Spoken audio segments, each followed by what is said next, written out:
And in this first lesson, I thought it would be, or it might be useful to start with the pronunciation of the vowels. Okay, and after that, of course, consonant will come, but it will be in the next lesson. Okay, so let's see now for the vowels, how it goes. So the first one is A. Okay, A. So not really difficult to pronounce for most of you. Second one is repeat, okay. Remember that on this vowel we can put some accents, okay, and then it will affect the way you will pronounce the okay. But if it's like that without any accent and you need to spell it or to pronounce the letter, it's okay. Next one is E. Then O. Okay, so don't be afraid to put your mouth really round. O, okay, so it's quite deep. O, okay. Then U. So this U can be tricky. So from my experience of teaching, I've been noticing that, well, in most of the cases for American people, it can be quite tricky at the beginning. So you really need to insist on that. It's U. Okay, Spanish speaking persons can have some difficulties as well for that. Okay, so don't be afraid to pronounce. So really it's not oo, because in most of the cases that's the mistake people tend to make. They pronounce it like oo. Okay, now in that case it's really so really narrow sound. Okay, so don't be afraid to insist on that. And the last one is well, it's Y. So if you need to spell it, then you say Y. Okay, when you pronounce it, it's like E. Okay, but the name of the letter is Y. Okay, so if we check them again one more time, this one is A, then comes I, O, U. Remember U, and the last one Y for the name, okay, but then the pronunciation is E, alright? And in this lesson, we'll discover the pronunciation of the consonants, so les consonnes. Are you ready? So let's start now. Okay, so les consonnes, B. Okay, so this one shouldn't be that difficult to produce. B. Then comes C. Okay, C, D, F, G. Okay, so if we want to repeat them one more time, B, C, D, F, G. Okay, let's see the others. H, J, K,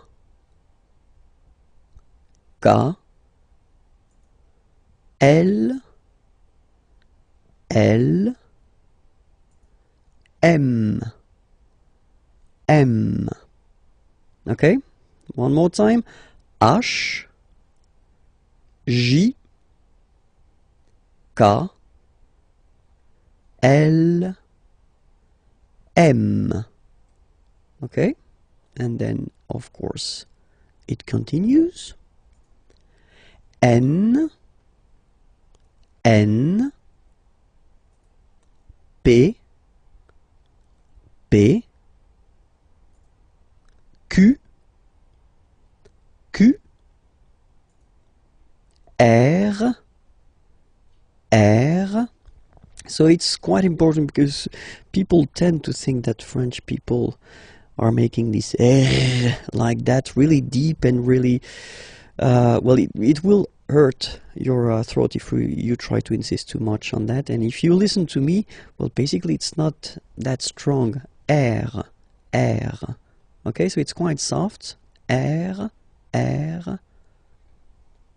the next one is S, S. Okay, so let's see them one more time. N, P, Q, R, S. And the last consonant are T, T, V, V, W, W. Okay, so we've got this double, and then V, W, okay. X, X, and the last one, Z, Z. Okay, so remember to pronounce this D at the end. Z, Z. Okay, so let's see them one more time. T, V, W, X, Z.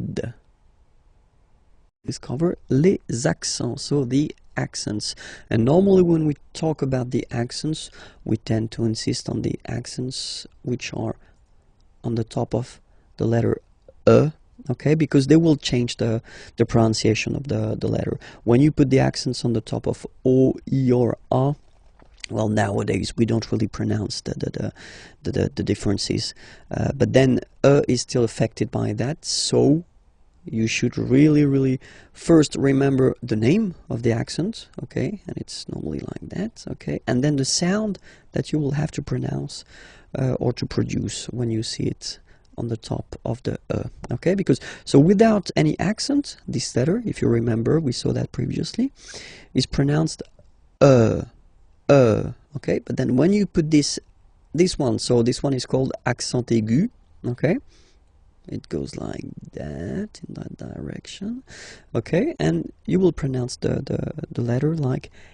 A, okay, listen to the difference. Without the accent, with the accent, A, okay, without and with A, alright. Second accent that we can work on, it's a little bit the same, but it goes in the other direction. So if you look, it goes like that, okay, and then it's called accent grave, okay, and the sound that you will have to produce is eh. So it's really open. I mean, the sound is really open, and normally your mouth should be opened a little bit more than with the accent aigu as well. Okay, so it goes like eh. All right, don't be afraid to insist a little bit on the pronunciation, okay, first, and then you can make it shorter after, of course. Eh, eh. All right, so let's compare them. The first one is eh, and then the second one is eh. All right, the good news is that the next one, so accent circonflexe, is pronounced like accent grave. Okay, so it's the same pronunciation here, okay, and it's the open one, okay, eh, okay, eh.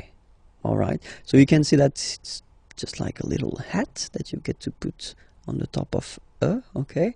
So let's see one more time the differences. This one, eh, okay, and then these two accents, like here, eh, open, eh, okay. The last one, tréma, well, basically it's quite rare, and the tricky thing is that in some cases you will have to pronounce it like eh, okay, like for instance Noël, okay, but then in some cases as well it can be pronounced like eh, okay. So my advice would be try to remember the word, and they are really rare, so don't be afraid about that, okay. So but that, let's focus on the three main accents here, okay. The first one, accent aigu, remember, e, accent grave, e, and the last one, accent circonflexe, e. So we'll focus on les caractères spéciaux, so the special characters that maybe you will have to use if you want to, well, spell your name, or then if you want to give a web address or something like that. So because normally they can be quite useful, and at the really beginning, so it's quite useful to spend a little time on them. Okay, so let's start now. Les caractères spéciaux, the first one. Okay, if you look at it, it's here. Okay, and we called it tiret. Okay, tiret. All right, let's see the second one. Same thing, but it's, you know, the low one, so we call it tiret bas. Tiret bas. Okay, so remember the first one located in the middle is tiret, and the other one here is tiret bas. Okay, let's see the other one. So officially we called it arrobase, arrobase. Okay, but then, well, let's be honest, we can hear many French people or French-speaking people using this at. Okay, but then the French were, of course, at. All right, but officially it should be arrobase. Okay, so don't be surprised if someone is using that, or then you can use it as well, because that's the way it should be used. So arrobase. Okay, here, so the dot. Okay, because it's not always easy to spot here, we call it point. Okay, point. All right, so one more time: tiret, tiret bas, arrobase, point. Okay, and then it continues a little bit. So if you want to indicate that you've got, well, a double letter, okay, you can say, so in that case it's p. Okay, so you say deux. Okay, deux, it's two in French. Deux. Okay, p, deux p. Okay, if it would be another letter, then you would say deux, and then the name of the letter, of course. Then this one here is called apostrophe. Okay, apostrophe, apostrophe. Okay, and the last one for this lesson, here you can see that in some cases, so we'll see that a bit later, I mean the reason why, but still you can have this little thing beneath the C. Okay, and that's what we call cédille. Cédille. Okay, cédille. Yeah. Cédille. Okay, and we'll discover a quite important thing, because it's a verb, and it's the verb être. Okay, être means to be. Okay, so as in many languages, the to be is quite useful, just for well, simple reason. You tend to use it quite often, and then we can use it to construct some composed tenses that we'll see a bit later. Okay, so let's see how it goes at the present form. Le verbe être first is je suis. Je suis. Okay, je, it's the pronom personnel, so it's I. Okay, suis, I am. Okay, je suis. All right. Then second person, tu es. Okay, so remember, être is really tricky, especially when it comes to pronunciations. Okay, so first one, suis, as you've been noticing, you don't pronounce the final S. Okay, and for tu, then you've got this combination of letters. Okay, but then basically the sound you will pronounce or you will produce is est. Okay, tu es. All right, je suis, tu es. Okay, so let's see the next one. So you've got this il. Okay, so it's a capital letter, but then it's I and then L. Okay, il, so it's he. Okay, masculine form, and then elle, she, so feminine form. Okay, and this is the verb. So il est, or then elle est.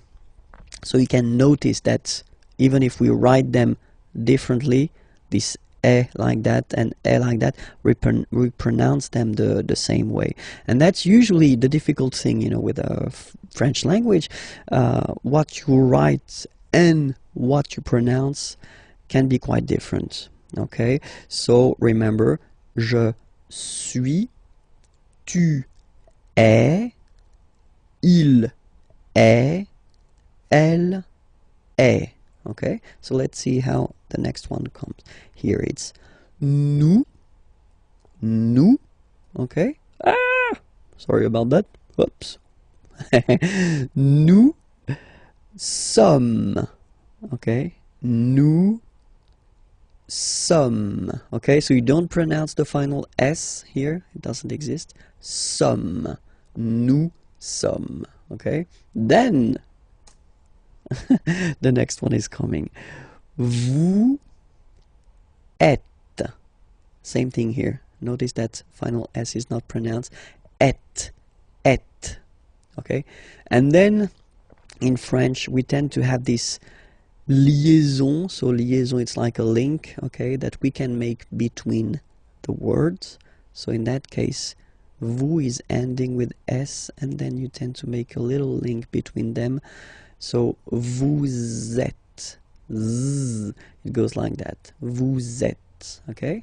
Vous êtes, vous êtes. All right, so let's see one more time. Je suis, tu es, il est, elle est, nous sommes, vous êtes. Okay, and let's see the last one. Il. Okay, so you can notice that even if you've got this S at the end, and then here you don't have anything, well, you pronounce them the same way. Okay, il, singular form, il, plural form. Okay, ils sont, final T not pronounced, ils sont, elles sont. Okay, ils sont, elles sont. So let's see it again. Je suis, tu es, il est, elle est, nous sommes, vous êtes, ils sont, elles sont. All right. One more thing to notice, because it's quite important. This vous form, okay, can be used for the plural, of course, and then it's the polite form that we use if you meet someone for the first time. Let's say it's someone that you are connected to professionally, or it's, well, someone important, or then, well, in that case, or then you don't know this person, you should use definitely this vous, okay, for the first time. It's the polite form. After that, you can decide whether you want to use this tu form, okay, which is normally quite common in French, but then first remember that vous is better. Okay, let's see a few examples now. Okay, first, I've been writing this question. So, quelle est votre nationalité? Okay, so here to show you that it's here. Quelle means what, est is, votre, your. So it's according to this vous. Okay, so the polite form of your, and then nationalité. Okay, so let's repeat the question. Quelle est votre nationalité? All right. And in French, we tend to raise the voice at the end when we've got this little point d'interrogation. If it's a question, don't be afraid to go like yoop and raise a little bit at the end. Okay. So, quelle est votre nationalité? Okay. Quelle est votre nationalité? So if you want to present or to say where you're from, okay? So we're using this être for that, you know. Je suis, okay, so you get here it already. And then you put this français, okay?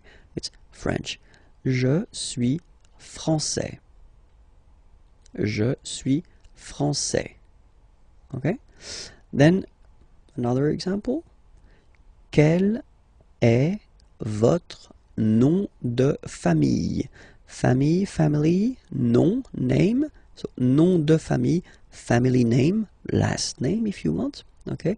Quel, it's still what, Okay, in that case it's written like that. So we will see that in a coming lesson, but just to inform you, that's the masculine form, just because non is masculine, and here you've got the feminine form because nationalité is feminine. Okay, but then we pronounce them the same way. So quel est, what is, votre, your nom de famille, so family name or last name. Okay, it's a question. Quel est votre nom de famille? Okay, so it's not the opera or something that you want to sing. Okay, so just raise a little bit your voice at the end of the question. Okay, so the answer, c'est le François. So it's interesting because you can see that we've got this c'est here, and it doesn't show in the examples that we saw previously, or for the conjugation, just because it's so, well, basically you could translate it like it is, or this is, or yeah, it is. Okay, c'est le François. Okay, and the last one, quelle est sa profession? Okay, quelle est sa profession? What is, so être, hein, same, sa, so it's her, profession, profession. Okay, elle est directrice.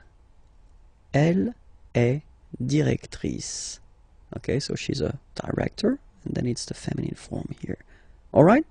So the last lesson was introduction of le verbe être, okay, and I thought it would be more logical to continue with le verbe avoir. So avoir means to have, okay, and for the same reason as to be, okay, it's really useful and really used, so you should definitely know this verb avoir by heart if you want to master French language. Okay, so let's see that, the verb avoir, okay.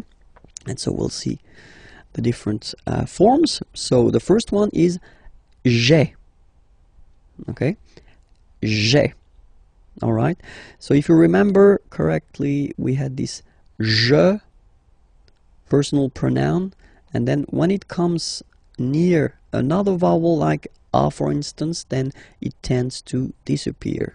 Okay, so just to avoid pronouncing this je ai, because we think that in French it doesn't sound that beautiful, so we tend to take this away, okay, so that you get this sound j'ai, j'ai. Okay, so j apostrophe ai. Remember, when you combine this ai, you get the e sound. Okay, second one, tu as. Okay, as usual in French, final S is not pronounced. Tu as. Tu as. Okay, first one. J'ai. Tu as. Then comes il. So masculine form, he. Okay, il, he. Elle, she. Okay, and then a. So as you can notice, second form as is pronounced a, and this is a. Same pronunciation in both cases. Okay? Then nous avons, final S not pronounced, avons. Okay? And then we tend to make this little link, as I said previously in the lesson, for être, you make this link between the two, so nous avons, okay, nous avons, that's it. Next one, same thing, the little liaison, little link between the two, okay, vous avez, all right. And the last one, so same thing, if you can see, you get this final S and final S here, okay, and then you will have to make the little link between the two. Ils ont, okay, and then feminine form, elles ont, elles ont. All right, let's see the whole thing one more time. J'ai, tu as, il a, elle a, nous avons, vous avez, ils ont, elles ont. Okay, so let's see now, just to make it more clear. Remember, so I in French is je, you it's tu, he, il, she, elle, we, nous, you. So as in English, first use for the plural, a group of person, okay, and then second use the polite form for you, one person, okay, vous, il, elle. One last time, je, tu, il, elle, nous, vous, il, elle. Discover le verbe aller. So the verb aller, aller means to go, so it's really useful because, well, we tend to use it like that, so for the main to go reason quite often, and we'll use it as also, like in many languages, for what we call the futur proche, so the near future. I am going to, and then you put a verb at the infinitive.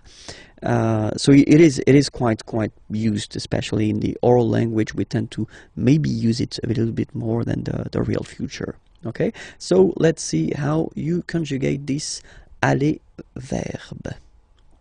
The first form is je vais. Okay, so remember, final S not pronounced here. Je vais. Okay, when you combine this A-I, you get the sound E, really open. Okay, je vais. D'accord? Tu vas. Final S doesn't exist. Tu vas. Tu vas. Okay, then we've got this il. So remember, il, it's for the masculine form, so he. Okay, and then elle, she. Okay, and then you get the va form. Basically, you pronounce it like for the tu, because you don't pronounce the final S, okay? Il va, elle va, okay? Je vais, tu vas, il va, elle va. Then, nous, so we, plural form, nous allons, okay? And if you, so final S not pronounced, and then if you are purist, and I'm sure you are, you want to make this beautiful and little liaison, so this little link between the words, so it does mean that you will have to pronounce this z sound, okay? Listen to me. Nous allons. Nous allons. Okay? Nous allons. That's it. Same thing here. We'll have this little link between the two. Vous allez. Vous allez. And the last one, so remember, here you've got this S just to make the difference between the singular and the plural, because when you put the plural form normally you tend to add S at the end of the words, okay, like here, but then you don't pronounce it, so ils vont, final T not pronounced, ils vont, and then feminine form, elles vont. Alright, let's see everything again. Je vais, tu vas, il va, elle va, nous allons, vous allez, ils vont, elles vont. Alright? And then, just few examples, just to show you how useful this aller verb can be, because we tend to use this aller verb when you want to ask if someone is doing fine, okay? So the first question, how do you do, in French is comment, so how, comment, allez-vous? And then, same thing here, little link between the two. Comment allez-vous? comment allez-vous? All right. So I've been putting this vous form here for the first example, just to show you that if you meet someone for the first time, then it's better to use this vous. So here, the vous form, so because it's the polite form. Okay, comment allez-vous? Okay, it's a question, so raise a little bit your voice at the end, like comment allez-vous? Okay, you see, comment allez-vous? All right, so answer when you want to say I'm doing fine. Okay, je vais bien, and then you say merci, thank you. Je vais bien, merci. So now, if you know the person, okay, you get two options. I mean, normally that's the most used one. The first one would be comment vas-tu? Okay, so in that case you just switch and you change this you, so polite form, and you change it with this tu form. Comment vas-tu? Okay, well, answer can be the same, you know, je vais bien, merci. Okay, and the other one, comment ça va? Okay, it would be like impersonal form. Okay, so you're not really addressing directly to the person. How is it going? Could be translated like that in English. Okay, comment ça va? Okay, you raise a little bit at the end. Comment ça va? And then same thing, you can answer with ça va, merci. Okay, so let's read them. Comment allez-vous? Je vais bien, merci. Comment vas-tu? Je vais bien, merci. Comment ça va? Ça va, merci. We will discover le verbe s'appeler. So previously we've been seeing three verbs. So the first one was être, to be, yeah, and then after that it was avoir, to have, and then in the last or previous lesson it was aller, to go. And I thought it would be useful to introduce this s'appeler verb, because normally that's the verb you tend to use at the right beginning when you want to introduce yourself, because if you say my name is, well, in French we will use this s'appeler verb. Okay, it is always tricky and a big challenge for a French teacher to introduce this s'appeler verb at the real beginning, because it belongs to this group of verbs that we call verb pronominaux. So you'll see why, because if you compare it to the others, something is coming there. Okay, so if you remember, when we conjugate a verb, first we put the pronom personnel, so the personal pronoun here. So je is like I. Okay, and then so basically the verb appeler means to call. Okay, so without this s, okay, appeler is to call. Okay, and then when you had this s here, and then if you transform it like in this form, I call, and this is a pronoun, it's like me, so it's like I call myself, I call me. So it's just the way we've got in French to introduce ourselves. Okay, so it's je m'appelle. Okay, je m'appelle. All right, second form, tu t'appelles. Okay, remember, final S not pronounced. Tu t'appelles.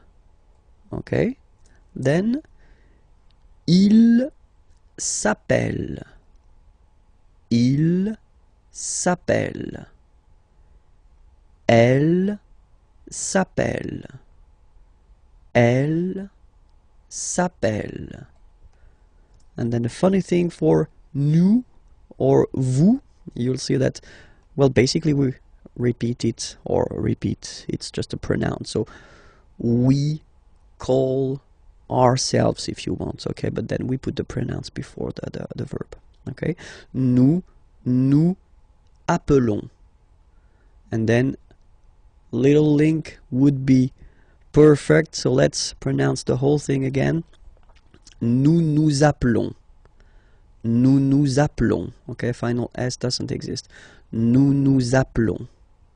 Okay, then vous appelez. Vous appelez. Okay, so you can hear we put the little link again here. Vous appelez. All right, and the last one, il s'appelle, elle s'appelle. Okay, so one thing that you should remember, and probably you did here. Okay, so here for nous and vous, so we've got only one L, like here in the infinitive form. So that's the reason why I've been pronouncing appelons. Okay, and then appeler. Alright, but for je, so if you can spot it here, look, we've got double L here, double L, and then for the plural form double L. So when you get this a vowel and then you get a double consonant, and well, they are the same, then it does change the pronunciation of a. You tend to pronounce it like really open. That's the reason why you pronounce it appel, okay? Appel, and appel. Alright, so as I said, that's the tricky thing with French language. I mean, you write them like here without S, here with S, and here with E and T, you pronounce them the same way. Je m'appelle, tu t'appelles, il, elle s'appelle, il, elle s'appelle. Okay? Alright. And now a few examples. Comment vous vous appelez? Okay, so comment vous vous appelez? So when you want to know the name of someone, you know. Comment vous vous appelez? Answer. Je m'appelle Vincent. Et vous? Okay, so I am Vincent.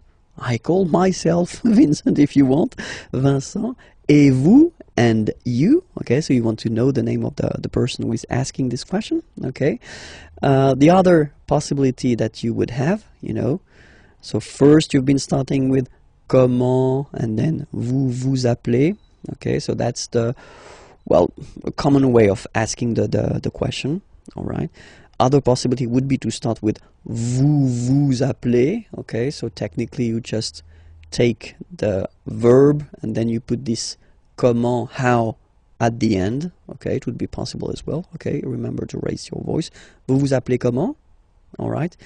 And the last one is the more correct form. Okay, so first you should start with comment, how, and then, as in many languages, you should, well, change a little bit the order of the structure of the sentence. Okay, vous appelez vous. Okay, that's the real correct way to ask the name of someone, you know.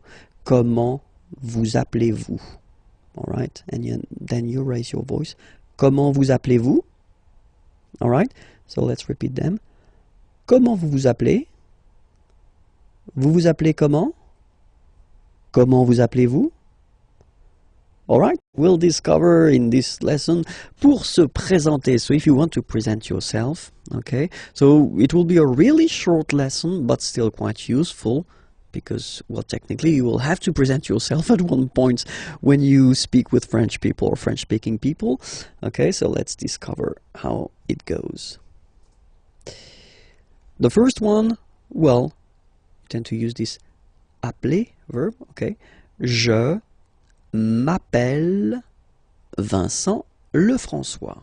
Okay, je m'appelle Vincent Lefrançois. So you use this s'appeler verb. So I did introduce this verb in the previous lesson, so it was leçon H. Okay, so if you didn't see this lesson, I definitely invite you to watch it, because I tend to explain the reason why, you know, I've got this, well, there is this je m'appelle form. Okay, so je m'appelle Vincent Lefrançois. So that's the first possibility you will have. The other possibility is to use this être, so to be verb. Je suis, I am, je suis Vincent Lefrançois. Okay, so the first one, je m'appelle, so basically s'appeler or je m'appelle, you could translate it directly, but well, it's not really interesting, but still, you know, I call myself, okay, so that's the verb we tend to use when we introduce ourselves. Je m'appelle Vincent Lefrançois, okay, and then the second one, I am, je suis Vincent Lefrançois, and the last option we will have is mon nom, my name, mon nom is Vincent Lefrançois, okay. First option, je m'appelle Vincent Lefrançois. Second, je suis Vincent Lefrançois. Last one, mon nom est Vincent Lefrançois. Of course, the first one is the most used. Okay, even if the verb is a bit tricky at the beginning, definitely you should work on it, and you should, well, master this s'appeler verb, because that's the one we will use when we introduce ourselves. Okay, we'll discover les articles définis, so definite articles. In English it would be the. Okay, but in French, of course, as usual, we've got the difference between the masculine form, the feminine form, and the plural form. Okay, and we start with the masculine form, so we've got le, okay, and then in some cases this vowel if it's close to other vowels, so if there is a word after that starting with a vowel, in some cases it will have to disappear. Okay, so you will get this L apostrophe, so that's the reason why I've been writing it here. Okay, but then the main form is le. Okay, then la, feminine form, la, same, for the same reason, you know, you will have this option L apostrophe as well. And then the plural form is les. Okay, so whereas in English there is only this the form, in French we will have the difference between the masculine form le, the feminine form la, and then the plural form les. So of course, according to the word, you will have to choose the correct article. So we'll take a few examples here. The first one is chien. Chien is a dog. And in French, chien, like that, it's masculine, so le chien. So basically, you just put the article le and then chien. Okay. In that case, second case, ordinateur. Well, you can see that it starts with the vowel o. Okay. And as I said, you know, and o, they don't get along that well. So you get to take this away, and then you get this l'ordinateur. L'ordinateur. All right. And third example, so I took on purpose this hôtel, okay, because it starts with H, but remember that in French we don't pronounce H, okay, so basically the first sound of the word is the vowel O, okay, so for the same reason, needs to disappear. L'hôtel, okay, so if we repeat them, le chien, l'ordinateur, and then l'hôtel. Okay, feminine form, la famille. Okay, so no problem. So family, la famille. Okay, then we've got argent, money, argent. Same for the same reason. So l'argent. Okay, you get to take this R away. L'argent, and same thing as previously when what we saw for the masculine part. Even if you've got this H, then the first sound you hear is A. Okay, so for the same reason you will have to take this A away, and then you get this l'habitation. L'habitation. Okay, and then I've been taking, well, basically the example from here, chien. Okay, and then I put S at the end.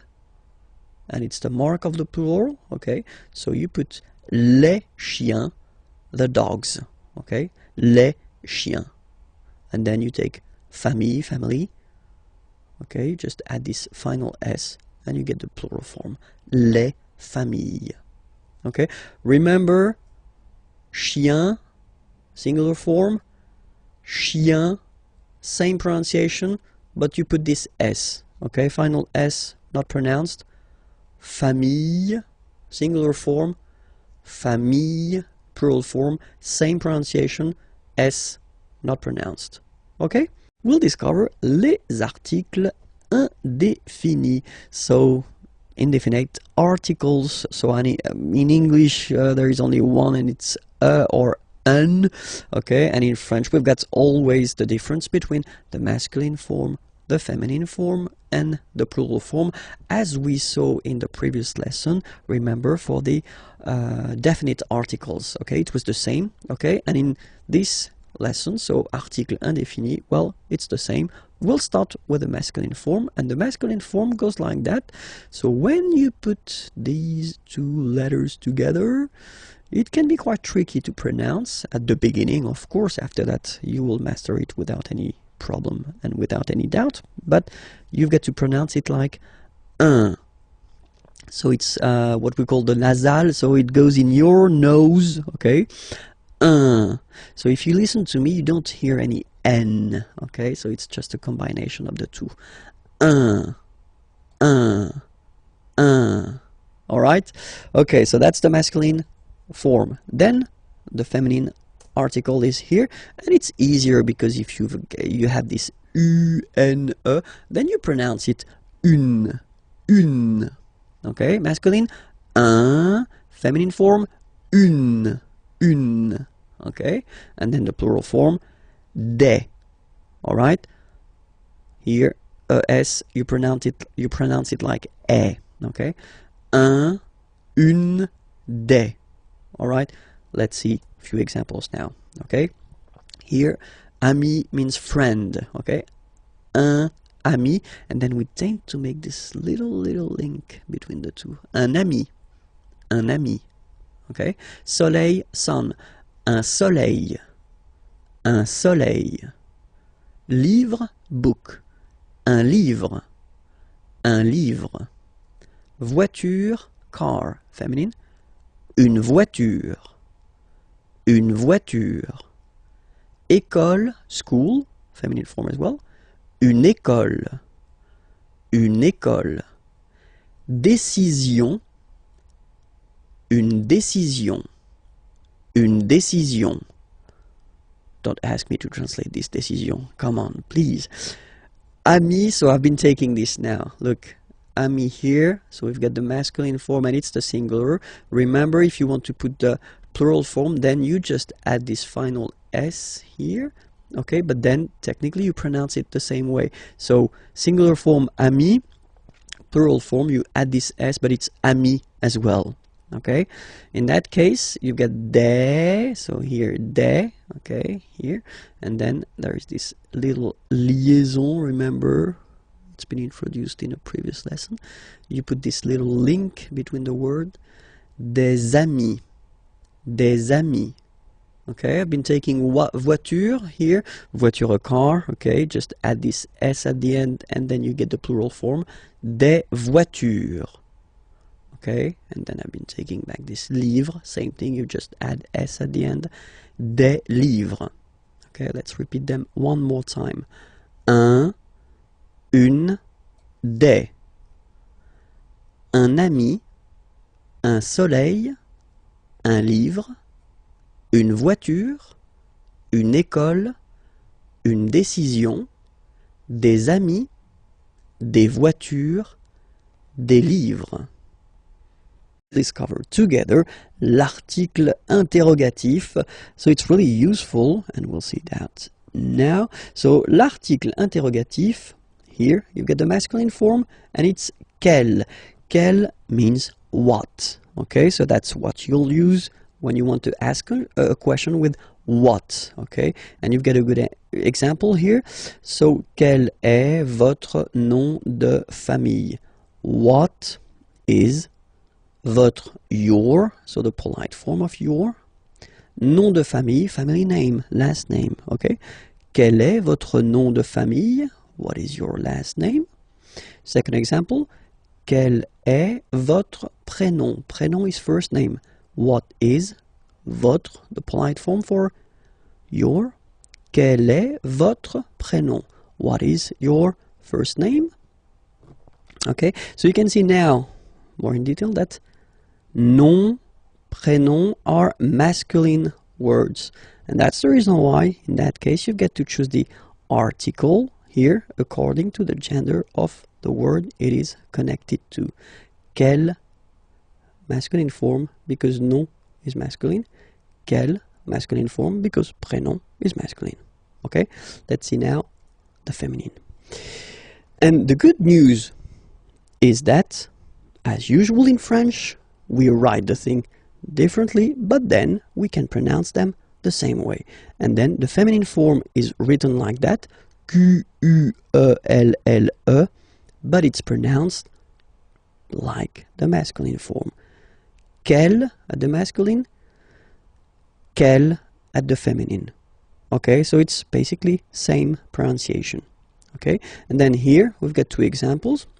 So for the same reason as previously, we had this nom and then prénom. They were masculine words, so you will have to put this quelle form at the masculine. And then here, nationalité and adresse, so nationality, address, are feminine words. So it does mean that you will have to use this article interrogatif, quelle, at the feminine form.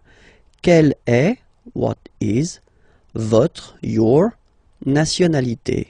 What is your nationality? Quelle est votre nationalité? Okay. Quelle est votre adresse? What is your address? Okay. So, let's repeat them. Quel est votre nom de famille? Quel est votre prénom? Quelle est votre nationalité? Quelle est votre adresse? Okay. So, remember one thing for the phonetics, okay, the way to pronounce them. Quelle, masculine form here, will be pronounced exactly as the feminine form here. Quelle. So only one sound, okay? And then the second thing that you've got to remember, of course, you can, well, basically accord these articles with the word they are connected to. So it does mean that if the word is at the plural form, then you will have to put the plural form. The rule in French, if you remember correctly from the previous lessons we've been doing, is to put this final S at the end of the words to put the plural. Okay, so quelle here for the masculine singular will become quelle here, masculine plural. Okay, quelle here, feminine singular, will become quelle with the S, feminine plural. And the good news is that you will pronounce them the same way. Alright, so quelle, quelle, quelle, and quelle. Okay, remember that in some cases, of course, you will have to make this little liaison, you know, this little link between the words. So if the word or the verb or whatever is coming after is starting with the vowel, of course you will have to put this little link. But then if you pronounce it, or if you pronounce them just like that, quelle, quelle, quelle, quelle. Okay? We're going to discover together les jours et les mois. So, the days and the month. Okay? Les jours et les mois. So let's see that together. And so we'll start with les jours de la semaine. Okay, semaine is week. Les jours, so you can see that it's the plural form. Huh? The days. Huh? Les jours of de la semaine. Les jours de la semaine, the days of the week. Okay, so we'll start with the first one. And in France, the week starts with lundi, Monday, lundi, lundi. Okay, remember, UN is pronounced like un, lundi, lundi, lundi. Then mardi, mardi. So you can hear that you don't pronounce it that strongly, this R. Mardi, mardi, okay? You don't need to go too deep like mardi. No, no, no. You don't move your tongue, so it doesn't sound like mardi. No, it's really soft. Mardi, mardi, mardi. Okay? The next one is mercredi, mercredi, Wednesday. Mercredi, mercredi. Okay? Next one, jeudi. Jeudi. Remember, when you combine this U, you get the sound E. Jeudi. Jeudi. So I insist a little bit, so make it softer. Jeudi. Jeudi. Then en, nasal, and it's en. So remember, vendredi, vendredi, vendredi, vendredi. Okay? Then samedi, samedi, don't insist on the samedi, samedi, alright?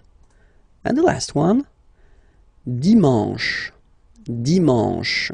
You get the sh, and then an, en, dimanche. Okay, let's see them one more time. Lundi, mardi, mercredi, jeudi, vendredi, samedi, dimanche.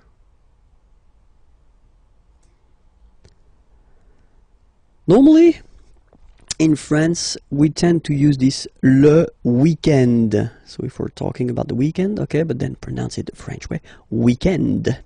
Le weekend, okay. But then in other French-speaking countries, they tend to use this la fin de semaine, okay. But then in most of the cases, if you talk with French people, it will be le weekend, le weekend.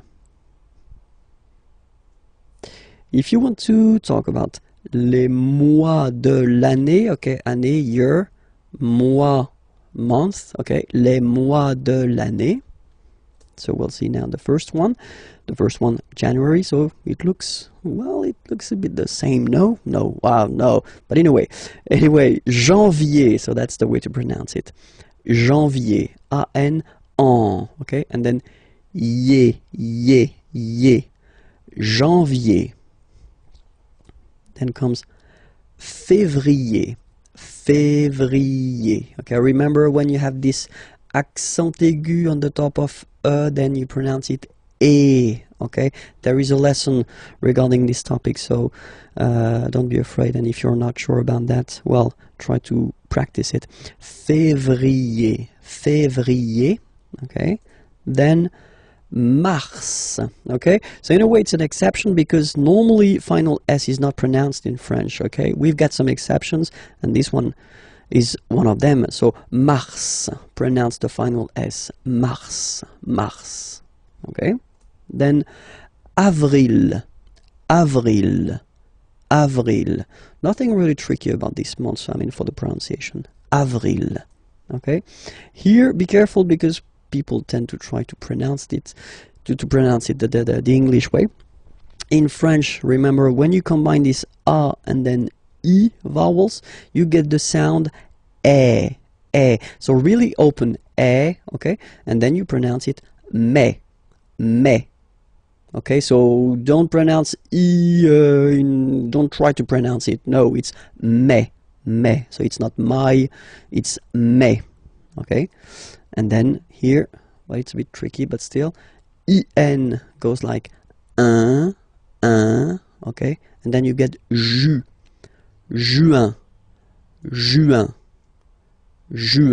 okay? Let's see them one more time. Janvier, février, mars, avril, mai, juin, okay? Second round. Hop. Juillet. Okay, you get this double L here. Juillet.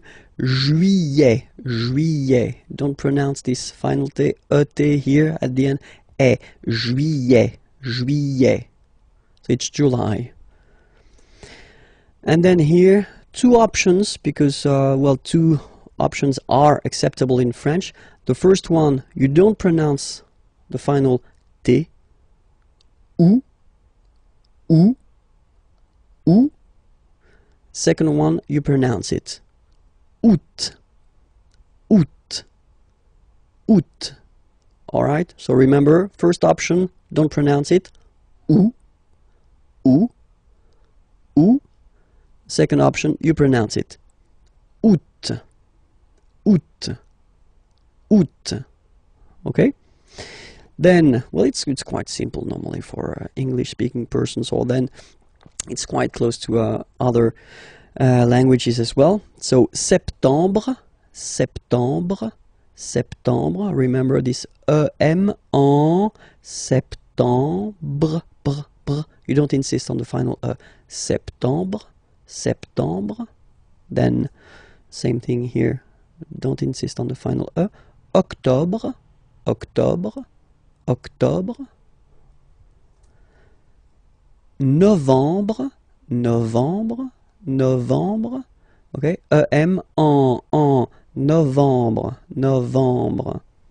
And the last one, décembre, décembre, décembre. Same thing, em en décembre. Okay, so let's repeat them. Juillet, remember this, yeah. Juillet, août, first option, août, second option, septembre, octobre, novembre, décembre. Okay? The little gift. L'hiver, l'hiver, and it means winter. So I've been putting this M here just to tell you that it's masculine. L'hiver, le printemps, spring, l'été, l'été, summer. So I forgot to put it, but here I should put M because it's masculine. L'été, l'automne, l'automne. And same thing here, it should be M, automne, masculine. L'automne. Okay, so let's repeat it. L'hiver, le printemps, l'été, l'automne. And then, the last thing for this lesson, if you want to introduce the dates, okay, so if you want to tell what day it is today, so aujourd'hui means today. Aujourd'hui, today. Nous sommes, so we use the verb to be, okay, we are, nous sommes, le 8 juin 2012. Okay, so forget for the 2012, don't be afraid. We'll see that a bit later for the numbers. Okay, aujourd'hui, today, nous sommes, we are, le, you put the article, definite article, okay, and then you put the date here. Okay, you start with the number, the month, and then the year. Okay, or then, second option, aujourd'hui, so it doesn't change, it's here, today, c'est, it is, this is, and then you put the date, le 8 juin 2012. Okay?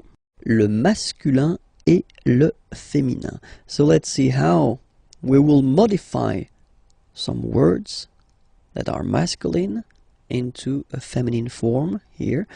Because, for instance, we're talking about, well, whether professions or occupations. Here, student, assistant, actor, dancer, baker, and then computer scientist.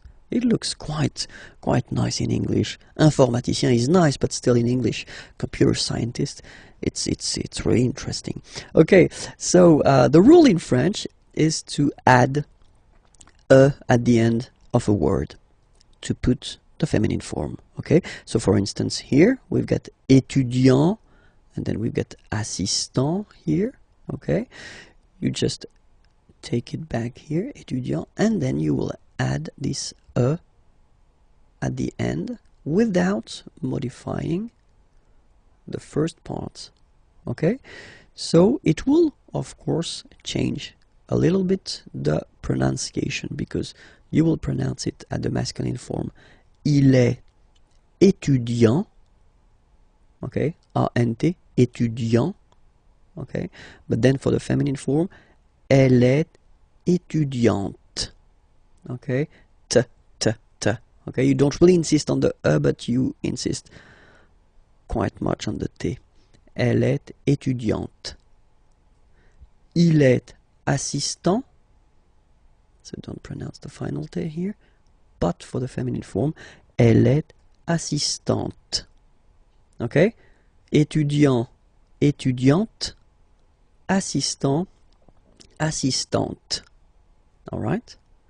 Then we've got now the tricky ones. Il est acteur. Okay, so it's one of the irregular ones. EUR here, acteur, and it will become ris. So EUR is becoming ris. Elle est actrice. So acteur is becoming actrice. Okay, and then we've got a second group with this EUR combination. Il est danseur. EUR is becoming euse. Danseuse. Okay, danseur masculine, danseuse feminine form. Il est danseur. Elle est danseuse. Okay, then we've got this group like boulanger, boulanger, ER. So if you add this final E at the end, then you will have to put this accent here, accent grave. Remember, when you've got this E plus this accent grave, you pronounce it like E, really open E sound. Okay, so boulanger, boulanger, and then feminine form, boulangère, boulangère. Same thing, don't insist too much on the final E, boulangère. Okay, il est boulanger, elle est boulangère. Alright? And the last group is IEN, informaticien, yin, yin, yin. So that's the way to pronounce this IEN, yin, yin. Okay? Informaticien. Alright? And then, if you look carefully, then here, okay, you will have to double the N and then add this final E. Okay? And you get the sound informaticienne. Sienne. Remember, E and then double N, or then it could be double L or double consonant here. You open your E, so it's E. Informaticienne. Okay, so I tend to insist a little bit. Okay, don't worry, I will pronounce it a bit more normally after. Il est informaticien. Elle est informaticienne. Okay, so let's see them one more time. Il est étudiant. Elle est étudiante. Il est assistant. Elle est assistante. Il est acteur. Elle est actrice. Il est danseur. Elle est danseuse. Il est boulanger. Elle est boulangère. Il est informaticien. Elle est informaticienne. We'll work on the vowels, les voyelles, in this lesson, and then we'll see how they behave when we combine them with another letter. So the vowels that we will work on, we won't take this Y vowel on purpose, okay? So we'll focus only on A, E, I, O, U. Okay, so remember, one more time. A, E, I, O, U. Okay, remember, this U is usually can be quite tricky for English-speaking persons, especially the difference between the U and the U. Okay, but we'll see that a bit later. So if you combine this vowel A with the vowel I, okay, you will get the sound E. So really open, E. Okay, and then if you combine it with the vowel U, then you will get the sound O. O. Alright, so, well, exactly the same sound as this O vowel here. So it's the same O. Okay, and then if you combine it with the letter N, in that case, you will get what we call nasal, so it goes in your nose, and then you get the sound en. Okay, if you listen carefully, well, basically you don't listen, or you don't hear, sorry, any N in my pronunciation. En. Okay, let's see what happens with So combined with the vowel e will give you the sound eh. So the same sound as we had previously here. Okay, so it's the same sound and it's eh, so really open. And now if you combine it with the u, you will get the sound and if you combine it with n, then you get the sound en. So the same sound as we had when we combine n with a, okay? En. Alright, so let's see now for e. So for e, obviously, if you get two times the same letter, then it will be a bit longer, so e. Okay, same thing for u, it doesn't really happen. And then here, that's the interesting one. If you combine e with n, then you will get the sound okay, in your nose, Alright, so let's see o now. If you combine o and e, you will get the sound wa. So make it, repeat it like that, you know, wa. And then after that, only one, wa, okay? Then if you combine it with u, you will get the sound oo. So as I said previously, the difficulty, one of the big difficulty for English speaking persons is this difference between the oo here and the u here. Ooh, okay, so you'll have the time to work on that, but still it's oo in that case. If you combine it with n, then you will get the sound on. Same thing, nasal, so in your nose, on. Alright, and let's see the last one. So if you combine u and e, you get the sound oui. Alright, so really u, it's not oo, okay, so it's u, oui.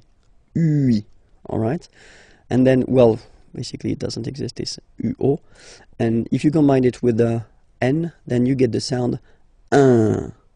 So before we had the difference between this un here and this un here, but nowadays in France, at least, you don't make any difference between the two, okay, so it's un here and un here. Alright, so let's see them one more time. A, e, o, en. E, en. I, un. O, wa, ou, on. U, oui, un. So we'll discover les chiffres in this lesson. I hope you're ready because it's starting right now. Les chiffres. 0. Okay, so remember, you get this z and then e accent aigu, zéro. Okay, then 1. Alright, so when you combine this u and n, you get the nasal sound 1. 2. Final X not pronounced, okay? 2. 3. Final S not pronounced. 3. 4. Okay? So remember that even if you get this U vowel here, basically you don't pronounce it, because that's the rule in French. When we get this Q letter and then a vowel after, then we will have to put this U, okay? So you get this Q-U-A, but then the sound that you will pronounce is K, okay? 4. Alright? And next, 5.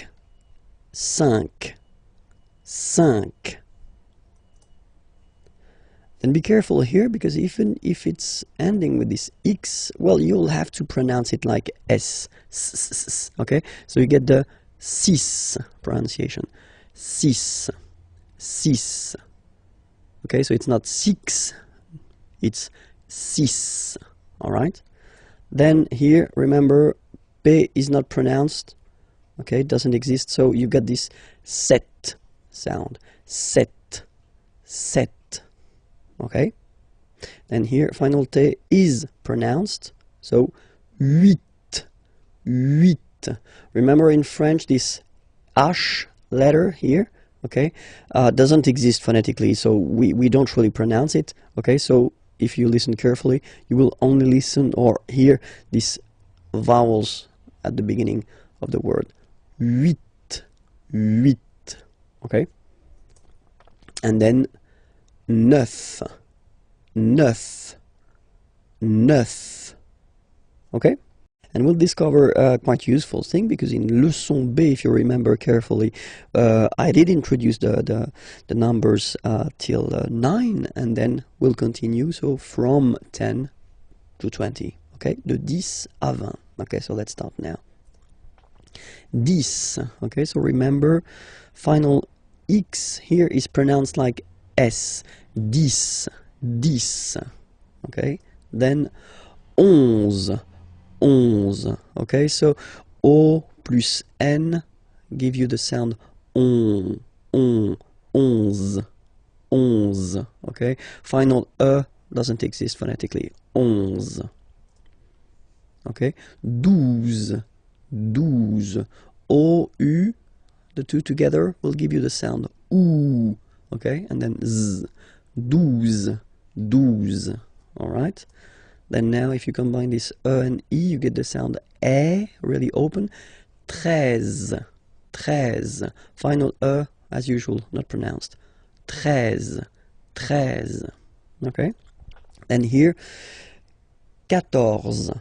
So remember, Q and U here, well, basically you've got to put this U vowel, because that's the rule in French, even if you don't pronounce it, okay? So you will get the sound K here.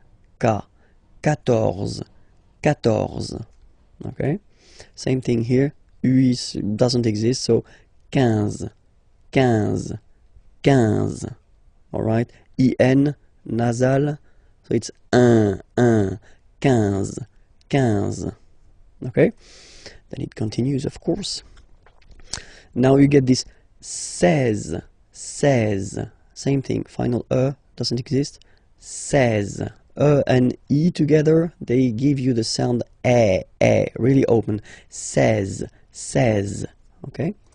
Then it becomes logical now, because if you look carefully, you've got this 10, okay? 10, and then 7. So if you remember this, it's here, it's 10, and then 7, 7, okay? So it's clear. But then for the pronunciation, 17. Okay, so you don't insist on the S. 17, 17, 17. Okay, then 18. So you will make this little link between the two, the liaison. 18, 18, 18. Okay, then 19, 19, 19. Okay, E-U-E. 9, 9, 9, 19. And the last one, so this G letter is here, but you don't pronounce it, okay? And then final T doesn't exist phonetically either, so basically you will only need to pronounce these 3 letters. So you've got V, V, and then you've got nasal, IN, 1, 20, 20, 20, okay? Hi everyone, bonjour à tous, and welcome to Learn French with Vincent, and this is Unité 2, Leçon D. So let's see what we'll discover together in this lesson, and we'll work on les adjectifs possessifs, so really useful. Well, in French, as usual, we will have the difference between masculine form. So for the masculine form, we'll have mon, mon,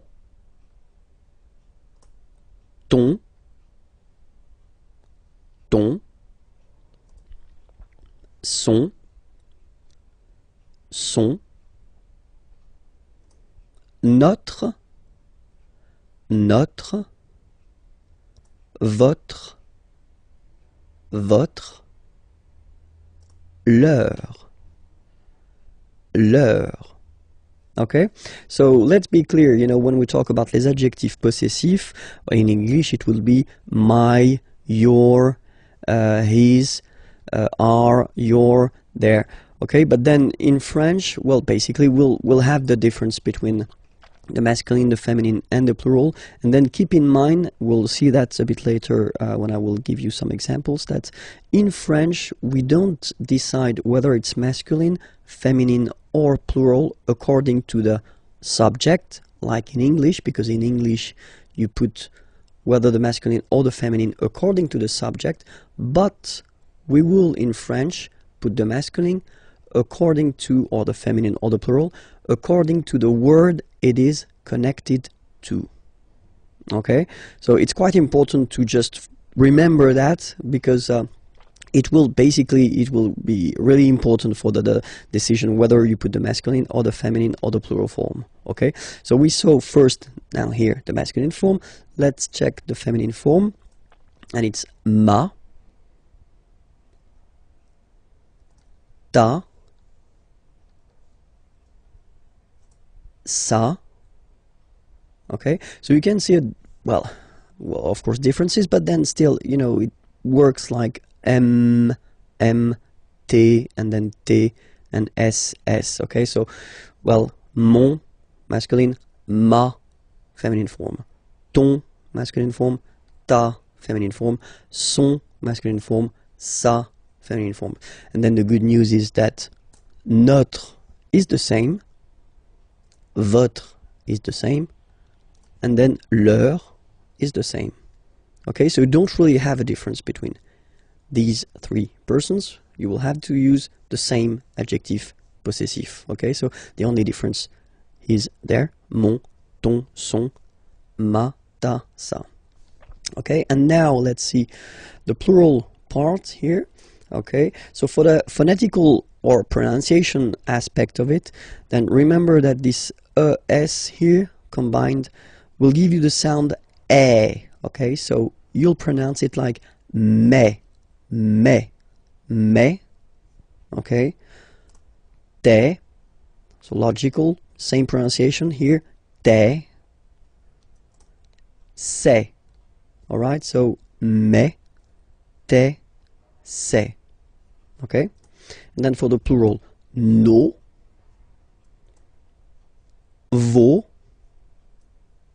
and then leur. Okay, so remember, even if you've got this final s, you don't pronounce it, as it was the case already for this word, no, you don't pronounce the final s, vos, you don't pronounce it, leur. Okay, so if we see that one more time, it's me, te, se, and then no, vos, leur. Okay, so let's see a few examples now.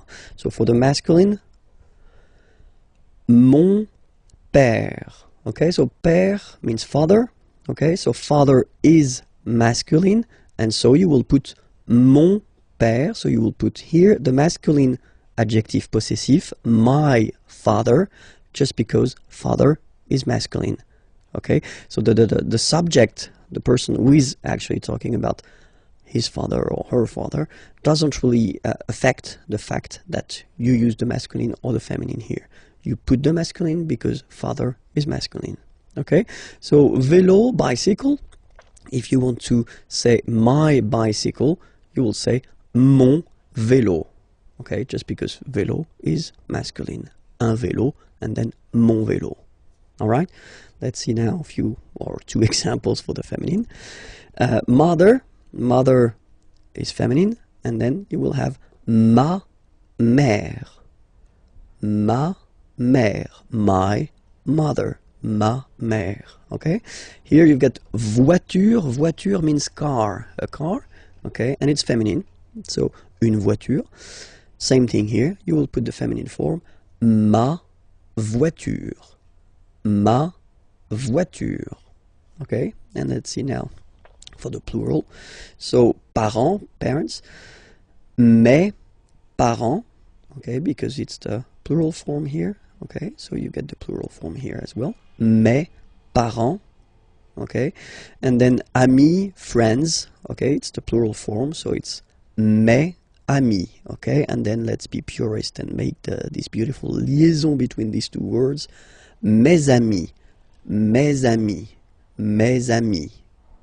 Alright, so I hope it's clear, because of course, as usual in French, we've got some exceptions, and the exceptions are for the feminine words, like identité, for instance. Identité, so it does mean identity, okay? If you look carefully at this word, you can notice that it is starting with a vowel, so I in that case, okay? And then for aesthetical reasons, we think that ma identité, so the way that normally you should put the feminine form, so ma identité, doesn't sound nice, so for that reason we put the masculine adjective possessive. So remember, with the words, feminine words that start with a vowel like I here, identité, you will have to use les adjectifs possessifs masculins, so the masculine form. So it goes like mon identité, so my identity, mon identité. Okay, another example, adresse, so same thing here, adresse is a feminine word, but then it starts with a, okay, same thing, you will have to use adjectif possessif masculin, mon adresse, my address, mon adresse, okay, you can hear now this little link, so you get to pronounce this N, mon adresse, okay. And the last one I took, same thing, opposition, well, basically feminine, but then it starts with the O, mon opposition, you make this link, hein? Mon opposition, so let's repeat it one more time, mon identité, mon adresse, mon opposition. Okay, I hope everything was okay with you. So it was leçon D. Okay, so remember to check for the next lesson and the previous lessons there, here, and then you get, of course, more material at the following website, www.imagier.net. Okay, bye bye. Work on les pronoms toniques. So they're useful, and normally we tend to introduce them quite fast in French because you will have to use them. Les pronoms toniques, so if you remember we saw les pronoms personnels like je, I, tu, you, etc., etc. Okay, but then in that case, when you want to use this pronom tonique, normally you want to insist, okay, and then you want to use this moi form, so moi is me. So that's the main difference between moi, me, and then je, I, because je, normally you will use that to construct a sentence as a subject, okay? Normally this moi is not a subject, so it's not possible to put that right before a verb. It would be a mistake, okay? Moi, so it's me, moi. So remember this O-I combination give you the sound wa, moi, okay? And then you get toi,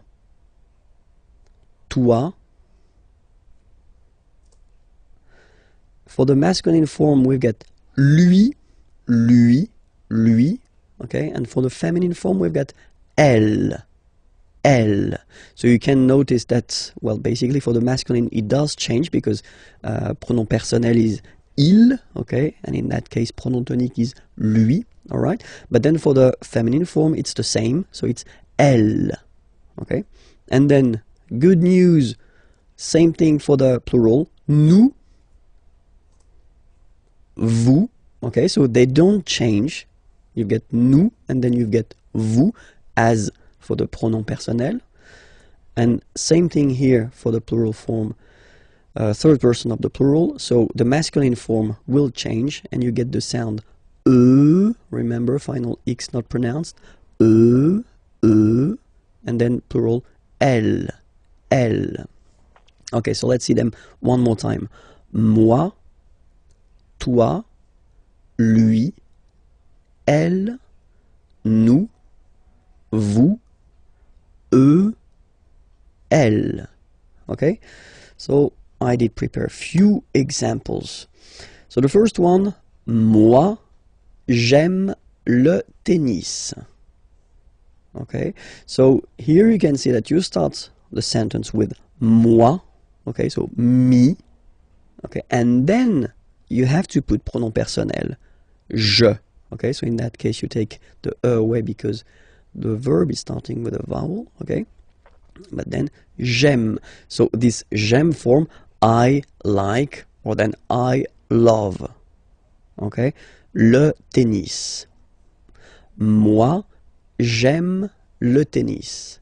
So basically if you start with moi here, you want to insist on the fact that you really like or you really love tennis. Okay, let's see the second example. Toi, tu préfères le golf.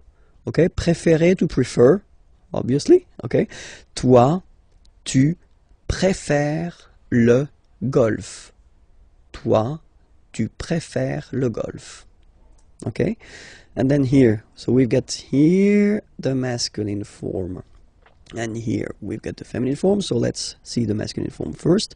Lui, il adore le foot. Lui, il adore le foot. Okay, so here, lui, pronom tonique, and then il, pronom personnel, adorer, to adore, le foot. We're talking about football here, okay? Elle déteste, détester means to hate, okay? Le basket, and we're talking about basketball here. Basket, okay?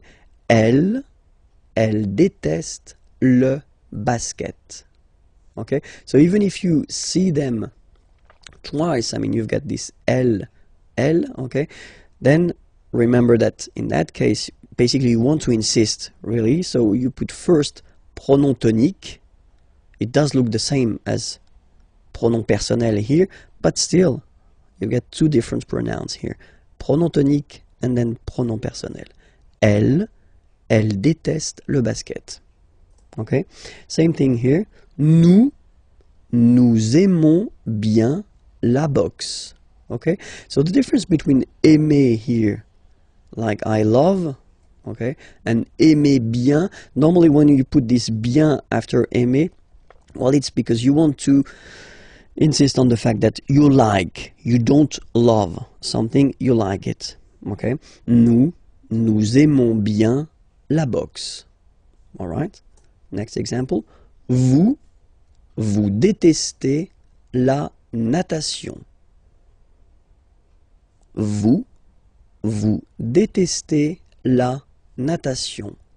Natation is coming from nager to swim, okay? And then natation is the substantive form.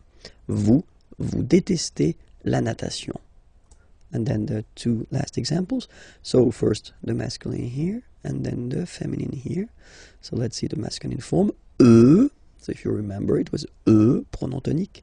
Ils préfèrent, so préférer, to prefer, and then you can see that it's here, the plural form. Ils préfèrent la marche. La marche is coming from the verb marcher, to walk, okay? La marche. Eux, ils préfèrent la marche. And then the feminine example. Elles adorent le jogging. Elles adorent le jogging. Okay? Let's read them one more time. Moi, j'aime le tennis. Toi, tu préfères le golf.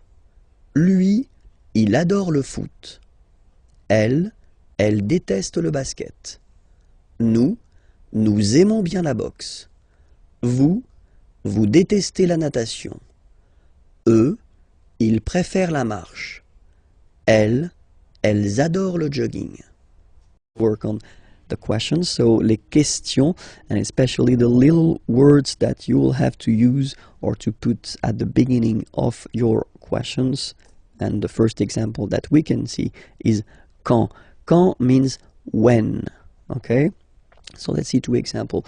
So if you start a question with Quand, like in the first example here, quand arrivez-vous, okay?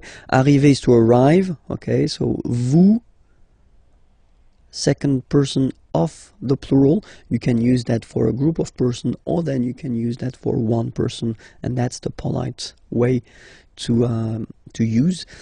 Quand arrivez-vous? And now you can see that we've been changing the order. So normally, of course, the subject is before the verb, okay? But then the correct way to make a question, if you start with this quand, is to change the order. So first you put the verb, then you put this pronom personnel. Okay? Quand arrivez-vous? Alright? And then the rule is like in French, you get to raise a little bit your voice at the end of a question. Quand arrivez-vous? Quand arrivez-vous? Okay? Make this little link between the two. Quand arrivez-vous? Quand arrivez-vous? All right. And then, well, when we talk, then we normally have this option to drop this rule. So not to use this rule, so just to put the verb and then the subject after. And we tend to add this est-ce que form here, est-ce que, okay? So, and you'll get this question. So, quand est-ce que vous arrivez?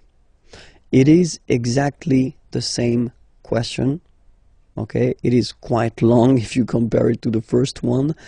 It is more spoken, okay? It is less formal, and that's normally what you'll hear if you talk with French people. Quand est-ce que vous arrivez? Quand est-ce que vous arrivez? Okay, and then here you see that because you've been using this est-ce que form, then you keep the normal order. So first the subject, vous, and then the verb. Okay? Quand est-ce que vous arrivez? Alright, and then don't be afraid to raise your voice a little bit at the end. Quand est-ce que vous arrivez? Quand est-ce que vous arrivez? You see? So it's not really the opera. You don't need to go really high, you know, but it's just a little bit. Quand est-ce que vous arrivez? That's it. And the next one is où. Où means where. Where. Okay, so quand, when, remember? Où, where. Two examples. Same rule, okay, so the formal or the classic way, if you want to ask a question with où, would be to change the order. So first the verb, then the subject here. Où habitez-vous? Où habitez-vous? Where do you live? Habiter is to live. So you live like if you're talking about the place where you are living, okay? Où habitez-vous? Où habitez-vous? And then same possibility, you just add this est-ce que, and then you keep the normal order of the sentence, so subject and verb. Où est-ce que vous habitez? Où est-ce que vous habitez? All right. Next. Pourquoi? Pourquoi is very useful because it's why. Okay, so remember, quand, when, où, where, pourquoi, why. Same thing here, okay, pourquoi, you should change the order. Okay, so first the verb and then the subject. That's the correct or formal or classic way of asking a question. Pourquoi venez-vous? Venir is to come. So why do you come? Pourquoi venez-vous? Pourquoi venez-vous? All right. Same rule here. If you want to add this est-ce que, then you just keep the classic order like subject and verb. Pourquoi est-ce que vous venez? Pourquoi est-ce que vous venez? Okay. And then comment is how. How. Comment venez-vous? How do you come? Comment venez-vous? Comment venez-vous? Comment est-ce que vous venez? Comment est-ce que vous venez? And then the last one. Combien? How much, how many? So in French we use this combien, how much or how many. Combien de sucre? Sucre means sugar. And then voulez-vous? Okay, vouloir, to want. Okay, so how many sugar do you want? Combien de sucre voulez-vous? Combien de sucre voulez-vous? Combien de sucre voulez-vous? And then same thing here, just add this est que. Combien de sucre est-ce que vous voulez? Combien de sucre est-ce que vous voulez? Alright? Discover together le verbe faire, so the verb to do. Okay, so faire is really useful because we tend to use it quite much in French. Okay, so it's, well, usually quite important to discover this verb at the right beginning. So le verbe faire. Je fais. Je fais. Remember, final S not pronounced. Je fais. Tu fais. Same rule here, final S not pronounced. Tu fais. Il, masculin, and then elle, féminin, fait. Final T not pronounced. Il, elle, fait. So if we take 1 second, actually you can see that here, here, and here, you get the same phonetical form, so the same form that you will pronounce. Okay, so you get je fais, tu fais, il fait, and then elle fait. It's the same. Okay? Then nous. So it's quite strange because French people tend to pronounce faisons. Okay? So like here, this AE is not pronounced like normally we should pronounce it like E, but then like E. Okay? Nous faisons. Nous faisons. Okay? And then this one is a bit tricky, so you will have to remember that. And it's quite funny because many French people tend to make the mistake and tend to say vous faisiez, okay? But then no. It's vous faites. Vous faites. Okay? So remember, final S here is not pronounced, and then this is not pronounced either. So faites, faites. Vous faites. And ils, plural, font, final T not pronounced, font, font, elles font. Okay, so I will repeat the whole thing one more time. Je fais, tu fais, il fait, elle fait, nous faisons, vous faites, ils font, elles font. We'll discover la forme négative. So if you want to say that you are not blah blah blah doing something, or so the negative form in French. And so the negative form in French is composed of 2 elements. The first one is ne, and then you get your verb, and right after your verb you will have to put this pas. Okay, so first ne, then the verb, and after that, pas. Okay, we write it PAS, okay, but as usual, final S is not pronounced, so it's pas.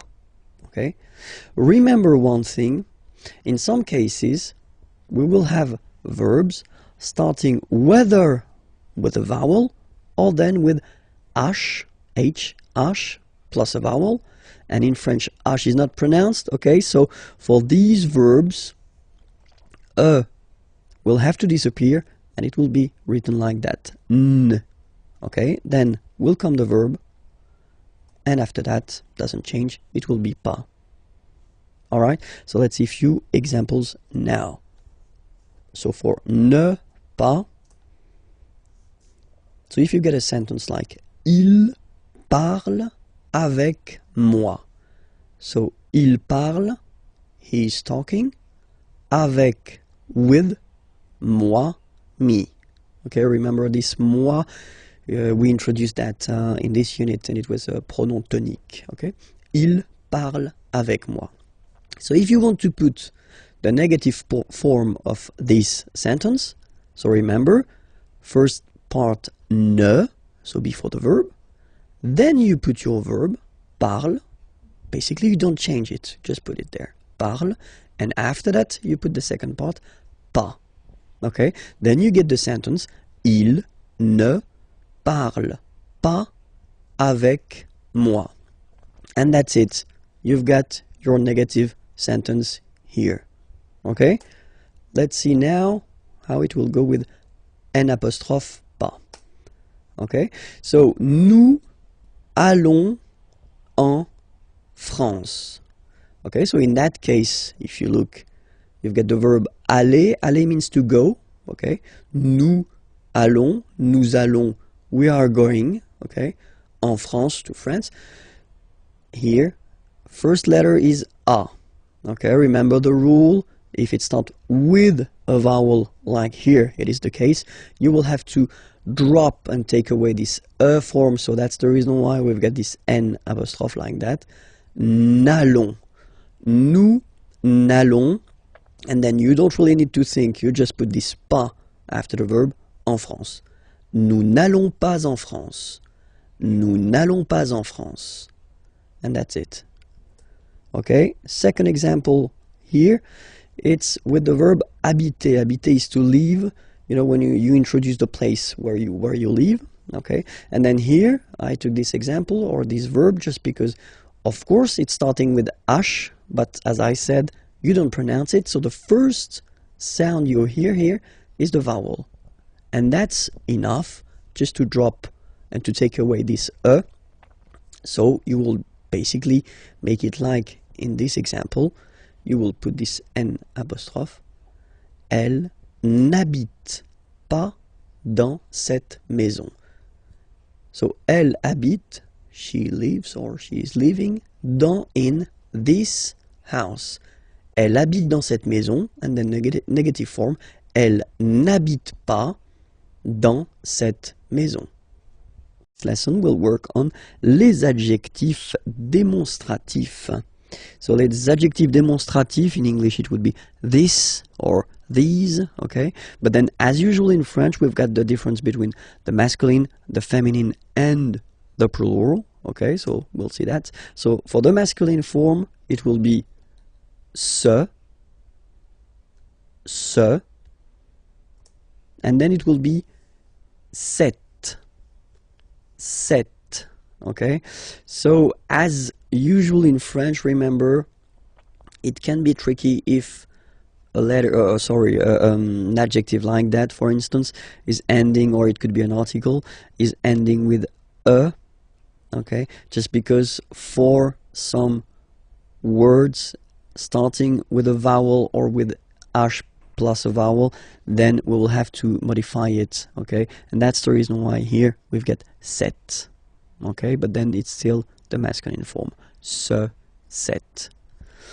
For the feminine, it will be set, so only one, set. And then for the plural form, it will be c'est.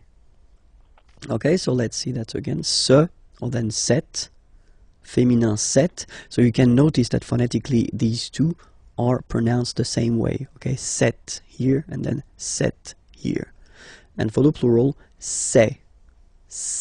Really open this c'est. Okay, so let's see a few examples now. The first one, so I did take this train. Train is train, okay, so it's masculine. So it starts with D, so no problem. You will put this ce train, okay. It would be translated like this train, ce train. Okay, here you've got ordinateur. So ordinateur, a computer, okay, and it's masculine, un ordinateur, okay. But if you look carefully, it starts with O, okay, so vowel, and then you will have to take this set form, so the masculine form, but the one that we'll use with the words that start with vowels, or then H plus voyelle, okay. So cet ordinateur, this computer, cet ordinateur, okay. And then here we've got the word homme, man, okay, but then it starts with H, as in French, H is not pronounced, so the first sound that we hear is O, okay, and then it will follow the same rule. You'll have to use the masculine adjective démonstratif, but this form, cet homme, all right. Femme, woman, cette femme, this woman, cette femme, okay. And then the last one, personne, persons, pluriel, ces personnes. Ces personnes. Okay, so let's repeat them one more time. Ce train, cet ordinateur, cet homme, cette femme, ces personnes. In this lesson, and we'll work on the way to conjugate les verbes réguliers, so the regular verbs of the first group, okay, and then with er, so let's start now. So let's take an example. The example is parler. Parler is to speak or to talk, okay, and then if you have a look at it like that, you can basically divide this verb in two parts. The first part, parle, and then second part, er. So it does mean that this verb ending with er is belonging to the first group of verbs. In French we've got three groups, okay, the two first are regular and the last one, the third one, is irregular. So this is one verb ending with er. It does mean that it belongs to the first group and it won't be tricky or so difficult to conjugate. So we'll see together how to conjugate this verb.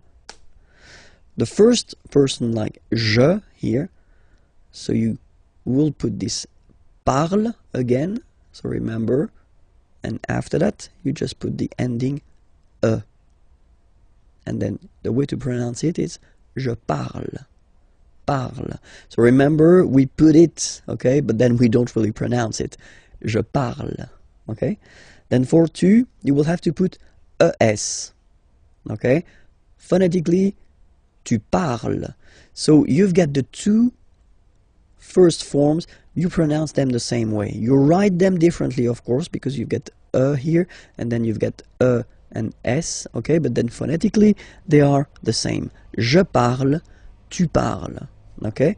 So let's see what you'll get for il and elle, and well, as you see, you've got il parle, elle parle. So it's the same form here. So if you really want to only speak and only use orally the language, well, it's quite easy to conjugate these verbs. Je parle, tu parles, il parle, elle parle. Okay? For nous, okay, we'll have, well, let's say the classical ending for nous, and it will be ons. Classical because you will see that with the other groups as well, it's quite common to have this ons for nous, okay? Nous parlons, okay? Remember, final S is not pronounced, okay? And then this on together, they will give you the sound on, okay? Nous parlons, all right? Let's see now for vous, vous parlez, okay? Remember, a Z, when you combine them together, you get the sound E. Vous parlez, all right? And the last one, so even if you've got this E-N-T, well, don't hate me, but you won't pronounce these letters, okay? You have to write them for the plural form, but you don't pronounce them, so you get il parle, elle parle. So the good news is that you've got here, je parle, tu parles, il, elle parle, and then if you check it here, il, elle parle. So it's the same phonetical pronunciation or phonetical form, sorry, okay? And then you've got nous parlons and then vous parlez, all right? So here, remember the endings, you will have to write them, okay? All right, so we'll take another example. Regarder is to watch, okay? So you can see that the verb is ending with er, okay? So you just take this er away and then you keep this radical form, like we say in French, only this form, okay? So you will get je regarde, tu regardes, il regarde, elle regarde, nous regardons, vous regardez, il regarde, elle regarde. Okay, so one more time here. Regarde, regarde, regarde, and then regarde. So phonetically, only one form here. And then regardons, regardez. All right? Remember that even if this beautiful verb aller, that we tend to use quite often because it means to go, okay, even if it ends with er, it is not regular at all. In this lesson, we will count together, yeah, so from 20 to 50, de 20 à 50. I hope you're ready because it's starting right now. 20, 21, okay, so remember to make this little link, 21, 21, 22, 22, 23, 23, 24,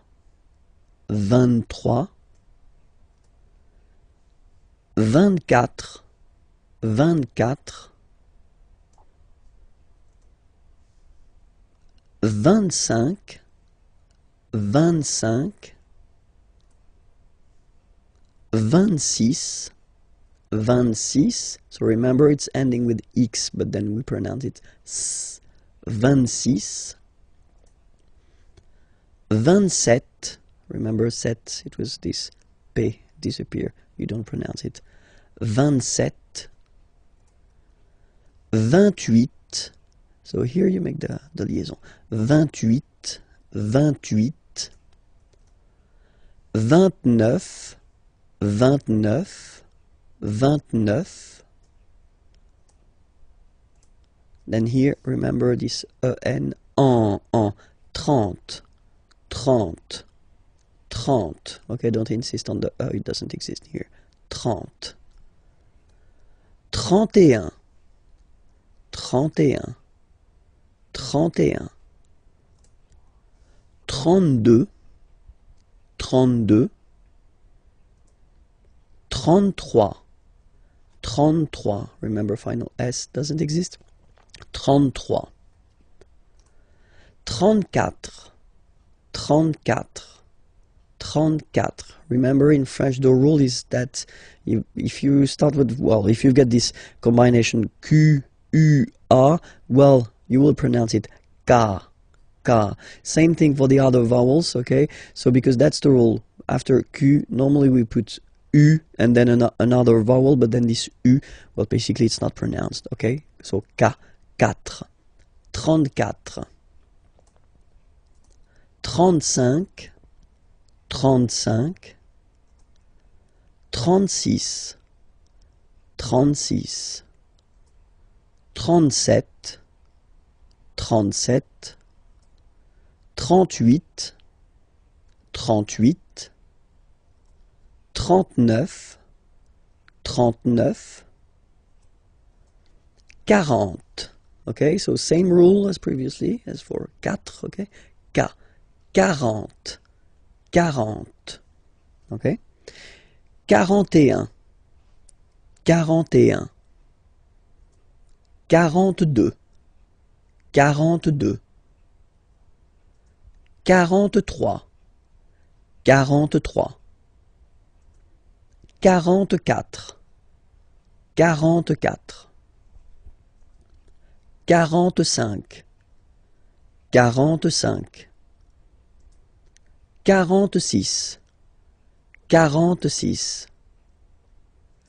44, 45, 45, 46, 46, 47, 47, 48, 48, 49, 49,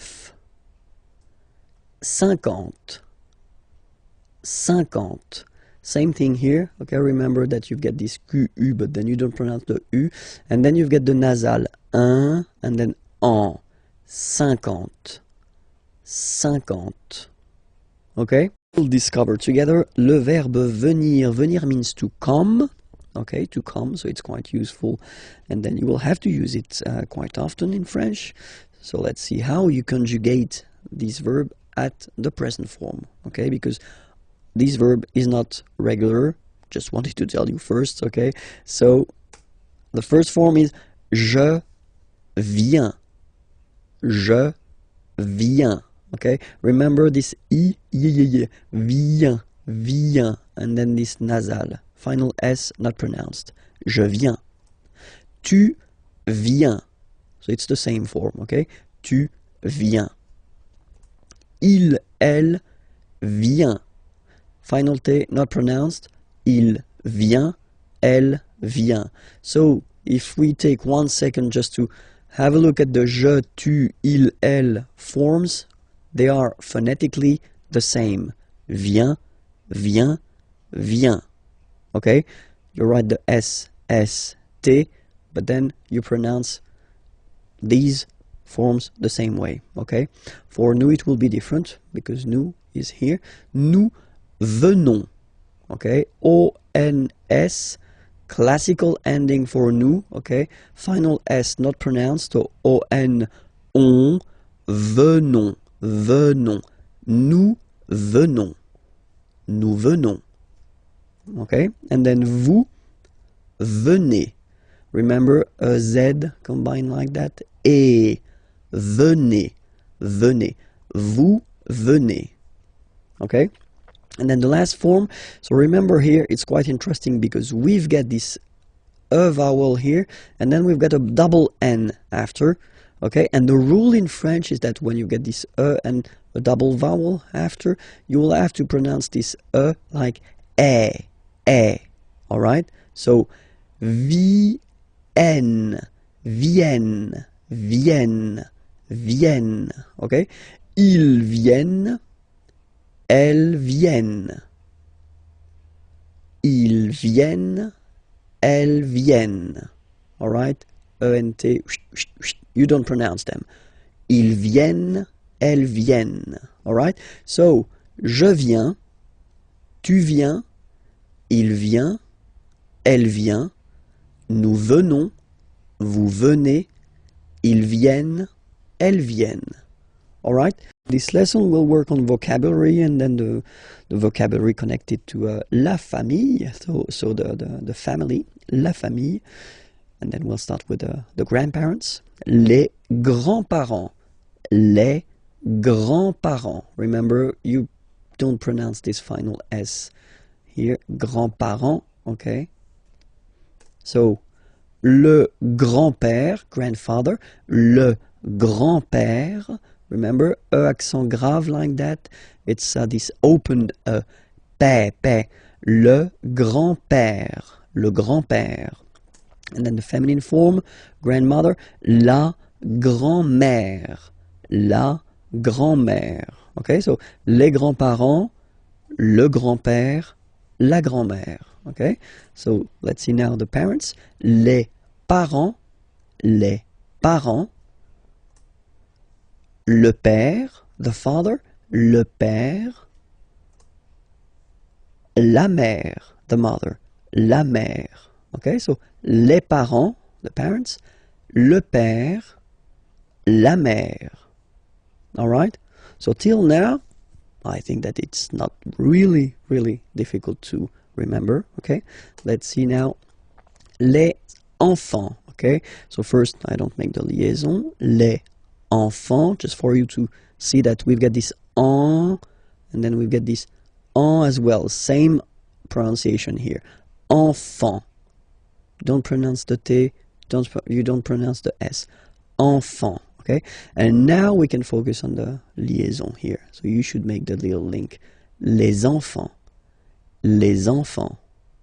Okay? Enfants, children. Les enfants, the children. So let's see. It will be the masculine form, so the son, okay? So it's le, and then even if you've got this L, well, basically you don't pronounce it, and then strangely you pronounce the final S. Le fils. Le fils. Le fils. Le fils. And then the feminine form, the daughter, la fille. Yeah. Okay, so this L here and E will give you the sound Y. La fille. La fille. Okay, so make the difference between the masculine form, le fils, and then the feminine form, la fille. Okay, so les enfants, le fils, la fille. Okay, and then the grandchildren, but then in French we use the petit, petit is like small, okay, so les petits enfants, make this liaison here, petits enfants, okay, les petits enfants, so grandson would be in French petit-fils, okay, so le petit-fils, and then the feminine form, la petite. So I insist because here it's t, okay, so really you need to make the difference between the masculine form petit and then the feminine form petite, okay, so la petite fille, so let's repeat them, les petits enfants, le petit-fils, la petite fille, okay. And then, when you're talking about your in-law family, well, in French we use this beau and belle, so it's beautiful, okay? So, the beautiful family, you're talking about your in-laws, okay? So, la belle famille. Remember, I-L-L-E, I, la belle famille, okay? So, père, okay, father, so father-in-law, okay, in French it's le beau-père, the beautiful father, le beau-père. So remember this E, A, U combination of vowels only give you the sound O, beau, okay, le beau-père. Mother-in-law, la belle-mère, okay, so let's see them one more time. La belle famille, le beau-père, la belle-mère, all right? And then brother-in-law, le beau-frère, so frère is brother, okay? And then feminine form, here you get sœur, okay? So sister-in-law, la belle, so we put the belle form here because it's the feminine form, sœur, la belle-sœur, And in this lesson we'll discover the questions in which you will find qui, que, or then quoi, okay? So let's discover now qui, okay? Qui means who, okay? So if you want to ask a question regarding someone, like in these two examples, so the first one, who is he? Qui est-il? Okay, so remember the normal way when we start a question with qui, or then as we saw in the previous lessons, okay, you will have to change the order and to put your subject, il, he, here, after the verb. Qui est-il? And then you make the liaison. Qui est-il? Who is he? Qui est-il? Or then, let's see a little example here. Qui vient? Vient is venir. Yeah, is to come, sorry. So, qui vient, who is coming, avec toi, with you, ce soir, this evening. Qui vient avec toi ce soir? So, he's coming with you this evening. Qui vient avec toi ce soir? Okay? If you pronounce them normally, remember that you will have to raise your voice a little bit at the end of the question. So let's pronounce them the normal way. Qui est-il? Qui vient avec toi ce soir? Qui vient avec toi ce soir? Okay? Second one is que. So qui, who, que, what? What, okay? And then we'll see two examples here. Que fais-tu? Okay? Fais is coming from faire. Faire means to do, okay? Que fais-tu? So what are you doing? What do you do? Okay? Que fais-tu? Same thing here, remember, que. So you start a question with que, then you get to change the order. You get to put the subject after the verb, okay? Que fais-tu? And it's a question. Que fais-tu? Que fais-tu? okay? And here, que veux-tu? So veux is coming from vouloir, vouloir to want. Que veux-tu? What do you want? Okay, que veux-tu? Regarder, regarder is to watch. À la télévision, well, at the television. Que veux-tu regarder à la télévision? So let's read it normally now. Que veux-tu regarder à la télévision? Que veux-tu regarder à la télévision? Okay, so you can hear that I've been raising a little bit my voice at the end. And then the other option is quoi. So quoi means what as well. So you will tell me, oh, you get two what here, you get que and quoi. Yeah, for a good reason. Look at that. Well, tu fais quoi? So I've been just taking the same question as we had here, this que fais-tu? What do you do? What are you doing? Okay, but then if you're using this quoi, then it does mean that you don't start the question with it. You just put it here, for example, at the end. Okay, tu fais quoi? It is exactly the same meaning as this question, okay, but then you can see that you just keep the normal order of the sentence, subject, verb. Okay, in that case you definitely need to raise your voice at the end. Okay, tu fais quoi? Tu fais quoi? And then I took the same example as we had here. Okay, tu veux regarder quoi à la télévision? Okay, so let's raise the voice at the end to make it clear that it's a question. Tu veux regarder quoi à la télévision? Tu veux regarder quoi à la télévision? Okay, so let's repeat. Qui, who, qui est-il? Qui vient avec toi ce soir? Que, what? But you start the question with it. Que fais-tu? Que veux-tu regarder à la télévision? And then quoi? You don't start the question and it means what? Tu fais quoi? Tu veux regarder quoi à la télévision? In this lesson, we'll just focus on a short thing but quite useful, les présentations. Okay, so the first thing, when you meet someone and you want to know the name of this person, well, that's the common question or the normal question that you will have to use. Comment, so how, vous appelez-vous? Okay, we've been seeing in Unit 1, if my memory is correct, the verb s'appeler, so to call oneself. Okay, when you introduce yourself, you use this s'appeler verb. Okay, so that's the reason why it will look this way. Comment vous appelez-vous? Okay, so comment vous appelez-vous? So what's your name? How are you calling yourself? If you want a direct translation, but it sounds a bit strange in English, but then that's the question.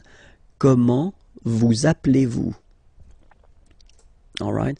The other possibility that we've got is to keep the normal order. So vous vous appelez, and then we put this comment thing at the end of the question.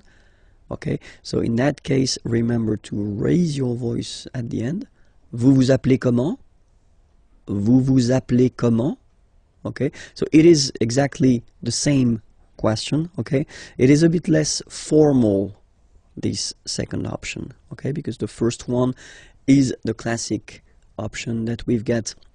We start with how, and then we change the order. We put the subject after the verb, okay?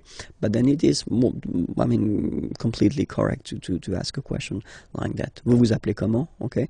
And then the other possibility would be, quel est votre nom? What is your, votre nom, name? What is your name? Quel est votre nom? Quel est votre nom? Raise a little bit. Quel est votre nom? Okay, so let's see them one more time. Comment vous appelez-vous? Vous vous appelez comment? Quel est votre nom? All right. In the first example, we've been using this vous form, so the polite form that normally we should use when we meet a person for the first time, okay? But then let's be frank, that if you're young and if you're meeting other young persons, then you can use this tu form, so the less formal way, okay? So the question will look like that. Comment tu t'appelles? comment tu t'appelles? Okay, or then same option that we've got. Tu t'appelles comment? So you put this comment at the end. Okay, don't forget to raise your voice because it's a beautiful question here. Tu t'appelles comment? Tu t'appelles comment? And then, quel est ton nom? What is your name? Quel est ton nom? Or other options. So I've been putting this option for this tu, okay, you, the less formal one, and not for the vous, because it is quite spoken this way. C'est quoi ton nom? Well, if you want to translate it directly, it's what your name, okay? It looks really, or it sounds really strange in English, but still it's possible in French. It is not formal at all, of course, okay? So don't use that if it's quite important or if the situation is quite formal, okay? C'est quoi ton nom? C'est quoi ton nom? Okay, and then if you want to, well, present yourself, then remember we're using this appeler, s'appeler, okay, to call oneself, okay. Je m'appelle Vincent Lefrançois. Je m'appelle Vincent Lefrançois. Okay, I call myself Vincent Lefrançois, all right? But then that's the way we use to present ourselves. Okay. Other option would be to use, not to use this s'appeler to call oneself, but to use to be, which is totally possible. Je suis Vincent Lefrançois.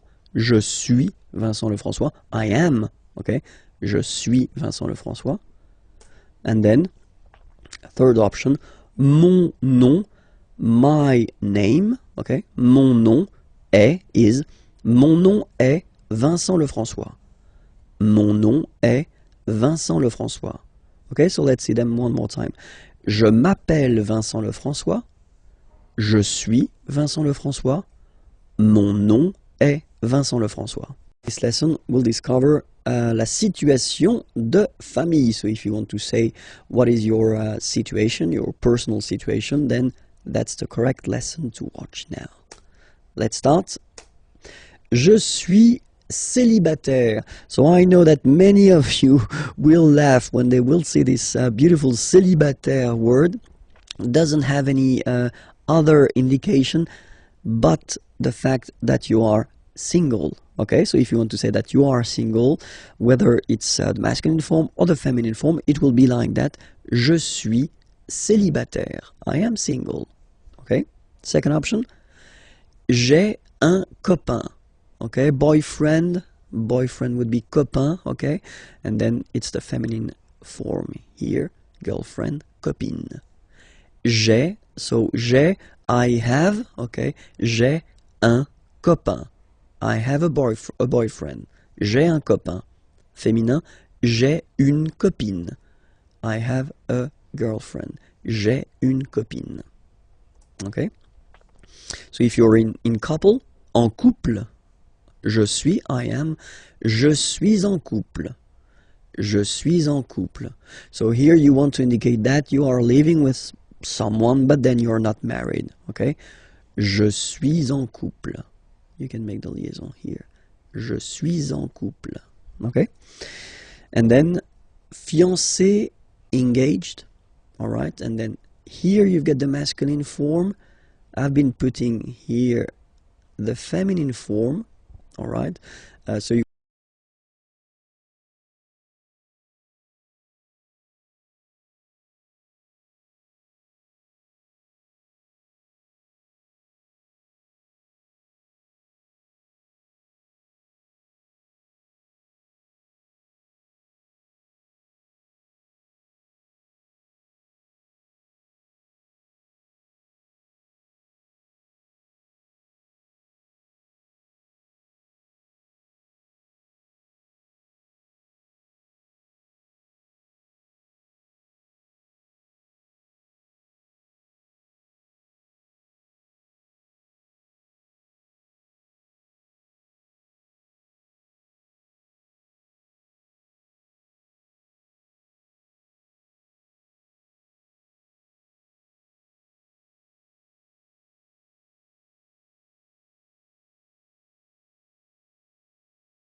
lesson, we'll see how to conjugate the verbs ending with IR.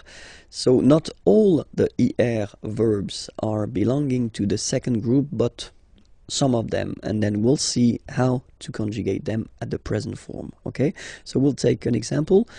The example is finir. So finir means to finish. Okay, and then you can see that it's ending with IR. All right, so we'll do it like that. We'll divide it in two, so FIN, and then we take away this IR ending, all right, and we'll just keep this form here, FIN, to construct the present. So you take it and you put it here, and after that you will add this ending. So for je, it will be IS. Je finis. Remember, final S is not pronounced. Je finis. Okay? Tu finis. So ES as well, like we had for je. So same way to pronounce it as well. You don't pronounce the final S. Tu finis. Il, elle finit. So IT, final T not pronounced. Il, elle finit. So je finis, tu finis, il finit. Phonetically, it's exactly the same form for these persons. Okay, so it's quite good if you want only to talk and not to write. So just focus on this fini form. You know that it's for je, tu, and il, elle. Okay, but then for nous, so have a look. Nous finissons. Okay, I-S-S-O-N-S. Ils sont. Nous finissons. Finissons. Okay, final S not pronounced. Nous finissons. Vous finissez. Vous finissez. Okay, a Z at the end gives you the sound E. Okay, finissez. Finissez. Vous finissez. Ils finissent. So remember, as usual, when we get the verbs and T not pronounced. Ils finissent. Elles finissent. All right, so let's see them one more time. Je finis. Tu finis. Il finit. Elle finit. Nous finissons. Vous finissez. Ils finissent. Elles finissent. All right, let's take another example. Unir, to unite. Okay, same rule. We just keep this UN, and then you spot the ending. You take it away, and you will keep the UN to construct. So, j'unis, same way. Tu unis. Il unit. Elle unit. Nous unissons. Vous unissez. Ils unissent. Elles unissent. Okay, so it's the same, exactly the same. So, same group, same way to conjugate it. Okay, let's take choisir, third example. You spot it, ending with IR here. Choisir means to choose. Okay, then same way. Je choisis. Tu choisis. Il choisit. Elle choisit. Nous choisissons. Vous choisissez. Ils choisissent. Elles choisissent. And we'll discover together, well, the plural form, how to construct or how to make a plural form. So it's le pluriel en français. So let's start now. So we'll take this example, okay, basic example. A friend, un ami, okay, un ami. Okay, so here you can see that we've got this article indéfini, un, at the masculine form, singular form, and then we've got ami, friend, like that, at the singular form as well. So if we want to construct the plural form, well, obviously the article will change. Okay, we saw previously that the plural article was des in that case, and then we keep the same word, so ami, and the rule goes like that. You get to add at the end of the word S. Okay, in that case, and as in most of the cases, you won't pronounce it, but you will have to put it. Okay, and so you've got des ami, okay? And if you make the liaison, so the link between the two, you will get des amis, okay? Des amis. So ami, remember, doesn't change. Even if you get to write the S, then you don't pronounce it, okay?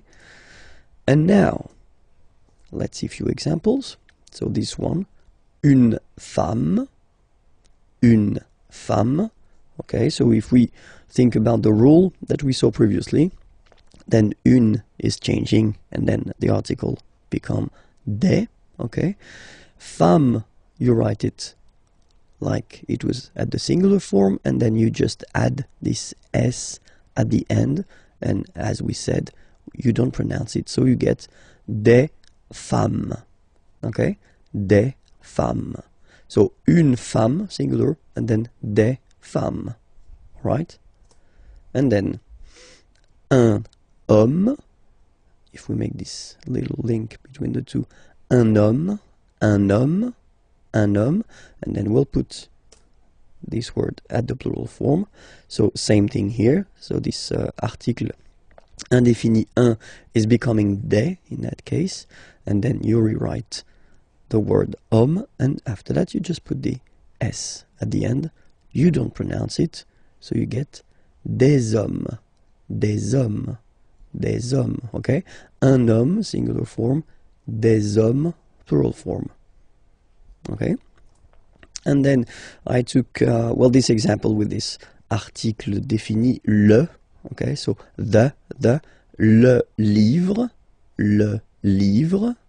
okay? If you want to put the plural form, then the article here becomes les, so that's the plural form, okay? Les, and then same rule, you just write livre, and then you put S at the end, but then you don't pronounce it.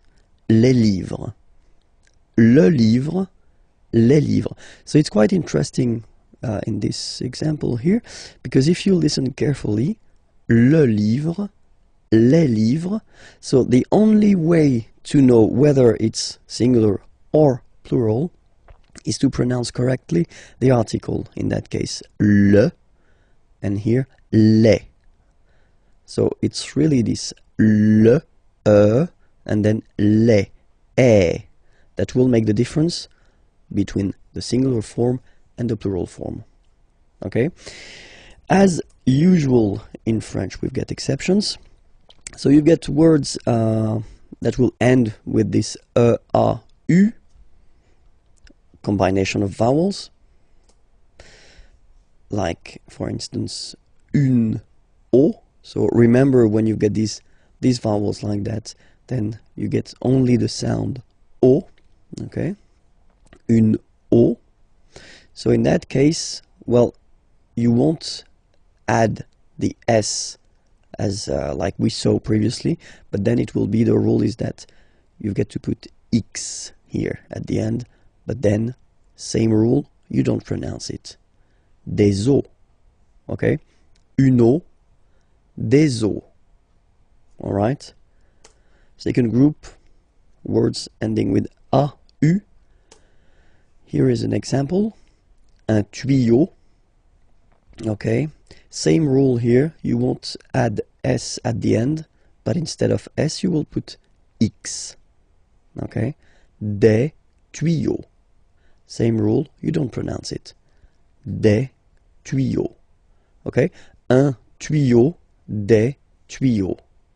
So the only difference will be with the article, because the word will be pronounced the same way. And then the last group is the words ending with u, e. So let's take one example. Un feu, and basically the same rule. You don't put S, but you will put X instead, and then you don't pronounce it. Des feux, un feu, des feux. Okay, there is another group of words. So because normally the words ending with the OU, like that here, OU, and then the sound is OU, okay? Normally these words just behave like the others, so you just need to put S at the end. But of course, as usual in French, we've got few exceptions. So I've been listing all the exceptions of the ou ending, words that will, well, like we saw previously, not take s, but then take x at the end, okay? But still, as usual, it's not pronounced, so it doesn't really affect the pronunciation, but it's just for you if you want to write them correctly at the plural form. Remember, it's not s, but it's x, okay? So the first one, un bijou, okay? So I did put the translation here. Pluriel, des bijoux, okay? Then, un caillou, plural, des cailloux. Okay, remember, you don't pronounce it, the final X. Then, un chou, okay, remember, when you combine this C and H, you get the sound sh. Chou, un chou, pluriel, des choux. Okay. Un genou, des genoux. Un hibou, des hiboux,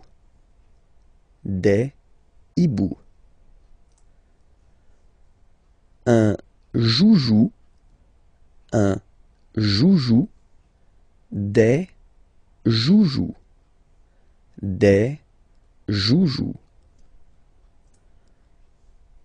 un pou, des poux, okay? So the good thing, if you remember carefully what I've been introducing so far, is that the main group of words are actually, you only need to add s at the end, and then you, well, basically you don't pronounce the s. Or then the exceptions, you will, like these ones here, you will have to add this x at the end, but still you won't pronounce the x, okay? But still, as usual, we've got exceptions. So a few exceptions, not that much, but then these exceptions are really strange, because it does mean that the pronunciation will change, okay? So we'll take this one, un bœuf, and then at the plural, well, you just write it like we saw previously, so you just add this s, but then pronunciation changes quite much, because you get des bœufs, all right? Un bœuf, des bœufs, all right? Then un œuf, des œufs, okay? And we'll make the liaison here to make it sound more beautiful. Des œufs, all right? Un œuf, des œufs. And then the last one, this is probably the most strange one. Un œil, des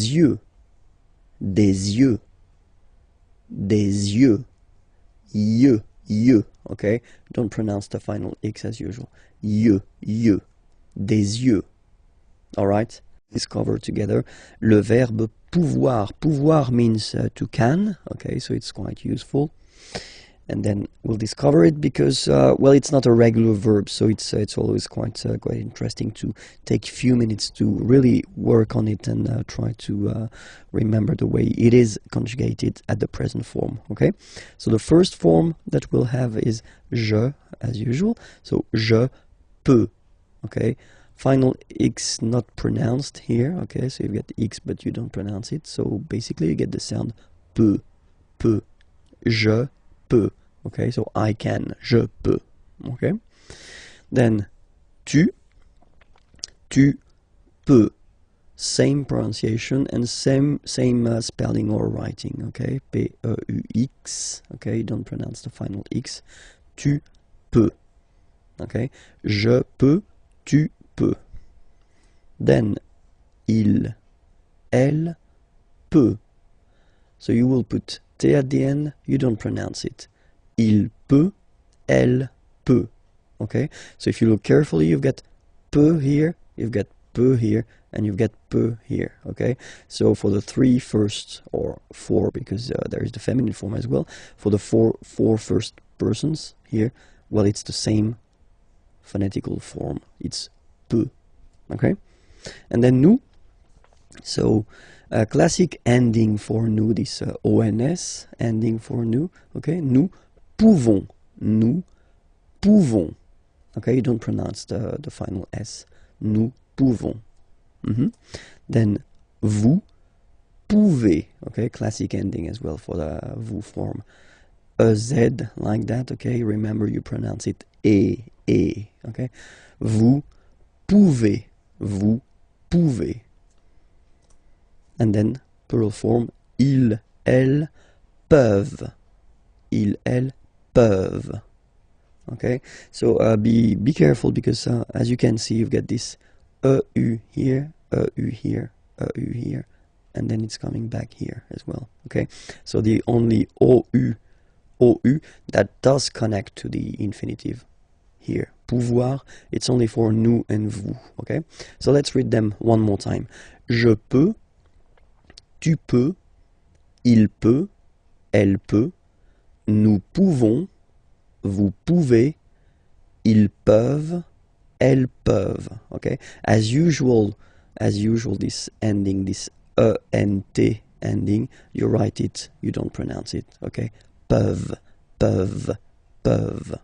Okay, so it's really useful.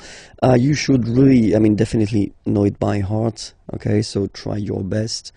Well, watch again this video if you need it, and then I hope it will enter in your head quite easily. Okay, let's see some example now.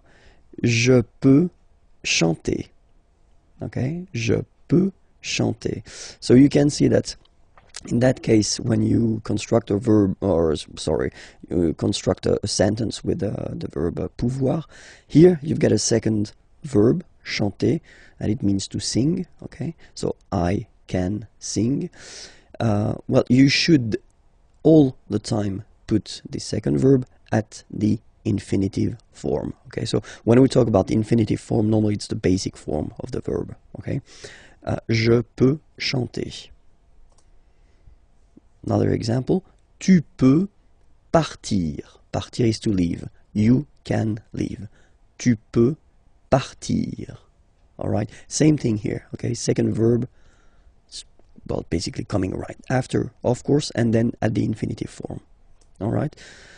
Elle peut dessiner. Dessiner is to draw. Elle peut dessiner. She can draw. Okay. Elle peut dessiner. And in this lesson, we will try to focus on le verbe devoir. Devoir means to must, okay, so it's quite useful. And especially, it's not a regular verb, so it's always good to spend a few minutes on the conjugation at the present of this verb. Okay, so let's start now. Let's see, so le verbe devoir, to must, at the present form. Je dois. Okay, remember, final S is not pronounced. Je dois. OE, when you combine the two, you get the sound wa wa wa. Je dois. Okay? Tu dois. Final S not pronounced. Tu dois. Il, elle, doit. Final T not pronounced. Il doit. Elle doit. Okay? So if you have a look at these forms, phonetically, they are the same forms. Okay? So doit, doit, and then doit, okay? And then nous is coming. Nous devons, okay? Classic ending, ONS for nous, okay? You just pronounce this on, ON, this nasal, okay? And then the S, final S is not pronounced. Nous devons, okay? Nous devons, well, basically we must, okay? And then vous devez. Remember, classic ending for vous here, a Z, but then you pronounce this combination of two letters, et, devez, devez, vous devez. Alright? And then the last one, ils doivent. So same thing, classic ending for the plural form, ent here. Okay, but then you don't pronounce it. Doivent, doivent. Elles doivent. Ils doivent, elles doivent. Okay, so let's repeat them one more time. Je dois, tu dois, il doit, elle doit, nous devons, vous devez, ils doivent, elles doivent. Alright, so let's see a few examples now. The first one, je dois étudier. Étudier is to study, okay? So it's a verb, and then the rule in French goes like that. If you get to put two verbs in the sentence, like here, the second one must be at the infinitive form. So when we talk about the infinitive, it's the basic form of the verb, okay? So étudier, study. Je dois étudier. I must study. Je dois étudier. Okay? Then, il doit choisir. Okay? Same thing here. Choisir means to choose. Okay? And so, I did put here the infinitive form, so the basic form, IR form. Il doit choisir. Okay? He must choose. And the last example, nous devons répondre. Répondre is to answer. Répondre here, okay? Nous devons répondre. We must answer. Nous devons répondre. Okay? We are going to discover together European countries, so les pays européens. Okay? So let's start now with les pays européens. And the first one, la Grèce. La Grèce. Okay, so remember gr, gr. And then this accent grave like that, open. Grèce. Okay? La Grèce. Le Portugal. Le Portugal. L'Espagne. L'Espagne. Okay, don't insist on the final E because basically it's not pronounced. L'Espagne. Gna, gna, gna. L'Espagne. L'Espagne. L'Italie. L'Italie. L'Italie. Okay, so you can see that for these two countries here, as they are starting with a vowel, like here, okay, as we saw in a previous lesson, the article is modified and then it's L apostrophe, like that, okay? Le Luxembourg, okay, final G not pronounced, and then when you combine this M here, you get the sound en. You don't pronounce the M at all, it's this nasal en, okay? Le Luxembourg. Le Luxembourg, okay? La France. La France, okay? A-N here, nasal en. La France. Okay? We continue. Les Pays-Bas. Final S here, not pronounced. Same thing here. Pays, pays, and then bas. Les Pays-Bas. Okay? Then l'Irlande. Remember, this is E, and it should be pronounced like E. Irlande. Irlande. Okay, A-N, en, D, and final E, not pronounced. Irlande. Le Royaume-Uni. Le Royaume-Uni. Le Royaume-Uni. Okay? L'Allemagne. L'Allemagne. Remember this G and E, it can be quite tricky at the beginning to produce, I mean the sound ny, okay? But really you should work on that because it's quite, well, it's not coming all the time, but it's not rare. I mean the sound is not rare in French, okay? Ny. L'Allemagne, okay? La Belgique, okay? Remember Q-U-E here, you will get only the sound K, okay? Belgique. So it's not Belgique, not at all, okay? Because it's only the K. Belgique, okay? Le Danemark. So same sound here, this K and then this Q-U-E, well, they will produce the same sound here. Belgique, le Danemark, okay? L'Autriche, okay, remember sh here. L'Autriche, okay? La Suède, la Suède. Remember, accent grave, it's really open. Suède. La Suède.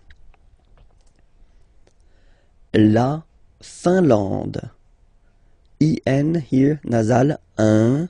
AN, nasal, en. And then D, final not pronounced. La Finlande. Okay? L'Estonie, final not pronounced. L'Estonie.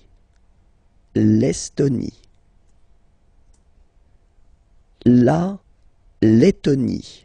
So remember when you get this and then a double letter like that, T, okay, then you will have to open your and it will become Lettonie. La Lettonie. La Lituanie. Remember in French, sorry, H doesn't exist, okay, so you don't pronounce it, and it's li, tu, a, ni, Lituanie. La Lituanie. Okay, continues. La Pologne. Nya again. La Pologne.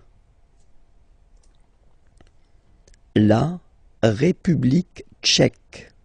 So remember, Q-U-E, K, Tchèque. La, and then here as well, République. La République tchèque. Okay, la République tchèque. Chypre. So remember, we've got this Y letter here, but then phonetically when you pronounce it, it's like I, okay? Chypre. Okay? Malte. Same thing here, you don't insist on the final E. Malte. La Slovénie. Remember, you get this accent aigu here, it's E. Slovénie. Final as usual, not pronounced. La Slovénie. Okay? La Hongrie. So remember, H doesn't exist, so you don't pronounce it. So it starts with O-N, on, and then gris. Final not pronounced. La Hongrie. Okay? Les nationalités. So basically I've been making this nationalities lesson based on the previous lesson. So leçon D. Okay, so I definitely invite you to check the leçon D if you want that everything is clear for you. Okay, but then les nationalités, and it's starting right now. La Grèce. Grec, so I will put each time the masculine form for the nationality, Grec, and the feminine form here for the nationality, okay? So you get the country, la Grèce, and then you get Grec, masculine form, Grec, feminine form.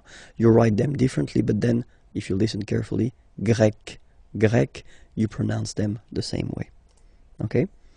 Le Portugal, portugais, portugaise. Okay, so listen carefully.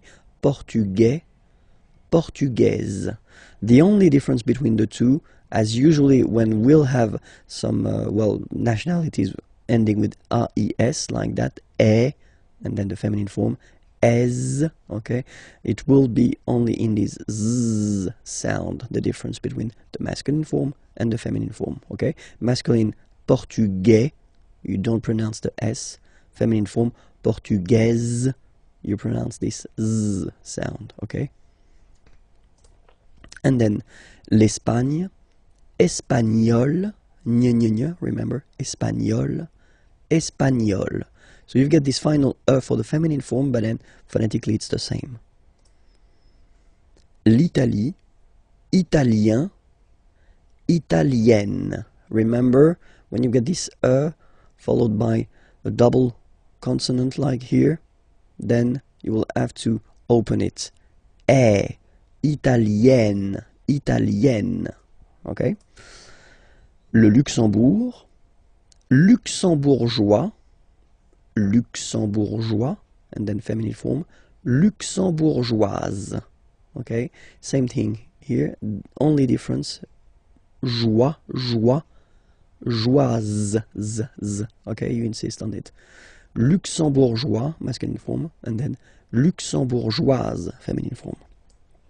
Then, la France, français, française. Okay, c'est, and then seize. Okay, français, française. All right, it continues. Les Pays-Bas, néerlandais, néerlandaise. Néerlandais, néerlandaise. Okay. L'Irlande, irlandais, irlandaise. Le Royaume-Uni, britannique. Okay, only one form, whether it's masculine or feminine, britannique. L'Allemagne, allemand, allemande. Okay, same thing here. Okay, you don't pronounce the final D, but then you pronounce it here for the feminine form. Allemande, okay? Allemand, allemande. La Belgique, belge. So only one form here for the masculine and the feminine form.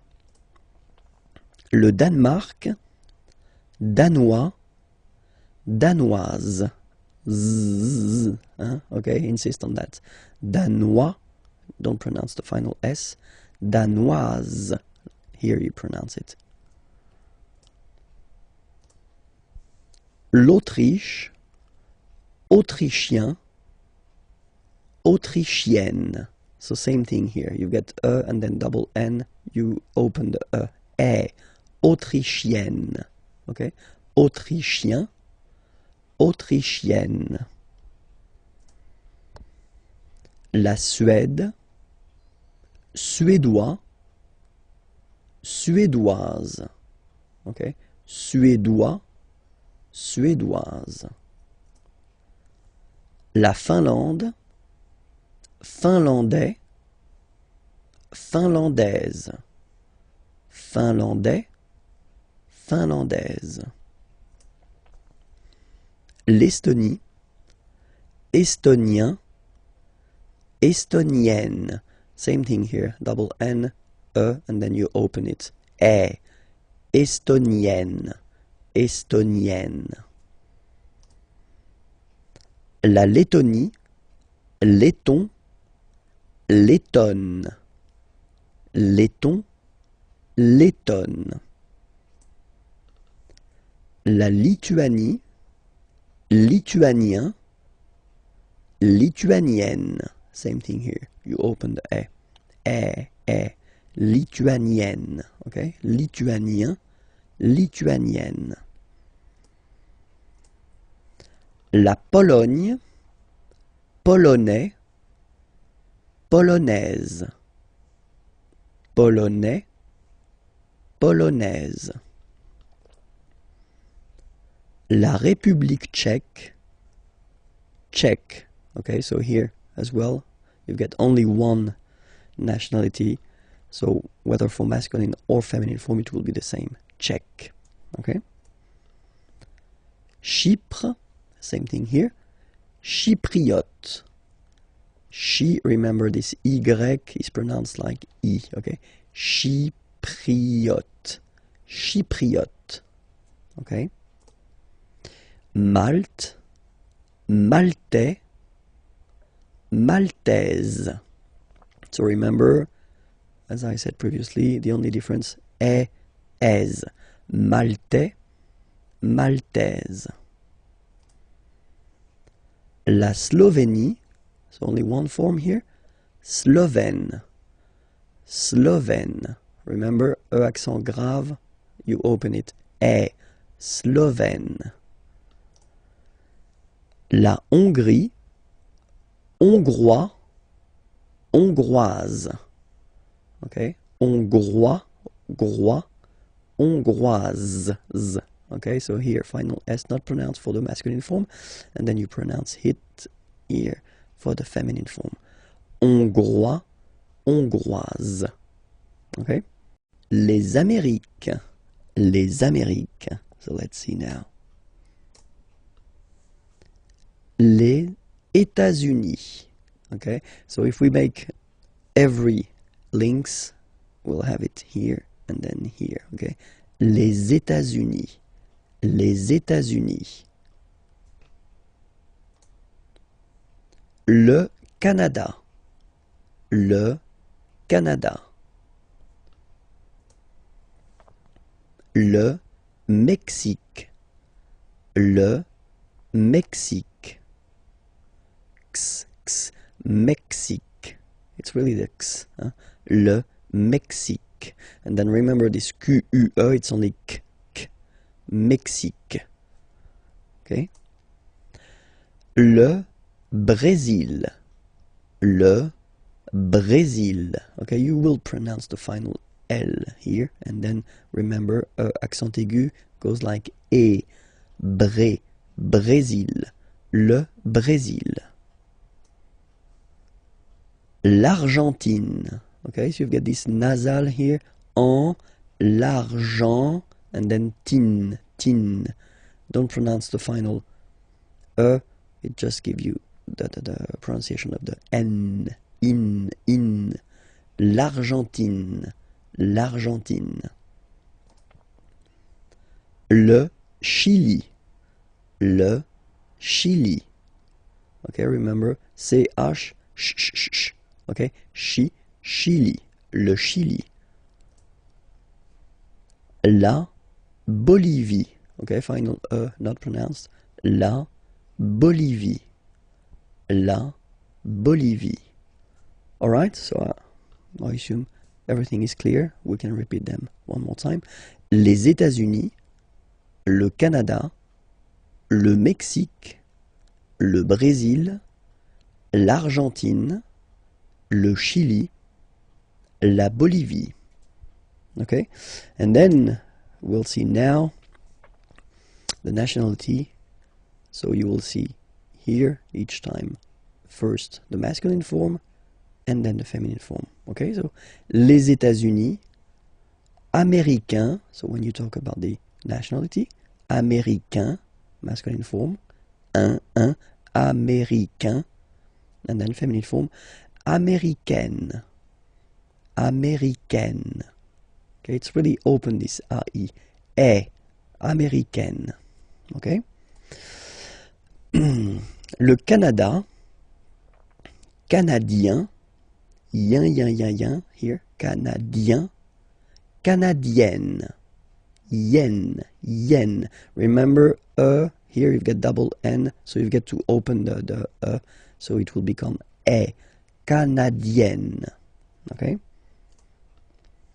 Le Mexique, mexicain, un here, like we had in américain, A-I-N, mexicain, and then mexicaine, mexicaine. Le Brésil.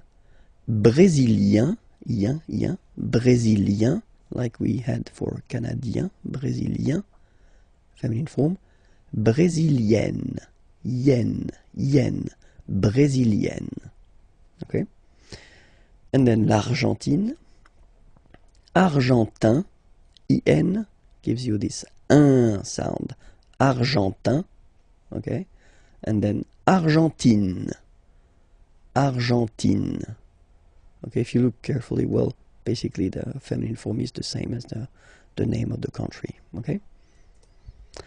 Le Chili, chilien, chilien, yen, chilien, chilienne, chilienne, okay? And then la Bolivie, bolivien, yen, same, bolivien, and then feminine form, bolivienne, bolivienne. Okay? This lesson we'll discover together le verbe attendre. So attendre means to wait. Okay? So it belongs to the third group of verbs, so not the regular one, the irregular. So that's the reason why it's quite important to take a few minutes to discover together the way to conjugate this verb at the present form. Okay? So let's see now how it will go. So the first form will be j'attends. J'attends. Okay, you get D and S. Well, basically you don't pronounce them. Okay, and then you get only the sound attends. Nasal here, en, j'attends. Okay. Second form, tu attends. Okay, you can see that, well, it is exactly the same one, so same way to pronounce it. Attends. Okay. Il attend, elle attend. So the only difference between this one, so this il form and the tu or je form, okay, if you want to write, it's just that if you look carefully, you don't have the final S here, okay, but then basically if you want to only pronounce or only speak, then, well, it's exactly the same way to pronounce these forms, okay. J'attends, tu attends, il attend, elle attend. Okay, but then nous is coming here, all right, and then we've got the classic ending for nous, so ons. Okay, you don't pronounce the s, so you get only this on sound. Okay, attendons, nous attendons, so we'll make the link between the two, la liaison. Nous attendons, nous attendons. Vous form, same thing, classic ending for vous, ez, okay. When you combine the two, you get the sound et, okay. Vous attendez, attendez, okay. Let's put here the liaison, the link. Vous attendez, vous attendez, okay. And the last one, same thing, classic ending for il, elle at the plural form, ent, but then you don't pronounce them. Ils attendent, okay, so remember you get to pronounce this, the D at the end, okay. Elles attendent, all right. If you make the link, ils attendent, elles attendent, okay. So let's read them. J'attends, tu attends, il attend, elle attend, nous attendons, vous attendez, ils attendent, elles attendent. Okay? So I've been making few sentences just to show you how it works, or the meaning. J'attends le train. So le train, the train, I wait. Okay? I wait for the train, but then j'attends le train. Okay? Tu attends avec moi. So you wait, and then avec means with, moi, me. You wait with me. Tu attends avec moi. Il attend sa femme. Okay, remember, sa, it's the possessive, his in that case, and then femme, wife. Il attend sa femme. Nous attendons tranquillement. Nous attendons tranquillement. So here I wanted to show you how it could work if you put this tranquillement. So tranquillement is quietly, and it's an adverb. Okay, it's ending with ment like that, which is one of the classic ending for the adverbs. We'll have the time to see that a bit later. But then, yeah, quietly is tranquillement. Nous attendons tranquillement. So basically you put this adverb after your verb. Okay? Nous attendons tranquillement. Vous attendez les enfants. Okay, children, les enfants. Vous attendez les enfants. Elles attendent votre réponse. Réponse, answer, and then remember, votre, it's the possessive, your. Elles attendent votre réponse. Okay? So I will read them one more time, and I will read them at my normal speed. Okay? Just for you to get used. Because I've been reading them quite slowly when we were just we were covering them previously. Okay? So, j'attends le train, tu attends avec moi, il attend sa femme, nous attendons tranquillement, vous attendez les enfants, elles attendent votre réponse. Le verbe répondre. Répondre means to answer, so it's quite useful. And then, well, it belongs to the third group of verbs, so we'll see how to conjugate this verb répondre at the present form. So let's see now the first form. Je réponds. Je réponds. Okay, so you can see that D and S here are not pronounced. Je réponds. Okay? Tu réponds. Well, the same form. Okay, exactly the same form, so the same pronunciation. Tu réponds. Il répond. So, final D is not pronounced. You will only have this on nasal sound at the end. Répond. Elle répond. Okay? So, je réponds, tu réponds, il répond, elle répond. Okay? So far, only one way to pronounce it. Alright? Then, of course, for nous, we've got the normal and classic ending ONS. Okay? Don't pronounce the final S. You only pronounce this on sound. So you get répondons. Nous répondons. Nous répondons. Okay? And then classic ending for vous as well, EZ. Okay?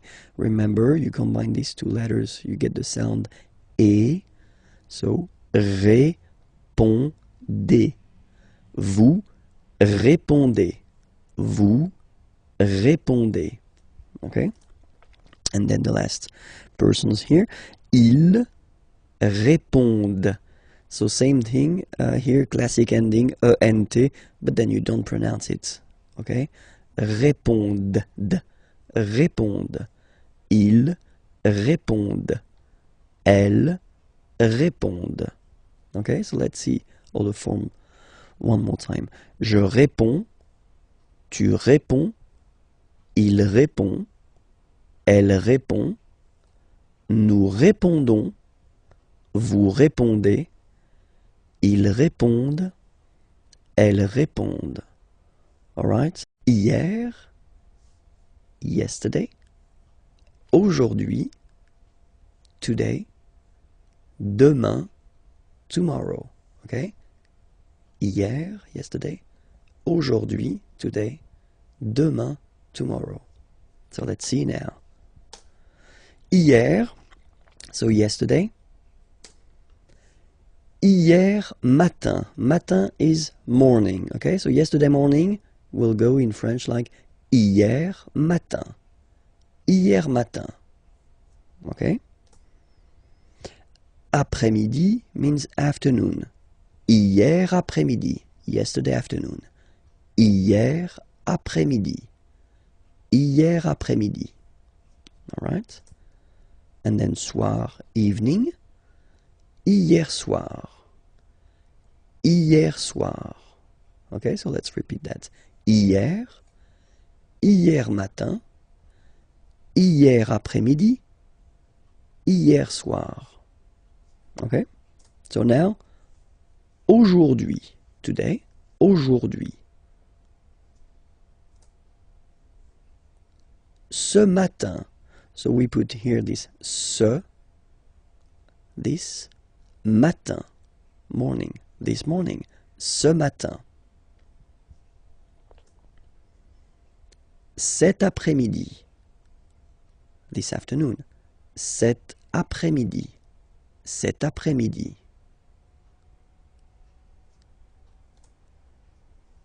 Ce soir, so soir, evening, this evening, ce soir, ce soir. All right? And then, demain, so tomorrow. Demain matin, tomorrow morning. Demain matin. Demain après-midi, tomorrow afternoon. Demain après-midi. Demain soir. Demain soir. Tomorrow evening. Demain soir. So one more time. Hier. Hier matin. Hier après-midi. Hier soir. Aujourd'hui. Ce matin. Cet après-midi. Ce soir. Demain. Demain matin. Demain après-midi. Demain soir. 50, de 50 à 75, till 75, de 50 à 75. So let's see how they go. 50, 50, 51, 51, 52, 52, 53, 53, 54, 54,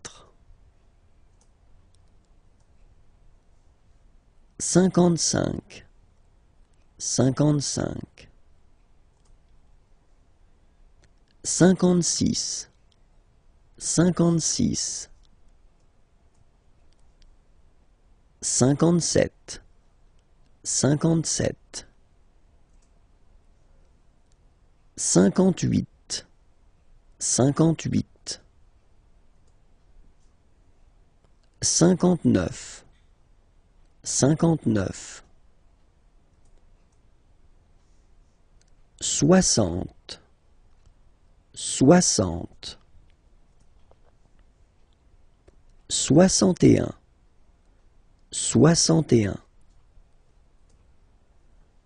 62, 62, 63, 63, 64, 64,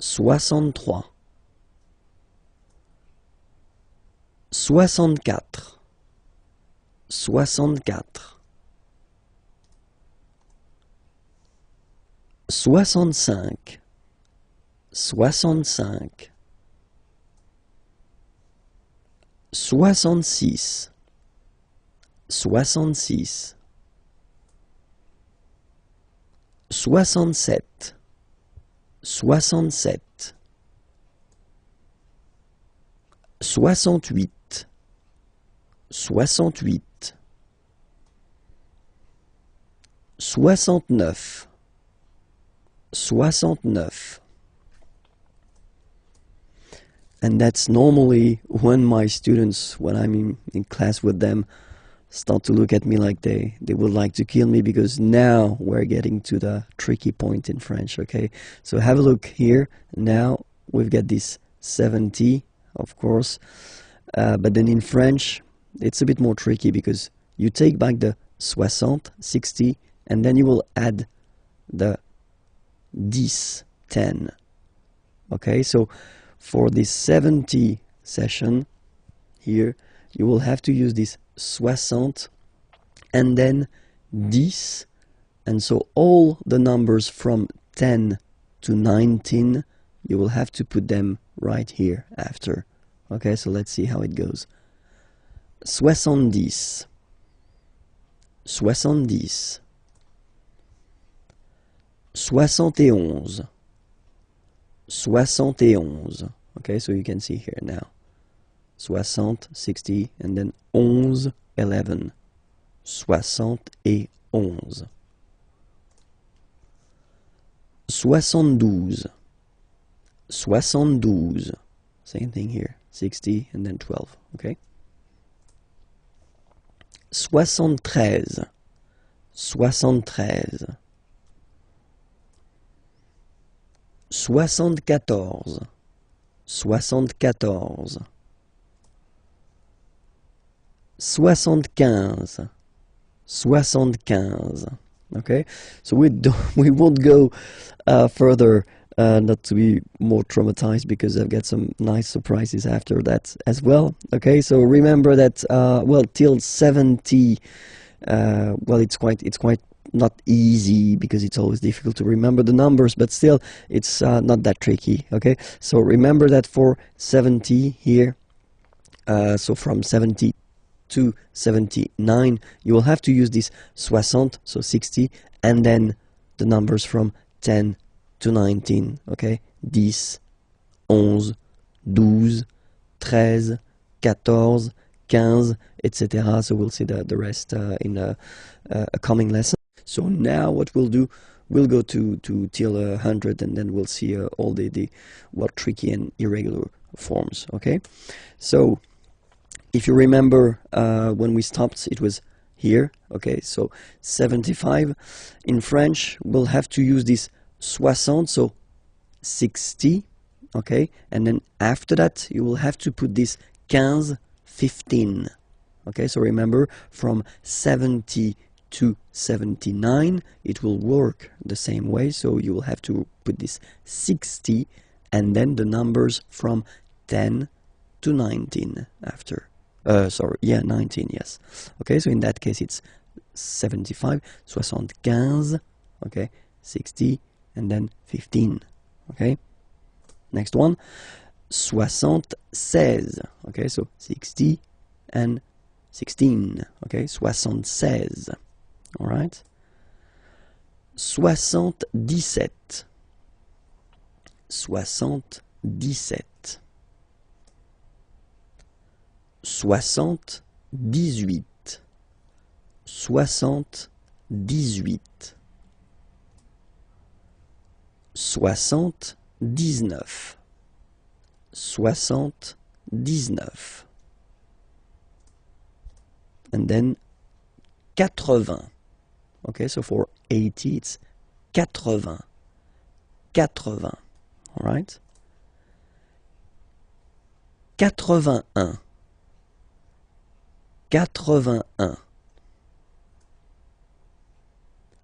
82. 83. 83.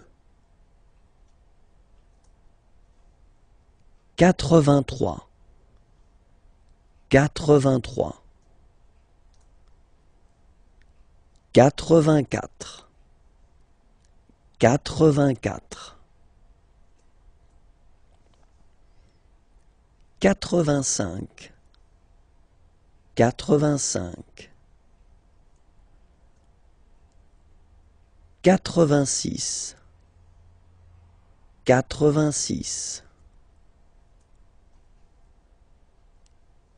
86. 86.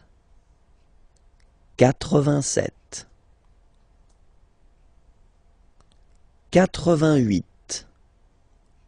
88. 89. 89. And now for 90, well, basically it would be the same thing as we had for 70. So you will take this 80, 80, and then you will add the numbers from 10 to 19 after. So 90, and then 91, so 91, so remember 80, 80, and then 11, 11.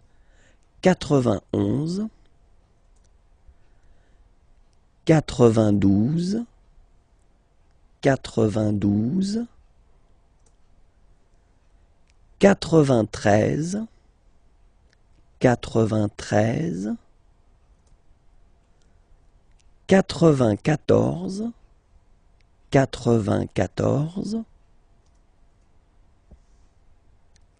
92, 93, 93, 94, 94, 95, 95, 96, 96, 97, 97, 98, 98, 99, 99, and the last one, 100. Remember, final T not pronounced. 100. Okay? Discover this parce que form. So parce que means because. Okay, and it's really useful. So we'll see how to use it. Okay, so parce que here. So the first use of parce que is when you want to introduce the reason. Okay, so we've got two examples here. Il ne mange pas tout de suite. Okay, so here you've got the negative form, remember, ne, and then pas. Manger means to eat.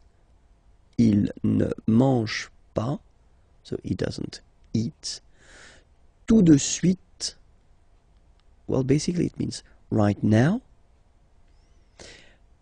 Parce qu'il, okay, préfère attendre.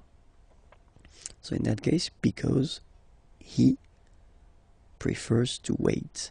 Il préfère attendre. Okay? Préférer, to prefer. And then here you can see that attendre is to wait. Second verb, okay? And then you should put it like here at the infinitive form, so the basic form of the verb, okay? Il ne mange pas tout de suite parce qu'il préfère attendre. Okay? Second example. Nous allons dehors. Aller is to go, dehors, outside. Nous allons dehors, so we go outside. Parce que, so because. Nous voulons marcher. Vouloir, to want. Marcher, to walk. Nous voulons marcher, we want to walk. Okay? Nous allons dehors parce que nous voulons marcher. Okay? And then the second option to use this parce que is when you want to introduce the cause, la cause. Okay? Example here. Il prend son parapluie. Parapluie, umbrella. Prendre is to take. Il prend son, his. So he's taking his umbrella. Il prend son parapluie parce qu'il pleut. Pleuvoir, to rain. It rains, il pleut. Il prend son parapluie parce qu'il pleut. Okay? And then, second example. Il appelle le garagiste parce que sa voiture ne démarre pas. Okay? Appeler is to call. Garagiste is this nice person that will fix your car if it's broken or if it doesn't start, like in this example. Okay? Parce que sa voiture, voiture is car, sa voiture, possessive, his car, and then ne pas, so you get the negative form here, and démarrer is to start. Il appelle le garagiste parce que sa voiture ne démarre pas. So because his car doesn't start. Okay? Il appelle le garagiste parce que sa voiture ne démarre pas. All right, so you can see the two main way of using this parce que. So the first one, the reason. In that case, well, it's something that refers to the person. Okay, actually, in that case, he doesn't eat because he prefers to wait, and then we go outside because we want. Okay, and then the second possibility, when you talking about la cause, in that case, something that doesn't really, it's not the results of what someone is doing, but it's raining in that case, and then the car doesn't start.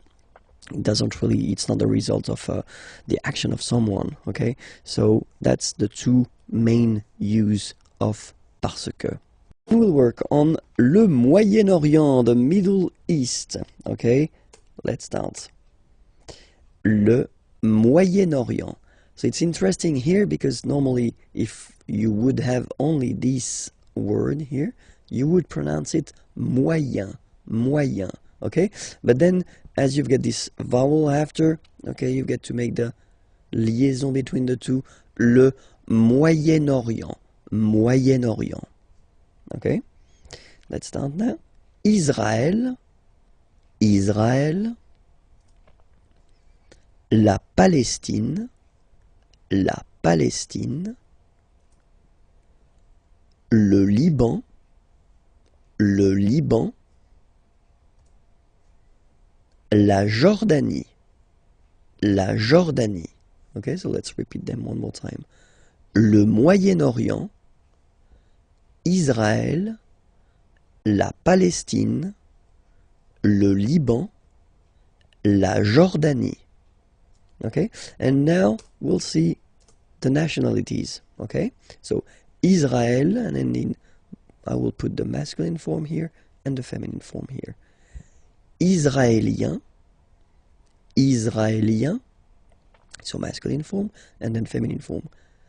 Israélienne, Israélienne, okay, yen, yen, okay, and then Palestinien, Palestinien, feminine form, Palestinienne, Palestinienne.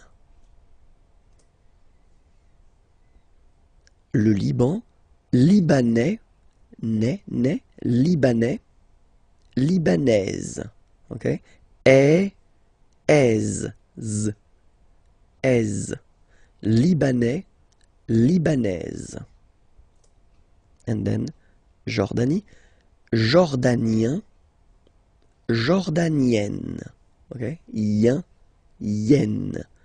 Jordanien, Jordanienne. Okay, so let's see them one more time. Israël, Israélien, Israélienne. La Palestine, Palestinien, Palestinienne. Le Liban, Libanais, Libanaise. La Jordanie, Jordanien, Jordanienne. L'Extrême-Orient, so Far East. L'Extrême-Orient, so let's discover that together. So Far East in French we will say l'Extrême-Orient. L'Extrême-Orient. Le Japon. Le Japon. La Chine. La Chine. La Chine. L'Inde. So remember you get this nasal here form. I-N-1. L'Inde. L'Inde. Le Pakistan. Le Pakistan. Hong Kong. Hong Kong. Okay, so let's see everything one more time here. L'Extrême-Orient, le Japon, la Chine, l'Inde, le Pakistan, Hong Kong. Okay, and now for the nationalities. So each time I will put the masculine form and the feminine form. Okay? Le Japon, japonais, japonaise.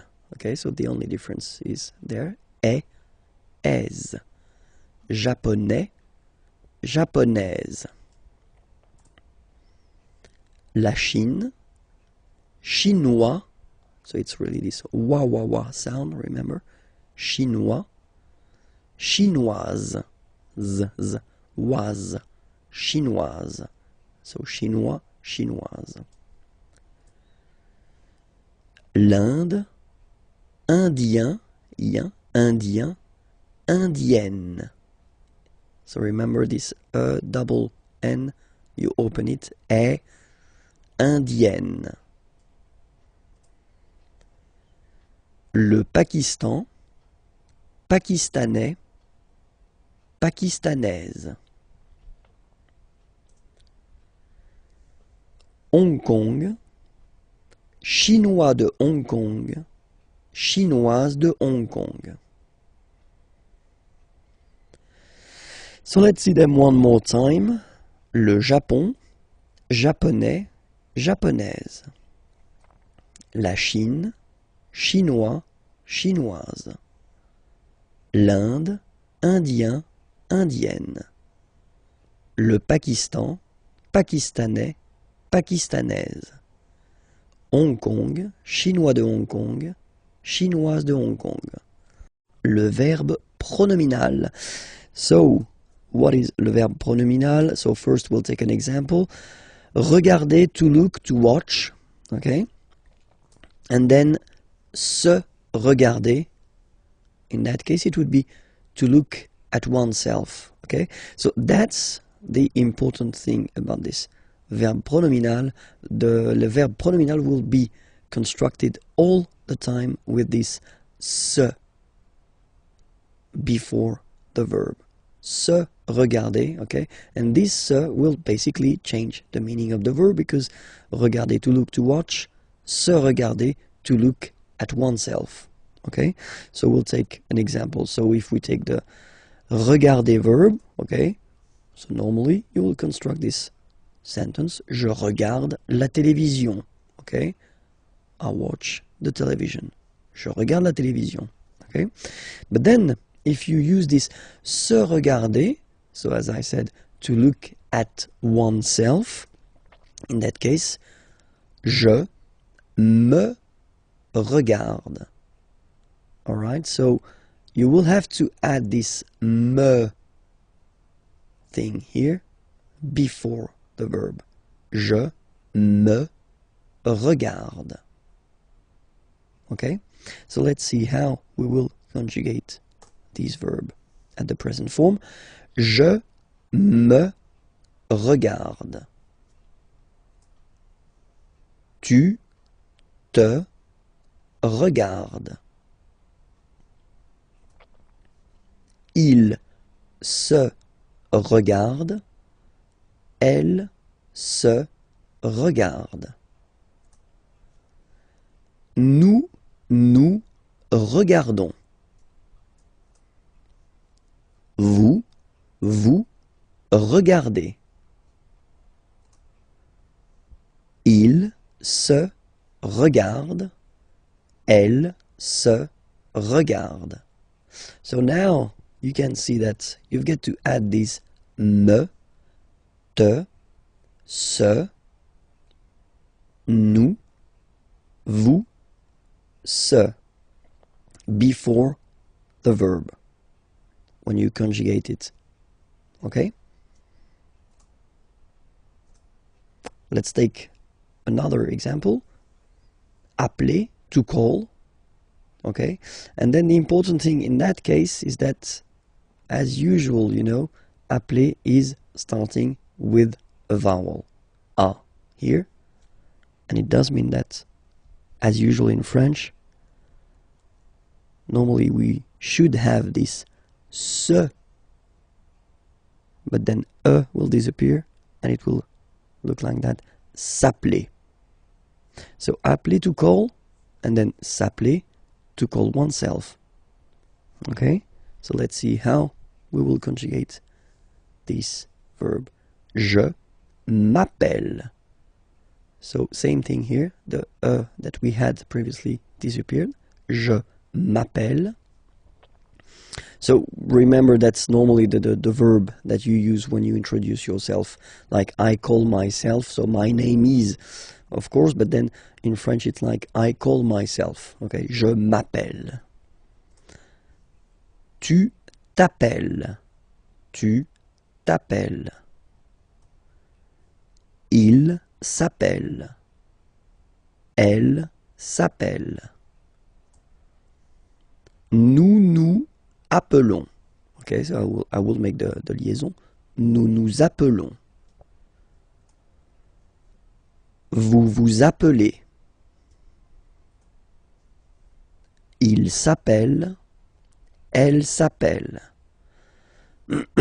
Sorry.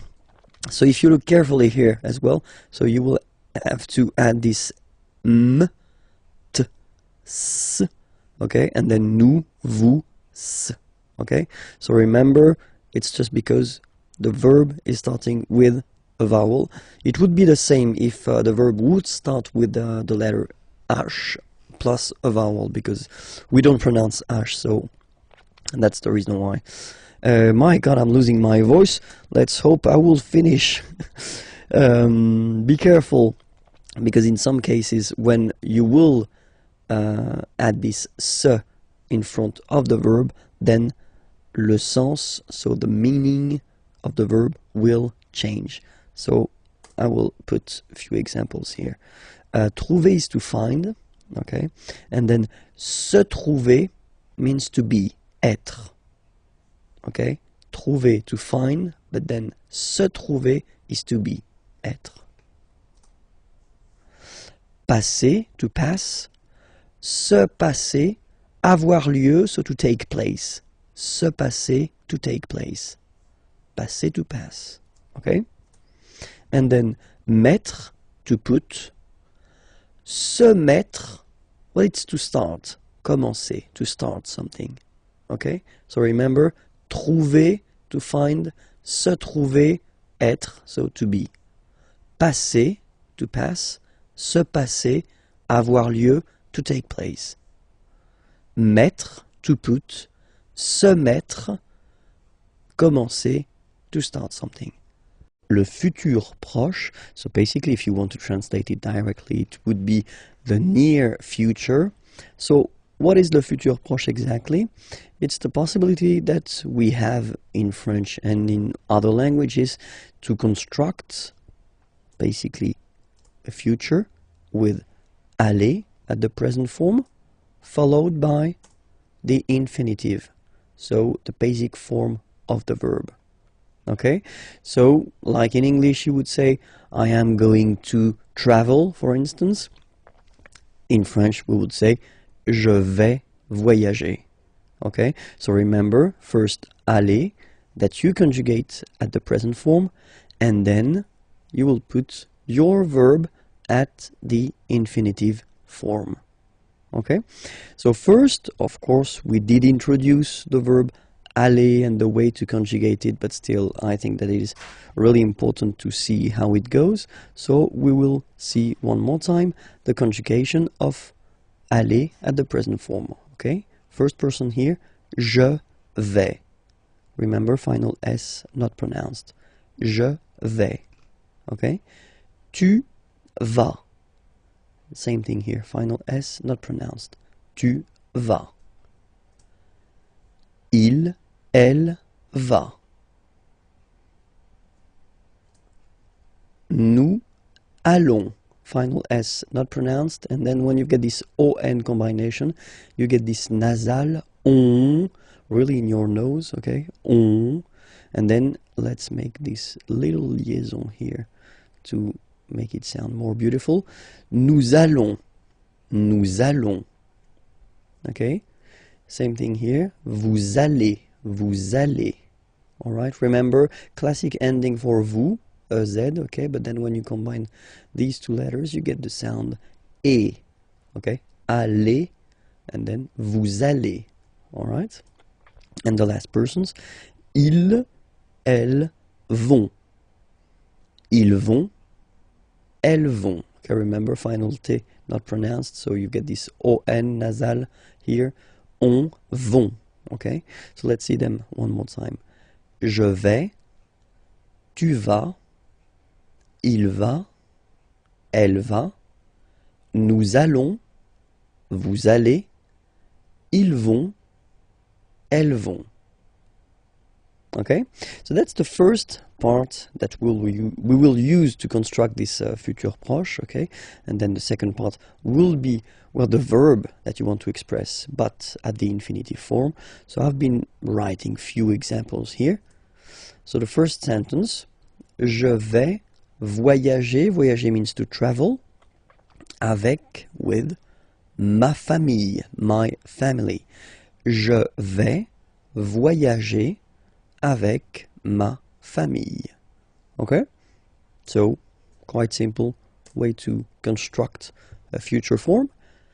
Tu vas chercher. Chercher means to search. Une nouvelle maison. Okay? Une nouvelle. Nouvelle, it's the feminine form of the adjective nouveau, new. Okay, because maison, house, as you can see here, is feminine, so une nouvelle maison, a new house. Tu vas chercher une nouvelle maison. Okay, and then il, elle, va partir. Partir is to leave. Okay, pour means for. Pour un an. 1 year. Un an. Okay, so I will make the liaison just to make it more normal after. Okay, but I just want to divide here. Un an. Okay, so let's read it normally now. Il va partir pour un an. Okay, so you can hear that now I make this link between the two. Un an. Un an. So no break between the two. Un an. Okay. Il va partir pour un an. Elle va partir pour un an. Okay? Then for nous, nous allons chanter. Chanter means to sing. Okay? Cette chanson. So remember, cette feminine form of ce, this. Okay? Chanson, song. And as chanson is feminine, so you should put this form here at the feminine. This. Okay? Nous allons chanter cette chanson. Nous allons chanter cette chanson. And then for vous, vous allez adorer. So adorer, to adore, to love a lot. Ce film. Okay, so you see now this. Okay, but then it's the masculine form because film here is masculine. Ce film, this movie. Okay? Vous allez adorer ce film. Vous allez adorer ce film. And the last one. Ils vont boire. Boire is to drink. Un café. A coffee. Ils vont boire un café. Elles vont boire un café. Okay, so let's repeat everything again. Je vais voyager avec ma famille. Tu vas chercher une nouvelle maison. Il va partir pour un an. Elle va partir pour un an. Nous allons chanter cette chanson. Vous allez adorer ce film. Ils vont boire un café. Elles vont boire un café. Bonjour à tous, hi everyone and welcome to Learn French with Vincent. This is Unité 4, leçon B. And in this lesson, we'll try to work on le genre des mots, so the gender of the words, because normally that's something a bit difficult for students to know or to remember the gender of the words. So normally what I tell them is to try to memorize, try to remember the gender when they discover or when they see a new word, but I know it's not easy. Okay, so in this lesson we'll try to see actually a few endings that give you some useful tips, and well, we'll focus only on the feminine words, and we'll start right now. Sorry.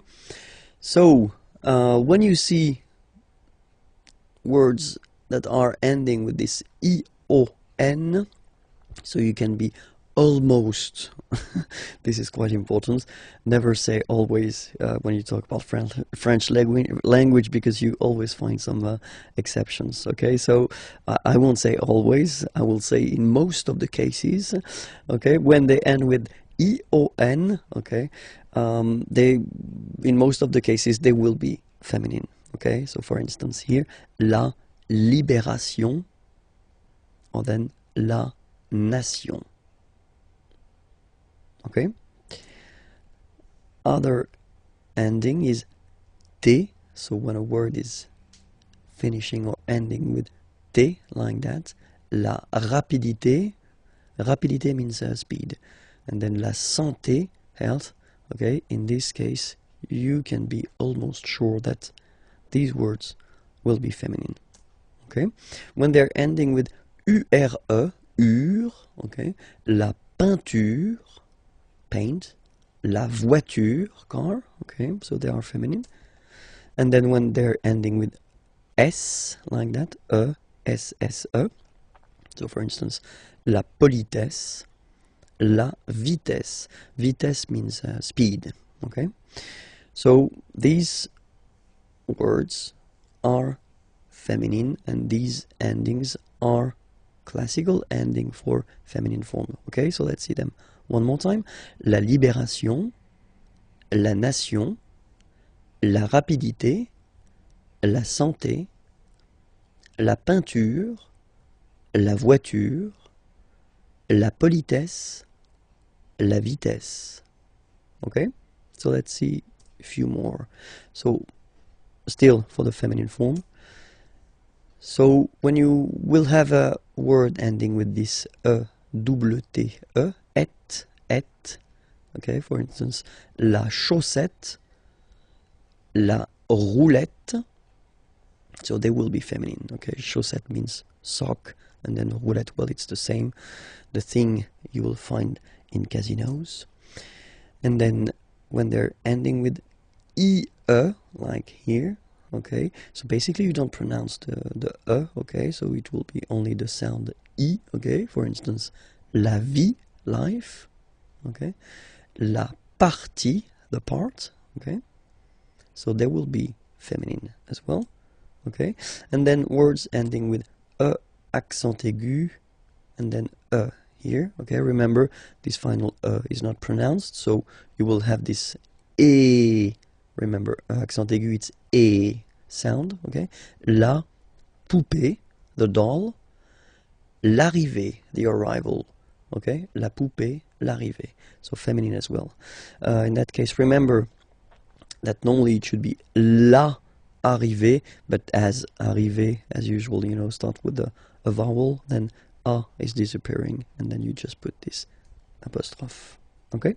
And then words ending with ud, like that, ude, ud, okay, are normally, in most of the cases, feminine. La gratitude, well, if my understanding is correct, it's exactly the same in English. La gratitude, and then same thing here, latitude. Latitude. Okay, so let's repeat them one more time. La chaussette, la roulette, la vie, la partie, la poupée, l'arrivée, la gratitude, latitude. Okay, I know it's not the key, it's not the magic key that will help you forever and that will give you all the time the correct gender of the words, but still you've got some tips now, okay? It was leçon B, okay? Remember that I've been doing many lessons, so they can be found there on youtube.com/imagier, okay? And then the website is here, imagier.net. You can find more material there. Have a nice day. Bye bye. L'article partitif.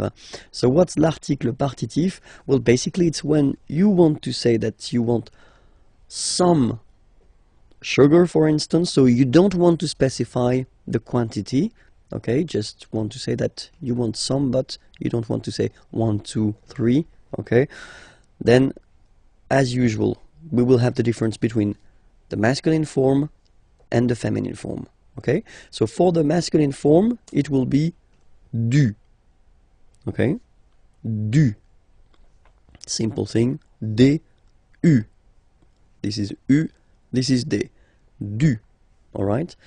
And then for the feminine form, it will be de la, okay?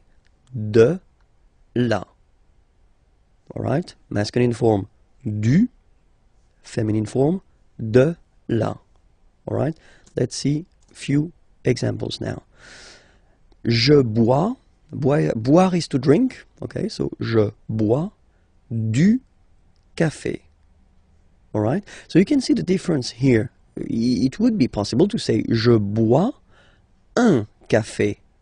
Okay, in that case you would translate it je bois un café by I drink one coffee or I drink a coffee. Okay, in that case when you put this du café, so first you put the masculine form because café is masculine. Okay, and then you want to say, you don't want to specify the quantity, you want to say I drink some coffee. Okay, je bois du café. Okay, the other option as well would be to say je bois le café. So if you want to put this article défini, but then you would have to put more information after le café de ma mère, the coffee of my mother, if you want. Okay, so in that case, in this lesson, we'll only focus on l'article partitif, so it's some. Okay, je bois du café. All right, let's see another option. Tu voudrais. So I wanted to introduce this voudrais form. Okay, so it's coming from vouloir. Vouloir is to want. Okay, but then it's not the present form here. The classic present form, it's the conditionnel form, okay? So it's the polite form that normally we should use. So I would like to have, you know, you don't say tu veux, you don't say you want, because it is too strong and too direct. So normally we tend to use this conditionnel form. So tu voudrais, you would like to have. And then salade, okay, and it's feminine, so you should put the feminine form of this partitif, so de la salade, so some salad, okay. Tu voudrais de la salade. All right. Let's see another example here. Nous mangeons. So manger is to eat, okay, and that's the form for nous, okay. Nous mangeons du gâteau. Gâteau is cake, okay, and it's masculine, so du gâteau. We eat some cake. Vous voulez, okay, so vouloir again, all right, to want, okay, but here it's the present form, okay. Do you want? Vous voulez du fromage, cheese, du fromage, so some cheese, and it's a question. Vous voulez du fromage? Okay, and the last example here. So I've been putting this il y a, we'll see that a bit later in this unit, but it will come. Il y a means there is, okay? Il y a, there is, okay? Il y a de la neige. Neige is snow, okay? Par terre, on the ground, par terre. So there is snow on the ground. Il y a de la neige par terre. Okay, so let's repeat all these sentences. The first one, je bois du café. Second one, tu voudrais de la salade. Nous mangeons du gâteau. Vous voulez du fromage? It's a question. So I've been insisting a little bit too much maybe. Let's do it one more time. Vous voulez du fromage? And the last one, il y a de la neige par terre. Pourquoi? Why? Pourquoi? Why? Okay? So, if you ask a question with pourquoi, why, normally the answer that you will have will start with whether parce que, because, okay, or then pour plus one verb at the infinitive form, so the basic form, okay? So whether parce que, and then you just start a sentence, or then pour plus a verb at the infinitive form, okay? Let's see now some examples. First question, pourquoi es-tu ici? Pourquoi es-tu ici? Okay? Ici means here. Es-tu, are you? Why are you here? Pourquoi es-tu ici? So the first answer, parce que, so because, je suis invité, I am invited, by Nicolas, because I am invited by Nicolas. Parce que je suis invité par Nicolas. Okay, so normally when you start with the parce que, so you want to express the reason why, okay? Parce que je suis invité par Nicolas. Alright? And then, other option would be pour passer la soirée. So in that case, passer should be translated like spend, okay? Pour, to spend, pour passer la soirée, the evening, avec, with, vous, you. Pour passer la soirée avec vous, to spend the evening with you. And in that case, when you will start your answer with pour, okay, so you will express what will you will do after that, okay? Pour passer la soirée avec vous, okay? And in that case, parce que, you want to introduce the reason why, okay? So that's the way we will construct answers when you will ask a question with pourquoi, okay? Où est le cube? Where is the cube? Où est le cube? Okay, so let's see that together. So here, first situation, here, okay, so this is le cube and this is le cylindre, okay, so just to make it clear, because that's the things we'll use to introduce, well, the prepositions. Le cube est sur le cylindre.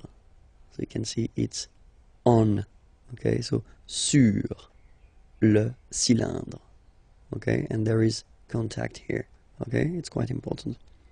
Second option, same thing, but it's basically under here.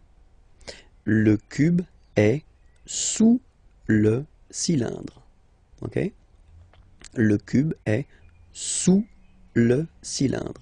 Don't pronounce the final S, and then this OU combination of vowels is pronounced OU, okay? Sous, sous.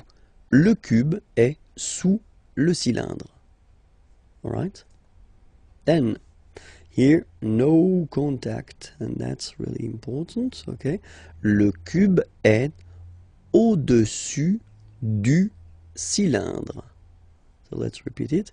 Le cube est au-dessus, final S not pronounced here, au-dessus du cylindre. Okay? Then, same situation, sorry, but then the opposite, so it's here and no contact here. You can see no contact. Le cube est au-dessous du cylindre. Okay? Au-dessous, final S not pronounced, du cylindre. Le cube est au-dessous du cylindre. Alright? So here, I've been putting the plural form because we've got two here.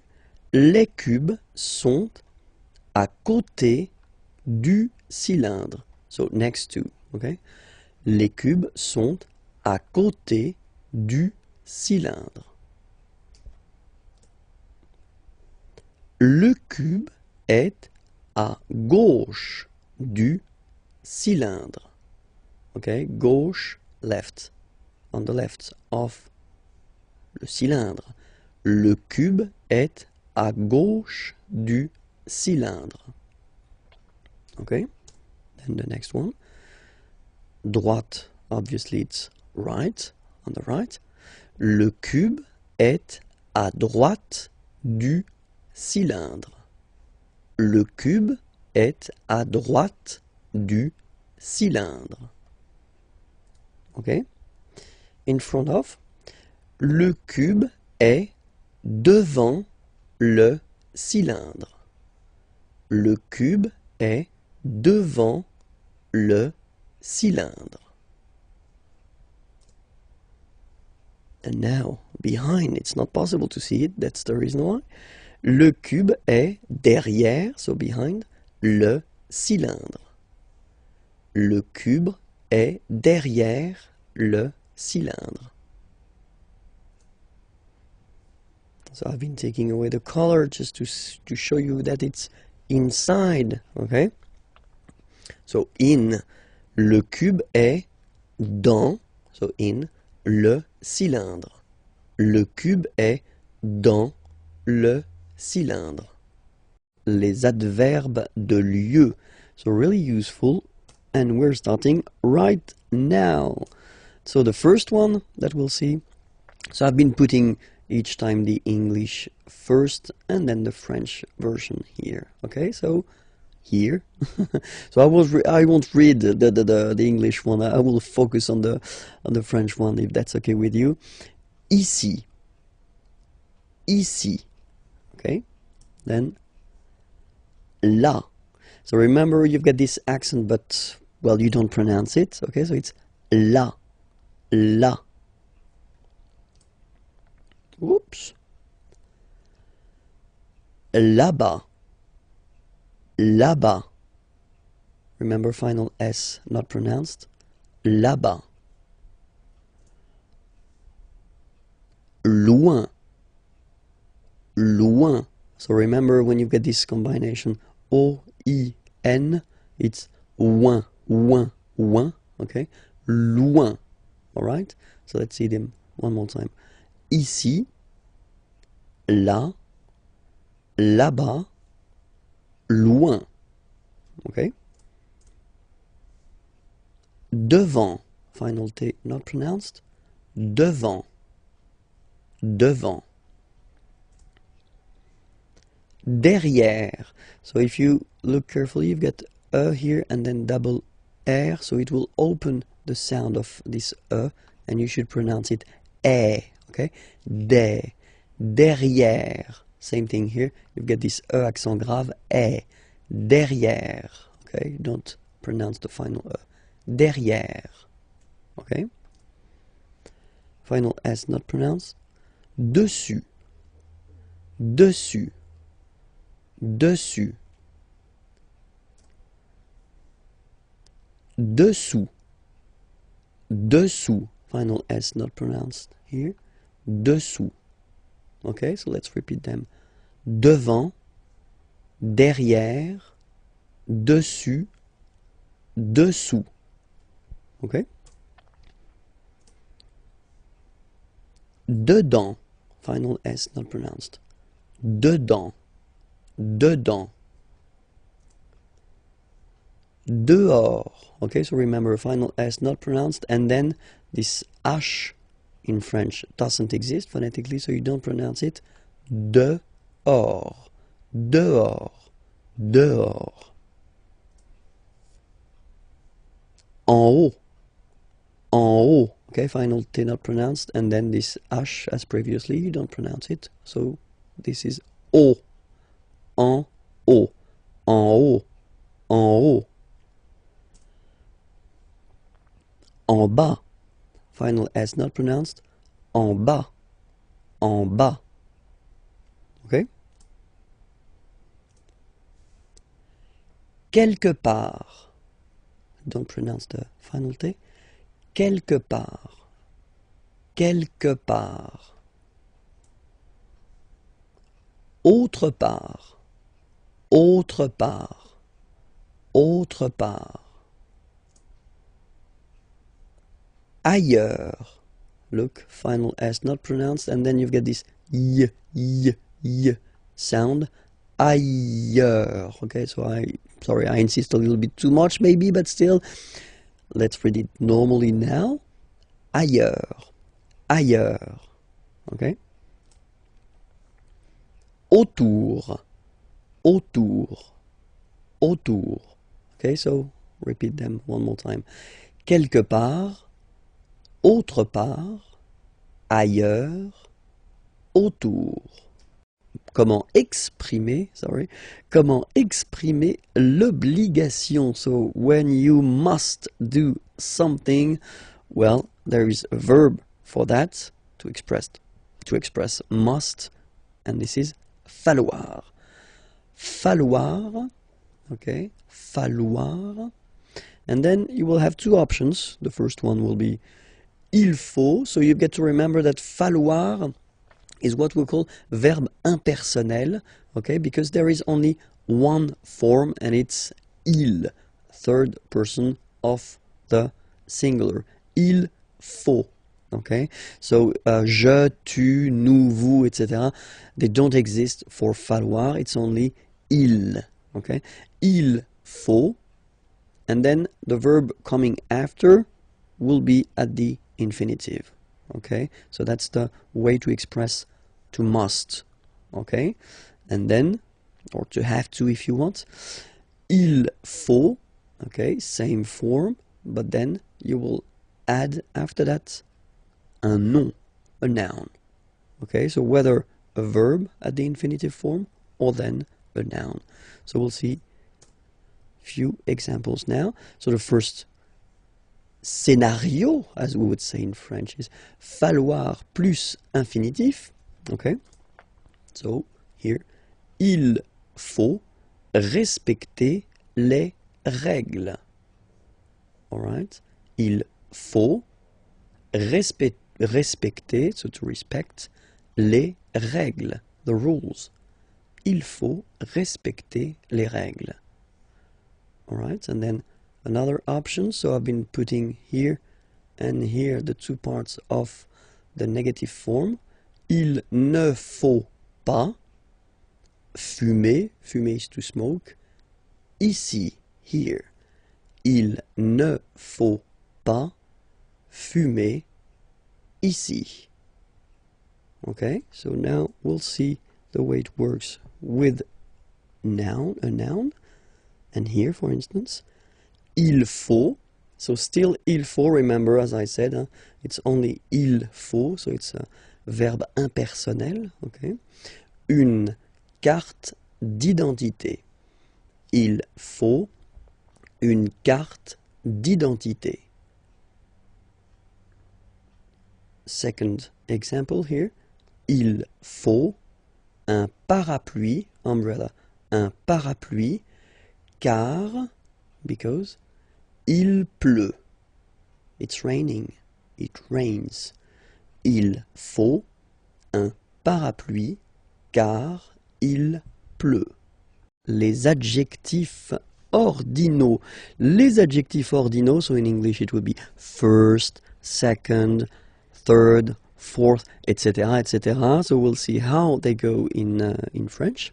And so we'll start with the first, okay? And as usual in French, remember, we've got the difference between the masculine form and the feminine form, okay? So each time we'll have here and here the masculine form and the feminine form. Here, that's the way you can see them written when you get to make them short, okay? So they can be written like that, okay? So we'll pronounce them. Le premier, so the first, le premier, la première. Le premier, la première. Okay? Then, le deuxième, la deuxième. So in that case, it's only the le and la that will be different, because deuxième will be the same if you look at them. Okay? Then, same thing here. Le troisième, la troisième. Le troisième, la troisième. Okay? Le quatrième, la quatrième. Le quatrième, la quatrième. Le cinquième, la cinquième. Le cinquième, la cinquième. Le sixième, la sixième. Le sixième, la sixième. Le septième, so remember we don't pronounce this P here. Le septième, la septième. Okay? Le huitième, remember H doesn't exist. Huitième, huitième, la huitième. Le neuvième, neuvième, so it's V here, remember, vième, la neuvième. Le neuvième, la neuvième. Le dixième, so remember, even if you've got this X here, you pronounce it Z. Dixième, dixième. Same thing as we had here. Sixième. Okay? Le dixième, la dixième. Le verbe partir, partir means to leave. Okay, at the present form. So we see this verb because this verb is normally quite useful, and then it is not regular, so it belongs to the third group of verbs, so it's always good to see the conjugation together. Okay, so the first form is je pars, so final S not pronounced, je pars. Tu pars, same form, you can see here and here. So final S not pronounced. Tu pars. Il, elle, part. Final T not pronounced. Il, elle, part. Okay? So you can see that it's part, sorry, part, part, and then part. Okay? So the same phonetical form for these persons, but then obviously and of course for nous it will be different. So classic ending ONS, you don't pronounce the S, you just have this on sound nasal. Nous partons, nous partons. Okay, then for vous, classic ending for vous as well, EZ, but then you pronounce it et, vous partez, vous partez. Okay, and the last persons, il, elle, partent. Remember, classic ending, ENT, but then you don't pronounce them, partent, partent. Okay, so let's repeat them again. Je pars, tu pars, il part, elle part, nous partons, vous partez, ils partent, elles partent. Bonjour à tous, hi everyone and welcome to Learn French with Vincent. This is Unité 4, leçon J, and in this lesson we'll discover together how to conjugate at the present form le verbe venir. So venir means to come, okay, so it's quite useful, and especially it does belong to the third group of verbs, so it's not regular. So for the present form, it's quite useful to spend a few minutes just to see the conjugation together. Okay, so we'll start right now. First form, je viens. Final S not pronounced. Je viens. Remember, I-E-N, ien, ien. Je viens. Okay. Tu viens. Final S not pronounced. Tu viens. Okay. Then il, elle, vient. Final T not pronounced. Il, elle, vient. Okay? So, je viens, tu viens, il, elle, vient.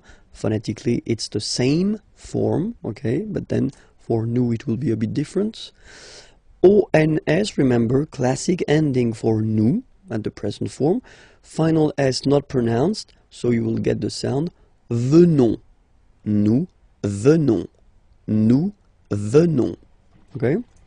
Then, classic ending for vous, EZ here, and then you pronounce it et, vous venez. Vous venez. Okay, and the last one here. So you've got this double N just after the so it will change a little bit your pronunciation. You will have to pronounce this like eh. Okay, ils viennent. So remember this classic ending ent for the third person of the plural is here, but phonetically it doesn't exist, so you don't pronounce it. Viennent, viennent. Okay, ils viennent, elles viennent. All right, so let's see the form one more time. Je viens, tu viens, il vient, elle vient, nous venons, vous venez, ils viennent, elles viennent. All right, so venir is quite important. Be sure to remember it by heart. Please, please, please, s'il vous plaît. And then when you're ready, you can go at the following address to find the next lesson, okay? And then more material here, imagej.net. Have a great day. Au revoir. Les pronoms COD, okay? So no stress, but still it will be quite important, okay? Les pronoms COD. So we'll take first a sentence, okay? So it's a question, and it's tu regardes la télévision. Okay, so tu regardes, regarder is to watch, la télévision. So if we look at this question, okay, and then we want to define all the elements, the first thing that we've got in this sentence is tu. Okay, so it's here, and it's sujet, so the subject of the sentence here. Okay, second part that we've got here is regarde. Okay, regarde here, and it's the verb, okay, that you've been conjugating. It's es, just because it's tu, all right?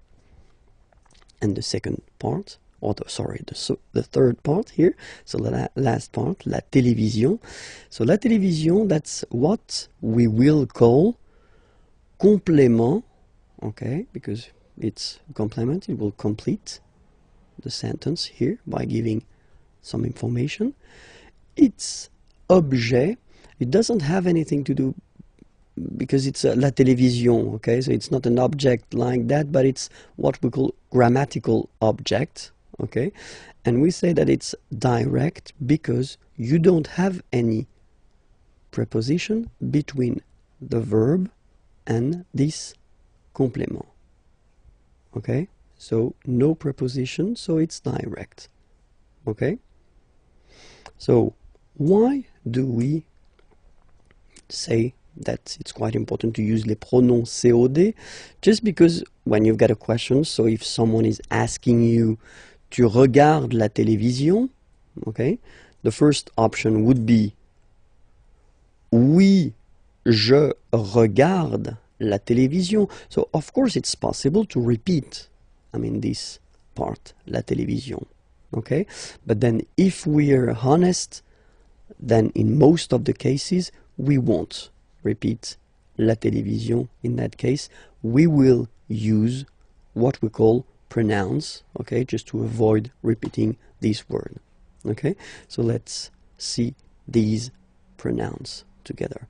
So as usual, we will have the difference between the masculine, the feminine, and the plural, okay? In that case here, we'll start with the masculin singulier. Masculin singulier will be first le, or then, as usual, if we've got a vowel coming after, the will disappear, so it will be L apostrophe, okay? Le, or then l, like that, okay? If it's feminine, and at the singular form, so we're talking here about the third person of the singular, it will be la. Or, for the same reasons as previously, L apostrophe if you get a vowel after. Okay? And then for the plural form, so here we're talking about the third person of the plural, then it will be les. Okay, so let's repeat them one more time. So for the masculine singular form, it's le. For the feminine singular form, it's la. Okay, and then if they are followed by vowels, then you take a and a away, and then you get this l. Okay, and for the plural form here, it's les. All right, so let's see that in action now. So if you get the same question, tu regardes la télévision. All right, so now we've got all the elements. So we know that tu was the subject, regarde the verb, la télévision, complément d'objet direct, and that's the thing we want to replace. We don't want to repeat la télévision. Okay, so first, what do we need to do is first to spot the gender of the word. We know that la télévision is feminine. Okay, so we've got all the keys necessary.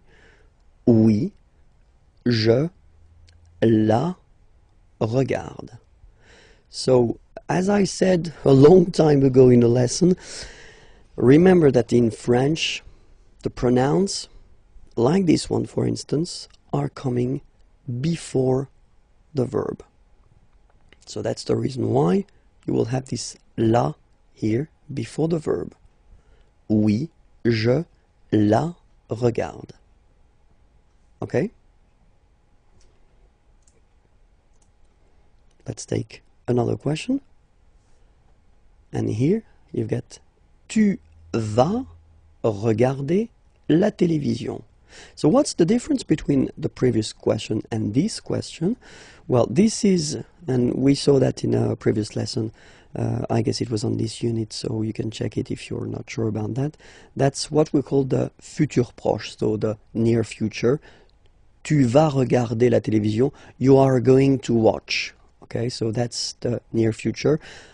Tu vas regarder la télévision. Okay, and then here, if you look carefully, well, you've got two verbs. And that's the important thing here. So if you will have a structure with two verbs, and then you want to use a pronoun, this pronoun will come always before the second verb. Like here, oui, je vais la regarder. Okay? So I'm not telling you that it will come between the two verbs, because you can have many things between these verbs. Okay, so focus on this idea that it will come before the second verb.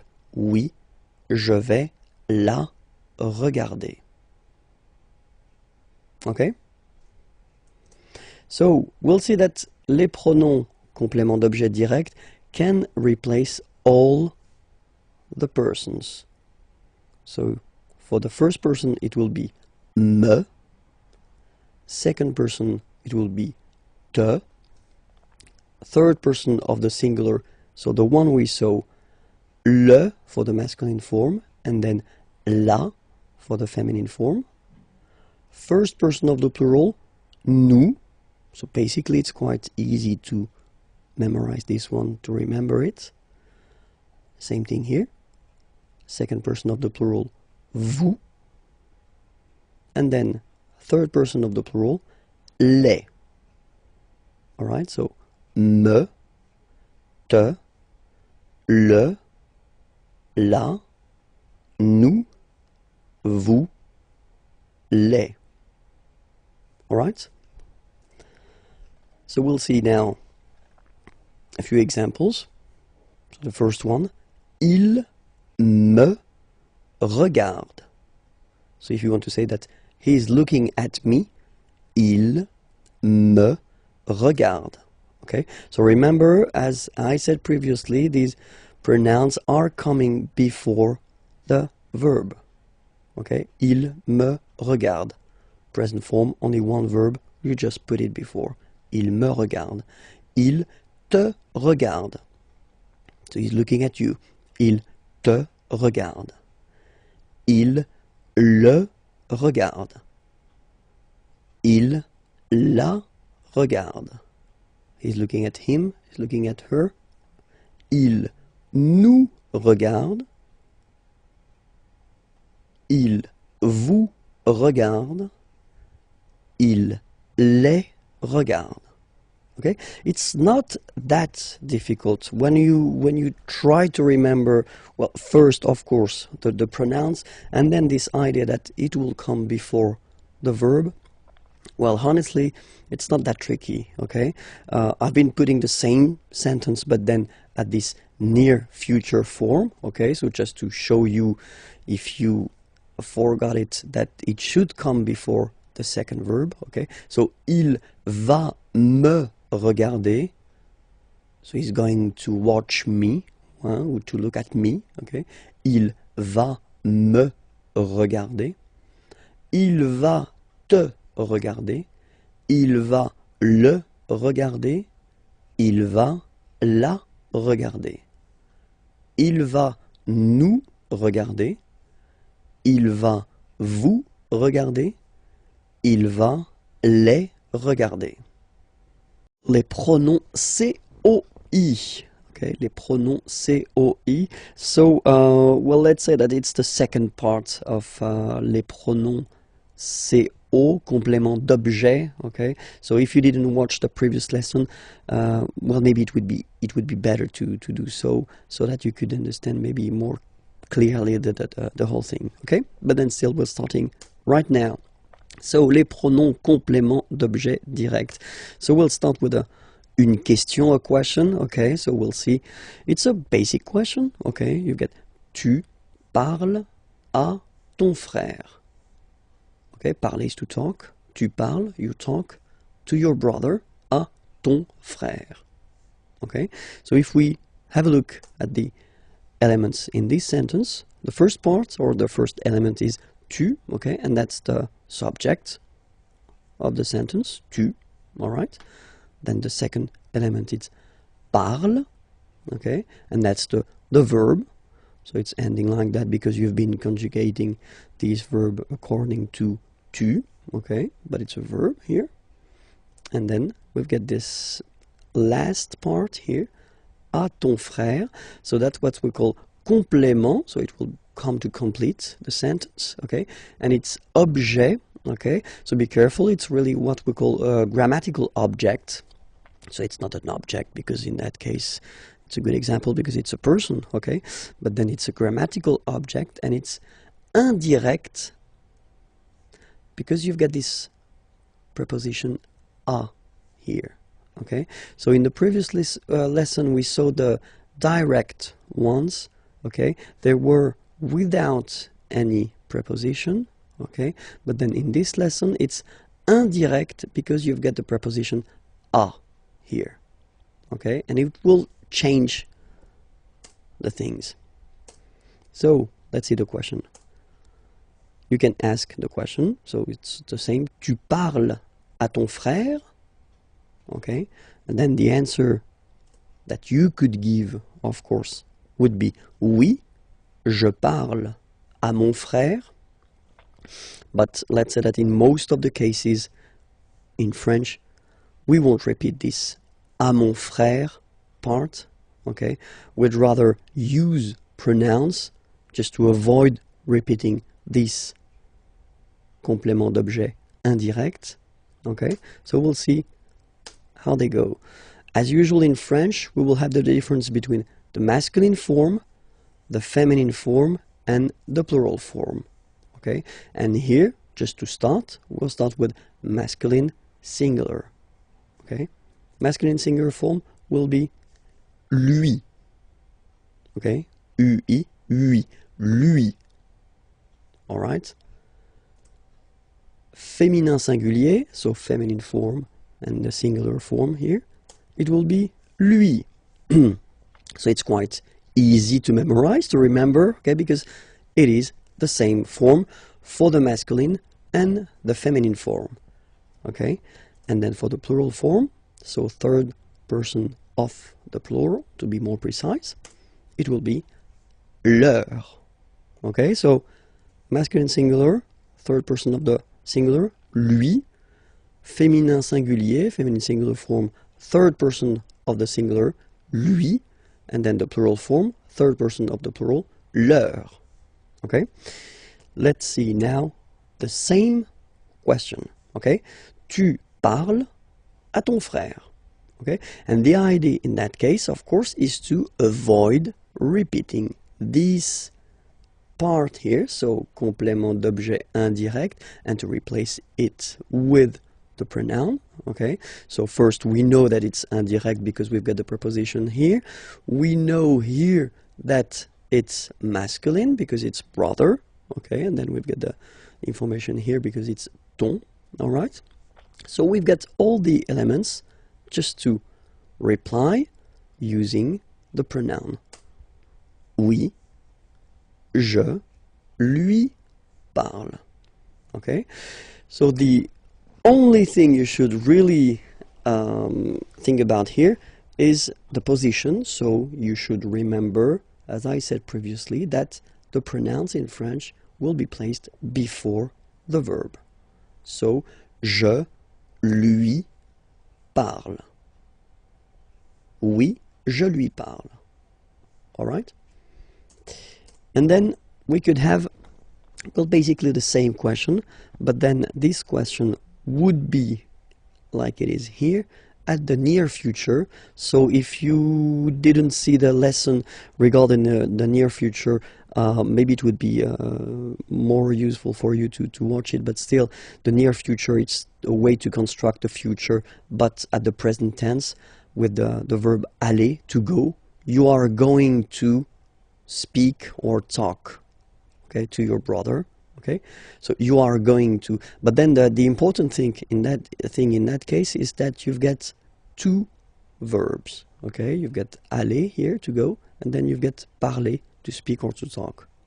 Okay, and when you've got two verbs, then for the pronoun that you would like to use, you will have to put it just before the second verb.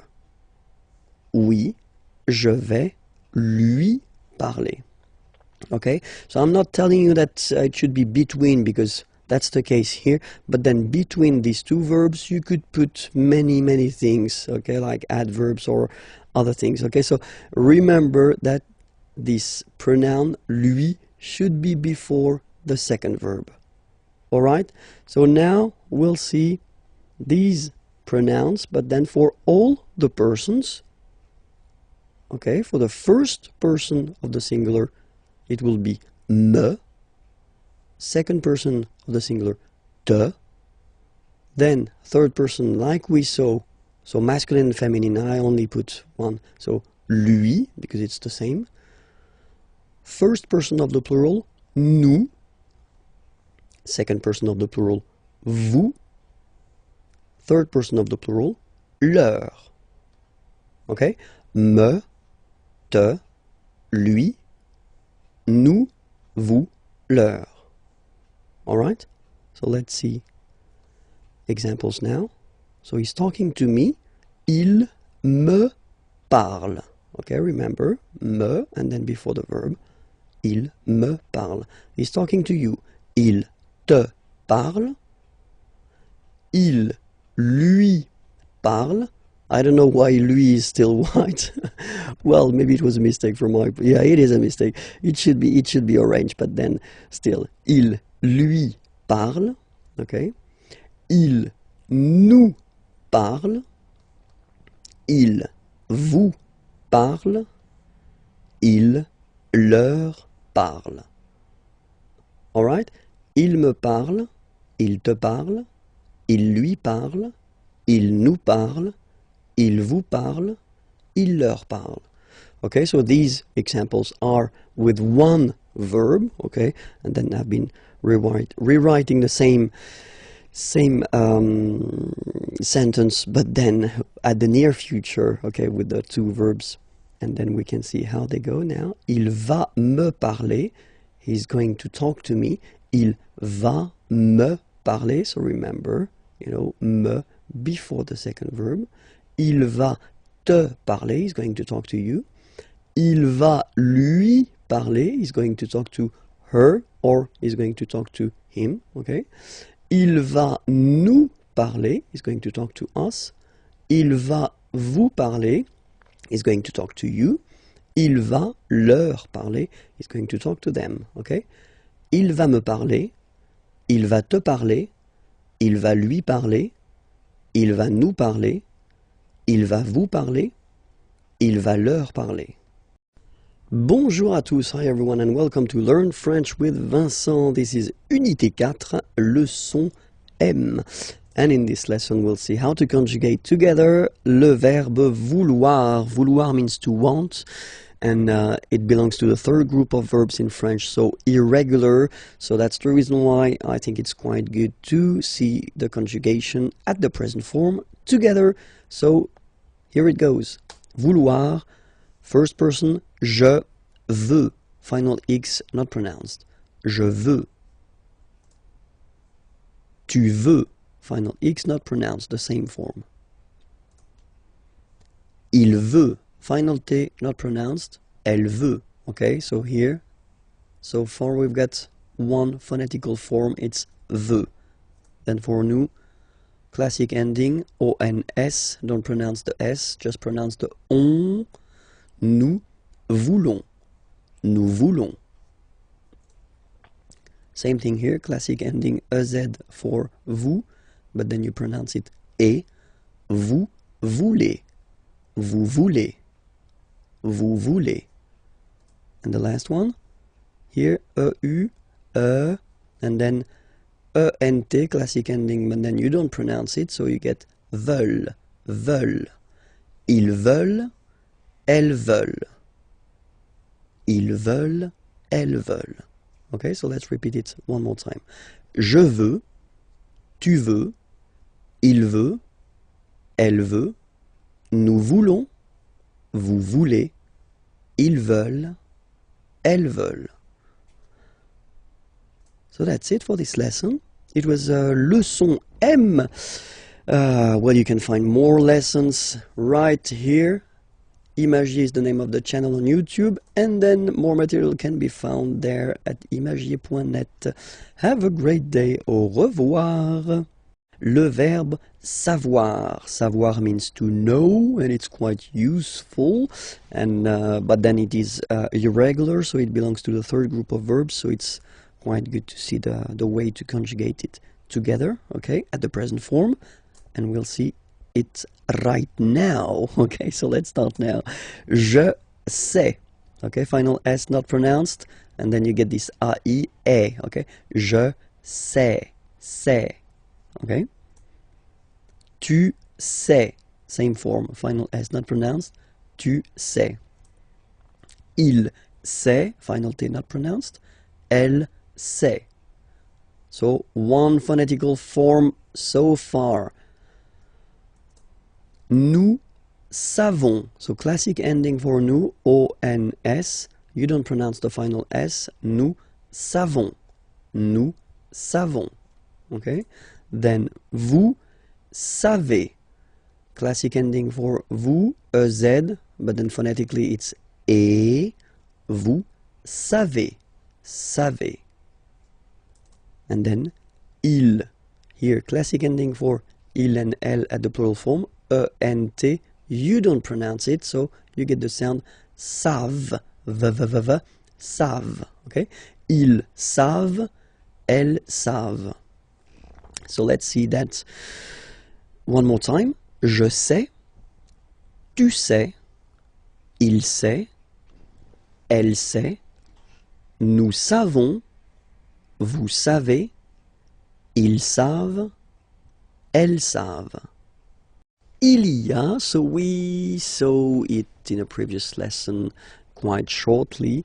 So il y a means there is or there are. But then in French, we will have only one form, il y a. Okay? So let's see, for instance, here, a question. Est-ce qu'il y a un magasin dans le quartier? Okay? Est-ce qu'il y a? So, is there un magasin, a shop, dans le quartier, in the neighborhood. Okay? Est-ce qu'il y a un magasin dans le quartier? All right. So the answer would be oui, il est juste ici. Yes, it is right here. Oui, il est juste ici. Okay? So in that case, we've been using this il y a, there is, okay? Just because un magasin, well, it's singular. Okay, so it's basically there is a shop, there is something, okay? Let's see now. Here, same thing. Il y a une piscine, a swimming pool, dans cette ville. Il y a une piscine dans cette ville. All right. So you can see that in the first example, I've been using this est-ce que. You remember we saw that previously that you can add if you want to ask a question, okay? Or then it's possible here just to keep the same order. There is, il y a, okay? Une piscine, a swimming pool, dans cette ville, in this town, okay? But then don't forget to raise your voice at the end because it's a question. Il y a une piscine dans cette ville? Il y a une piscine dans cette ville? Okay, just a little bit to make it clear that it's a question, okay? So answer, oui, elle est à côté de la mairie. À côté, remember it was next or near, okay? And then la mairie, city hall. Oui, elle est à côté de la mairie. All right? So in both cases here, il y a, just because it was masculin singulier, okay? And then here, il y a une piscine, féminin singulier, all right? And we'll see now the other option that we would have to ask correctly the question. So first, look at it. Il y a, actually, you should change the order and put it like that. And the way you will pronounce it is y a-t-il, y a-t-il. Okay, so that's the correct form to ask a question with il y a, so the formal form if you want. And then des toilettes, here it's the plural form, okay, toilets, okay. So it doesn't really change because it will stay il y a, okay, but then here, of course, the order is changing, so that's the reason why it can be a bit tricky to notify the fact that basically it doesn't change even if it's plural here, okay. Dans ce restaurant, in this restaurant. Y a-t-il des toilettes dans ce restaurant? Y a-t-il des toilettes dans ce restaurant? Okay, and then the answer, oui, elles sont juste à droite. Okay, droite, remember, it was on the right. À droite, on the right. Just on the right. Oui, elles sont juste à droite. Okay, so to resume the whole thing, remember this il y a will be used so for there is, so like here, un magasin, a shop, so it's the singular form, okay? Or then here as well, il y a, there is, une piscine, a swimming pool, but still it will be also used as like that, il y a, okay, or then in the other order here, for the plural form, okay? It doesn't change. So that's one interesting thing in French. For once, it's easy. It doesn't change. Il y a plus singulier or then il y a plus pluriel. Okay? We will discover together the passé composé form of the verb aller. Aller is to go. Okay? And remember that aller is one of the tricky verbs in at the passé composé form because it will use être and not avoir as most of the verbs. Okay, so that's the reason why here you will have the form je suis allé. Okay, and then you can make the liaison here. Je suis allé. Je suis allé. Tu es allé. Tu es allé. Il est allé. Il est allé. You've got this little liaison between the two. Il est allé. Feminine form. Elle est allée. Okay, so have a look here. Remember, If you don't know that already, then I would advise you to check the lesson on the passé composé that we did previously. Okay, so you get to add this feminine mark at the end of your participe passé here, just because elle is feminine, and then you're using this être verb to construct the passé composé. That's the reason why. Phonetically, it doesn't exist. You don't pronounce it, so you get elle est allée, and then for the masculine form, il est allé. So aller is pronounced the same way, but still you have to write it. Okay. Same thing that if you get to put the plural form, then you will have to add this s mark of the plural at the end of your participe passé form here. Okay. Nous sommes allés. You don't pronounce it. Okay, but you write it. Nous sommes allés. Vous êtes allés. Vous êtes allés. Same thing here. You put it, but you don't pronounce it. And then here, masculine form. Ils sont allés. So masculine plural. You put this S. Ils sont allés. Little liaison between the two. Ils sont allés. Elles sont allées. Feminine and plural here. Okay, S, you don't pronounce them, but still you've got to write them. And then this little liaison here. Elles sont allées. Okay, so let me repeat the whole thing for you. Je suis allé. Tu es allé. Il est allé. Elle est allée. Nous sommes allés. Vous êtes allés. Ils sont allés. Elles sont allées. The passé composé form of the verb parler. Parler is to speak or to talk. Okay, so let's discover it right now. First person, j'ai parlé. Tu as parlé. Il a parlé. Elle a parlé. Nous avons parlé. Vous avez parlé. Ils ont parlé. Elles ont parlé. Alright? So remember, passé composé, you've got to use two parts. The first one, avoir in that case, and then what we call participe passé. This participe passé form, as you can see, doesn't change for all the persons. You will have to put avoir at the present tense here. Okay? J'ai parlé. Tu as parlé. Il a parlé. Feminine form, elle a parlé. Nous avons parlé. Little liaison here. Nous avons parlé. Vous avez parlé. Same thing here. Little liaison. Ils ont parlé. Same thing here. Ils ont. Elles ont parlé. Okay, so we'll just see one more time the passé composé form of finir. Finir is to finish or to end. Okay, and let's see how it goes. J'ai fini. J'ai fini.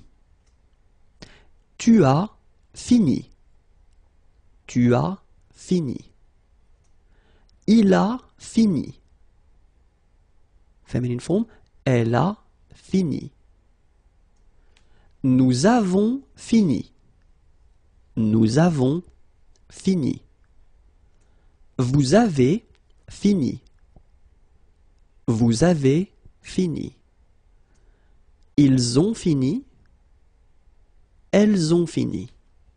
Okay, so let's see them one more time. Remember, as we saw previously, you've got avoir here, and then you've got fini. So this participe passé form, the second form that you get to add to construct the passé composé, and fini doesn't change. It's here all the time, and it's written the same way. Okay, j'ai fini. Tu as fini. Il a fini. Elle a fini. Nous avons fini. Vous avez fini. Ils ont fini. Elles ont fini. Les unités de mesure. Okay, so let's start. 1 millimètre. Les millimètres. 1 centimètre. Les centimètres. Un mètre. Les mètres. Un kilomètre. Les kilomètres. Un mètre carré. Les mètres carrés. Un litre. Les litres. Un gramme. Les grammes. Un kilo. Un kilogramme. Les kilos. Les kilogrammes. Les faux amis, so they look the same in English and in French, but then the meaning is different. Okay, so let's start now. And then the first one, it will be travailler. Travailler. Okay, remember when you get this I and then double L like that and a vowel. I. Travailler. Okay, travailler, and it means to work. Okay. Sympathique. Remember the H is not pronounced. Sympathique. Okay, and it means friendly, nice. Then rester. Rester. Regular verb from the first group, easy to conjugate. Rester, okay, and it means to stay, to remain. Then la monnaie. Monnaie, okay, final not pronounced. La monnaie, okay, and it means small change. Le magasin. Le magasin. Okay, remember you've got only one S between two vowels. Then you get the sound Z, alright? And then the ending here is IN, so it's nasal, it goes in your nose, and it's un. Magasin. Okay, and it's shop. Alright? Then la librairie. Okay, remember I here, librairie, final not pronounced. La librairie, okay, and it's a bookshop. Then la journée, final not pronounced, and it's day. Grand, final day not pronounced, okay, gr, gr, gr, and then the nasal en, grand, okay, and it means big or tall. Then gentil. So remember this final L is not pronounced. Gentil, gentil, and it's nice or kind. Then attendre, attendre. Remember, final you don't insist on it, it just gives you the possibility to pronounce the dr. Okay, so attendre, attendre. Alright, and it's to wait. Bonjour à tous and welcome to Learn French with Vincent. This is Unité 5, leçon N. And in this lesson, we'll discover vocabulary regarding le corps humain. Le corps humain. So let's start now. La tête. La tête. L'épaule. L'épaule. Okay, so in that case I did put this F here just to indicate you that it's feminine, okay, because you cannot see it here with the article L, okay? L'épaule. La poitrine. La poitrine. Le tronc. Le tronc, okay, remember, final C is not pronounced here. Le tronc, okay? L'estomac. L'estomac, okay, same thing here, final C not pronounced, and then M means that this word, estomac, is masculine, okay? L'estomac. La hanche. La hanche. Remember, H here is not pronounced, so you get the sound en, hanche at the beginning. Le poignet. Le poignet. So this combination of ET at the end will basically open the sound. So you get poignet. Okay, remember, G-N, poignet, le poignet. La cuisse, double S, and then two vowels before and after. It will give you a really strong S sound, okay? Cuisse, la cuisse. Le genou, la jambe, okay, remember, A-M, when you combine these two, basically it's just like A-N, so it's nasal and it's en, okay, so you get la jambe. La cheville, remember, double L like that after I, cheville. Le pied, le dos, final S not pronounced, okay, le dos. Le cou,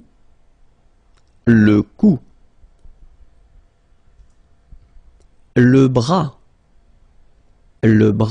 same thing here, final S not pronounced, le bras. Le coude, so it's actually quite funny because the only difference between these two is this d at the end, okay, so here in this one you've got le cou, okay, and then the second one here is le coude, okay, remember you don't insist on this final e, it only gives you the sound of d at the end, le coude, okay. Le nombril, le doigt de pied,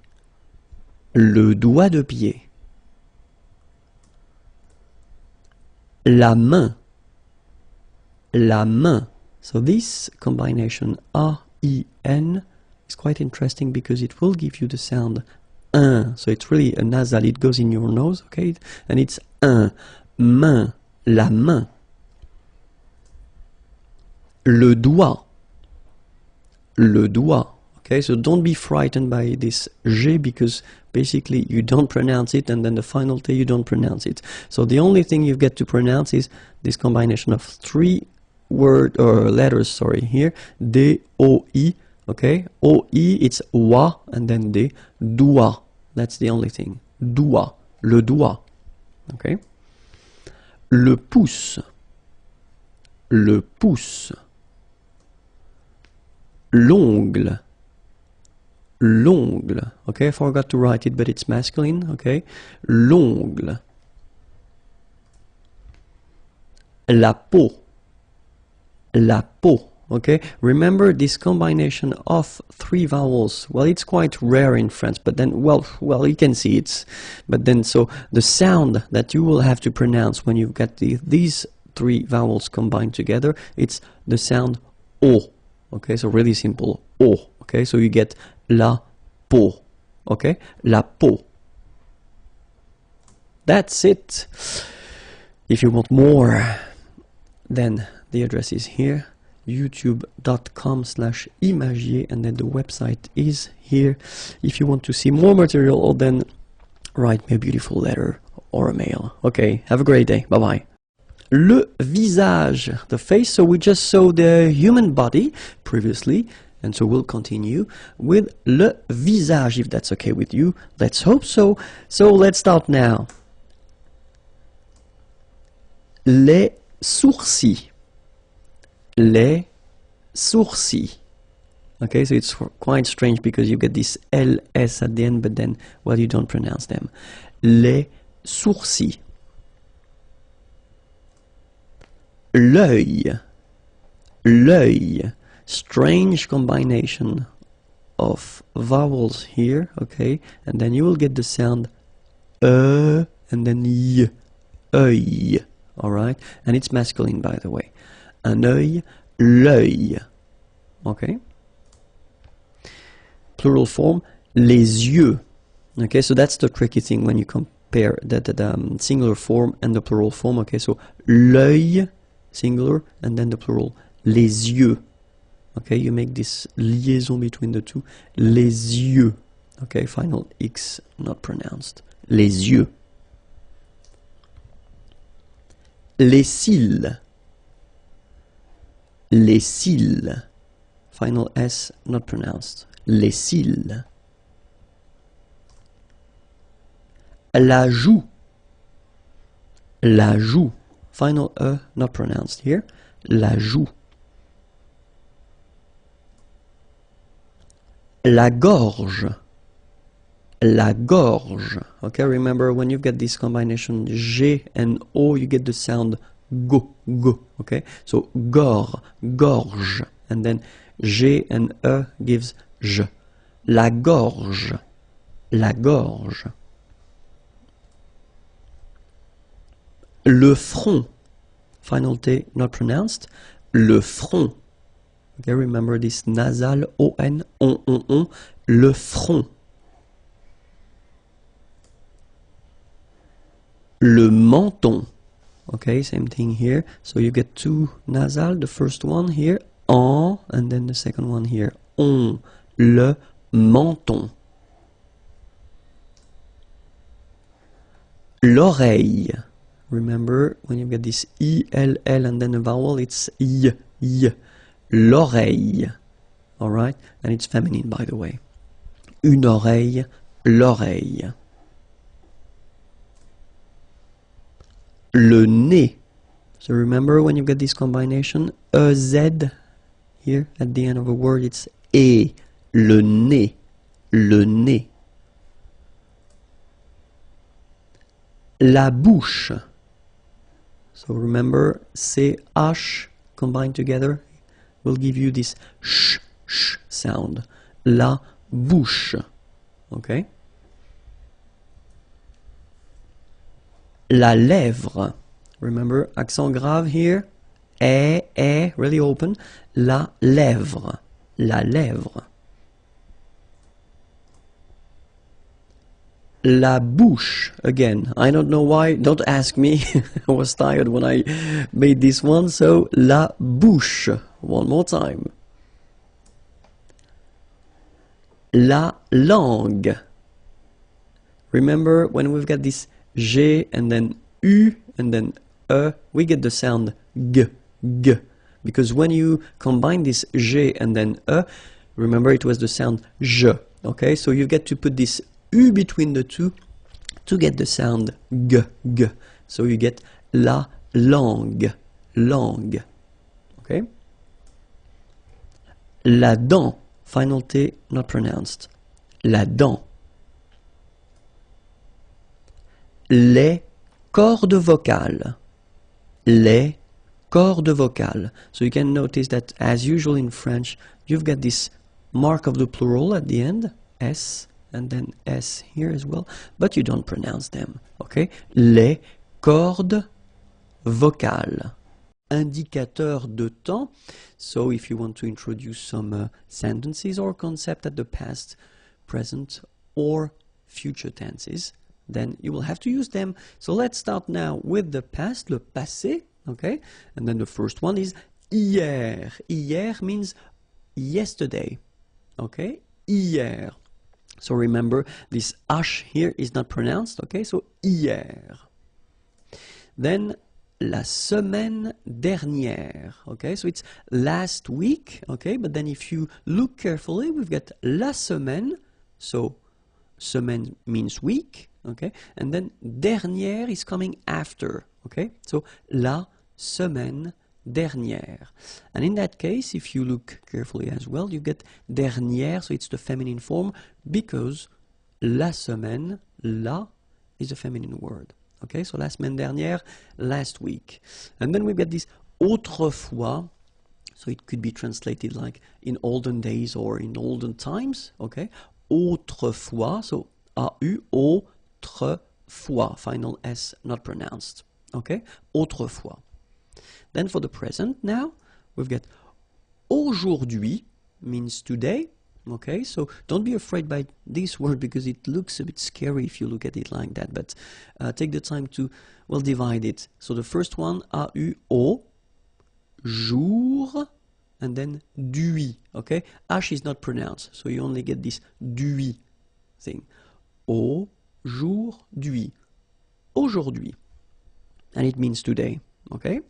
Then, cette semaine, okay? So we've got here what we call an adjective démonstratif, okay? This, cette, okay? And it's at the feminine form, cette, and then semaine, week, this week, cette semaine. All right, and then maintenant, okay, normally we tend not to pronounce this okay, so we get this maintenant, maintenant, okay, now. For the future now, we've got demain, and it means tomorrow. Demain, remember, when you combine this A-I-N, you get the sound un, demain, demain, okay, then la semaine prochaine, so it's next week, okay? And as we had for the past tense here, we had la semaine dernière, okay? So last week, and dernière was coming after semaine, exactly the same concept. So you will have to put prochaine, so it's the feminine form here, after la semaine, okay? So next week, la semaine prochaine. And then bientôt, okay? Remember, you put this accent circonflexe, but you don't write it. You write it, but you don't pronounce it. And then the final T is not pronounced. Bientôt, okay? And then you could translate this bientôt as soon, okay? So something that will happen in the future. All right? So let's see them one more time. First one, hier. Second one, la semaine dernière. Then autrefois, aujourd'hui, cette semaine, maintenant, or then maintenant, okay, demain, la semaine prochaine, and then bientôt. L'expression de la quantité. So it's quite important, so I would like you to take a few minutes to watch carefully this video. And we'll start right now. L'expression de la quantité. So the first thing that we'll discover together, it's plusieurs. So plusieurs means several, okay? And so the way you will have to construct it is that after that you will have to add a nom, a noun, okay? But then keep in mind that it should be at the plural form, okay? So several, and then followed by a noun at the plural form. So let's see a few examples now. J'ai invité plusieurs amis.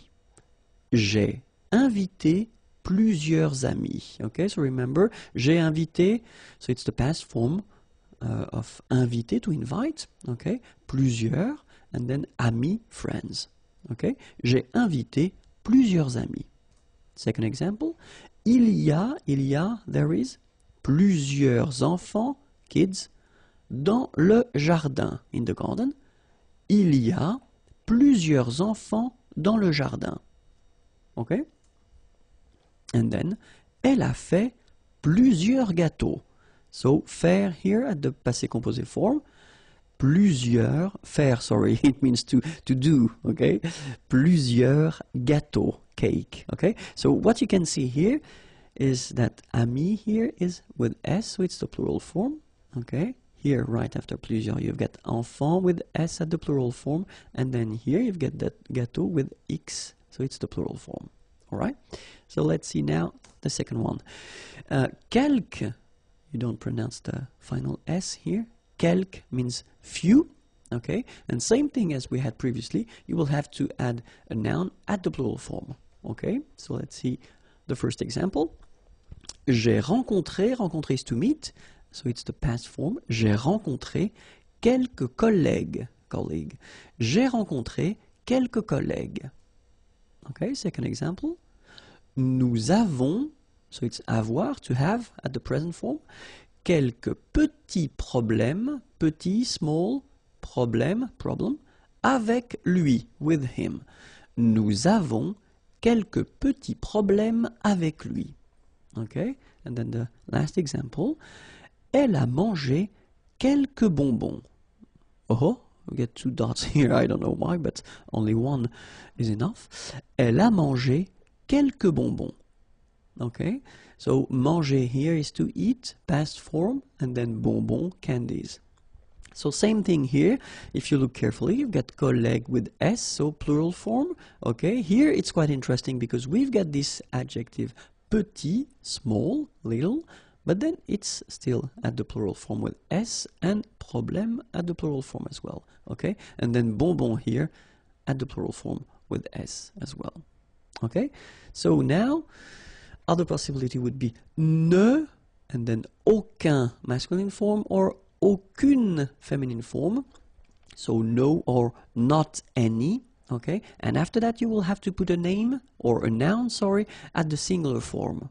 Okay, so ne aucun, ne aucune, plus a noun at the singular form. Alright, so let's see the first example. Elle ne veut aucun conseil. Okay, so you can see here that it's elle ne veut, so she doesn't want. Okay, vouloir is to want. Aucun, so not any, no.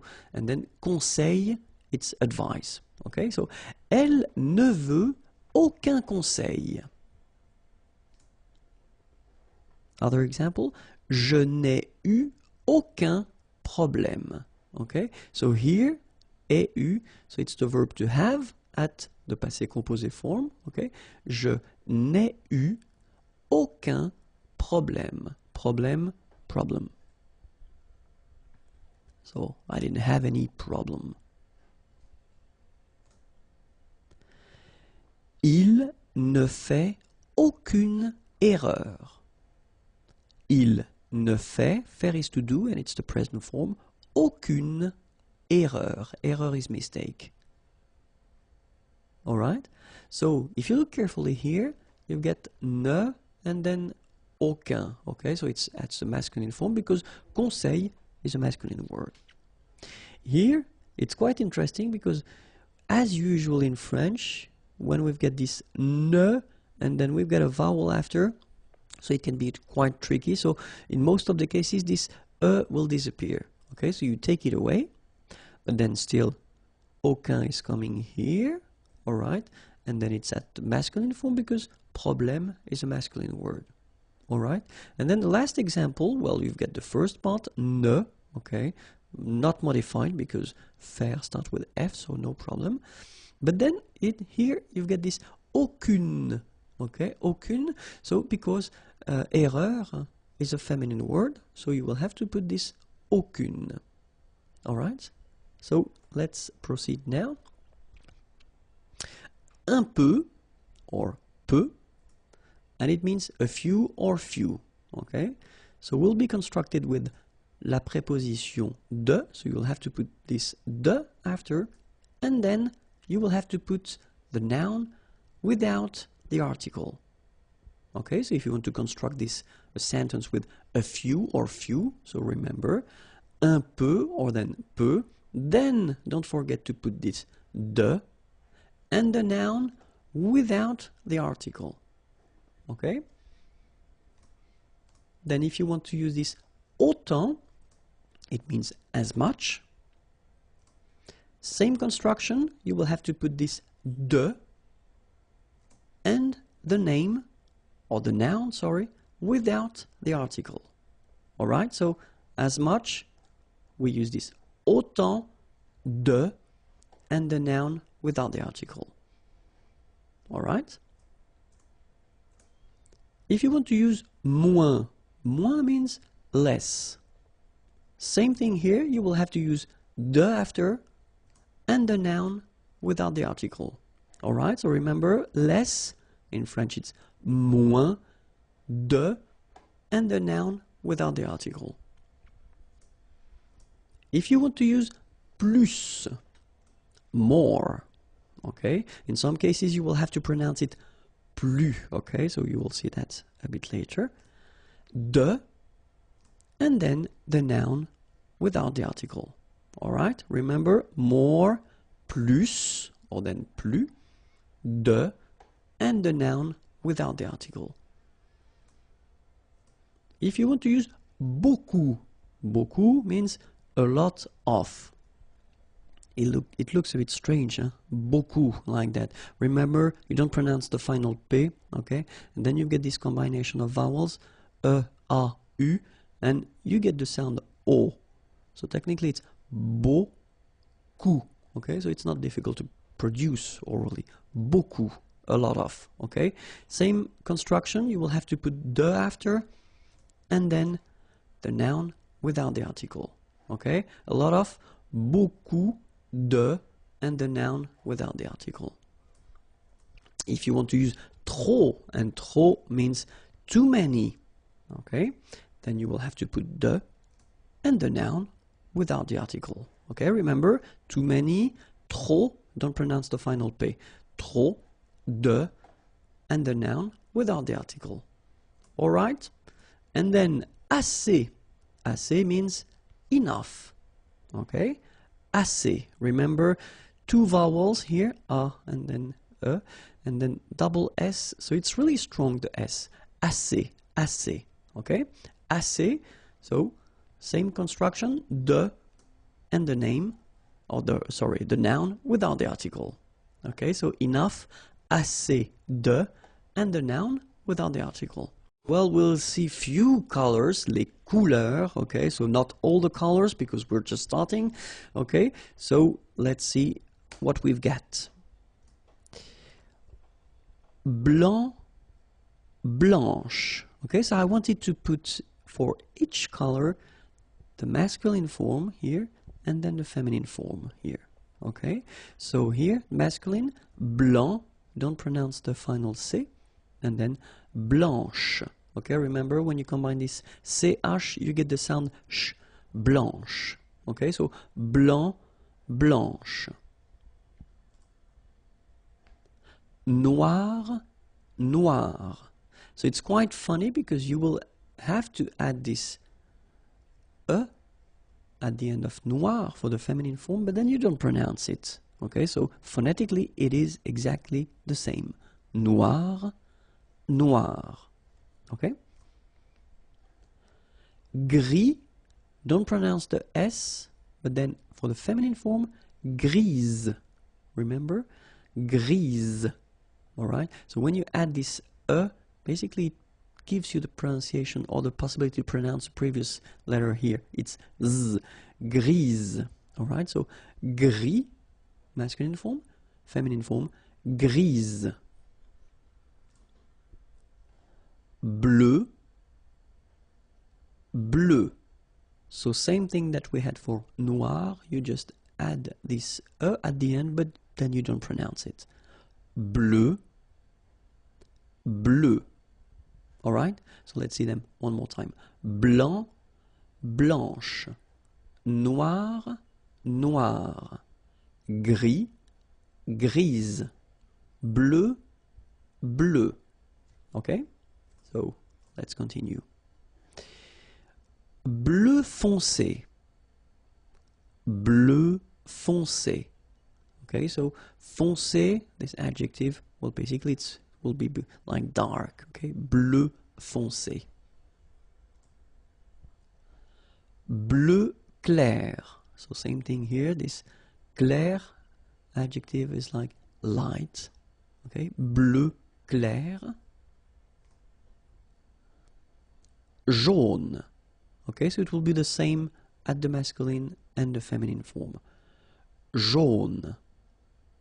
Jaune.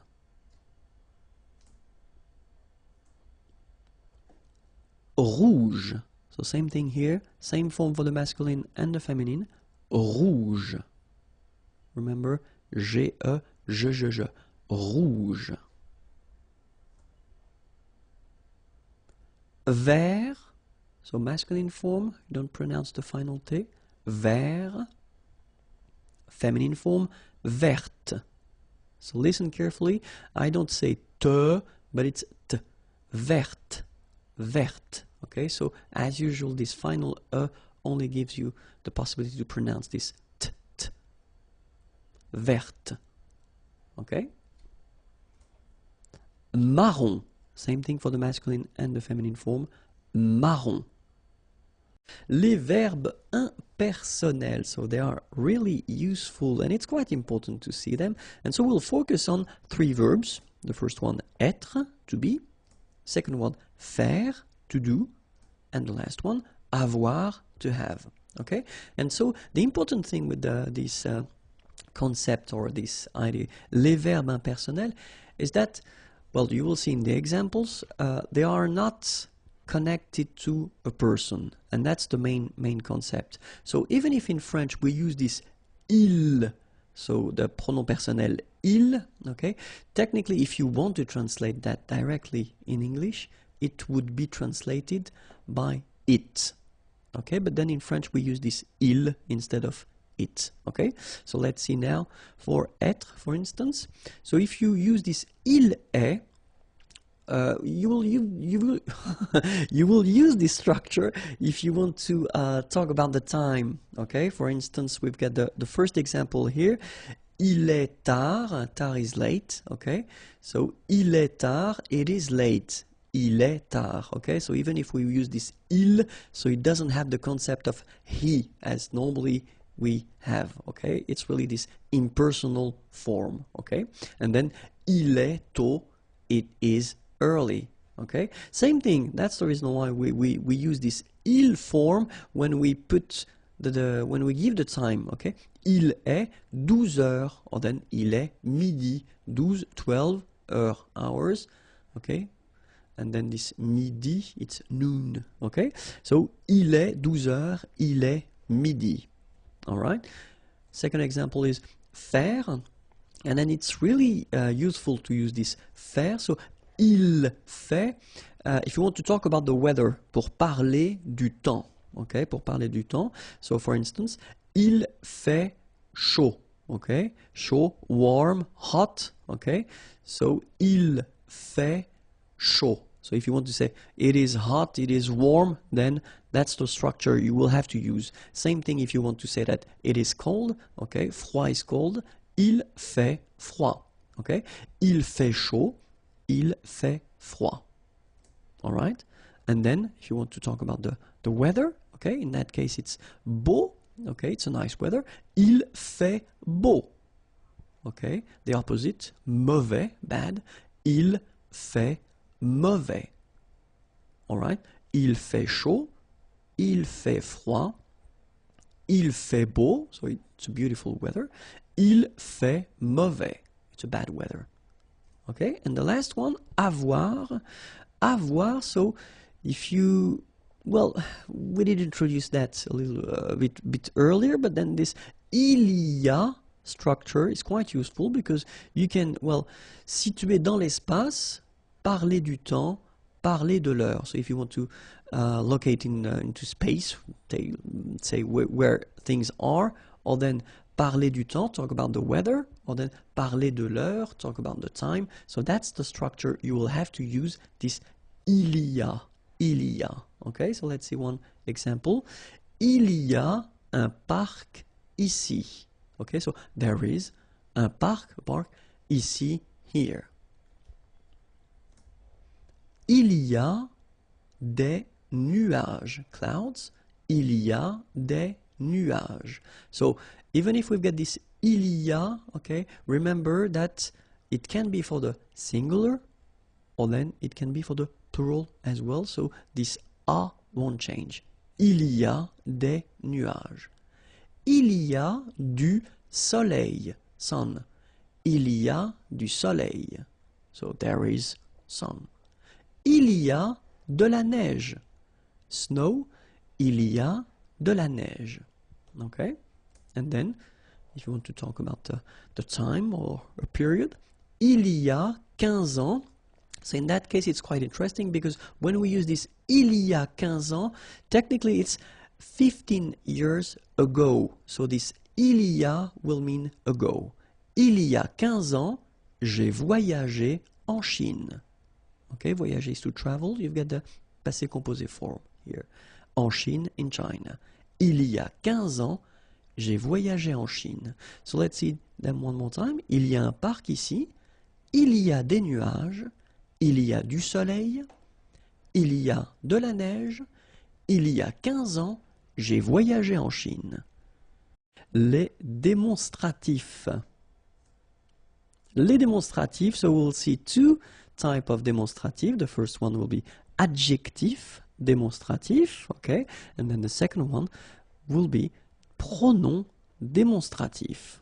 All right, so let's start. So we'll see for the adjective démonstratif, the masculine singular form, feminine singular form, masculine plural form, and then feminine plural form.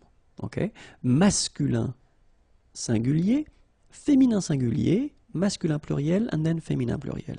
So let's see how they are. So when we talk about les démonstratifs, technically it would be translated in English like this. Okay? But then of course we've got in French the difference between the masculine and the feminine form, and then masculine plural and feminine plural. Okay, so we'll see them now. The first one, so for the masculine, so this okay, adjective will be translated in French with ce, so it's the basic form, or cet. Okay, so you will have to use this second option here, this cet, when you will have a name or a noun after that will start whether with a vowel or then with h plus a vowel. Okay, remember this h letter in French is not really pronounced. Okay, so it does indicate to you that when you get a word starting with the sound of a vowel, then you will have to use this cet adjective. Okay, and then feminine form is cet, like that. So it's quite interesting because if you listen carefully, the masculine form here, cet, and the feminine form here, cet, you write them differently, but then you pronounce them the same way. All right? For the plural form, so masculine plural, it would be c'est, okay? And then feminine plural, good news, it's the same. So we've got one form here, ce, and the option cet, when you've got a noun starting with a vowel after, and then cet, feminine form, and for the plural you've got only one form, okay, and it's c'est. Okay, remember, open, c'est, okay. One example, ce livre, so this book, okay, livre is book, here livre is masculine, so you will have to use the ce, okay, and then it doesn't start with the sound of a vowel, so it's the basic ce. This book, ce livre. And now we've got ordinateur. Ordinateur is a masculine word, means computer, okay? But then if you look carefully, it starts with O, okay, a vowel. So this ce ordinateur wouldn't be possible, so we've got to use the second option, as we saw previously, so it's cet, written like that, okay? Cet ordinateur, this computer. Third possibility here, we've got homme, man, okay? But then O is here, we've got this H letter. Remember, H is not pronounced, okay? So you've got the sound of O at the beginning of this word, okay? Cet homme, so that's the reason why you will have to use the cet. So it's masculine, but still cet homme. So now, feminine word, femme, woman. No problem about that because we've got only one option for this at the feminine form, and it's cette, written like that. Cette femme. Same thing here, if you've got a word like organisation, well, it's the same in English.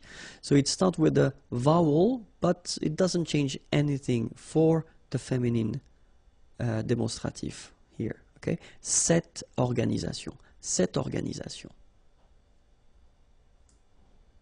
And then plural, so whether it's masculine, so we've got friends here at the masculine form, so masculine plural, and then friends here at the feminine plural form, okay, but then the adjective demonstrative here, as you can see, will be the same. Ses amis, ses amis. All right, and it's quite funny in a way, because if you only listen to these two things here, ses amis and then ses amis, you don't have really any phonetical information regarding the fact whether it's masculine or feminine. That's the way it is. Sorry about that.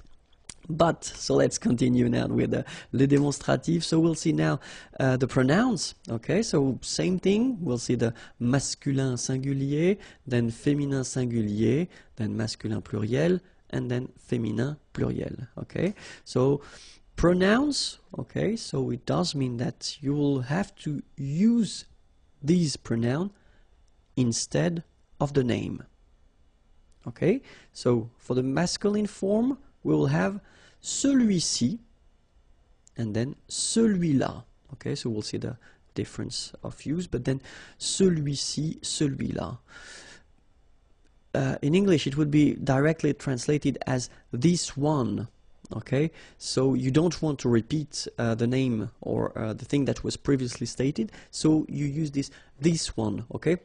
In English, it's easier. In French, it's a bit more tricky, because we will have this celui, okay, and then si and la. So you'll see that normally si is coming first, and then la is coming next, okay. Celui-ci, celui-là, this one, all right. Same thing with the feminine form, celle-ci, celle-là, all right. And then for the masculine plural, ceux-ci, okay, remember final X is not pronounced, so you get the sound ce, ceux-ci, and then ceux-là.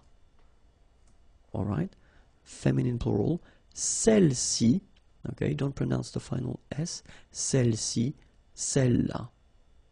Alright, so let's see a few examples now. So if you ask a question, quel est mon livre? Okay, what is my book, or which one is my book? All right, and then the answer could be votre livre, your book, c'est celui-ci, this one. Okay, votre livre, c'est celui-ci. Okay, and then normally when you talk or when you say that, you tend to indicate that with your finger as well. So you point the book. Votre livre, c'est celui-ci. Où est ma place? Where is my seat? Où est ma place?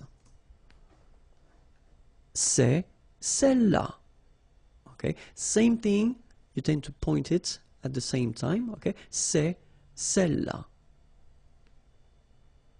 All right, so you've got to remember that we will have the difference between the masculine, the feminine, okay, so singular and plural, and then we'll have the difference between this si, okay, the first option, the nearest one, okay, and then this la, second option, so it's not the nearest one, okay. La description avec c'est.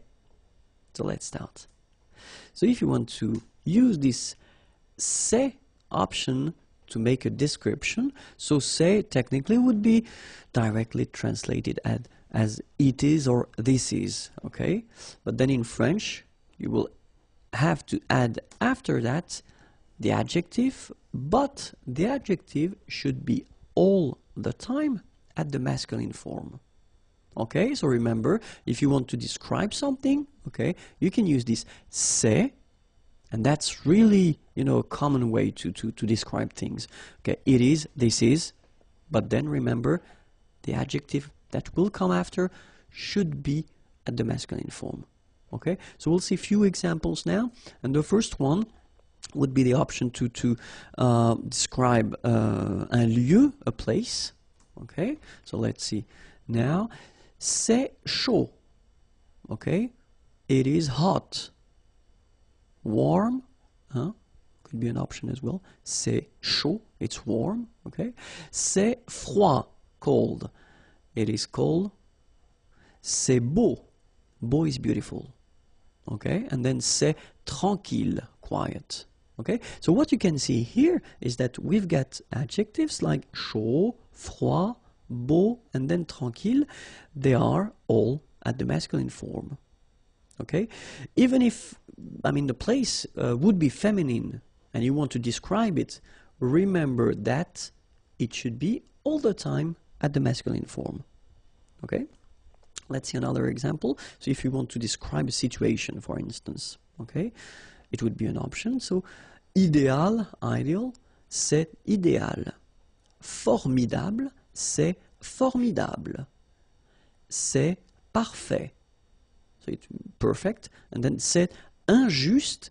Injuste, the opposite is of juste, okay? And it's not fair, unfair, okay? So c'est idéal, c'est formidable, c'est parfait, c'est injuste. Same thing here, okay? Remember that all these adjectives are at the feminine form. Okay, let's continue now and see. So it could be for an object as well. You could describe an object, un objet. So let's see now. C'est cher. Cher is expensive. C'est cher. C'est utile. Utile, useful. C'est beau. Beautiful. C'est adapté. Adapted. Okay? C'est cher. C'est utile. C'est beau. C'est adapté. Remember, all these adjectives are at the feminine, the masculine form. I'm getting tired now. All right, so at the masculine form, like I did say previously. Okay, so let's see now another option. So if you want to describe a dish, okay, you're eating and you want to describe a dish, un plat, okay, so c'est très bon. Okay, très is very, and then bon is good. Okay, c'est très bon. C'est bon marché. Bon marché, it's actually quite interesting. I mean, this adjective here, so it's a composed adjective, and it means cheap. Okay, c'est bon marché. C'est salé. So remember, it's quite important because we've got the same adjective here without the accent. So if you don't put the accent, it means dirty, and then you pronounce it sale. But in that case here, okay, you put the accent, and it's quite important because in that case it means salted, okay? Salé, okay? C'est salé. C'est délicieux. C'est délicieux, okay? And then same thing here. If you look, all these adjectives, they are at the masculine form, okay? So the second option would be to put this structure at the negative form, which is not that difficult because technically you just keep, well, your structure, you just add as usual the first ne and then pas before and after the verb, okay? Then same thing here, you will put this adjective at the masculine form, okay? So we will basically just see one more time all the examples we had previously, but then at the negative form. So if you want to describe a place, ce n'est pas chaud, ce n'est pas froid, ce n'est pas beau, ce n'est pas tranquille. Situation, ce n'est pas idéal, ce n'est pas formidable, ce n'est pas parfait, ce n'est pas injuste. An object, ce n'est pas cher, ce n'est pas utile, ce n'est pas beau, ce n'est pas adapté. And then a dish, ce n'est pas très bon, ce n'est pas bon marché, ce n'est pas salé, ce n'est pas délicieux. La salle de séjour. So let's start now. Le rideau. Le fauteuil. So remember, it's a bit tricky, this word. Fauteuil. teuil, teuil, fauteuil, le fauteuil. Le coussin, la cheminée, la télévision. Okay, one more time. Le rideau, le fauteuil, le coussin, la cheminée, la télévision. Le lecteur DVD, le lecteur de CD, la table basse, le lustre, le cendrier. Ok, one more time. Le lecteur DVD, le lecteur de CD, la table basse, le lustre, le cendrier. Le sol, la table, le tapis, le canapé, la bibliothèque. One more time. Le sol, la table, le tapis. Remember final S not pronounced. Le tapis, le canapé, la bibliothèque. La cuisine. So in the previous lesson we were in la salle de séjour and now we're still in the house, but it's la cuisine. So let's discover what we have. La cuisine. Le congélateur. Le réfrigérateur. Le frigo. L'évier. L'étagère. Okay, so let's repeat them. La cuisine, le congélateur, le réfrigérateur, le frigo, l'évier, l'étagère, l'égouttoir, l'armoire murale, le four, la cuisinière, le lave-vaisselle. Okay, let's see them one more time. L'égouttoir, l'armoire murale, le four, la cuisinière, le lave-vaisselle, le chauffe-eau, la théière, la cafetière, la louche, l'entonnoir. Okay, let's see them one more time. Le chauffe-eau, la théière, la cafetière, la louche, l'entonnoir. Le décapsuleur, l'ouvre-boîte, le tire-bouchon, le presse-citron, la passoire. All right, let's repeat them together.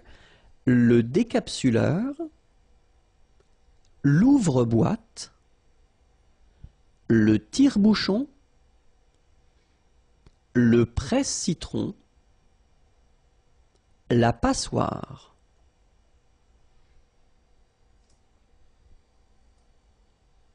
La râpe, le couteau, le casse-noix, le hachoir, le rouleau à pâtisserie. Okay, let's see them. la râpe, le couteau, le casse-noix, le hachoir, le rouleau à pâtisserie. Les fruits et légumes, so fruits and vegetables. So I hope you're ready because we are starting right now. Les fruits. L'orange. So I did put this little F just to indicate you that it's feminine. Okay? L'orange. La pomme. La pêche. Le melon. Okay? So les fruits. L'orange. La pomme. La pêche. Le melon. L'ananas. Le pamplemousse. La pastèque. La banane. La figue. All right. L'ananas. Le pamplemousse.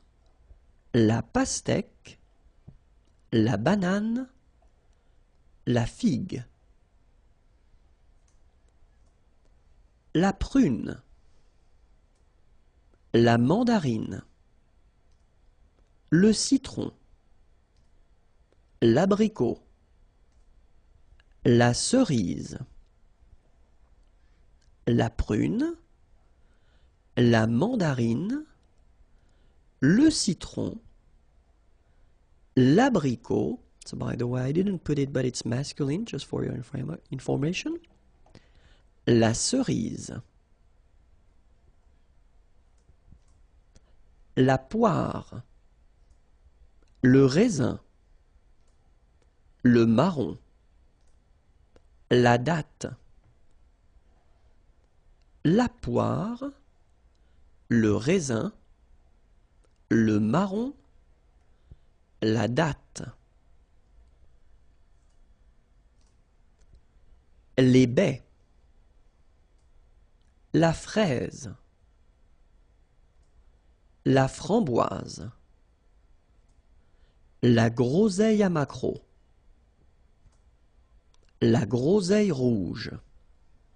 I just noticed that I've been making a little mistake here. Sorry about that. Les baies. La fraise. La framboise. La groseille à maquereau. La groseille rouge. La myrtille. La mûre des marais. La canneberge.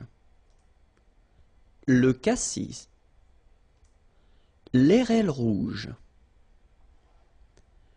La myrtille. La mûre des marais. La canneberge. Le cassis. L'airelle rouge. La courgette. Le haricot vert. Le concombre. La salade. La carotte. La courgette. Le haricot vert. Le concombre. La salade. La carotte. L'asperge. Le navet. Le petit pois. L'ail. La lentille. L'asperge. Le navet. Le petit pois. L'ail. La lentille. Le haricot. La fève. L'artichaut. L'oignon. Le chou. Le haricot. La fève. L'artichaut. So for your information, artichaut is masculine. L'oignon. Same thing for oignon, it's masculine. Le chou.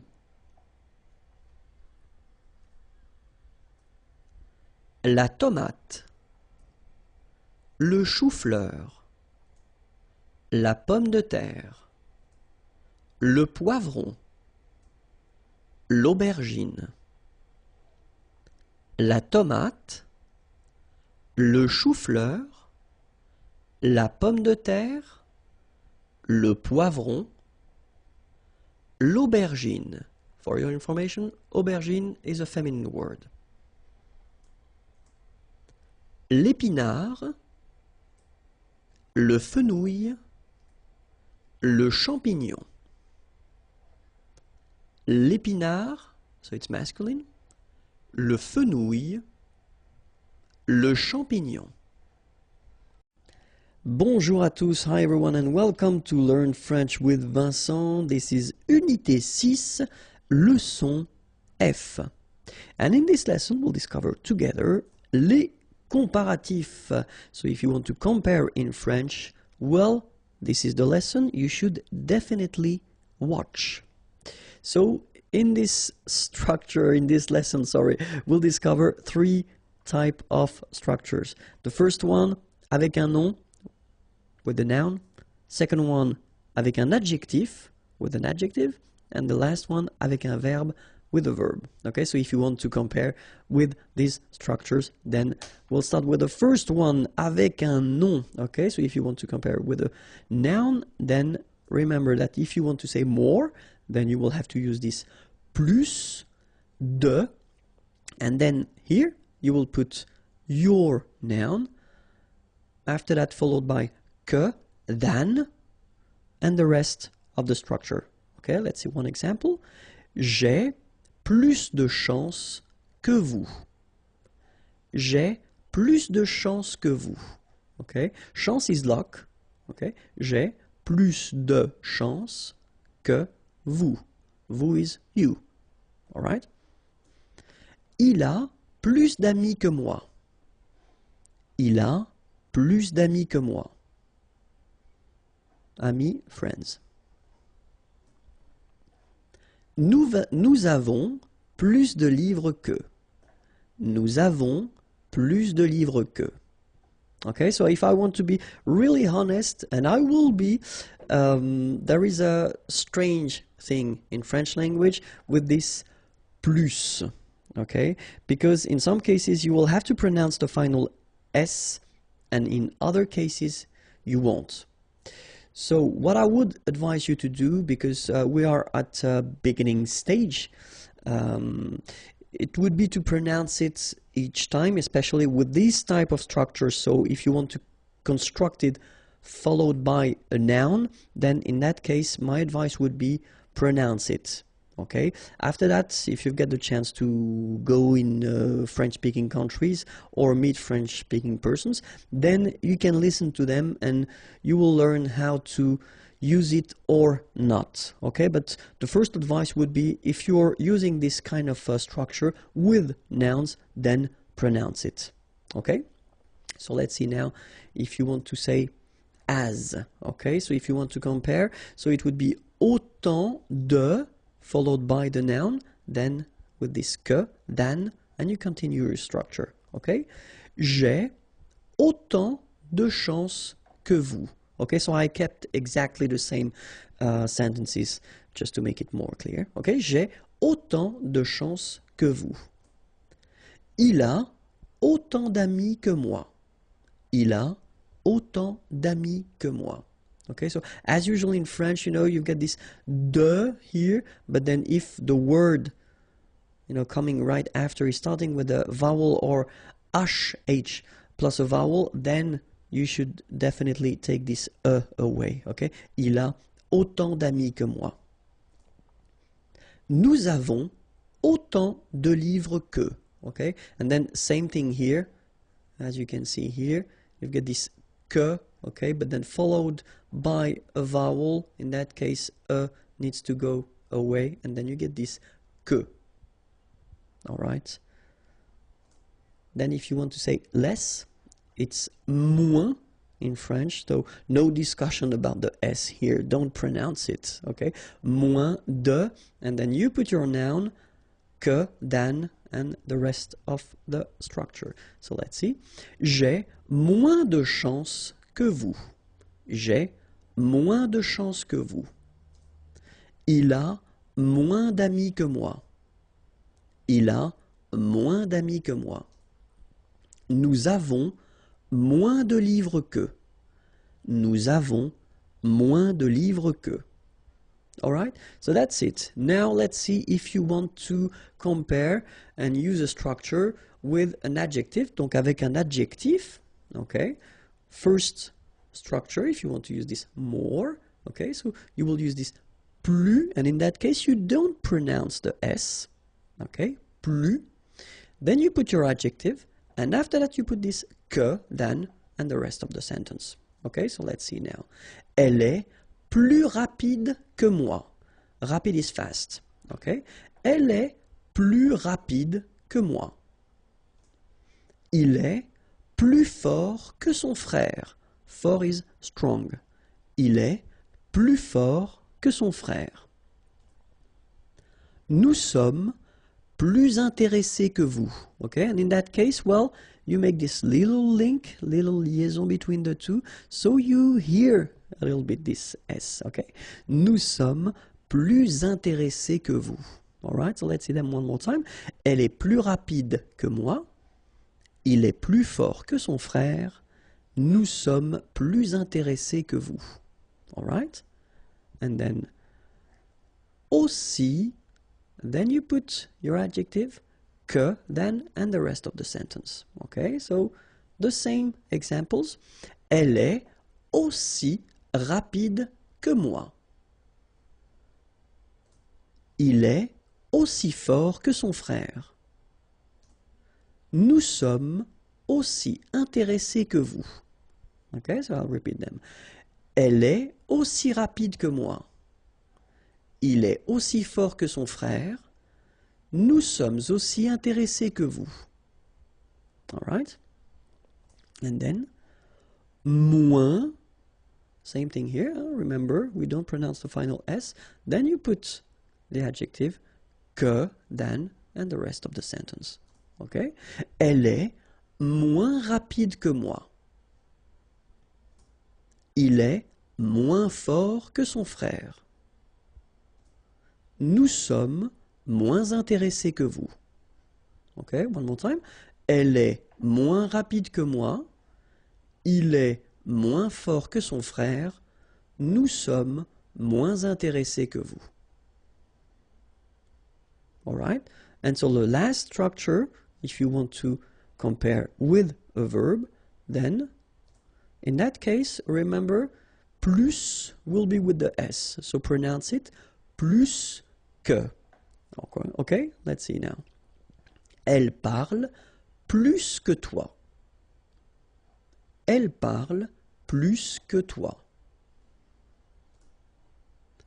Il mange plus que son frère. Il mange plus que son frère.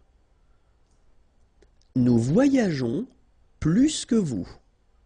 Nous voyageons plus que vous. Okay, so let's repeat them. Elle parle plus que toi. Il mange plus que son frère. Nous voyageons plus que vous. And then, autant que. All right? So it goes like, elle parle autant que toi. Il mange autant que son frère.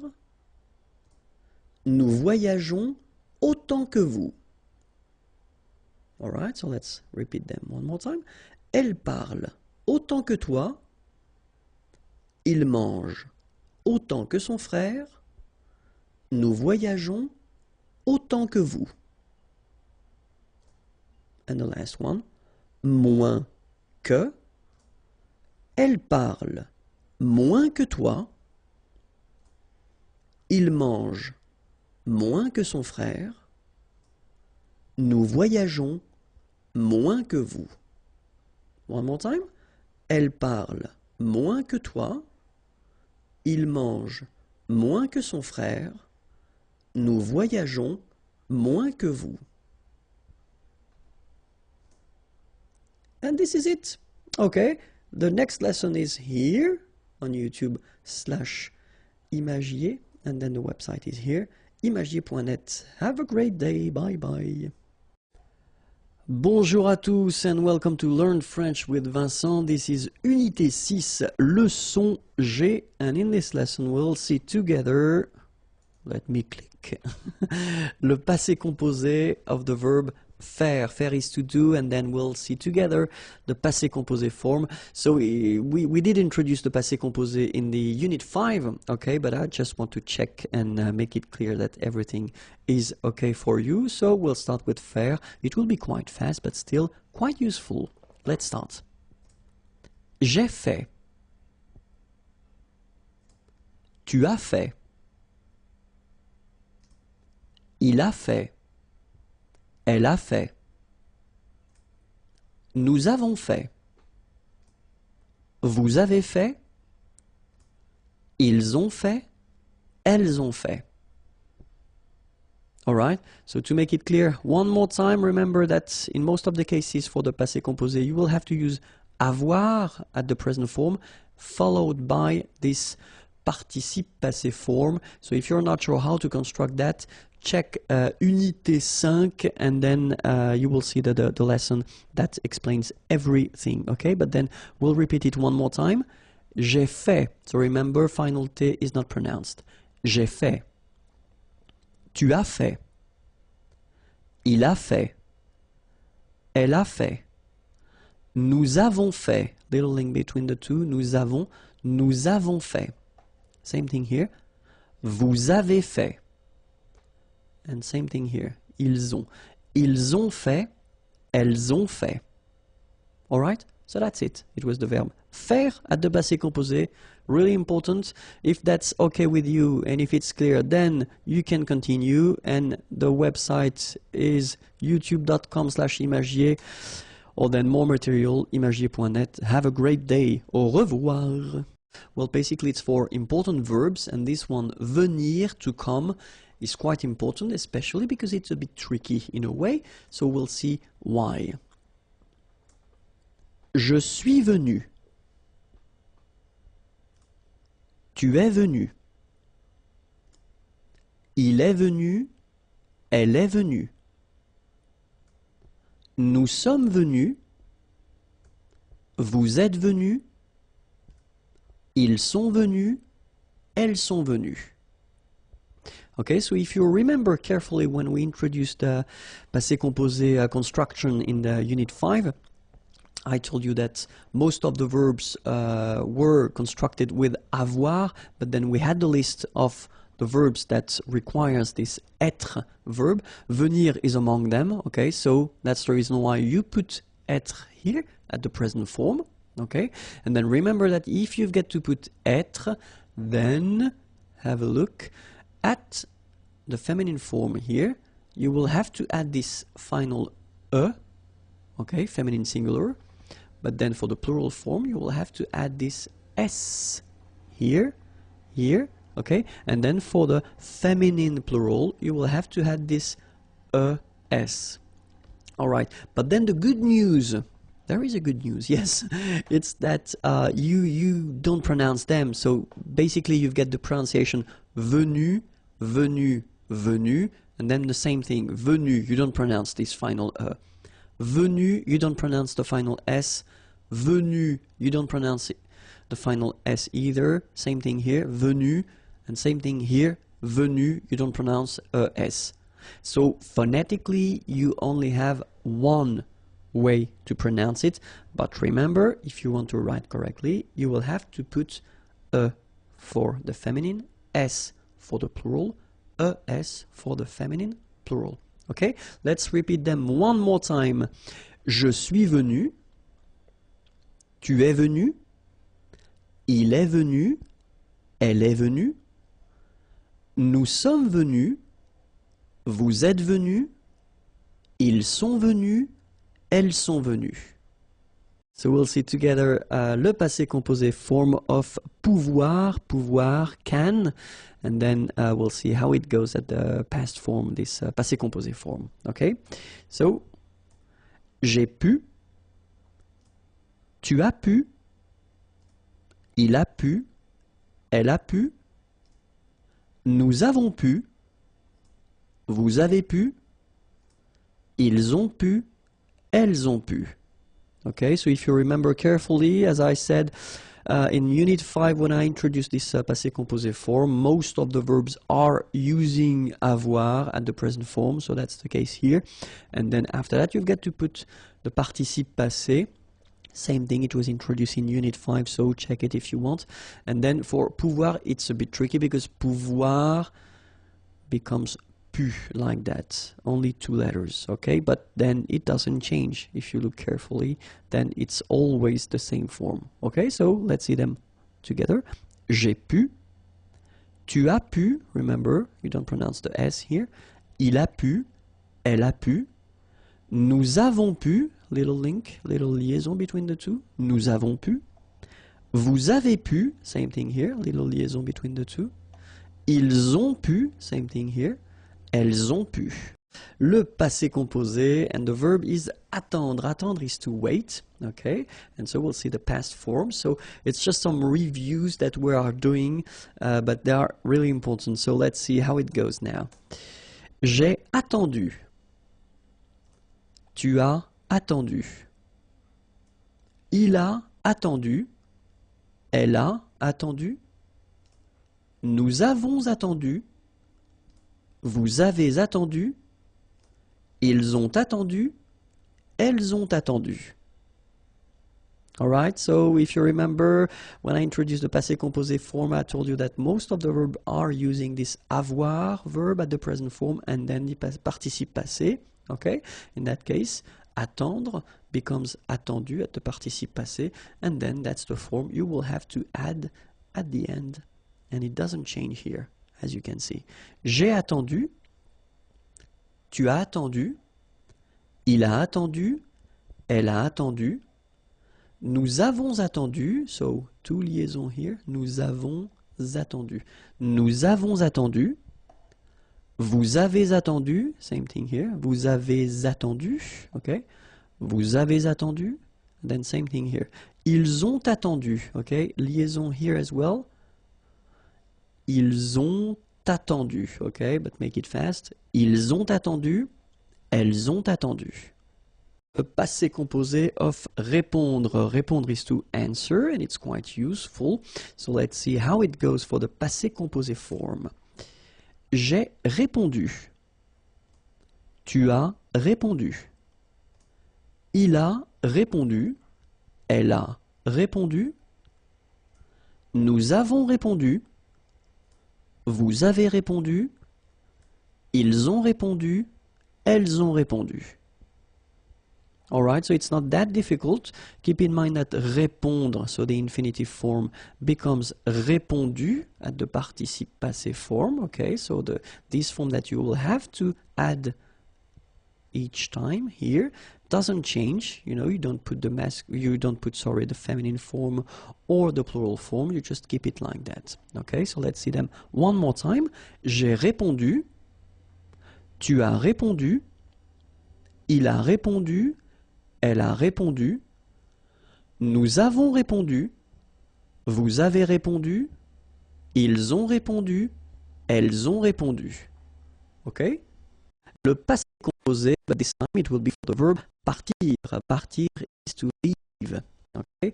And then you will see that it goes like that. Je suis parti. Tu es parti. Il est parti. Elle est partie.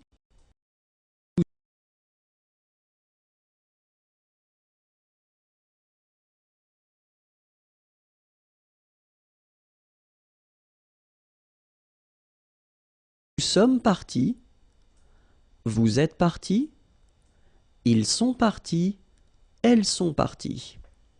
Okay? Remember, partir belongs to this group of verbs that requires to use être instead of avoir for the passé composé form. And for that reason, you will have here, for example, when you've got the feminine form, you will have to put this final at the end of your participe passé form. Okay? If that's plural, like it is here, you will have to add s. Okay? And if it's feminine plural, you will have to add this s at the end of your participe passé form. But when it comes to phonetics, so what you will pronounce, the good news is that you won't pronounce these s or es. Okay, so it will go like partie, partie, and then here same thing, partie, partie, and partie. Okay, so phonetically it's not that difficult, but then if you want to write correctly, remember to put for the feminine form, s for the plural form, es for the feminine plural form. Okay, so let's see that together. Je suis parti, tu es parti, il est parti, elle est partie, nous sommes partis, vous êtes partis, ils sont partis, elles sont parties. Okay, that's it. youtube.com/imagier. Next lesson is waiting for you, and then the website is here, www.imagier.net. Au revoir. Le passé composé of the verb savoir. Savoir is to know. It's quite used and quite useful, okay? But then keep in mind that this lesson regarding passé composé is the last one, okay? So if you're not sure how to make it, remember that in Unit 5, I did a big lesson regarding le passé composé. And then in Unit 6, few verbs were, well, it was possible to see them, okay? But then after that, we won't see le passé composé again. Alright, so let's start now. Le passé composé, savoir, goes like j'ai su. Tu as su. Il a su. Elle a su. Nous avons su. Vous avez su. Ils ont su. Elles ont su. Alright, so for the last time, in most of the cases for the verbs, we will use avoir and then we'll use the participe passé form. In that case, savoir becomes su. Okay, so that's the reason why that's the form that you will see at the end of each forms here. Okay, and then avoir should be at the present form. Alright, j'ai su, tu as su, il a su, elle a su, nous avons su, vous avez su, ils ont su, elles ont su. Futur simple, so basically it's the future tense, okay? When you want to express something that you will do, let's see how we will make it in French. So, we'll see the difference between the three groups of verbs that we've got in French. The first group is ending with er. Remember, parler, to talk, to speak. So the idea is that in that case, for this group, you don't change anything. So you just keep the basic form, the infinitive form, all right? And after that, you will put at the end ai for je. Okay, so this will be your ending. So you just don't touch the verb, don't touch the infinitive form, you just put at the end this ending, okay? Second group of verbs, finir, to finish, to end. Well, the good news is that it will behave the same way as for the first group of verb. You don't modify anything, you just keep your infinitive form, and you will put the ending ai here as well. So you get je parlerai, and then you will get je finirai. So it's not that difficult for these two first group, okay? The third group, it's a bit more tricky, of course, as usual, because we're talking about irregular verbs, okay? But still, I took this lire. Lire is to read, okay? And then you can see that it's ending with this so the vowel okay? As usual, what we'll do, we'll take this away. So we get now L-I-R, and after that, we just put the ending. Je lirai. Alright? So it will apply for most of the verbs. Of course, because it's French language, it's not all the verbs. We've got exceptions, but we'll see the exceptions a bit later in this lesson. But still, that's the idea of constructing it. If it's ending with this vowel, take it away. Alright? You get that. And after that, you just put the ending. Alright? So, let's see. The ending for je will be ai. Alright? And you pronounce it e. Remember, open e. Okay? The ending for tu will be as. You don't pronounce the s, so you pronounce a. Alright? The ending for il, elle will be a. Okay? Phonetically, exactly the same thing as for tu. Okay? A. The ending for nous will be ons, as usual. Okay? Remember, you don't pronounce the final s, you get the on sound.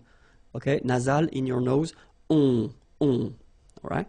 The ending for vous will be, as usual, a z, but then you pronounce it e. Okay? And then the ending for il, elle will be ont. You don't pronounce the final t, so you get the nasal on. Alright? So, e, a, on, et, on. Okay? So let's see how it will go with parler, parler to speak, to talk. Okay? Je parlerai. Tu parleras. Il parlera. Elle parlera. Nous parlerons. Vous parlerez. Ils parleront. Elles parleront. Alright? So as I said, just keep your basic form and just put your endings.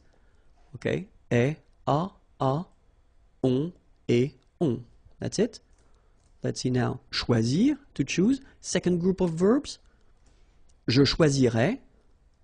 Tu choisiras. Il choisira. Elle choisira. Nous choisirons. Vous choisirez. Ils choisiront. Elles choisiront. Same thing. Remember, just keep the infinitive form, the basic form, and just put your endings at the end. E, a, on, et, on. Okay? Let's see now. Écrire. Écrire is to write. Okay, so third group, but then remember, as we saw with lire, lire, we took away this final okay? And only with the first part, we just add after that the endings. So, j'écrirai, tu écriras, il écrira, elle écrira, nous écrirons, vous écrirez, ils écriront, elles écriront. Alright? So it's not that difficult, okay? As I said, you take away the and after that, e, a, on, et, on. Alright? So, of course, we've got some exceptions, as I said. The first one is être. Être will become sœur. So the important thing with the futur simple is that the verb will change, but the endings will be the same. Okay, so the endings we saw previously will be exactly the same. Okay, so the only thing that you've got to remember is that être will become sœur. So that's the part that you will have to put, and then you will combine it with the ending, and it will become je serai. Okay, remember, ending for je was ai, je serai. Okay, avoir is becoming or. Okay, so tu auras. Aller will become ir. Il ira, elle ira. Faire will become faire, F-E-R. So you will get nous ferons. savoir will become saur, S-A-U-R. Vous saurez. Voir will become ver. Ils verront, elles verront. Alright, so remember, être is becoming sœur, avoir becomes or, aller, ir, faire, faire, savoir, sort, voir, ver. Okay, but then after all these forms, you will just put the normal endings that we saw previously. So AI for je, AS for a, ONS, EZ, ONT. Other exceptions, pouvoir will become pour. Je pourrais. Vouloir, voudre. Tu voudras. Pleuvoir, pleuvre. Il pleuvra. Devoir, d'œuvre. Nous devrons. Venir, viendre. Vous viendrez. Courir, court. Ils, elles courront. Okay? So pouvoir is becoming pour, and it means can. Vouloir, voudre, to want. Pleuvoir, to rain, pleuvre. Devoir, to have to, d'œuvre. Venir, to come, viendre. Courir, to run, court. Okay? And then, as we saw previously, you only add after the endings. Alright? So, remember one more time. Je, ending for je is AI.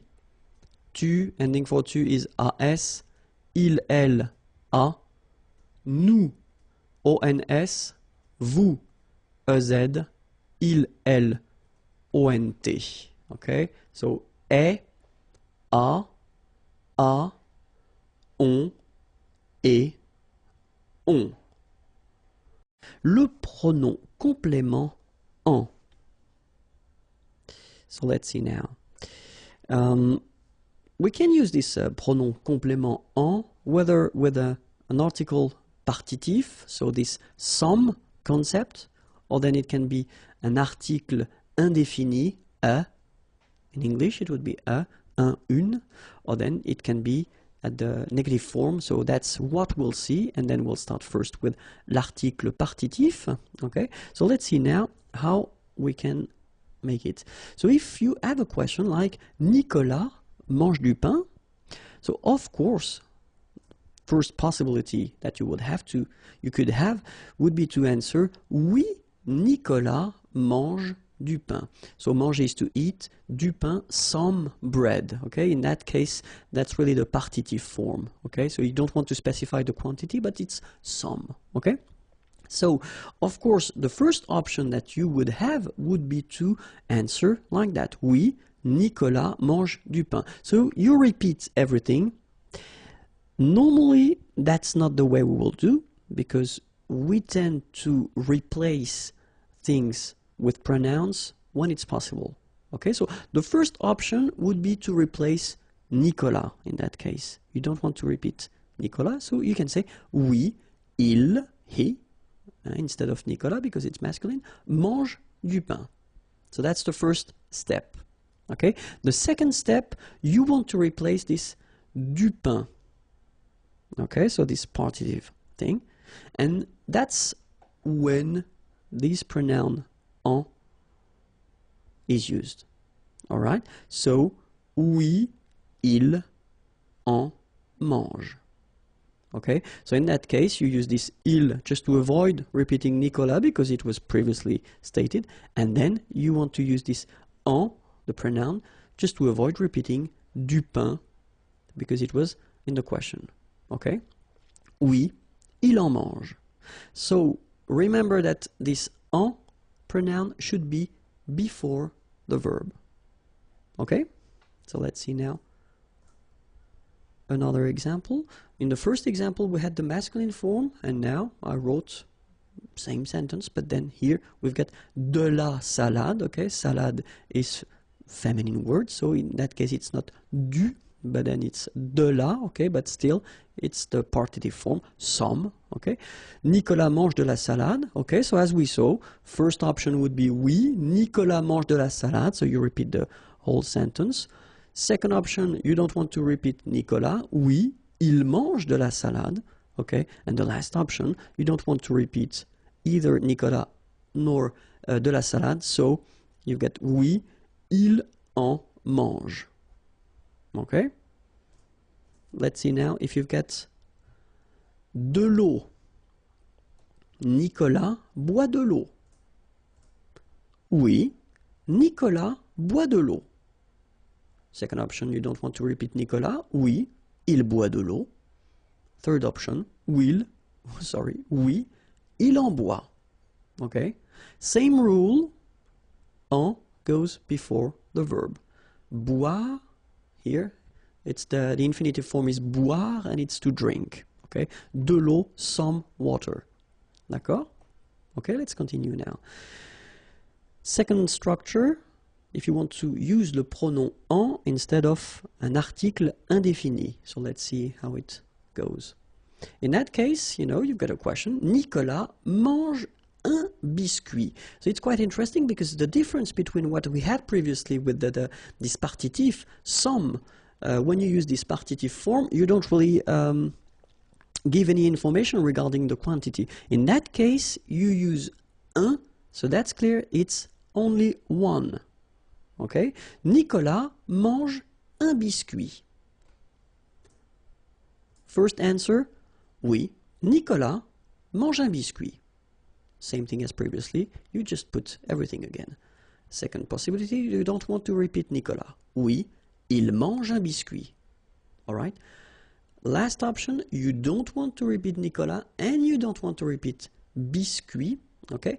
The difference here between what we saw with the partitif and now is that you've got the quantity, so you know exactly how many or how much. Okay, so you get to put that at the end of your sentence. Oui, il en, so you put your pronoun here before the verb, and after that you put un. Il en mange un. All right? So let's see now if it's feminine. Une banane. Nicolas mange une banane? Answer, oui, Nicolas mange une banane. Oui, il mange une banane. Oui, il en mange une. Okay, so the information that you've got now is that you will have to put the masculine or the feminine form after. Okay, here you put une because banane is a feminine word. Alright? So let's see now. Nicolas mange des céréales. So here we've got the plural form.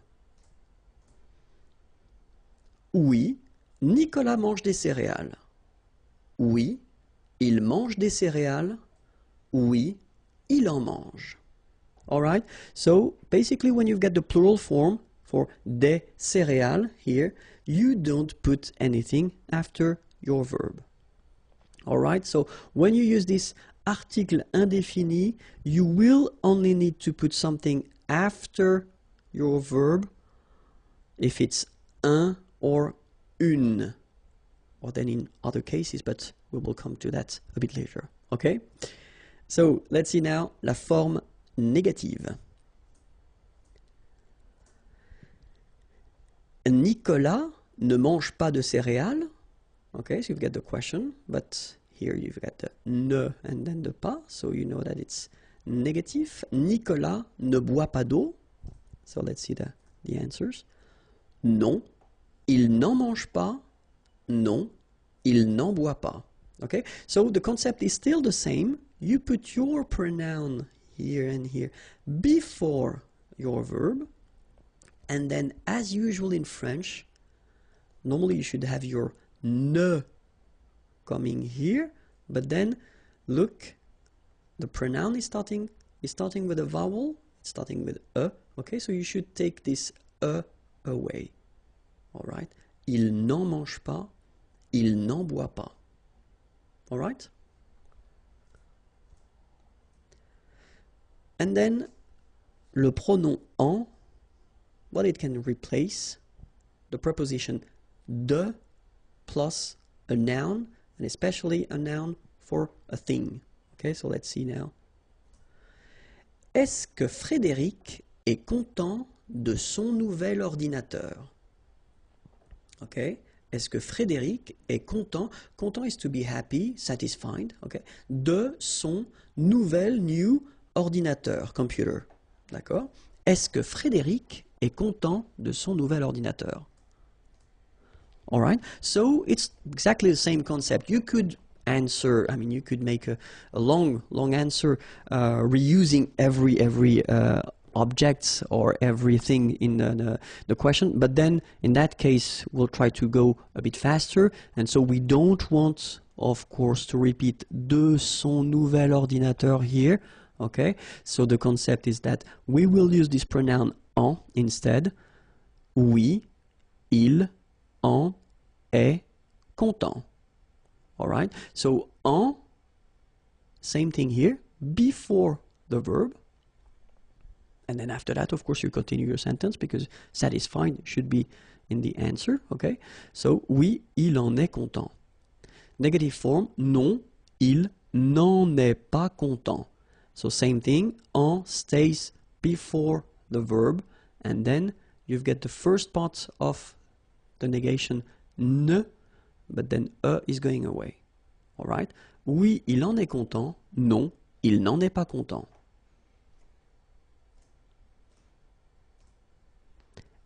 Est-ce que Frédéric parle de son chef?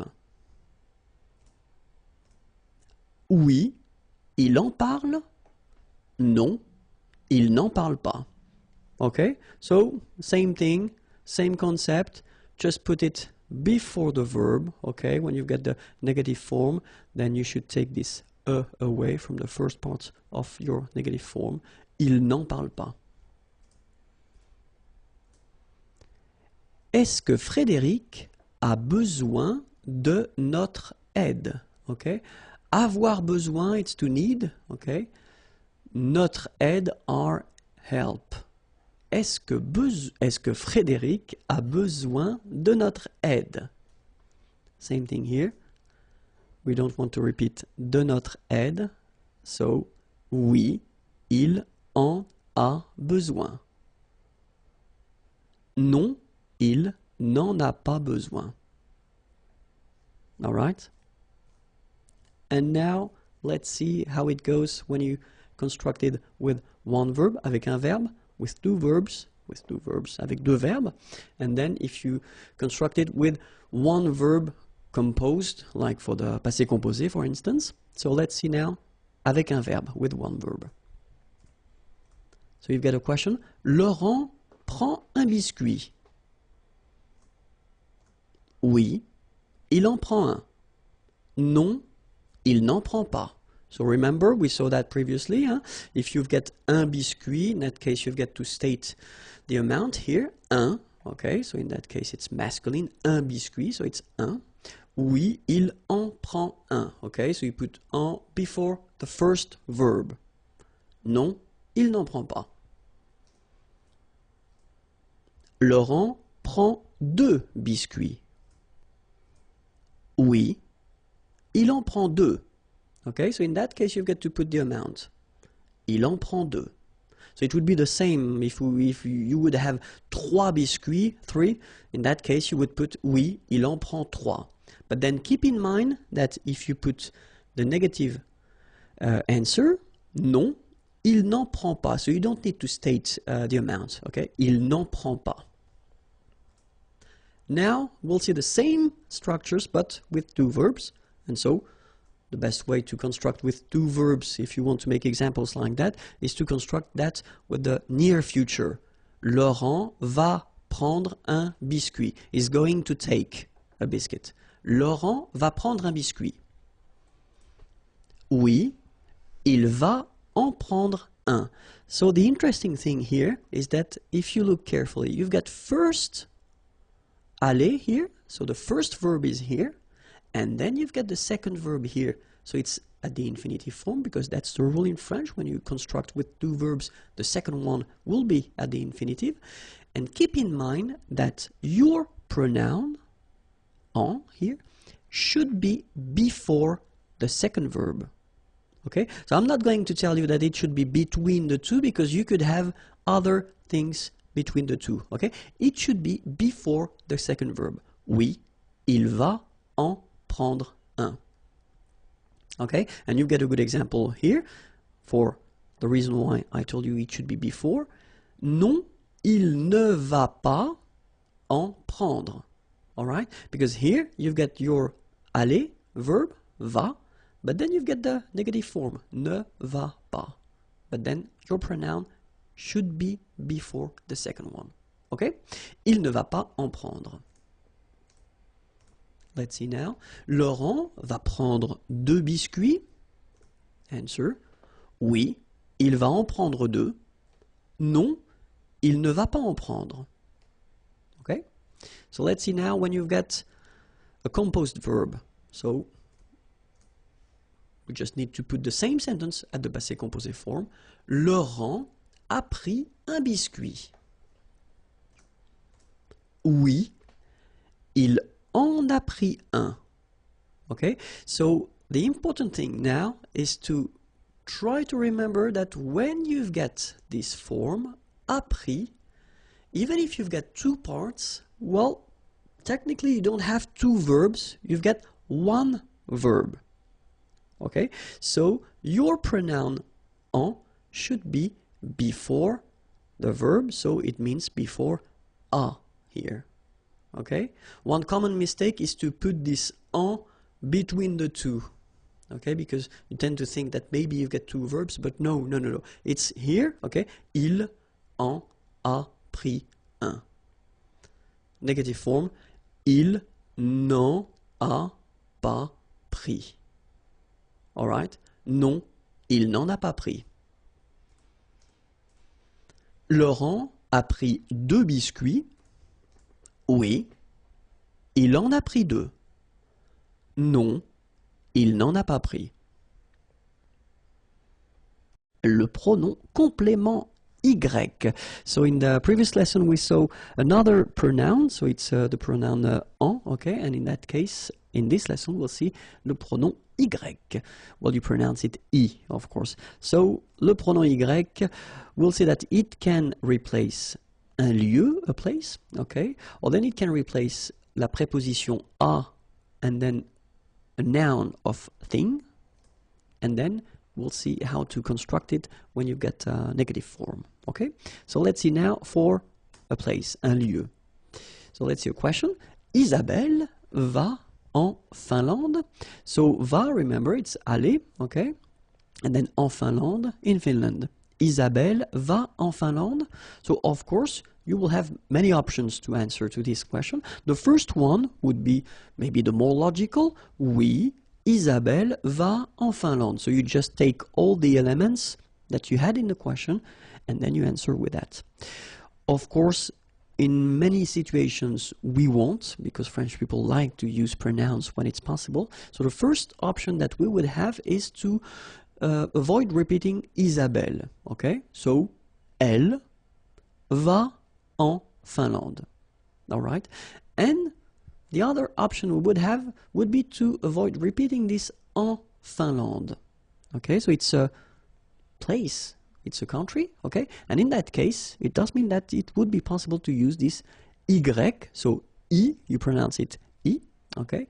So, oui, elle y va. So keep in mind that it's a pronoun and then it should be here just before your verb, okay? Elle y va. Alright, so, oui, Isabelle va en Finlande. Oui, elle va en Finlande. Oui, elle y va. Okay, so let's see another example now.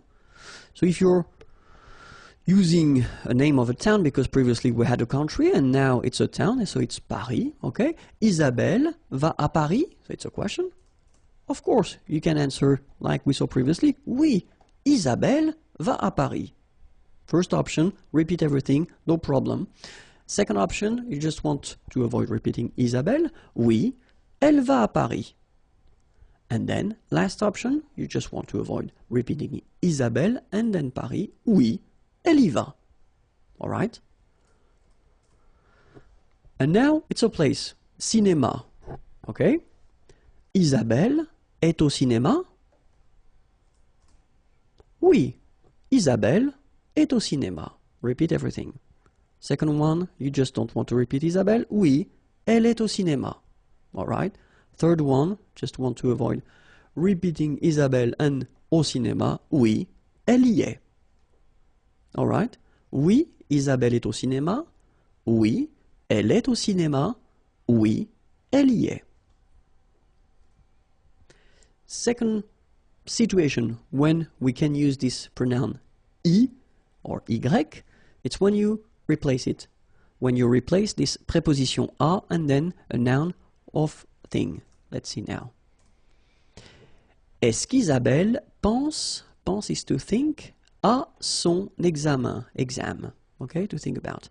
Est-ce qu'Isabelle pense à son examen? First option, repeat everything. Oui, Isabelle pense à son examen. Second option, you just don't repeat Isabelle. Oui, elle pense à son examen. Third option, you don't repeat Isabelle, and same thing for à son examen, so oui, elle y pense. Alright, same concept, remember, I should come before the verb. Est-ce qu'Isabelle joue au tennis? So in that case, remember, it's au, but then au is clearly the combination of the preposition à and then the article le tennis, the, okay? So when you combine these two, you get this au tennis. So still, it does give you the information that it is the preposition which is modified. So still, it's possible to use this pronoun. Oui, Isabelle joue au tennis. Repeat everything. Second one, oui, elle joue au tennis. And the last one, oui, elle y joue. All right, so you can see that it's quite short. It's quite short, but it's quite useful because you don't need to repeat all the things that were stated in the question. Okay, so remember, as usual, the pronoun should come before the verb. All right. So now we'll see how to construct these sentences with the pronoun y. But then when you're using this negative form, okay? Est-ce qu'Isabelle joue au tennis? First option, oui, elle y joue. Second, non, elle n'y joue pas. All right, so negative form should be before the pronoun here, okay? And then as usual, remember the ne followed by a vowel, they don't really get along, so should go away. So you take it away and you get ni, joue, and after the verb, you put your pas form. Okay? Isabelle est au cinéma? Oui. Elle y est? Non. Elle n'y est pas. Same thing, okay? Negation here before your pronoun, but then is going away, and then pas after your verb. Okay, so let's see now how you construct it with one verb. Alexandre va au concert? Oui, il y va. Non, il n'y va pas. Okay, so no changes from what we saw previously. Okay, so before your verb, and then here, when you get the negative form, your ne is coming before the pronoun, and then your pas is coming after your verb. Okay? When you get two verbs now. Alexandre va aller au concert? So it looks a bit strange, sorry about that. Is going to go at the concert. I know, I know, but it's just to show you how it works, and I don't want to change the sentence, okay? So, oui, il va y aller. Okay, so you can see here now that this pronoun y should be before the second verb, okay? Il va y aller. Negative form, non. Il ne va pas, okay? So your negative form is before and after the first verb, and that's the key thing, okay? And then your pronoun is coming before, sorry, your second verb. Okay, so your pronoun y should be always before your second verb. Okay? And now, let's see how it will work if we've got composed tense like aller here, and it's at the passé composé form. So Alexandre est allé au concert. Okay, it's the past tense. Oui, il y est allé. Okay, so keep in mind that even if you've got two parts here, okay, it's only one verb. It's the verb aller at the passé composé. Okay, so it's composed. So we've got two elements, but still it's one verb. So it means that your pronoun y should be before. Il y est allé. All right, and then the tricky thing, normally it's the negative form at the passé composé. Look, non, il. So you put first the negative part. So ne, obviously this is going away because you've got a vowel, okay, as usual. Il n'y est, and then you put, as we saw previously in Unit 5, or I don't remember, I guess it was Unit 5 when I introduced the passé composé, you put this pas here between être and your participe passé form, okay? So, non, il n'y est pas allé. All right? Bonjour à tous. Hi everyone and welcome to Learn French with Vincent. This is Unité 7, leçon A. And in this lesson we'll work together on the adverbs, les adverbes. And to be more precise, we'll see three cases. The first one will be with an adjective, an adverb. Second situation will be with un verbe. And then the last one will be with une phrase. Okay, so let's see that right now. The first case we'll discover or we'll work on will be with an adjective or an adverb. Okay, so let's see. The idea is normally that the adverb should be placed, adverbe placé, devant, before the adjective or the other adverb. Okay, so if you've got a structure with one adverb and one adjective, your adverb should be placed before the adjective. If you've got two adverbs, then this one should be before the second one. Okay, so let's see how it goes. First example, ce thé est trop chaud. Okay, ce thé, thé is tea, of course, and then here we've got the demonstrative. This tea is too hot. Okay, so you've got the adjective chaud here, and then this trop should be before the adjective. Okay, so it's quite easy. Another possibility here, you've got two adverbs, so this one, trop, too, and then rapidement, well, fast, okay, and then parler is to talk. Il parle trop rapidement. Okay, so obviously this trop, too fast, should be before rapidement. Okay, and then last example, ce film est assez intéressant. Ce film est assez, enough, intéressant, interesting. Okay, so assez comes before intéressant. All right, so remember, if you've got one adverb, then you should put it before the adjective or the second adverb. All right, so let's see now how you will construct it if you have a verb. So the rule goes like that. L'adverbe est placé, is placed, so the adverb is placed en général, in general, so that's quite important in French because of course we've got exceptions all the time. We will have exceptions in French, but en général, okay, après, so after the verb. Okay? Adverbe placé en général après le verbe. So let's see how it goes now.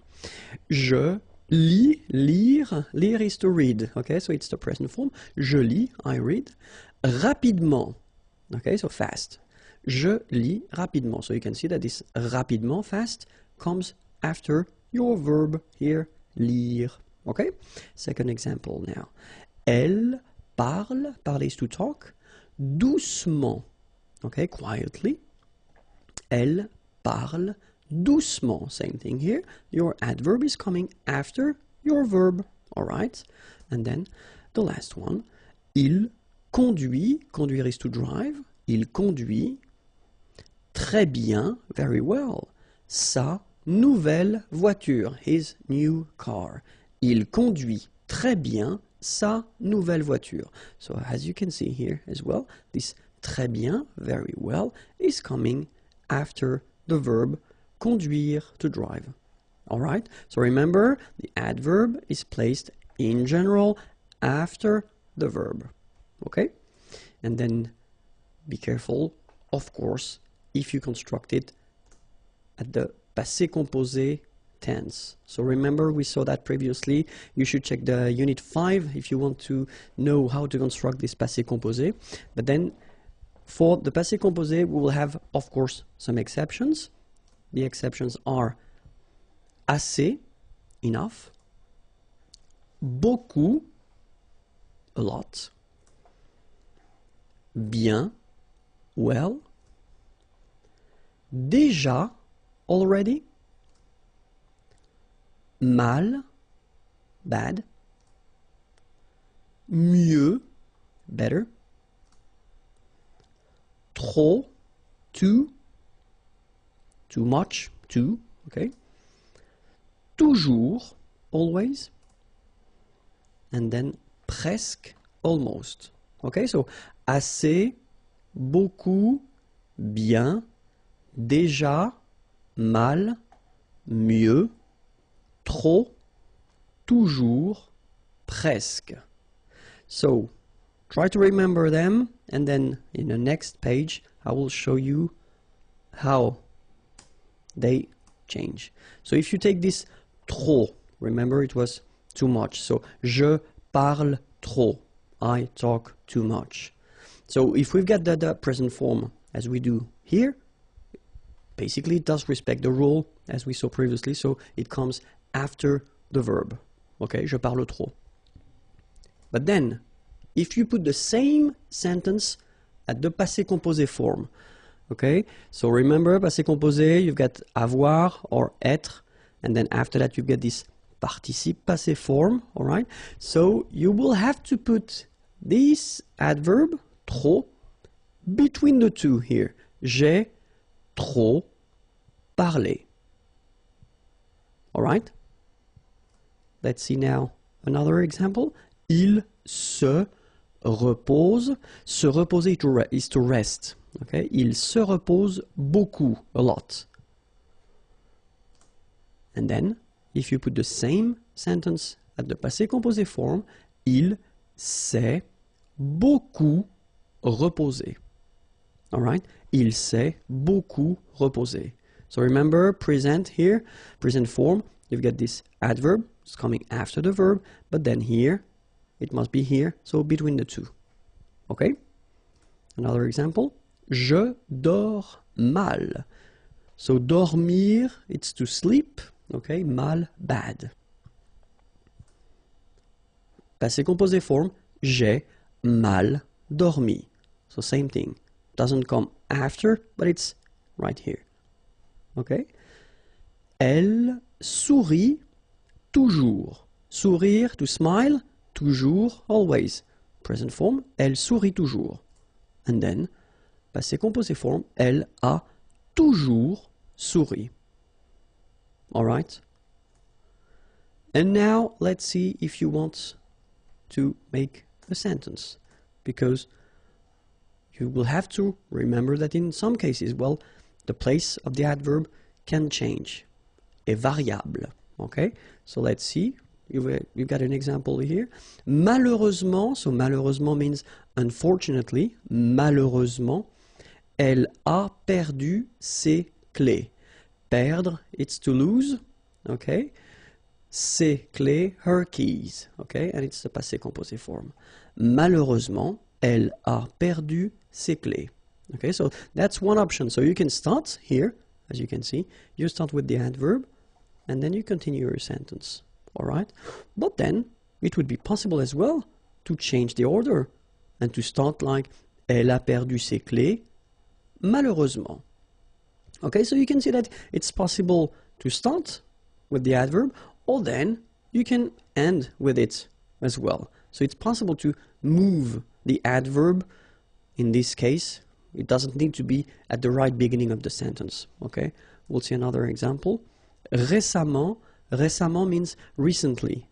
Il a décidé, okay, décidé to decide, de changer, to change, de travail. Travail is work. Okay, récemment, il a décidé de changer de travail. Okay, and it will be the same here. If you look carefully, you can start with il a décidé de changer de travail. So the same portion that we had here, you can start with it, and then you put récemment at the end. Okay, so in some structures, well, keep in mind that it's possible whether to start with the adverb or that to end with the adverb if you want. Okay, well, it's for once it's quite easy in French. All right. Okay, so I hope it was clear. So this was the first lesson of Unit 7, Unité 7. If you want more lessons, well, you can find them here, and then the website is waiting for you, imagier.net. Have a great day. Bye bye. In this lesson, we'll try to focus on what we call les adverbes de manière, and especially the way to construct them. Okay, so the rule goes like, if you've got, or if you want to construct an adverbe de manière, first you've got to know, well, the adjective at the masculine form. Then you will make it or modify it and put it at the feminine form. And after that, you will add M-E-N-T. And when you add this M-E-N-T at the end of your feminine form of the adjective, then you will get the adverb. Okay, so it sounds quite easy. It is not that difficult, okay, but then we'll have a look.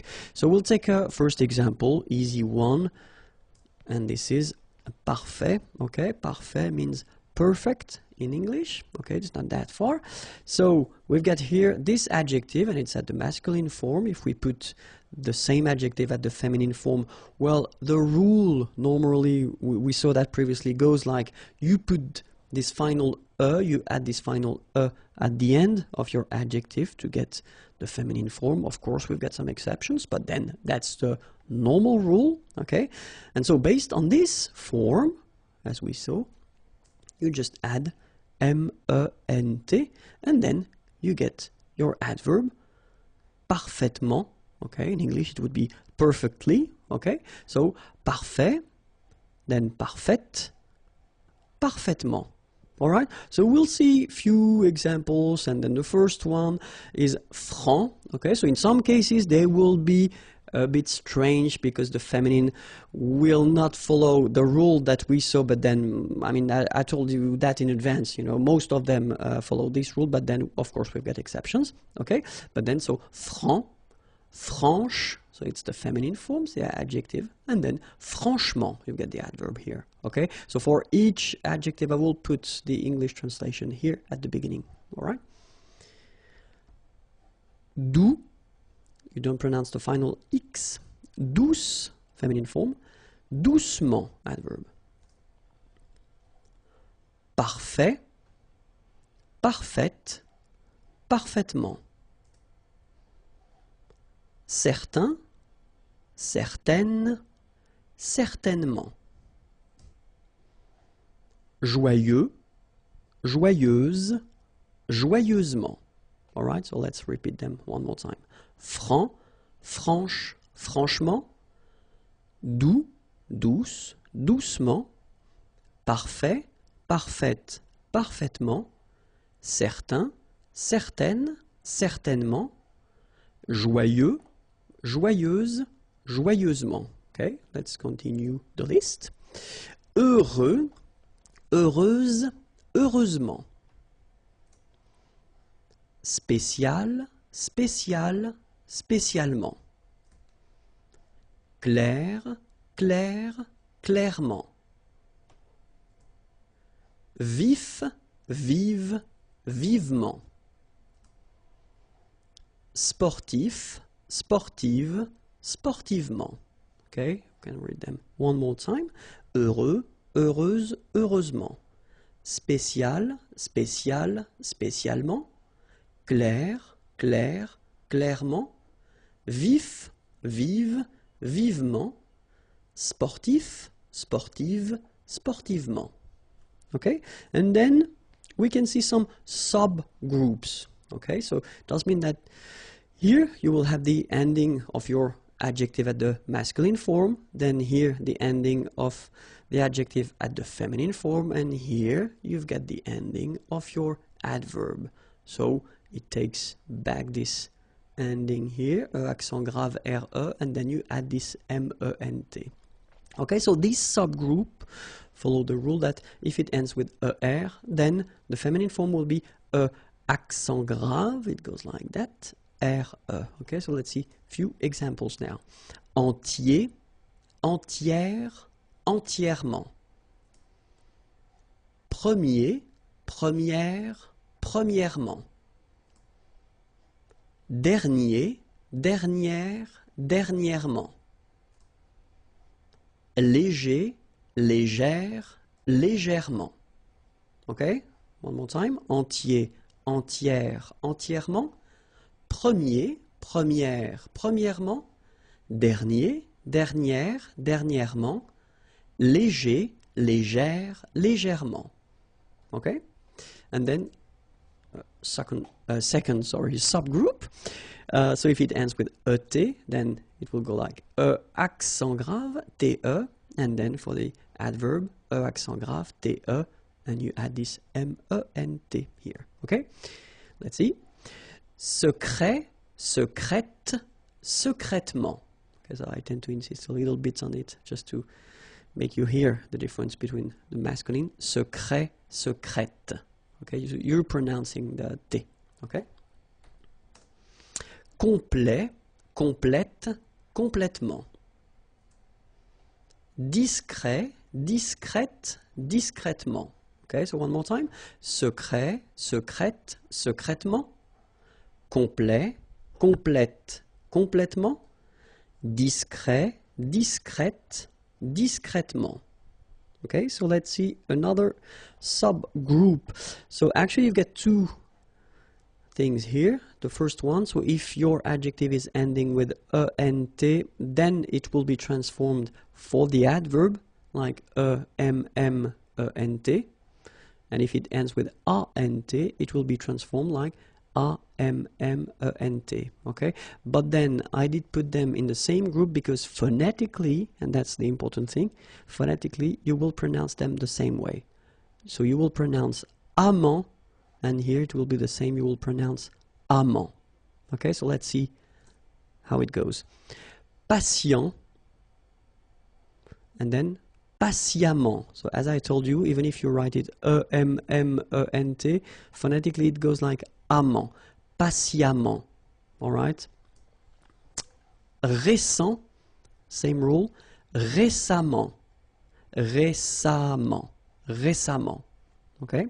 Then suffisant, suffisamment.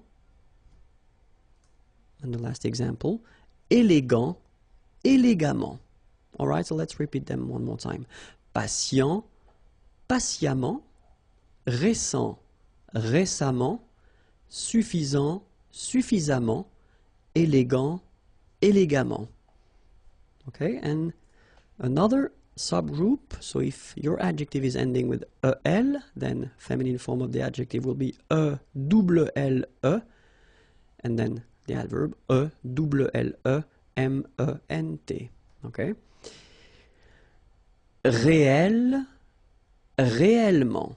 Okay, so remember when you get this here and then it's followed by two consonants and then they are the same consonant like here, the sound of the changes and it's open, it's e. So that's the reason why you've got this réel, okay?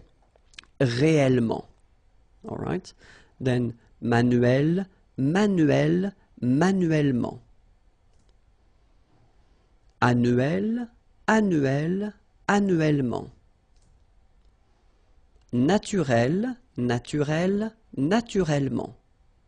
Okay, one more time. Réel, réel, réellement.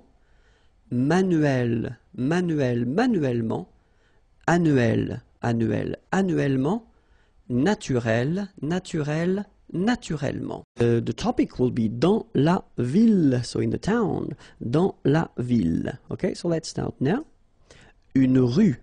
Okay, remember final not pronounced. Une rue. Une voie ferrée. Final here not pronounced, and then this one is not pronounced either. Une voie ferrée. Une autoroute. Une autoroute. Un boulevard. Final D not pronounced. Un boulevard. Un lampadaire. Final not pronounced. Un lampadaire. Une aire de stationnement. Une aire de stationnement. Un musée. Final not pronounced. Un musée. Un immeuble. So you can see I'm making this little liaison between the two. Un immeuble. Final not pronounced. Un immeuble. Un stade. Same thing here. Final is not pronounced. Un stade. Un gratte-ciel. Un gratte-ciel. Un restaurant. Final T not pronounced.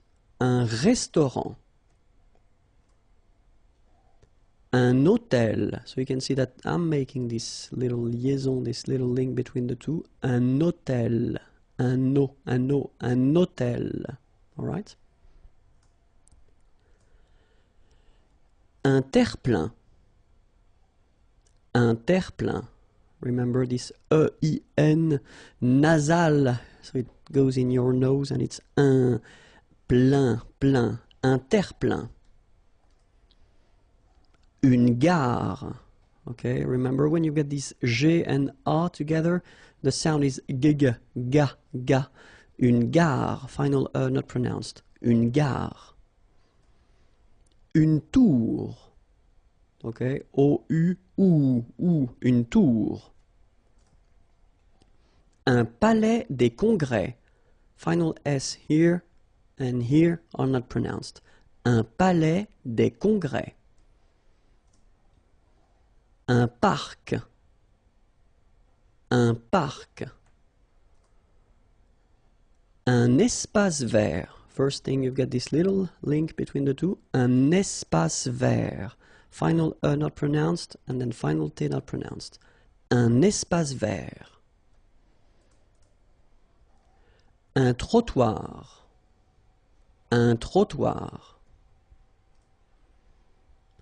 Une borne d'incendie. Okay, final here not pronounced, final here not pronounced. Une borne d'incendie. And then you get the nasal. Un, en, incendie.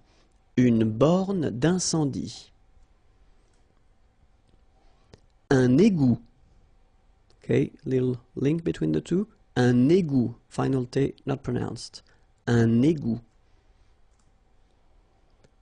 Une conduite d'eau potable.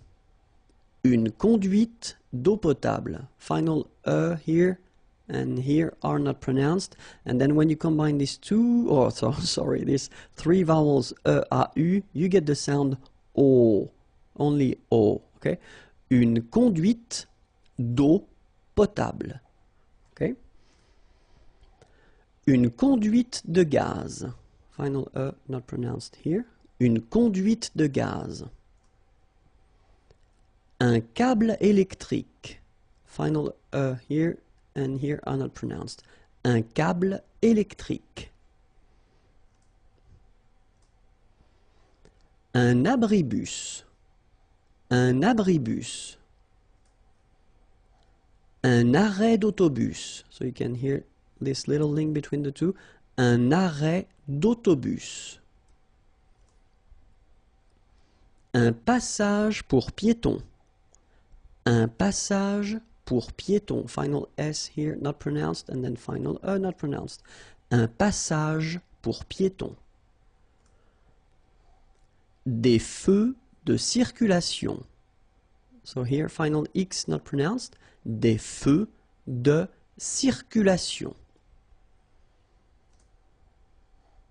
Une chaussée. Okay, here, final not pronounced. And then you get the double S between two vowels, so it's really strong. I mean, the S is s. Okay, so une chaussée. Un réverbère. Final not pronounced. Un ré. So here you've got this accent aigu, et, and then here you've got this accent grave, é. Okay, et, é. So it goes like réverbère. Okay, un réverbère. Une maison individuelle. So remember when you get this and then double consonant, and especially here it's the same one, that's the idea. It will open the sound of so you will pronounce it like é. Okay, individuel, uel. Okay, une maison individuelle. Une maison individuelle jumelée. Final here, not pronounced. Une maison individuelle jumelée. Des appartements en copropriété. Remember, final S and final T are not pronounced here. Des appartements, little liaison here, des appartements en copropriété. Des maisons en rangée. Final and final S are not pronounced. Des maisons en rangée. Une tour d'habitation. Remember, H doesn't exist in French, well, in most of the cases, so it does mean that you don't pronounce it, all right? So, d'habitation. Une tour d'habitation. Dans la maison. So let's start now. Une entrée principale. Un vestibule. Un vestiaire. Un couloir. Un escalier. Une buanderie. Okay, so one more time. Une entrée principale. Un vestibule. Un vestiaire. Un couloir. Un escalier. Une buanderie. Un salon. Une cheminée. Une salle à manger. Une cuisine. Des WC. Une salle de séjour. So one more time. Un salon, une cheminée, une salle à manger, une cuisine, des WC, une salle de séjour. Un rez-de-chaussée. Un étage. Un palier. Une chambre principale. Une garde-robe. Une chambre. One more time. Un rez-de-chaussée. Un étage. Un palier. Une chambre principale. Une garde-robe. Une chambre. une fenêtre, une porte-fenêtre, une salle de bain, une douche, une baignoire,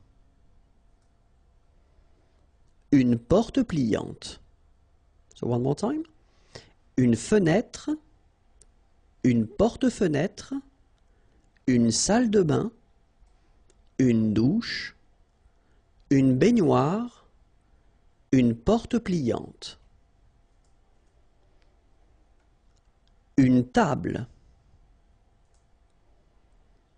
une desserte, un fauteuil, un canapé,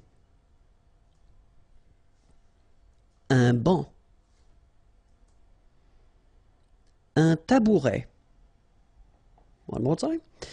Une table, une desserte, un fauteuil, un canapé, un banc, un tabouret. Une chaise, un lit, une armoire, un coffre, une commode, un rideau, okay? Une chaise, un lit, une armoire, un coffre, une commode, un rideau. We'll have the pleasure to discover together two verbs. So it's quite interesting because we've got first the verb savoir and then we've got the verb connaître. And if you want to translate that, directly in English, well, basically they mean the same thing and it would be translated with to know. Okay, so two verbs for the same meaning. What does it mean? It means that you will have two different uses of these verbs. The first one, savoir, well, the rule is that you will use savoir plus a verb. So after that, if you want to add a verb, then you will have to use savoir. Or then if you want to put, as we say, structure verbale, so it's just somehow like a sentence, okay? So if you want to introduce a sentence after savoir, then after to know, then that's savoir that you will have to use, okay? But connaître, so same meaning, as I said, it's to know, okay? You will use connaître only if you want to put a name or a noun after connaître, okay? So that's the main difference of use between savoir and connaître, okay? So connaître plus a noun avec un nom, and then savoir with a verb or then structure or verbal structure or let's say a sentence if you want. Okay, so first, of course, we should remember how to conjugate savoir at the present form here. Okay, je sais, tu sais, il sait, elle sait, nous savons, vous savez, ils savent, elles savent. Okay, so if you look carefully here, you write it S-A-I-S, well, the same way here. Here you write it S-A-I-T, okay, but then phonetically these three forms are the same, and it's c'est, okay? Je sais, tu sais, il sait, elle sait.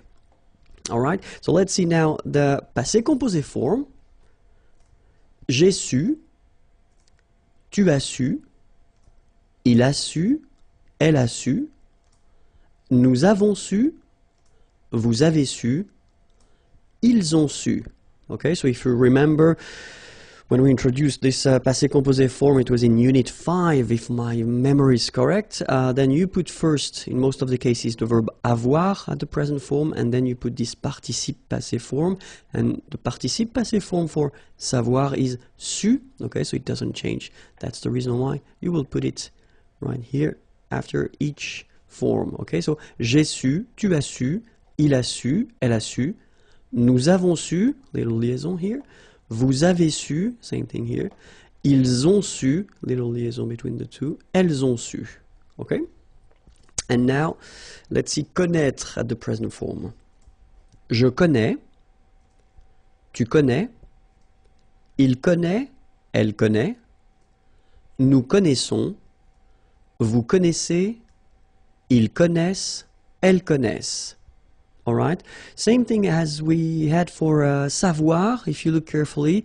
Here, connaît, AIS, and then connaît, AIT. So don't forget this circumflex, even if you don't pronounce it well, you should write it. Well, you pronounce these three forms the same way. Okay? Connaît, and then connaît. All right? Let's see how it goes for the passé composé form.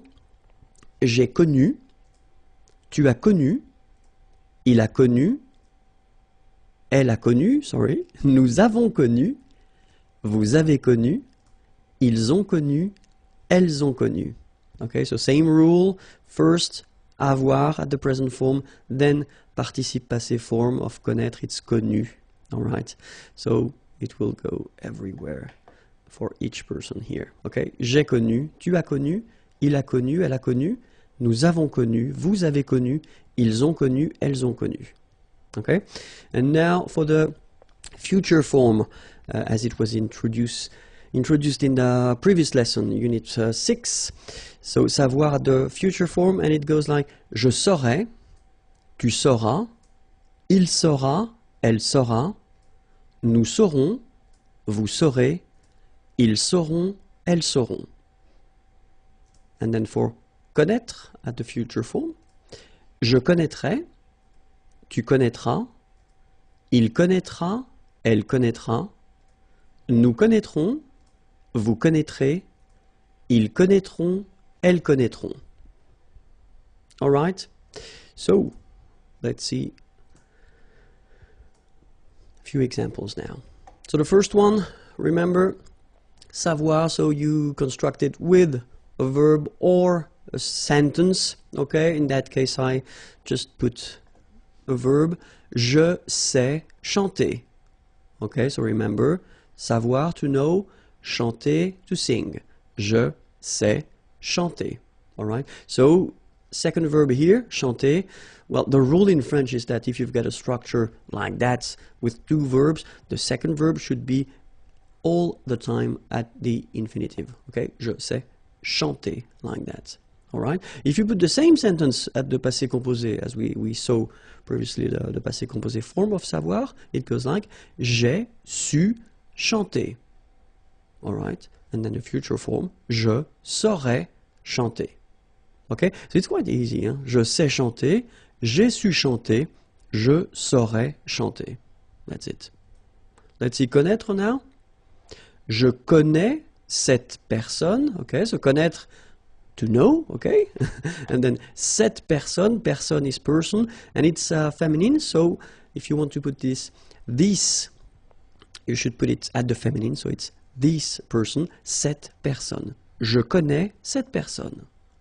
Passé composé, j'ai connu cette personne, and then the future form, je connaîtrai cette personne. All right? So it's not that difficult, okay? But, of course, there is one exception.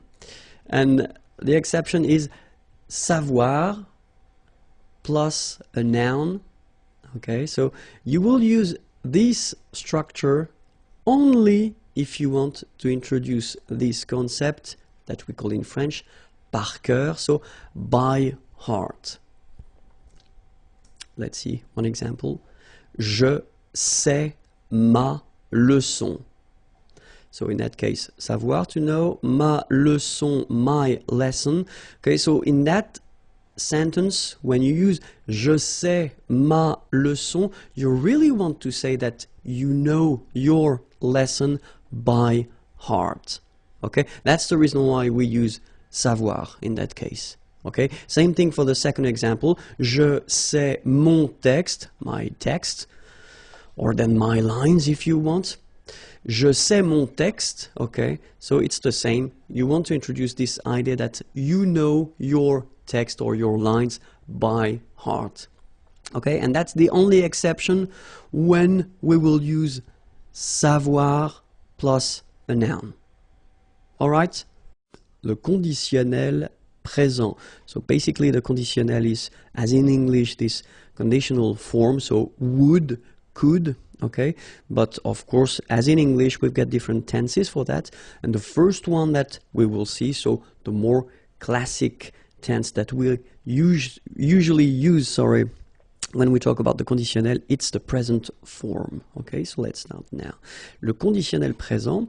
So in this lesson, we'll see first la formation, so the way to build it, to make it, and then, of course, l'emploi, so when you should use this conditionnel présent form. Okay, so let's first start, if that's okay with you, with the formation, the way to make it.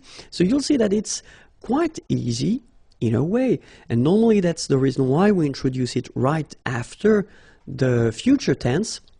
So if you didn't see the video regarding the future tense, I definitely advise you to do it because it will be more clear for you. So it's Unit 6, I don't remember the lesson, but check Unit 6, and then le futur, and you'll find it, okay? Because the way we construct this conditionnel présent is the same way that we construct the future, okay? The only difference will be the endings, all right? So let's take the first example that we've got here. Parler belongs to the first group of verbs. Remember, we've got 3 in French. And the first group of verb is ending with er, like here. Okay? So these verbs are regular. So that's a good news, and normally that's the reason why we start with them. So you don't have to change your verb. So parler is like that. You will keep it like that, and based on this form, after that you will add the endings, okay? And for je, the ending will be AIS, okay? So you don't need to modify your infinitive form. The basic form is like that, it goes there, and right after you just add the ending AIS, and you get je parlerai. All right? So it's quite simple. Second group, so verbs ending with er. Be careful, not all the verbs ending with er, but a quite decent amount of them belongs to the second group, but then still it will be quite easy because it is exactly the same way. You don't modify your infinitive form, you just keep it like that, all right? And after that, you add your ending. Je finirai. So AIS. Je finirai. All right, so it's quite easy. You keep your basic form, your infinitive form, and right after, you just put the ending. Okay? For the third group of verbs, so of course, we will have some exceptions. So we'll see that a bit later in this lesson. But still, the main rule is if it's ending like lire to read, okay, with this well, the idea is that you will take this away, as we quite usually do in French, okay, and after that you will add your ending. Je lirai. All right, so the rule goes like, if you've got final then you take it away, you've got your form here, L-I-R, and then you add your ending, A-I-S, je lirai, okay? So you've got 3 forms here, and they're actually the, well, conditional présent forms. Je parlerai, je finirai, je lirai, okay? Parler is to talk or to speak, finir to finish or to end, lire to read, okay?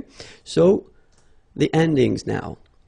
So we saw that previously that, well, the ending for je will be, the ending for je will be AIS, okay? The ending for tu will be, well, the same, AIS. The ending for il, elle will be AIT, okay? The good news is that even if we write them differently, like you see here, we pronounce them the same way. and it goes like est, est, est. All right? So as usual in French, what you pronounce, well, it's not that difficult in a way, but then remember how to write them. AIS for je, AIS for tu, AIT for il, elle. So now let's see nous, and nous goes like I-O-N-S, okay, and it should be pronounced ion. Remember, final S is not pronounced. Ion, okay. Then for vous, it goes like I-E-Z, and it goes like ye, okay. Remember when you get this I before, it goes like ye, ye, ye, okay, ye. So that's the reason why we had this ion here, and then ye. All right, and the last one, so even if it looks scary because you've got three vowels here and then nt, okay, A-I-E-N-T, so as usual, that's the way you should write it, but then phonetically the good news is that you pronounce it e.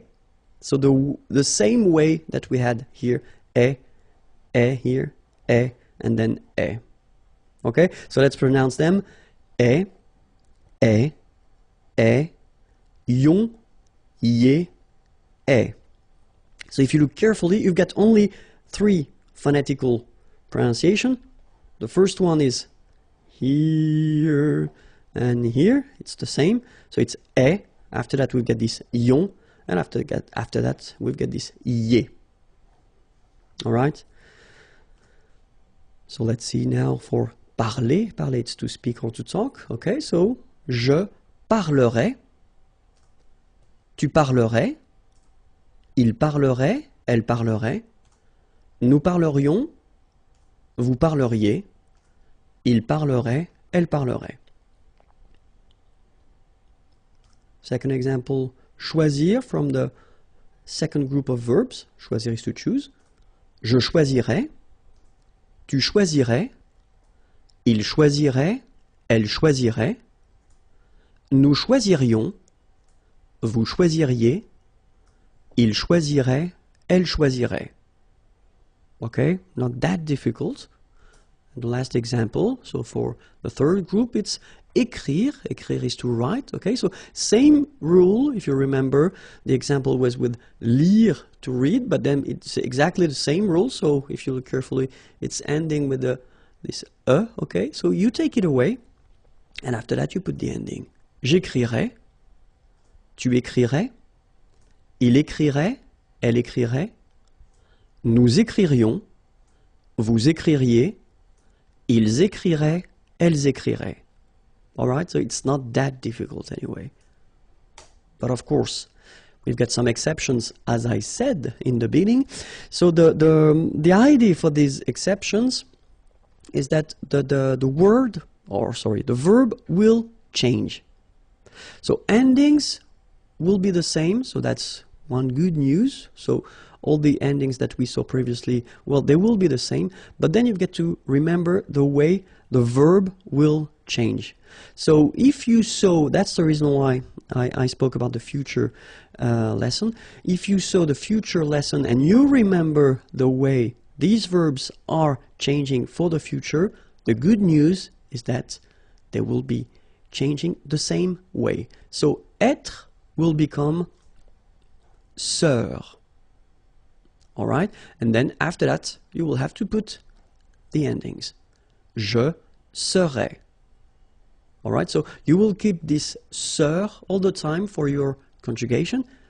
And after that, you will add all the endings that we saw. Okay? Avoir will become or. Same thing here. After that, you will add all the endings. So, tu aurais. Aller will become ir. And you'll get il irait, elle irait. Faire will become faire. Nous ferions. Savoir will become sort. Vous sauriez. Voir will become vers. Il verrait, elle verrait. Okay, so let's see them one more time. So être, to be, je serai. Avoir, to have, tu aurais. Aller, to go. Il irait, elle irait. Faire, to do. Nous ferions. Savoir, to know. Vous sauriez. Voir, to see. Il verrait, elle verrait. Alright, so one more list of exceptions. Pouvoir will become pour. Je pourrais. Vouloir will become voudre. Tu voudrais. Pleuvoir will become pleuvre. Il pleuvrait. Devoir will become devre. Nous devrions. Venir will become viendre. Vous viendriez. Courir will become court. Il courrait, elle courrait.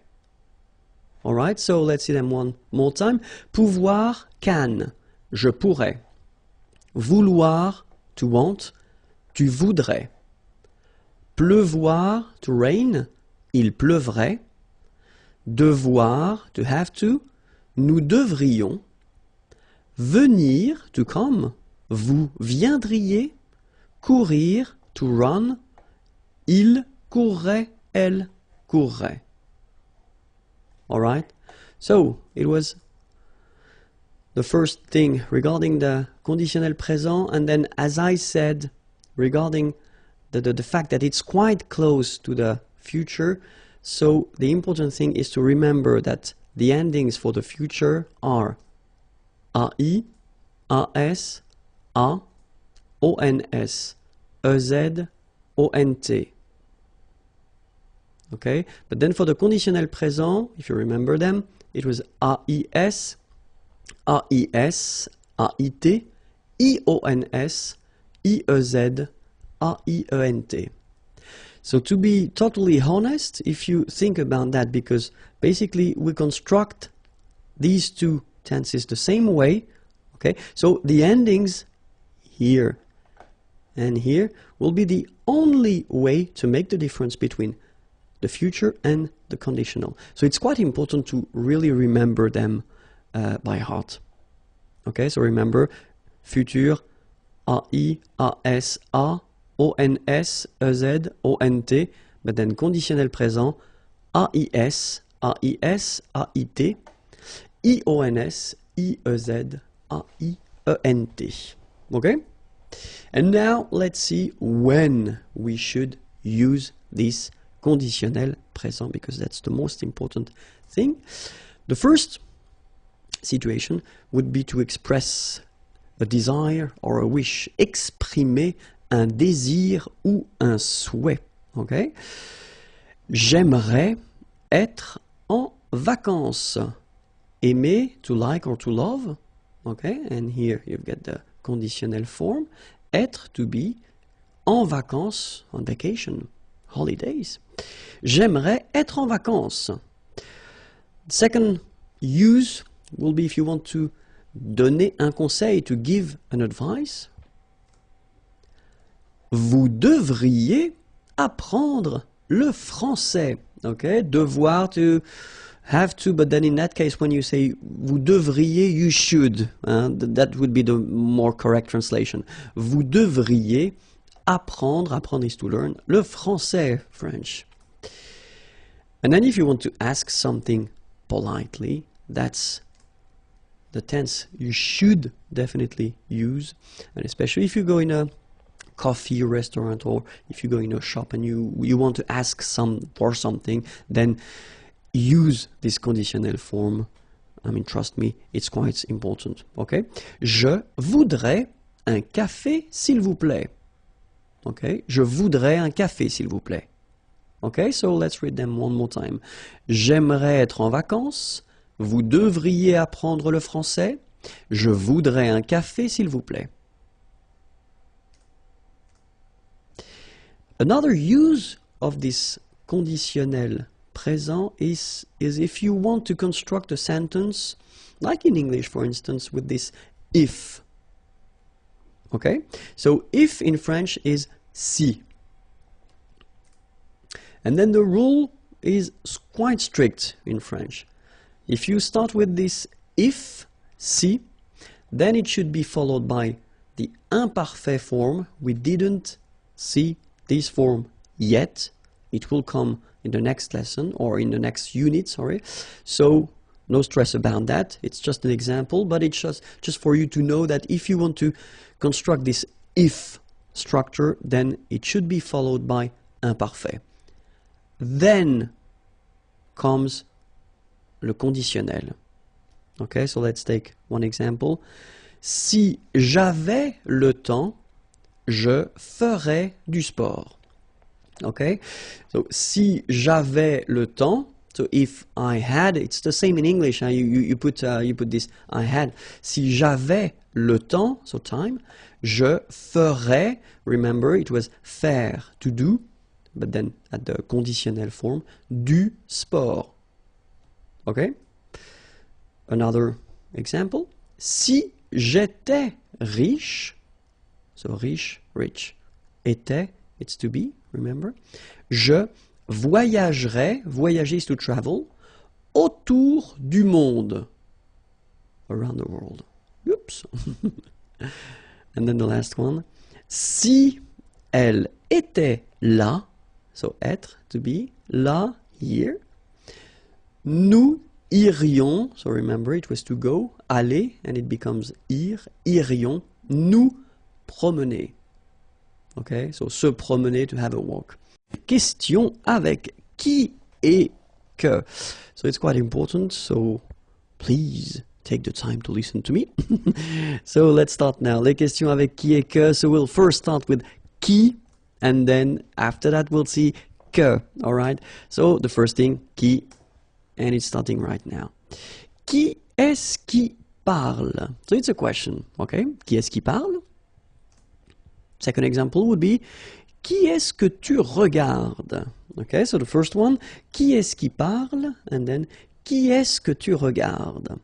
So in both cases, well, these questions are mostly for oral use, because when we add this est-ce qui, est-ce que, normally it's when you talk, okay? If you write, you don't really need to put them. We've got some more formal way to write questions. We saw that previously, okay? But still, it's possible orally to use these structures. So the question is, why do we use qui here and qui here, and then qui here and que here, okay? Because it can look a bit messy at the beginning, especially if you don't really know how to use or to structure that. So the first thing that we've got to remember, yes, it's here. So the first part here, this qui, well, we will use this qui here just because we want to have the information and it concerns a person.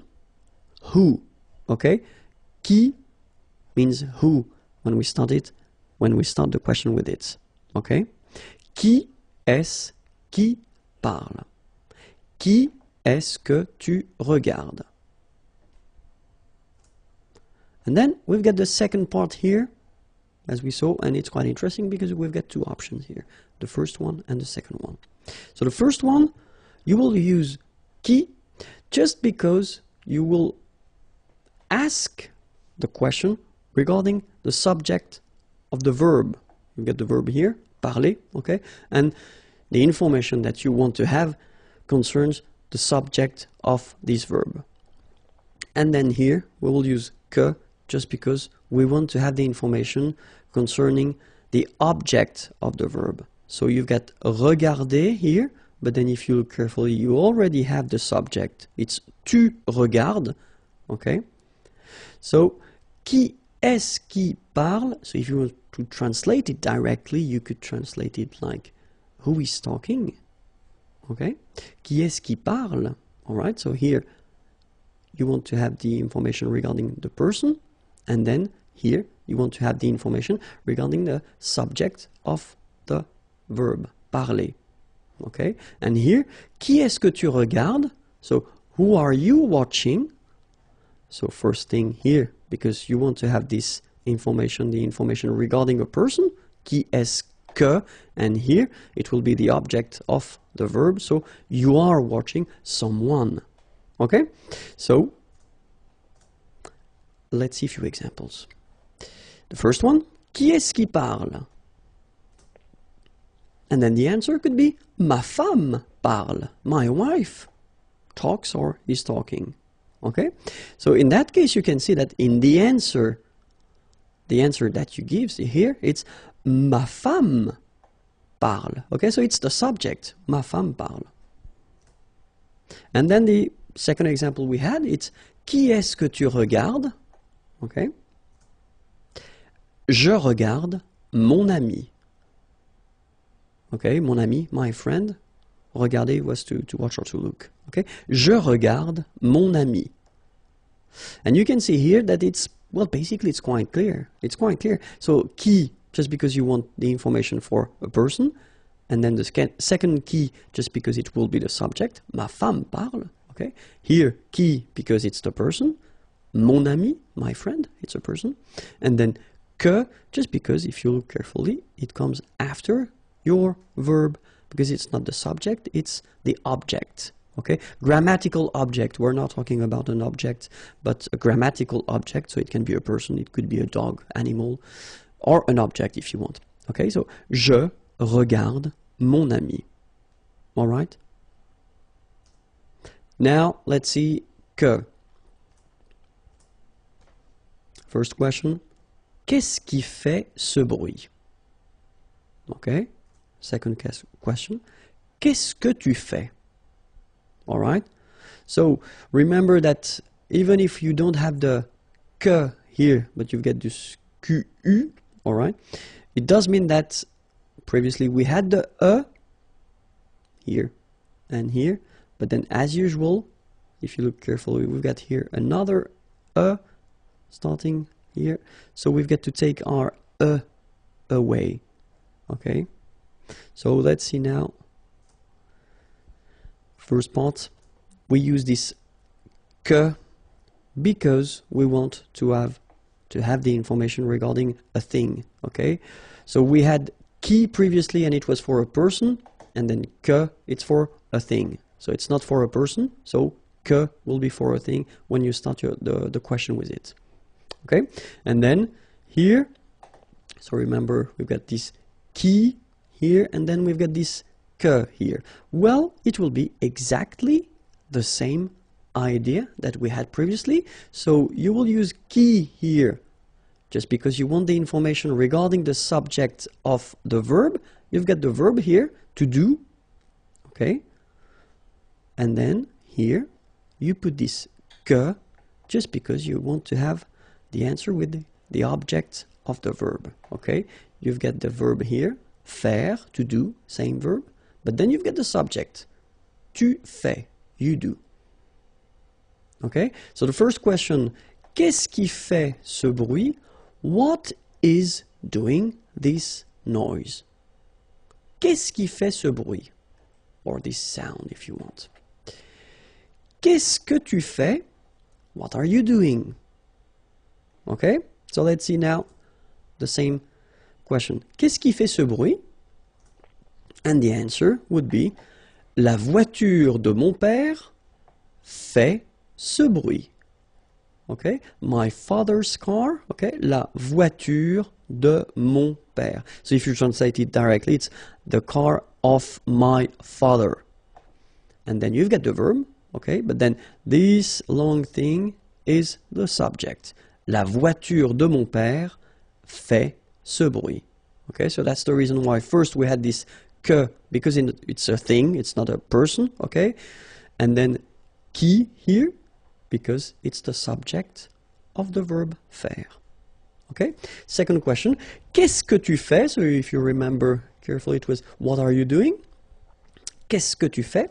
And the answer, je prépare un chocolat chaud.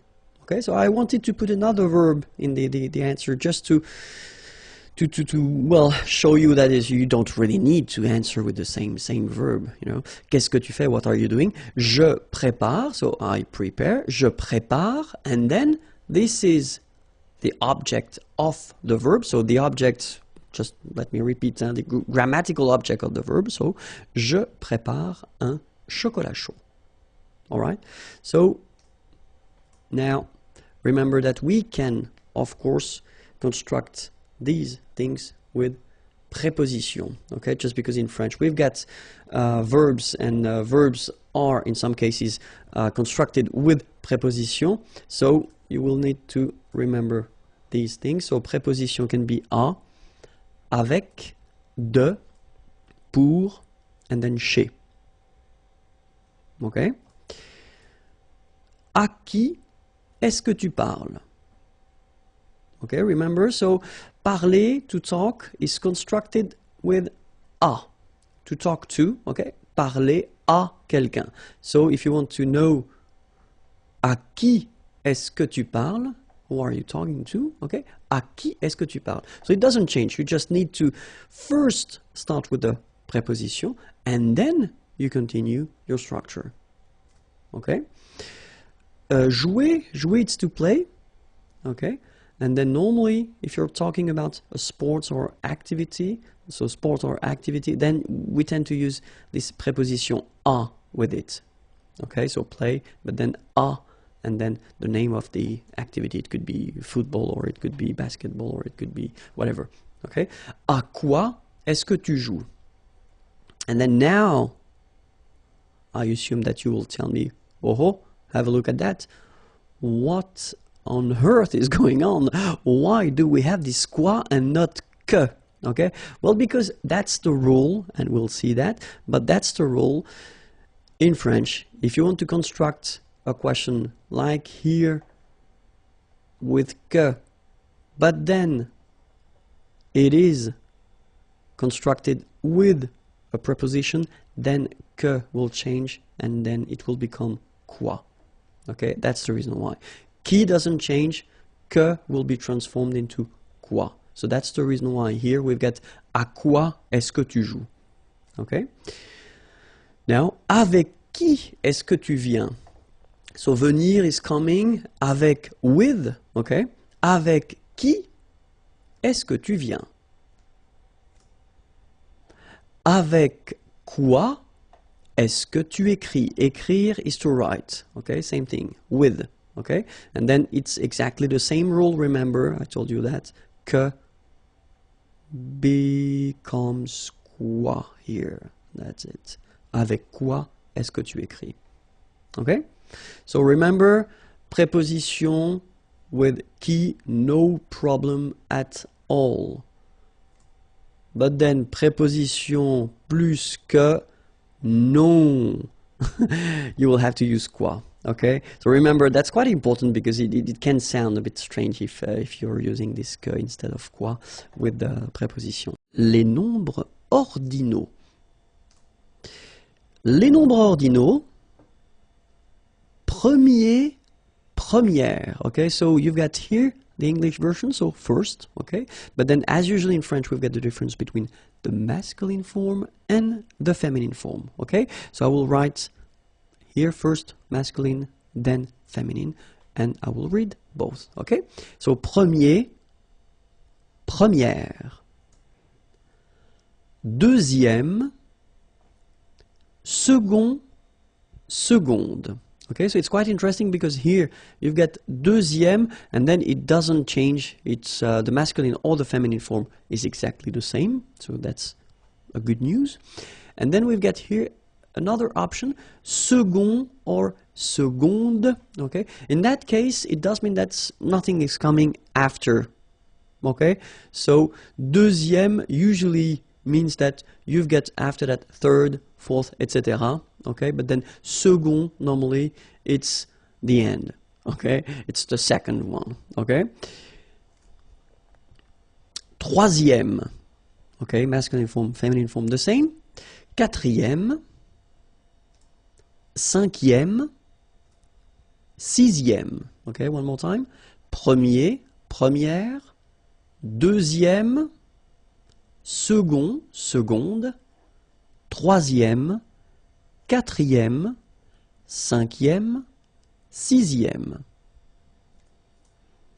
septième, huitième, neuvième, dixième, onzième, douzième.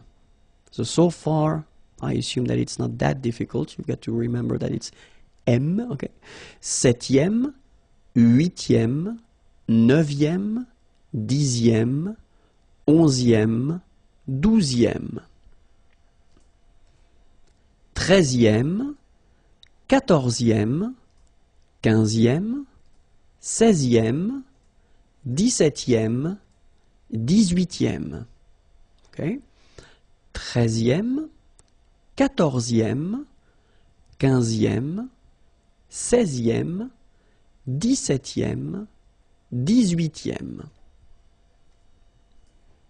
Dix-neuvième, vingtième, vingt-et-unième, centième, millième, mille-et-unième. Ok? Dix-neuvième, vingtième, vingt-et-unième, centième, millième, mille-et-unième. In this lesson, we'll only focus on the verb être. Okay? So it will be a short one, but still quite important. Je serai, tu serais, il serait, elle serait, nous serions, vous seriez, il serait, elle serait. Alright, so remember, conditionnel présent, so if you want to translate directly this je serais, it's I would be, okay? But then in French we've got only one form like that. Remember, so A-I-S, but then you don't pronounce the final S. Je serais. Same rule here, no pronunciation of the final S. Tu serais. Phonetically, it is the same. And then the good news here, it will be exactly the same. So final T is not pronounced. So phonetically, you've got the same form as we had previously. Il serait, elle serait. Okay, so one more time. Je serais, tu serais, il serait, elle serait. Alright? So then, final S not pronounced, and then this is this yon, yon. Remember, it goes in your nose, it's nasal, yon. Nous serions.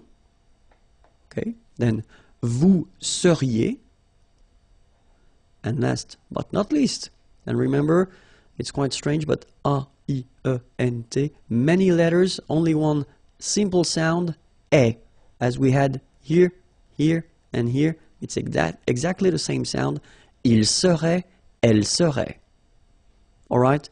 Je serais, tu serais, il serait, elle serait, nous serions, vous seriez, il serait, elle serait. In this lesson, we'll focus on the conditionnel présent form of avoir, to have, okay? So, let's see now how it goes. J'aurais, tu aurais, il aurait, elle aurait, nous aurions, vous auriez, ils auraient, elles auraient.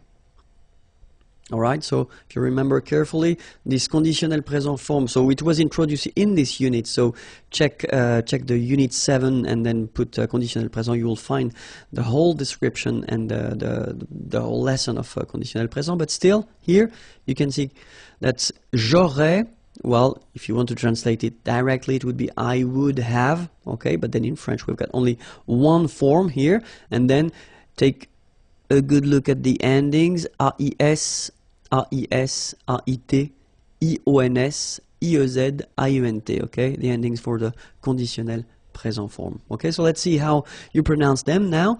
J'aurais, so final S, not pronounced. J'aurais. Then same thing here. Tu aurais, you don't pronounce the final S. Il aurait, same thing here. Final T is not pronounced. Elle aurait, okay? So you've got the same pronunciation here for the three first forms. J'aurais, tu aurais, il aurait, elle aurait, okay? Then, nous aurions, so this little link between the two, this liaison, nous aurions, final S not pronounced. Vous auriez, little link between the two, vous auriez, and then, ils auraient, little link, but then look, A-I-E-N-T like that, and you only pronounce E, like we had here.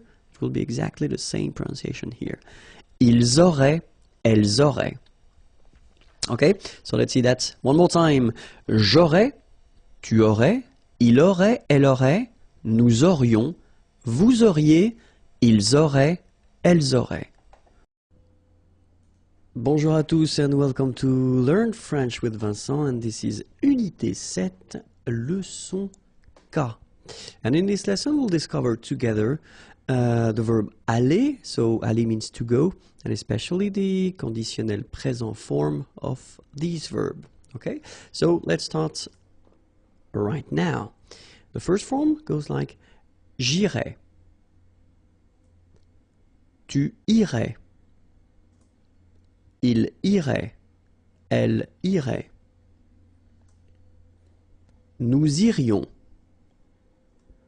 vous iriez, ils iraient, elles iraient. Okay, so let's check them one more time. The first one, j'irai. Okay, remember, final S not pronounced. J'irai. Tu irais. Same thing here, final S not pronounced. Tu irais. And then, il, masculine form, irait, final T not pronounced. So what you can see is that these form, and this form are actually pronounced the same way. Okay, so il irait, elle irait. Okay, then nous irions. Okay, so let's make this little liaison between the two. Nous irions, final S not pronounced. Nous irions. Then vous iriez. So same thing here, make the liaison. Vous iriez. Remember, when you get this EZ at the end, you get the sound E. Okay, iriez, iriez, and then vous iriez. All right, and the final form, ils iraient. Okay, so remember, make the liaison as well. You get this S and then the vowel after. So ils iraient, and then if you look carefully, you get A-I-E-N-T. Okay, but then phonetically it goes like E. Okay, so technically these form and these forms here are pronounced the same way, and it goes like irait. Okay, so ils iraient, and then the feminine, elles iraient. Alright, so j'irais, tu irais, il irait, elle irait, nous irions, vous iriez, ils iraient, elles iraient. Okay, so that's it for the conditionnel présent form of the verb aller. Aller, remember, it was to go, and then you get the YouTube channel here, and it's youtube.com/imagier if you want more videos, and then the website is here and it's waiting for you, imagier.net. Have a great day. Bye bye. And it's lequel and laquelle. Okay, so first thing, well, let's see what lequel is. Lequel, well, basically it's when you want to replace this quel. So the meaning of quel is what, okay, then plus a noun. D'accord? So quel plus un nom, okay? And when you want to replace this group, so what plus a noun, then you can have the lequel instead. Okay? Remember that in that case, we'll see that a bit later in this lesson, but lequel, it will be for the singular masculine.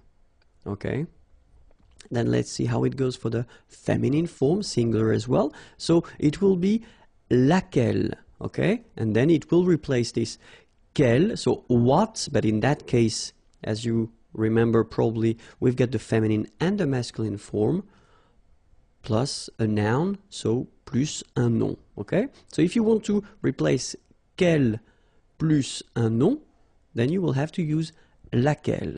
So this is the feminine form and this is the singular feminine form. Okay, so let's see now the singular form and the plural form. So the first form that we'll see will be the masculine, so it will be, as we saw, lequel. Okay, so remember, you've got to pronounce it lequel, even if you get this QU. Okay, remember that this U phonetically doesn't exist, so lequel.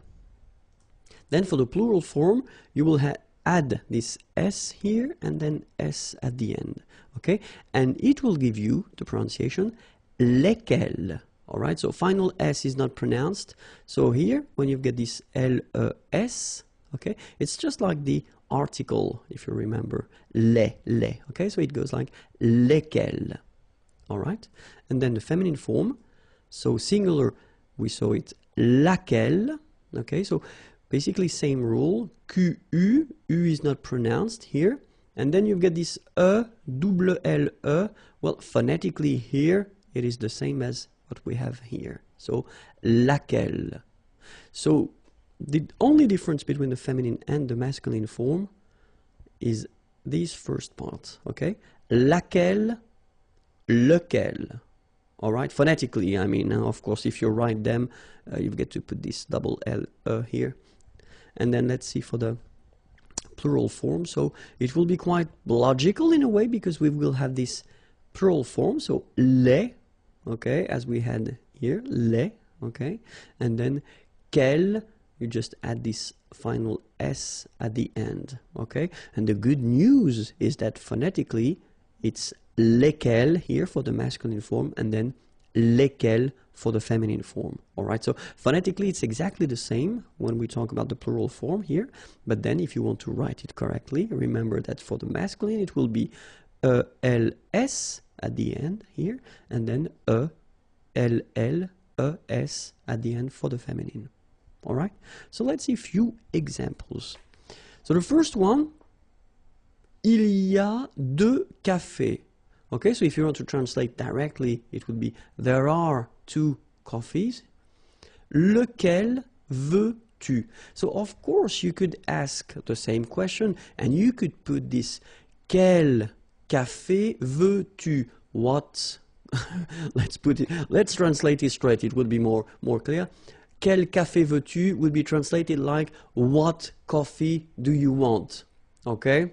In that case, okay, when you use this lequel, well, technically you could translate it directly like which one? Okay? Which one do you want? Okay? So il y a deux cafés, lequel? So in that case, just to avoid repeating quel café, okay? Veux-tu? So remember, vouloir is to want, tu, you, okay? Do you want? So lequel veux-tu? Il y a deux cafés, lequel veux-tu? All right? Or then it's possible as well. In that case, it's more, let's say, spoken. Okay, the first one is the official one, because in that case you put lequel, and after that you change the order. Remember, first the verb, then the subject, because that's the official and the formal way to ask a question. But then if you speak normally, it's possible to, well, put the order a bit differently. So il y a deux cafés. So this doesn't change, of course, okay? Tu veux lequel? All right, so you just keep the normal order. So you've got the subject here, you've got the verb here, and then you put lequel at the end, okay? Tu veux lequel? All right, meaning is the same, but then it's better to use this second form orally and the first form, if you get to write, then use this first form, okay? So let's see another example. So deux bus arrivent. Okay, so two buses arrive. Lequel prenez-vous? Remember, prendre is to take. Hein? Vous, you. Okay, so you could be the plural form, or then it could be the polite form for you. Okay, so lequel prenez-vous? Which one do you take? All right. Or then it could be as well, as we saw in the previous example, you just keep the normal order, so subject, verb, vous prenez lequel. All right? And then another example. Voici les pâtisseries. Laquelle choisissez-vous? Okay, choisir, to choose. Voici les pâtisseries. Laquelle choisissez-vous? All right? Same thing here. Voici les pâtisseries. Vous choisissez laquelle? All right, so you can see that in that case it's the same. We just keep the normal order, so subject, verb, and then laquelle. All right, so now you've got lequel, lequel, and laquelle. Remember phonetically, well, basically this second part, quel doesn't change if you want to pronounce it, okay? So, les professions, so many words. I hope you're ready because it will be quite useful and maybe a bit long. Let's try to see that together. Okay, so we'll start right now. Un menuisier. Un électricien. Un plombier. Un maçon. Un agent immobilier. Un opticien. Okay, so let's see them one more time.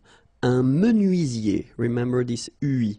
UI. Menuisier. All right. Then un électricien. So you can see that we make the liaison here. Un électricien.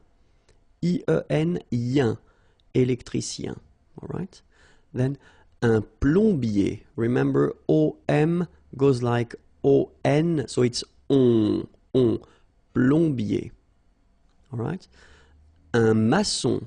Here you can see that we've got this little cédille beneath the C, okay? And it just means that you will pronounce this C as S, okay? So that's the reason why. It's un maçon. Son, okay? O-N in your nose, nasal, un maçon, all right? Then, liaison here. Un agent immobilier. Same thing here. Un opticien. Okay? Next page.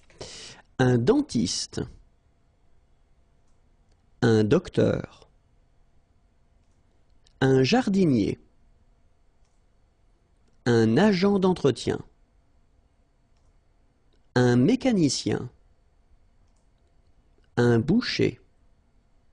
All right, so let's see them one more time. Un dentiste. Remember, nasal, dent, dentiste. Un docteur. E-U-R, heure, un docteur. Un jardinier.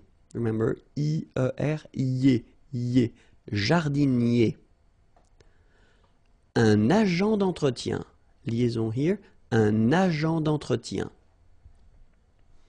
Un mécanicien. Remember, I-E-N, ien. Like here, ien.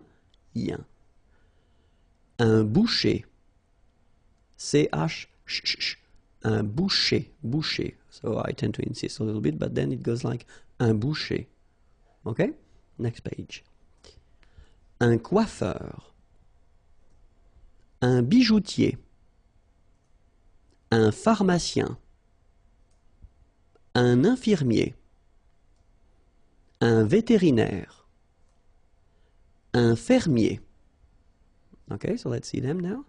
Un coiffeur. Remember, O-I goes like wa, quoi, and then E-U-R, heure. Un coiffeur. Then we've got un bijoutier. Un pharmacien. So remember, P-H, so these combination of these two letters will produce the F sound. Fa. Pharmacien. Okay? Un pharmacien. Okay, then liaison here, un infirmier. Un infirmier. I-E-R at the end, yé. Infirmier. Okay, then un vétérinaire. Remember, accent aigu will give you this E sound. V-T-R-I, and then here it's open. R. Un vétérinaire. And then un fermier. Okay, let's see the next page. Un pêcheur. Un marin. Un policier. Un militaire. Un gardien. Un pompier. All right, so let's see them. Un pêcheur. So remember when you've got this accent circonflexe, you know, that's the name of this accent. On the top of E, it will open the sound. So you get really open. Okay, so pêcheur, and then E-U-R, heure. Okay, un pêcheur. All right, then un marin. I-N nasal, un. Okay, un marin. All right, then un policier. IER, IE. Un policier. All right? Then un militaire. Remember, AI, it's this E sound as well. E, militaire. All right? Then un gardien. IEN here, yen. Un gardien. All right? Then un pompier. So remember what I told you. When you get this OM here, it will give you the sound on. So exactly the same sound as this ON. All right? So in your nose, pont, pont, pompier. All right? Next page now. Un avocat, un comptable, un architecte, un scientifique, un instituteur, un bibliothécaire. All right, so let's see them. Un avocat, so remember, liaison here and then final T not pronounced, okay? Un avocat. Un comptable, so OM, remember, it goes like on, all right? And then, strangely, this P is not pronounced. Un comptable, all right? Then, un architecte. Same thing here, liaison, okay? Un architecte, all right? And then CH, architecte, all right? Then, un scientifique, un instituteur, okay? So liaison here, and then remember this EU, it goes like heure with the R. Instituteur. Then un bibliothécaire. Bibliothé, remember in French the H doesn't exist, so you don't pronounce it. Bibliothécaire. Un bibliothécaire. All right, so let's see the others. Un réceptionniste. Un facteur. Un conducteur. Un camionneur. Un chauffeur de taxi. Un pilote. Okay, so let's see them. Un réceptionniste. Okay, remember when you get this T-I-O-N, so normally it will give you this S. I mean, I'm talking about the T here, okay? So, sioniste, okay? Réceptionniste, all right? Then, un facteur, E-U-R, heure, un facteur. Then, un conducteur, O-N, on, conducteur. Un camionneur, camionneur. Un chauffeur de taxi, okay? A-U-O, then E-U-R, heure, chauffeur. Un chauffeur de taxi. Un pilote. Okay, this one is quite easy. Un chef. Un musicien. Un danseur. Un comédien. Un chanteur. Un serveur. Okay, so let's see them. Un chef, so remember, CH, it will give you the sh sound. Un chef, okay? Then, un musicien. Un musicien. Un danseur. Remember, nasal here, A-N, en, un danseur. Un comédien. I-E-N, yen. Comédien. E, accent aigu here, gives you the E sound. Comédien, all right? Then, un chanteur, un serveur, un barman. Well, this one is not that difficult. Un sculpteur, un sportif, un peintre, un photographe, un journaliste. All right, so un barman, un sculpteur. Same thing here. This P here is not pronounced. So sculpteur, un sculpteur.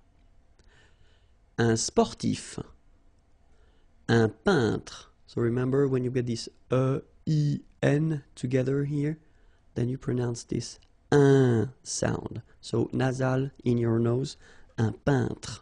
all right? And remember, final here is not pronounced. It only gives you the possibility to pronounce these two letters. So, tr, okay? Un peintre, all right? Un photographe. So here, PH, and here, PH, pronounce it like F, photographe. Okay, same thing here. This you don't insist on it. You only pronounce this F at the end. Un photographe. Okay? Un journaliste. Same thing here. You know, final only gives you the T. Journaliste. Okay? Un barman. Again. Oh no, un sculpteur. So I've been putting 2 times the same page. Well, let's repeat it.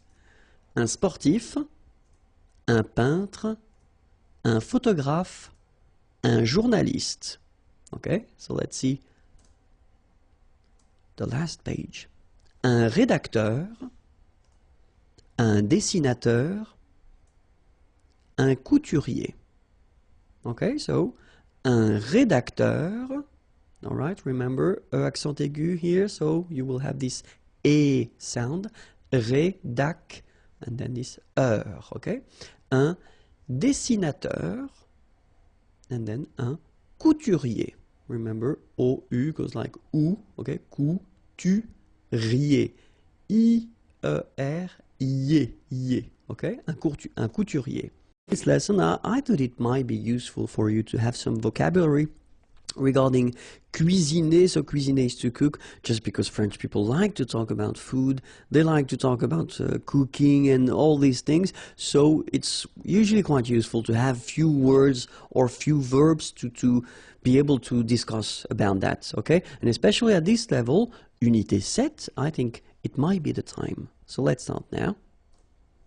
Éplucher, battre, faire mijoter, pocher, griller. Okay, so let's see them one more time. Éplucher. Okay, remember when we've got this CH, the sound is sh. Okay, éplucher. All right. First group of verbs, okay, ending with er. So basically it is quite easy to conjugate. Okay, then battre, battre. Okay, even if you've got deux T here, 2 letters, well, basically you've got only the sound of one, okay? Battre, okay? Third group of verbs, a bit tricky to conjugate, but still, it's possible at your level.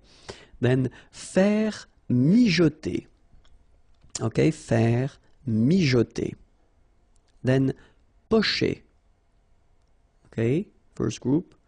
Griller, okay? It's interesting because here you've got this E and then double L, okay? In most of the cases, and I don't say always because it's not possible in French to say always. We've got so many exceptions, but in most of the cases, you will pronounce it y, okay? Griller, that's the reason why. Griller, okay? Remember, er, because these are verbs here. Griller, pocher, éplucher, okay? You pronounce them A, okay, even if you've got this R, okay, this combination of 2 letters, R at the end, will give you the sound E, all right, so griller, okay, let's see the others. Rôtir, cuire au four, bouillir, frire, couper, all right, so rôtir. Don't forget this accent circonflexe, sorry. Then, cuire au four, bouillir. So that's maybe the tricky one of the list here. So, bou, and then yir, okay? Bouillir. So, bouillir, bouillir, okay? Frire, and then couper. Well, couper is quite easy. First group here, so je coupe, tu coupes, il coupe. Nous coupons, vous coupez, il coupe. So quite easy to conjugate. Couper en tranches. Râper. Étaler au rouleau. Remuer. Mélanger. Okay, so let's see them. So here you get this couper again, okay? En tranche. So tranche is a slice, okay? So in that case, couper en tranche. Râper. So don't forget this accent circumflex here. First group of verb, easy to conjugate. Étaler au rouleau. Okay, étaler, so first group of verbs, quite easy to make. Then remuer, so this maybe it's the difficult one of the list. Okay, remuer, remuer. And then mélanger. Okay, remember, G, E goes like je, okay? Mélanger, mélanger. All right? Les plats d'un repas. So it will be a short lesson, but still, in the previous lesson we saw that all the verbs, well, the main verbs that we can use in French to discuss about cooking and how to prepare a dish. And now we'll see les plats d'un repas. Okay, so un apéritif, une entrée, un plat principal, un fromage. Okay, so let's see that. Un apéritif, so here you get the liaison between the two. Un apéritif, okay, and then you get the accent aigu, so it goes like et. Un apéritif. Then une entrée,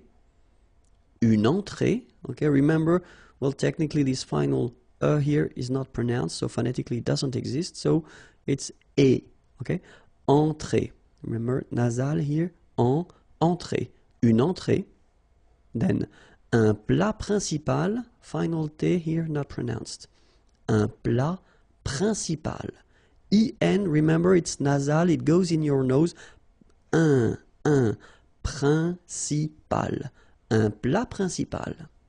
All right, then un fromage. Okay, remember G, E, J, J. Okay, in that case, you don't insist on the final J. Fromage. Un fromage. All right. Then une salade, un dessert, un café. All right, so une salade, same thing here, final E, you don't insist on it, it only gives you the pronunciation of the previous letter, so d, salade, salade, okay? Une salade, un dessert, okay? So remember that we've got here two S, okay? That's the reason why you pronounce it S, and then it opens the E, dessert, un dessert. So you don't say un dessert, okay? But you say un dessert. Final T, not pronounced. Un dessert. All right? Un café. Okay, remember, accent aigu here. Un café. Un café. Okay? Bonjour à tous and welcome to Learn French with Vincent. And this is Unité 7, leçon P. And in this lesson, we'll discover together le conditionnel passé.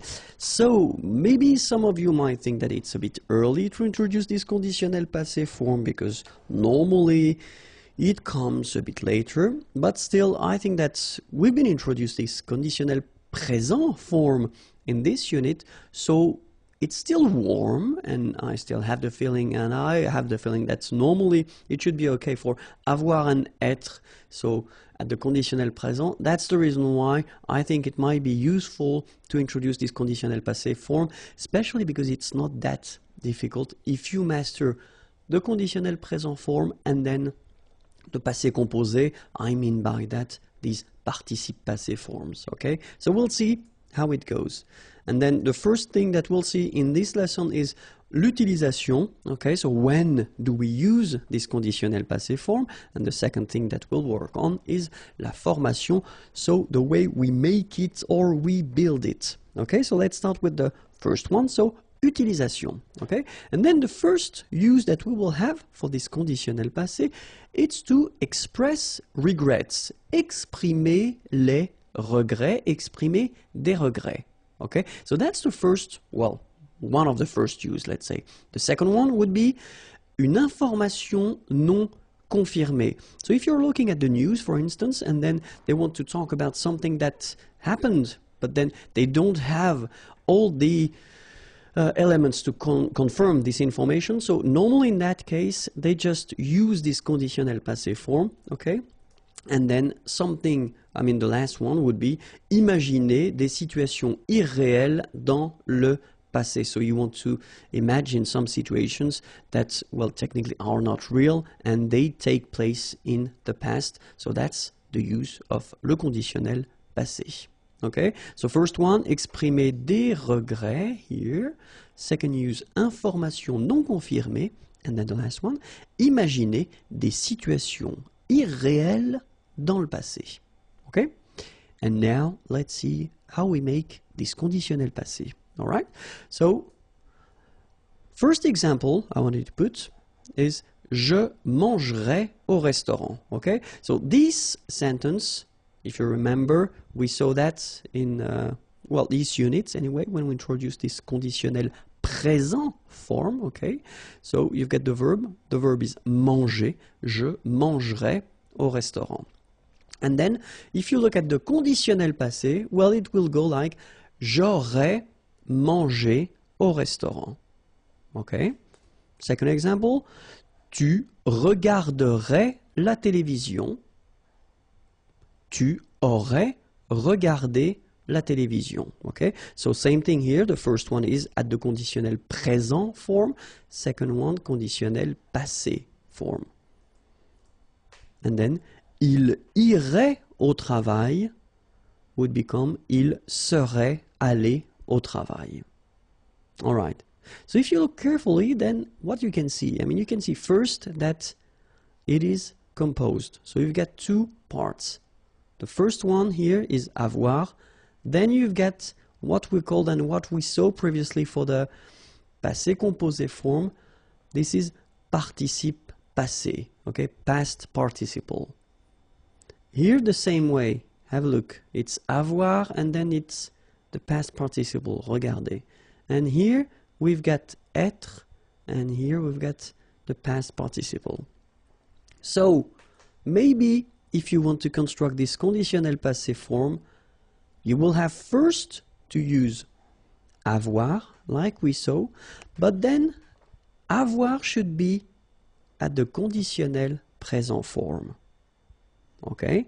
Then you will put after this participe passé form that we saw previously when we introduced the passé composé, because that's the second part that we use for the passé composé as well.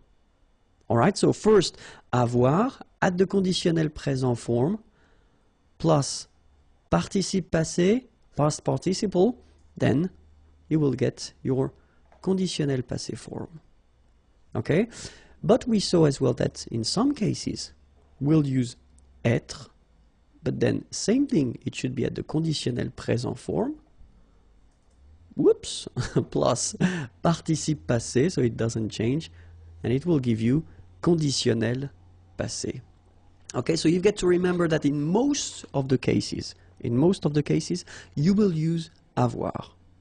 Okay, so if you're not sure, if you've got a doubt, then put avoir. Okay, if you know that it should be constructed with être, then put être, of course. Okay, in both cases, remember that they should be at the conditionnel présent form.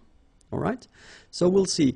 So the verbs that will require être will be the following: aller, to go; arriver, to arrive; descendre, to go down; devenir, to become; entrer, to enter, to come in, to go in; monter, to go up; mourir, to die; naître, born; partir, to leave; rester, to stay; retourner, to return; sortir, to go out; tomber, to fall; venir, to come. Okay, so all these verbs will require être for this conditionnel passé form. And then if you remember what we've been seeing for the passé composé,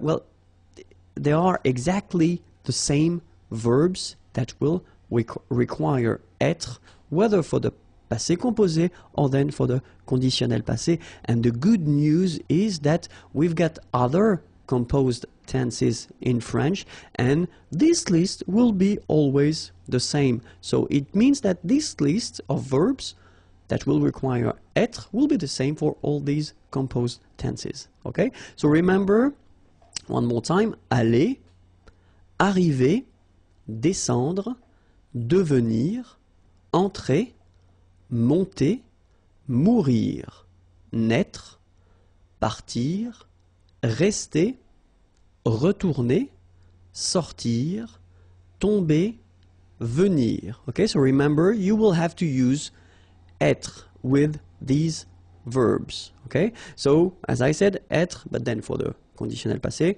être should be conjugated at the conditionnel présent. All right, so let's see that. But then the other group of verbs that will require all the time être will be what we call les verbes réfléchis, so reflexive verbs, okay, and they usually goes like se regarder, okay, se regarder, s'appeler, se présenter, so they will use être for this conditionnel passé form, but then, well, I mean, they are exactly the same verbs, you know, as we saw for this passé composé, so it is always the same rule. Okay, so se regarder, s'appeler, se présenter, so all the reflexive verbs will require être at the conditionnel passé.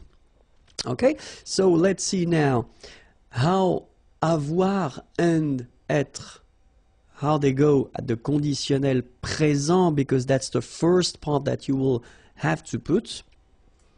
So it's j'aurais, tu aurais, il aurait, elle aurait, nous aurions, vous auriez, ils auraient, elles auraient. Okay, so that's what you will use in most of the cases. Okay, so let's see that. Let's see it one more time. J'aurais, remember, final S not pronounced. Tu aurais, same thing here, final S not pronounced. Il aurait, elle aurait, final T not pronounced. Nous aurions, liaison here, this little link. Nous aurions, final S not pronounced. Vous auriez, liaison here, and then EZ will go like E. Vous auriez, okay, and the last one. Ils auraient, so liaison here. Elles auraient.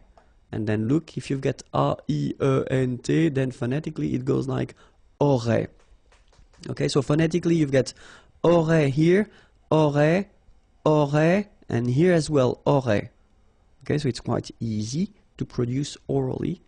And then être, je serais, tu serais, il serait, elle serait, nous serions, vous seriez, il serait, elle serait.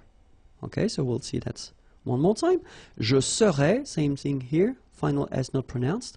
Tu serais, final S not pronounced. Il serait, final T not pronounced. Elle serait. Nous serions, final S not pronounced. Vous seriez.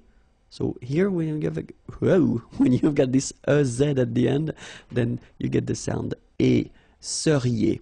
So vous seriez, okay? And the last one, il serait, A-I-E-N-T here, phonetically it goes like E, okay? Serait, elle serait. So same thing here, we've got serait here, phonetically I mean, serait, serait, and serait. So the same sound. Okay? And then for the second part that we use, so what we call le participe passé. So the thing is that for the first group of verbs, so normally the first group of verbs, we talk about the verbs ending at the infinitive form with er. Okay, so these verbs are quite easy because if you've got, well, have a look at the first example that I put, and it's parler, parler, to speak, to talk. So you can see that it ends with er here. It's here, okay? So this is the infinitive form, so the basic form of the verb, okay? And then the participe passé, so this past participle, will be like that, accent aigu. So parler, all right? Then the verb regarder, er here, will follow the same rule. Regarder, like that, with the accent aigu.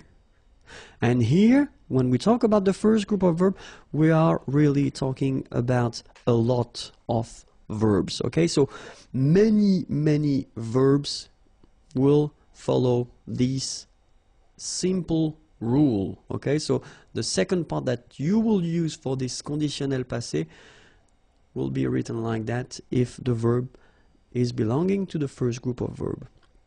Even the verb aller, aller, to go, remember, it's a tricky verb normally when you conjugate it, especially at the present form, but for this past participle form, it is quite easy because it goes like A, L, L, E, accent aigu. So it does follow the same rule, this ER become E, like that.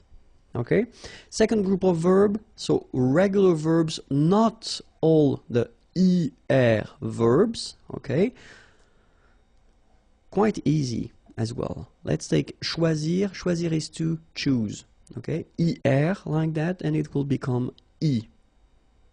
Finir, to finish or to end, ER, and it will become I.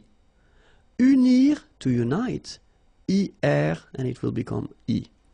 So it's quite easy, okay? Choisir, choisi, finir, fini, unir, uni. So of course, we've got exceptions because we're talking about the third group of verbs, and then this one is, well, it's tricky. I mean, we've got to be honest with that. The first advice I would give you is to try to remember them by heart, okay? And I've been making a video about these tricky participe passé, okay? But then here we can have a look at them. So subgroups here, talking about the one ending with U, okay? So for example, connaître, to know, will become connu, okay? Voir, to see, will become vu, okay? Ending with I, partir, will become parti. Partir is to leave.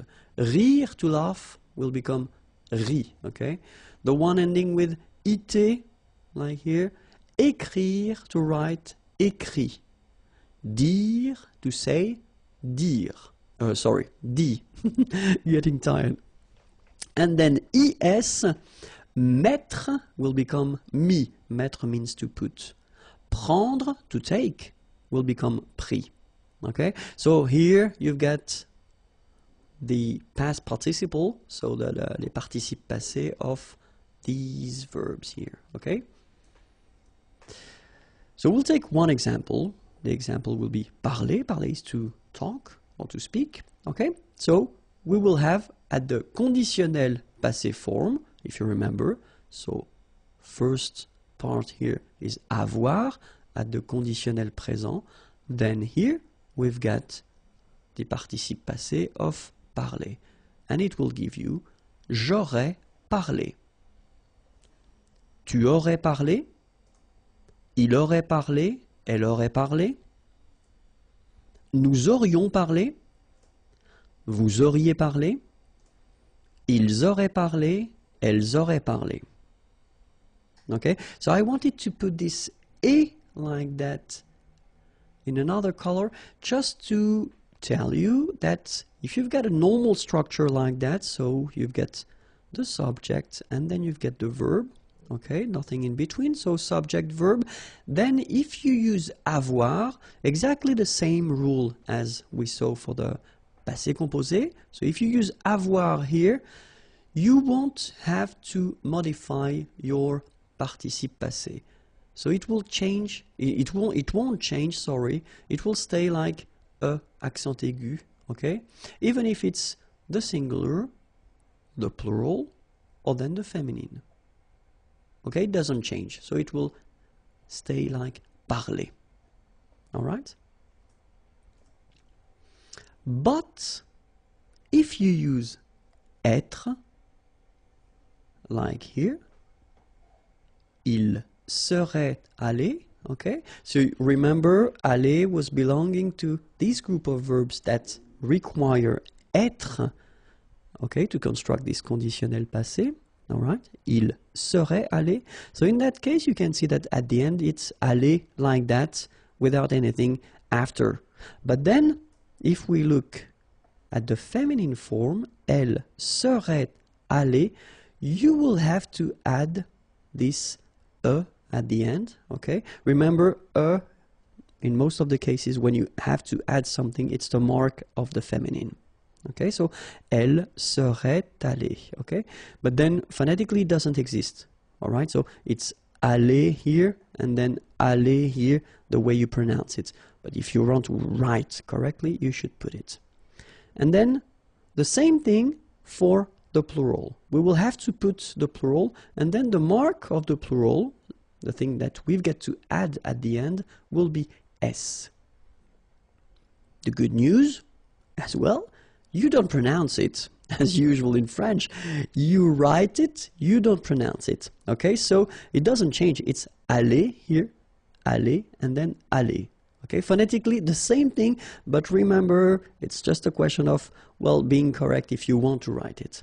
Okay, and then logically, feminine plural, then you should add a mark of the feminine, as we had previously, and S mark of the plural. And guess what? You don't pronounce it. Okay? So phonetically it's aller, aller, aller, and aller. Alright, but you need to write them. Okay? So let's see now the full thing. So je serais allé, okay? And then if you want to make the liaison, it would be more beautiful.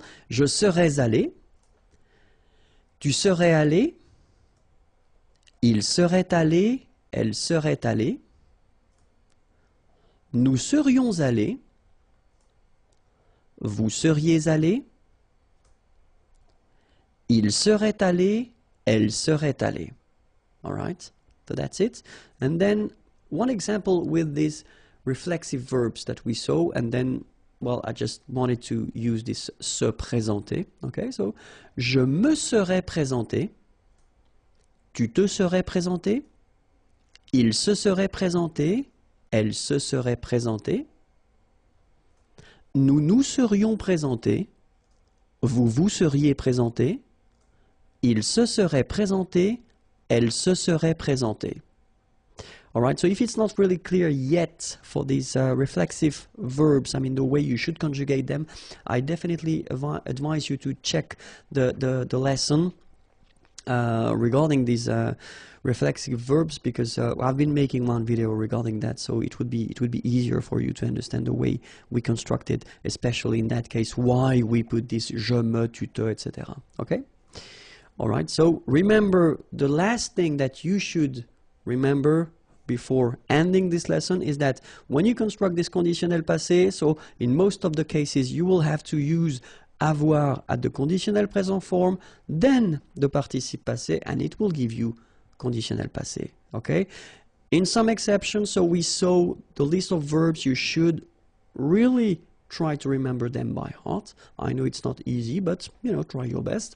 And then the reflexive verbs, okay?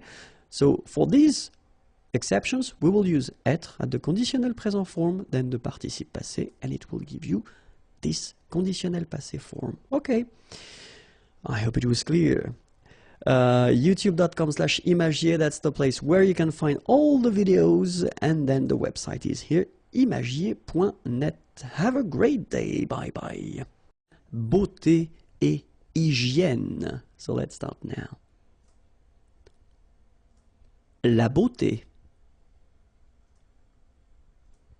Une brosse. Un démaquillant. Un peigne. Un poudrier. Okay, so let's see them one more time. La beauté. Remember, we've got this combination of a, u here the vowels, okay? But then it will give you the sound O, beauté, okay? La beauté, all right? Then une brosse. Remember, don't insist on this final brosse. Un démaquillant. So we've got this QU, but then U is not pronounced. So you get the sound qui, okay? And then remember, double L after E will give you the sound y. Démaquillant. Final T not pronounced. Démaquillant, okay? And this is nasal, in your nose. En démaquillant. Then un peigne. Final E, you don't insist on it. It's ny, the last sound. And then this E combination will give you this E, open E. Un peigne. All right? Un poudrier. Okay, remember, O-U, ou, pou, poudrier. All right? Un bigoudi. Un fer à friser. Un gant de toilette. Un gel. Un sèche-cheveux. Okay, so let's see them. Un bigoudi. It's quite funny to pronounce, isn't it? Bigoudi, okay, but not difficult. Un fer à friser. Un gant de toilette. Remember, G-A goes like ga. Okay, g. But in that case, you've got this an, so it's nasal, gant, and then final T is not pronounced here. Un gant de toilette. Un gel. Un sèche. So this one is a bit tricky. So remember, we've got this E accent grave here, so it's really open. Sèche, okay, sèche, and then cheveux. Usually this one is a bit of a problem because some of the students normally pronounce it chevaux, okay? So try to keep in mind that you get E-U here, so it goes like okay?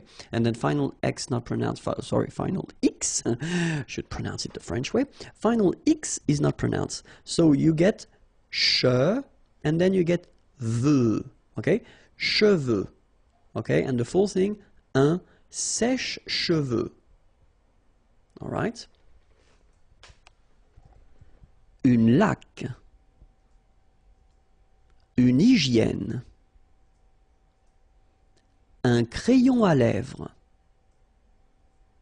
Un rouge à lèvres. Un maquillage. All right, so let's see them. Une laque. Remember the rule? When you get this QU, well, U is not pronounced, so you get k, like that. Une laque. Une hygiène. So remember, we've got this Y here, vowel, and it's pronounced like E, okay? Hygiène. H doesn't exist, H doesn't exist in French, so hygiène. Un crayon à lèvres. Final S not pronounced. Lèvres, okay? And then when you get this Y between two vowels, then you will have this cré. So like if you would have I here, A-I, cré, and then another I here, ion. Crayon. Un crayon à lèvres. Un rouge à lèvres. Same thing here, final S not pronounced, and then this E accent grave here, it gives you the E, really open sound. Lèvres. All right? Un maquillage. Okay, so here, same rule. QU, but then U is not pronounced, so qui, and then y. Maquillage.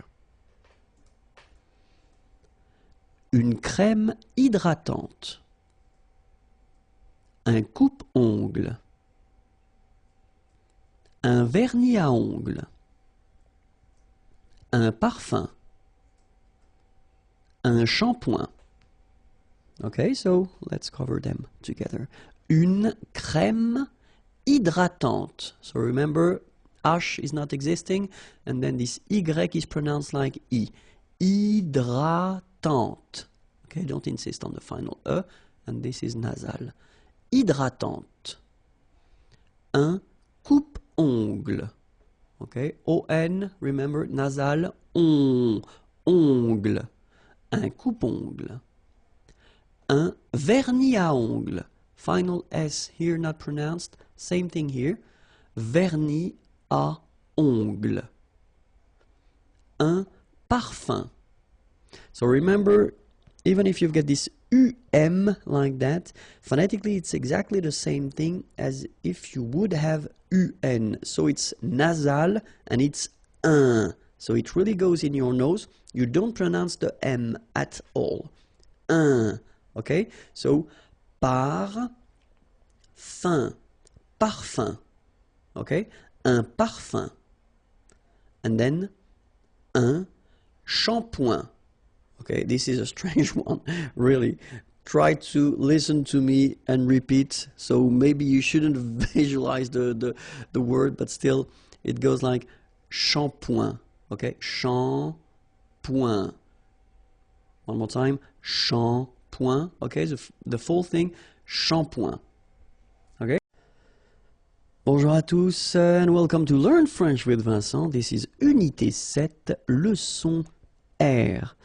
And I've been thinking that I could make maybe 2 videos, so it would be the first one regarding the verbs, okay? So just to give you quite many verbs, because at this level, at this stage, normally you should definitely try to learn as much or as many verbs as possible, and then vocabulary is the same, okay? So we will start right now. Avoir, posséder. Okay, so for each verb, okay, I will first put the direct translation of the verb and then maybe, you know, 1 or 2 other verbs, okay? So it's really important to just keep in mind that the first one is the direct translation, okay? So the first one that you should use in almost all the contexts, okay? But in some cases, it's possible to use the other options depending on the context or the situation, okay? But then, so, avoir, posséder. Être, aller, s'en aller. Obtenir, recevoir, avoir. Pouvoir. Okay, one more time. Avoir, posséder, être, aller, s'en aller, obtenir, recevoir, avoir, pouvoir. Voir, regarder, venir, faire, fabriquer, savoir, connaître, prendre, saisir. So let's repeat them one more time. Voir, regarder, venir, faire, fabriquer, savoir, connaître. So for these 2 verbs, I've been making one video, okay, that you can find if you use the search engine in YouTube, okay, because, well, really they mean exactly the same thing, okay, but it's just a construction that you will have to modify if you use savoir and then connaître, okay. Prendre, saisir. Penser, réfléchir. Mettre, placer.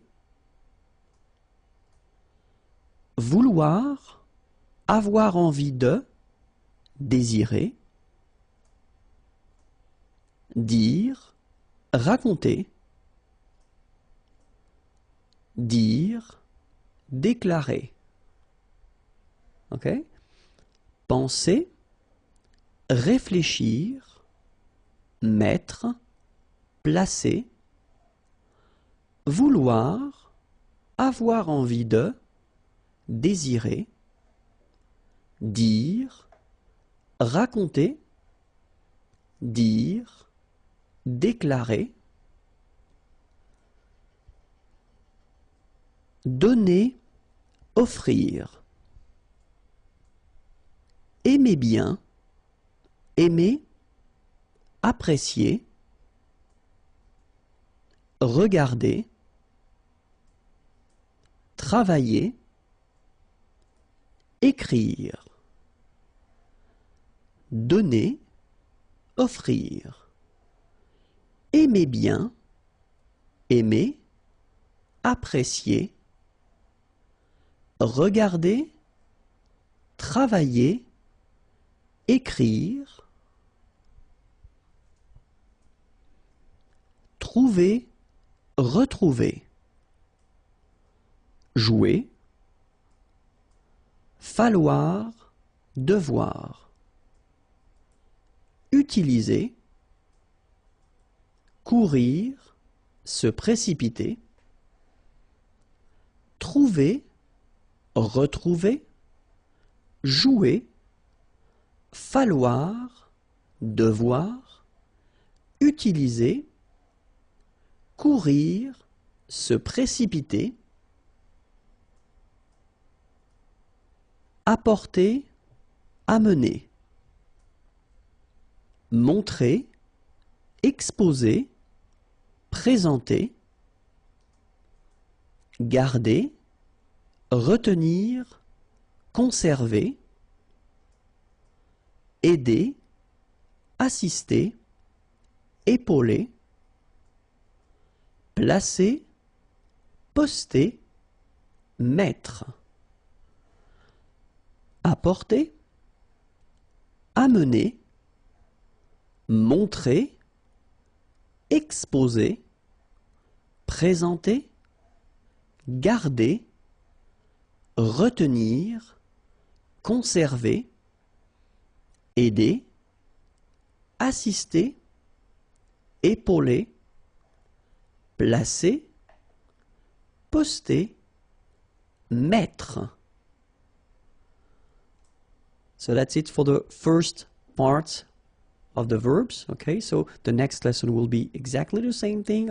I mean the same thing, no, but the same concept, but other verbs. Okay, so the video can be found here. Okay, and then all the others as well, and the website is here. Okay, have a great day. Bye bye. Les verbes, okay, so it will be the second part of the list of the verbs that I wanted to give you before the end of this unité set, okay, and so let's start. Essayer, tenter, okay, so just to repeat, if you didn't check that, well, if you didn't see the first video, so I will put each time the first verb here, it would be the direct translation of this verb, okay, so it will apply, well, it will be the same meaning in almost all the contexts, okay, and then the second or third or maybe fourth option, it will be a translation that would be possible in some situations, okay, but not all, okay, but still, essayer, tenter. Demander, interroger. Lire, appeler, partir, essayer, tenter, demander, interroger, lire, appeler, partir. Entendre, ouïr. Démarrer, commencer, entamer. Espérer, souhaiter. Tourner, retourner. Avoir besoin de, nécessiter.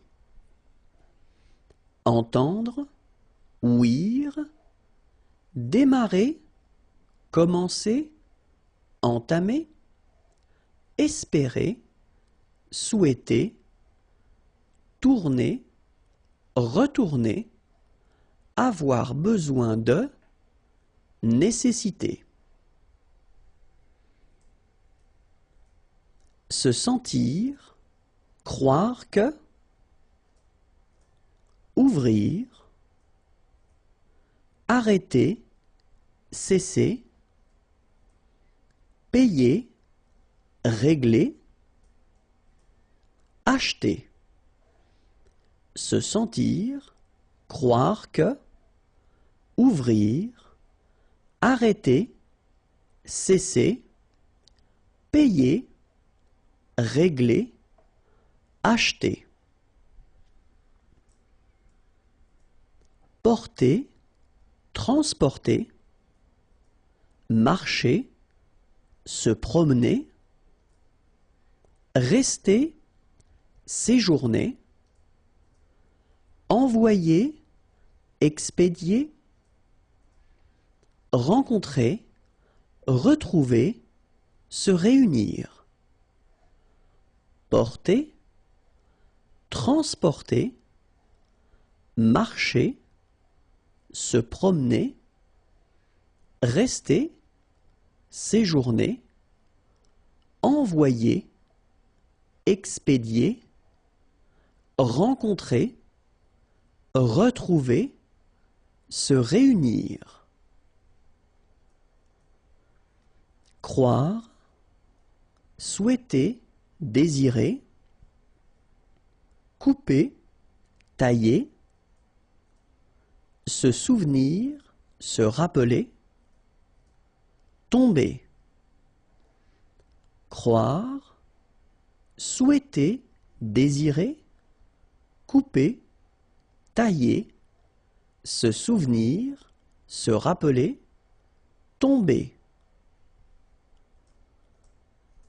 manger, se restaurer, aimer, adorer, patienter, attendre, fermer, finir, terminer, manger, se restaurer, aimer, adorer, patienter, attendre, fermer, finir, terminer. Au café, so quite useful. Un serveur, une table, une terrasse de café, un crème, un noir, un expresso. Okay, so one more time. Un serveur, une table, une terrasse de café, un crème, remember, accent grave, un crème, un noir, un expresso. Okay, remember we've got this X here. Expresso. Okay? Un cappuccino, un chocolat chaud, un café glacé, un thé vert, un thé blanc. All right? So, un cappuccino, not really difficult to produce. Un chocolat chaud, remember CH, chaud, chocolat, and then final T not pronounced, chaud, final D not pronounced. Un café glacé, un thé, remember H is not pronounced. Un thé vert, final T not pronounced. Un thé vert, un thé blanc, final C not pronounced. Un thé blanc, ok? Un thé nature, une tisane, une camomille, un thé au lait, un thé au citron, un thé glacé. Un thé nature, une tisane, une camomille. So remember when we get this E and then double L, it goes like y.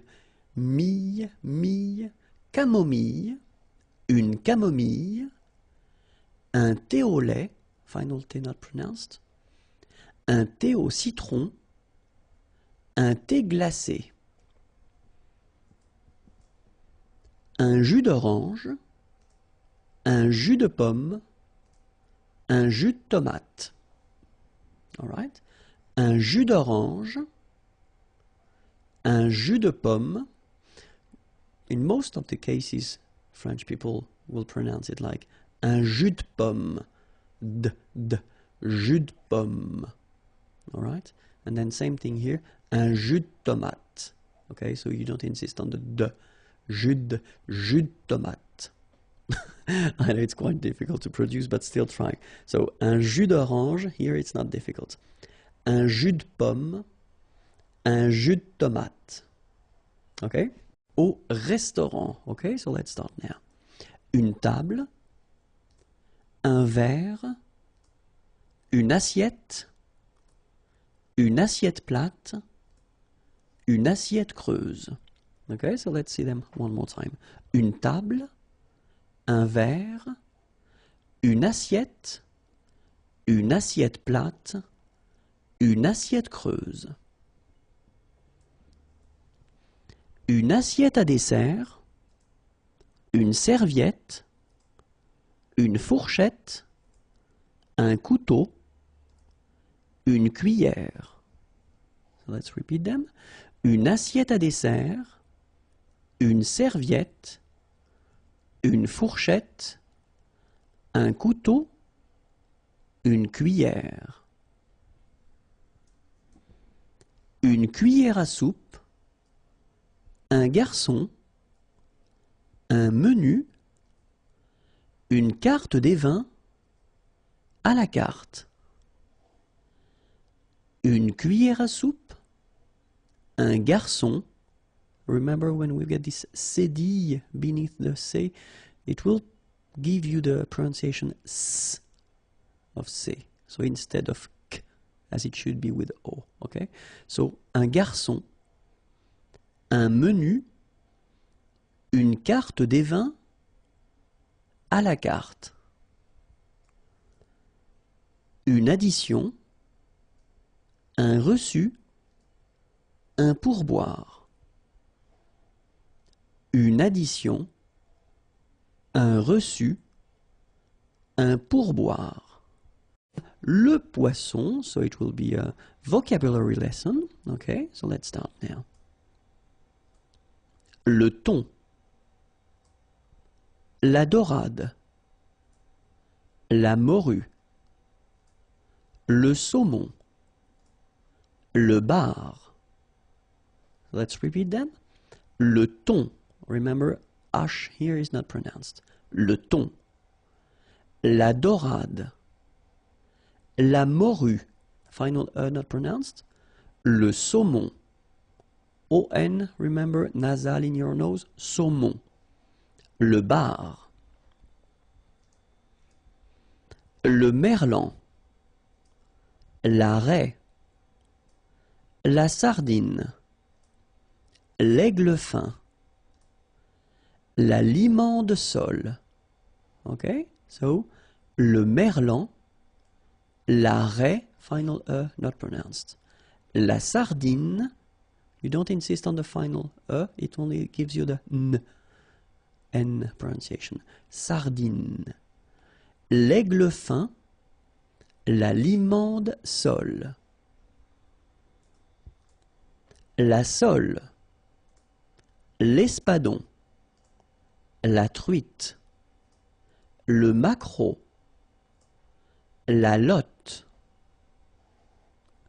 la sole, same thing, don't insist on the final E, okay, it only gives you the L sound, sol, l'espadon, O-N in your nose, nasal, on, espadon, la truite, same thing here, final E not pronounced, t, la truite, le maquereau.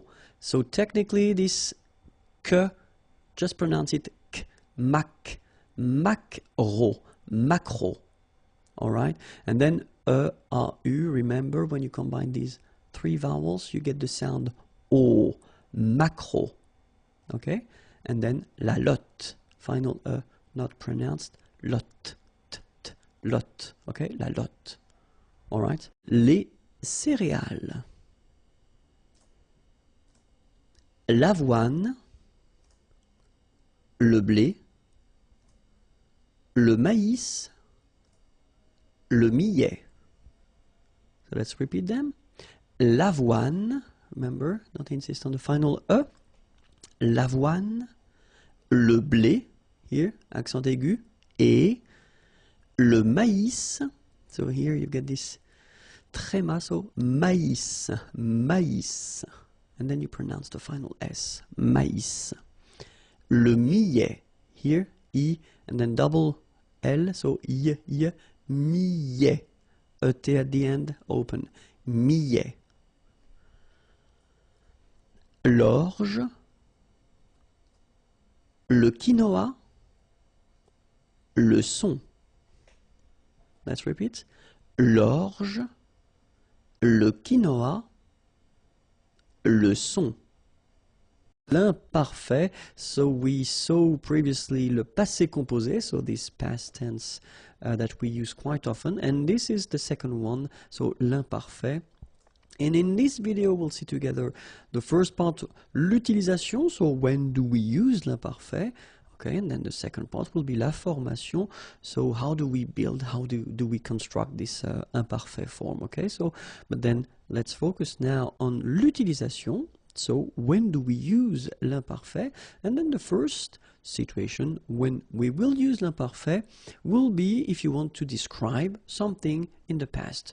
Une description dans le passé. Okay, so if you want to describe something in the past, like in this example here, la pièce, the room, était, so that's the verb here. The verb is to be, okay, and it's the imparfait form, était, grande, big, et sombre, dark. Okay, so in that case you want to describe the room, then you should use l'imparfait. Second situation, une habitude dans le passé. So a habit, something that you are used to do in the past, okay, and the example is je partais, partir is to leave, okay, and it's the imparfait form here, le matin, the morning, à 8 heures.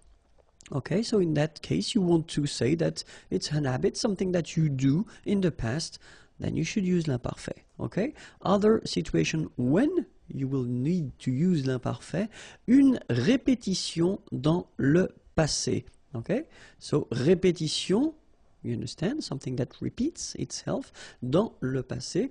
The example here, nous allions tous les soirs au restaurant. Okay, so aller is to go, tous les soirs, okay, so every evening, au restaurant. All right, so something that you do and that repeats itself in the past.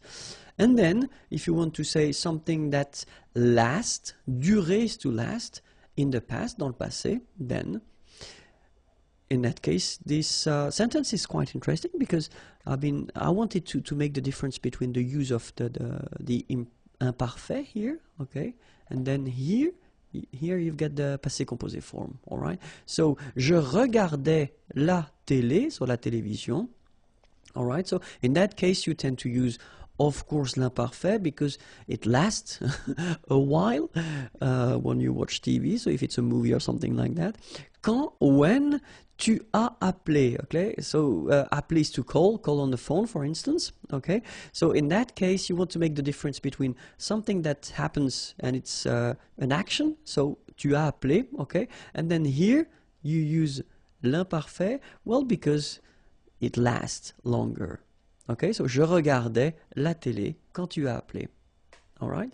And then we've got another structure. So, if you want to insist on the fact that something lasts and then something continues, then we've got this structure, être, so it's to be, être en train de, okay, and then you will put l'infinitive form after that, so the basic form, all right? So an example here as well, so I wanted to make the difference as well with, you know, between the passé composé form here, je n'ai pas répondu, répondre is to answer, okay, car, because, j'étais en train de faire mes devoirs, okay? So, faire mes devoirs, to do my homework, okay? And then in that case, you use this structure, j'étais en train de, because you want to say that, well, it lasts, okay? It's quite long. It's not something that will take 1 minute or 2 minutes, but it's longer than that, okay? So that's the reason why we use this j'étais en train de faire, so était en train de, as we saw here. Okay, so you will have to use this verb être, okay, but then at the imparfait form, of course.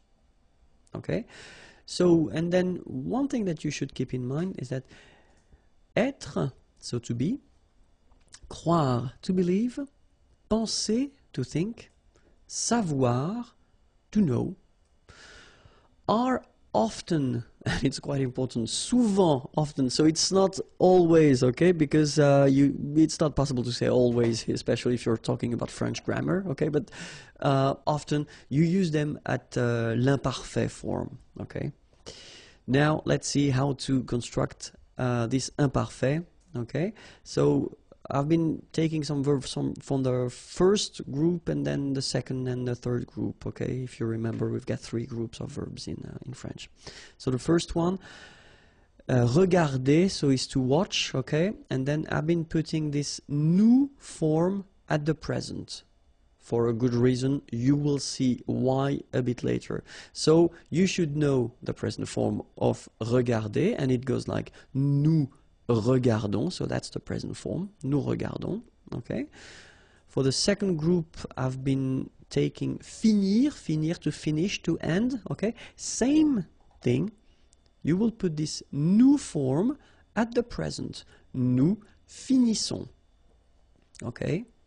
And then for the third group of verbs, I took prendre, prendre is to take, okay? And it goes like nous prenons. Alright, so nous regardons, nous finissons, nous prenons. So the reason why I wanted you to see the nous form is just because that's the form we will use to construct the imparfait. Okay, so the thing will be to take away the ending of nous.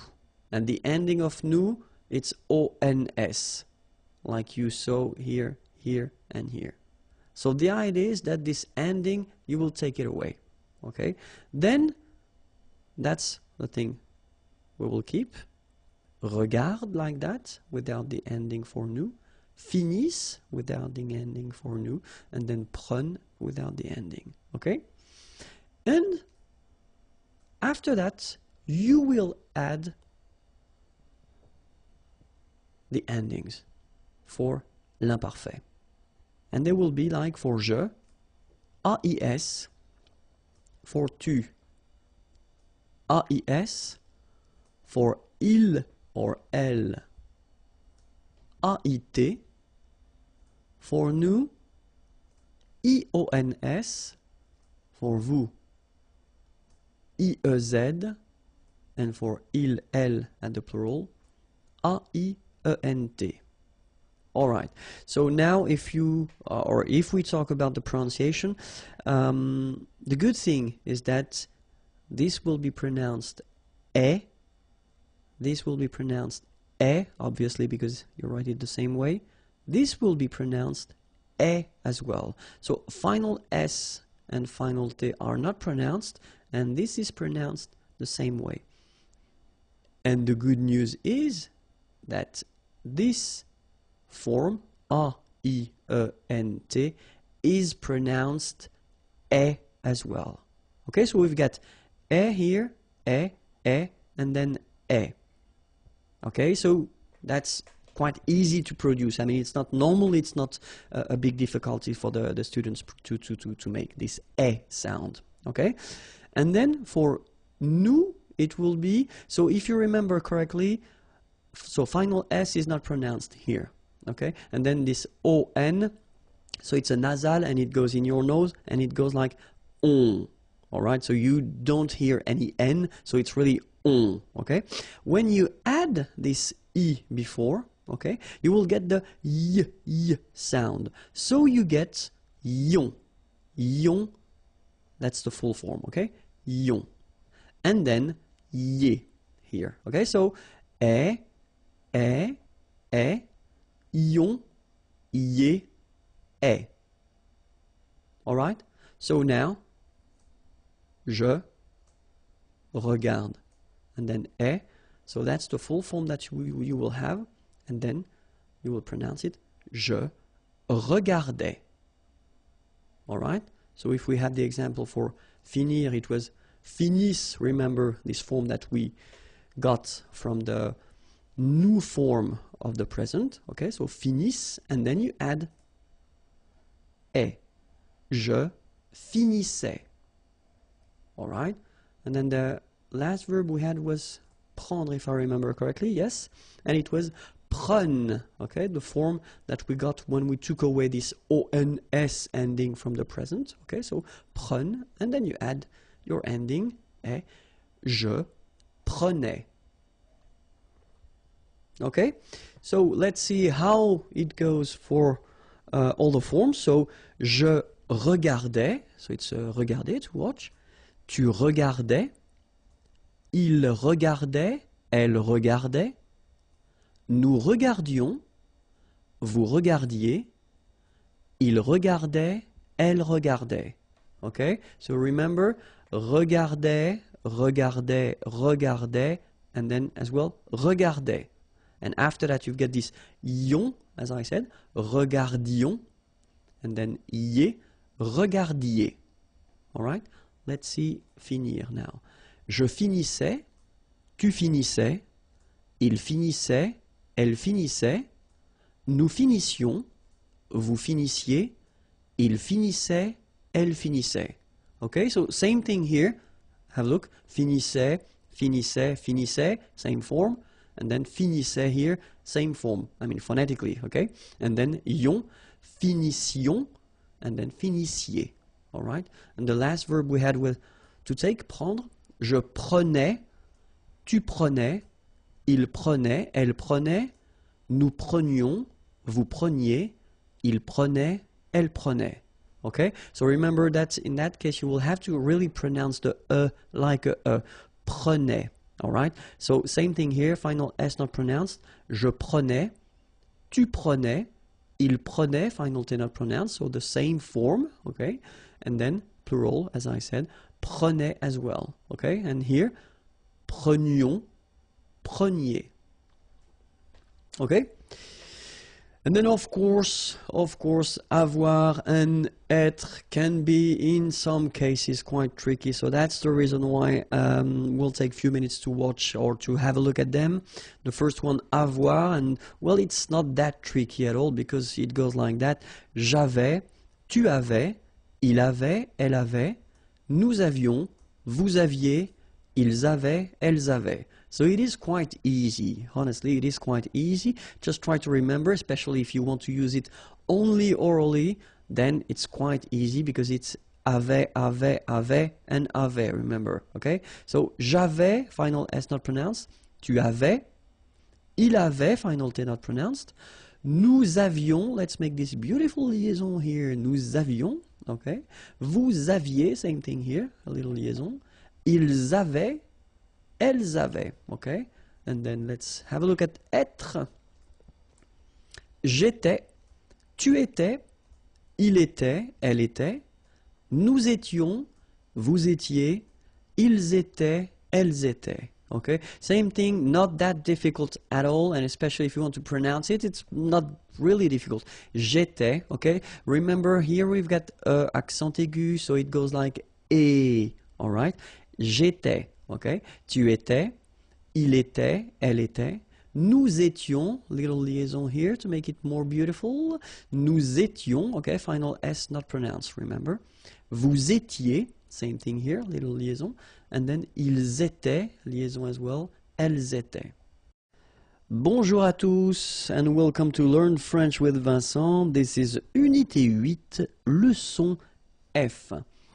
And in this lesson, we'll work together on le passé composé et l'imparfait. So, I just introduced this imparfait form in the previous lesson, and we saw the passé composé, well, a long time ago in a way, though still, the thing is that normally with students, when they've got these two forms, so after having introduced this imparfait form, it's usually quite tricky and difficult to know exactly when to use le passé composé and l'imparfait. Okay, so that's the reason why I thought it might be useful to just spend a few minutes with this video and just try to work a little bit on that and see if things and uses are okay with you. Okay, so let's start now. So in this video, first I will focus on l'imparfait, so when should we use l'imparfait, and then after that le passé composé. Okay, so the first thing that will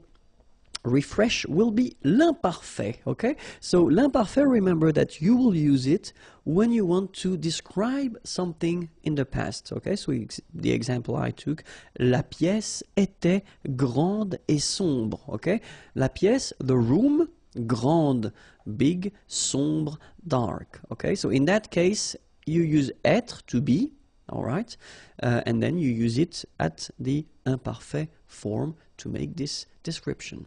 Okay, the second use will be something that you have, so une habitude, it's an habit or something that you are used to do. Okay, so une habitude dans le passé. So the example, je partais le matin à 8 heures. Okay, so in that case you want to insist on the fact that it's something that you tend to do every morning. Maybe je partais le matin à 8 heures. Okay, so not so far from this habit concept is something that will repeat or that did repeat itself in the past. Okay, une répétition dans le passé. So if you want to express or to well, say something that repeats itself in the past, then in that case you should use l'imparfait. The example, nous allions, okay, so aller, to go, tous les soirs, okay, so every evening, au restaurant. Okay, so in that case, you should definitely use the imparfait form. Okay, nous allions tous les soirs au restaurant. All right.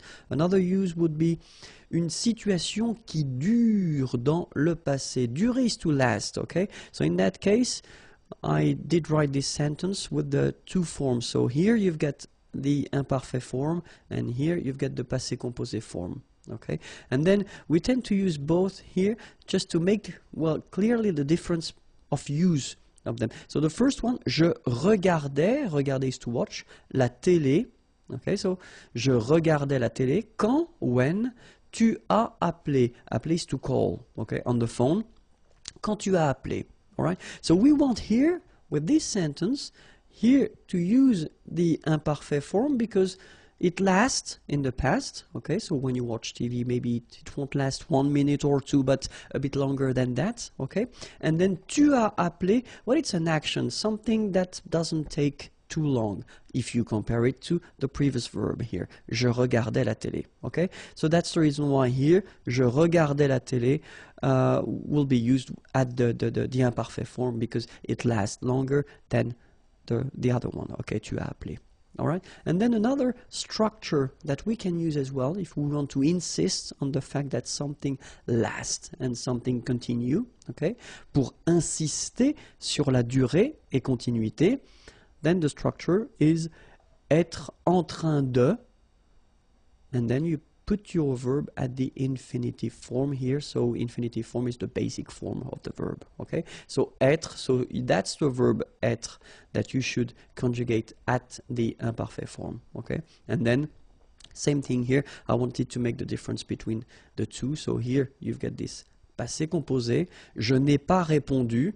So répondre, to answer. Okay, maybe someone was calling on the phone. Je n'ai pas répondu. Okay. Car, because, j'étais en train de faire mes devoirs. Faire mes devoirs, to do my homework, okay? So, j'étais en train de faire mes devoirs. So, in that case, you use this structure, so être en train de, because you want to insist on the fact that, well, it takes a while to make them, okay? J'étais en train de faire mes devoirs, all right? Now, le passé composé. So le passé composé, well, the first use, of course, of le passé composé, it's une action, an action qui s'est passée, that took place avant le moment présent. So before the present moment, the example that we could have here, je suis en retard parce que j'ai marché trop lentement. Okay? And here, well, the first part here, je suis en retard, I am late. It's the present. Okay? And then you want to Well, give the reason why. Parce que, because, j'ai marché, so marcher is to walk, okay? And this is the imparfait form, okay? Trop lentement, too slowly, okay? Je suis en retard parce que j'ai marché trop lentement. Then, une action dans le passé qui a des limites temporelles, okay? So it's an action that took place in the past, all right? But then you've got some clear limits when it started or when it ended, okay? And then the example here, dimanche dernier, j'ai dormi toute la journée. Dormir is to sleep, okay? So this is here the passé composé form. Toute la journée, all day long, okay? So you've got clearly a limit, toute la journée. You know exactly when it stopped, all right? Une action qui est terminée, okay? So clearly here, if you want to introduce your birth date, then je suis né, okay? So it was an action in a way, okay? But still it's finished. So le 16 juin 1970, okay? Je suis né, so that's the reason why here you will use this verb naître, okay? Je suis né le 16 juin 1970. Une histoire composée de plusieurs actions, okay? So if you've got several actions, okay, in a story, then normally you should use le passé composé. For instance, hier, yesterday, je suis rentré, I came back home, okay? Rentré, je suis rentré. J'ai préparé à manger, etc., etc., okay? So orally, you will explain to a friend or to a colleague what you've been doing yesterday, okay? You want to introduce these actions, okay? And in that case, that's the tense that you will use, the passé composé, all right?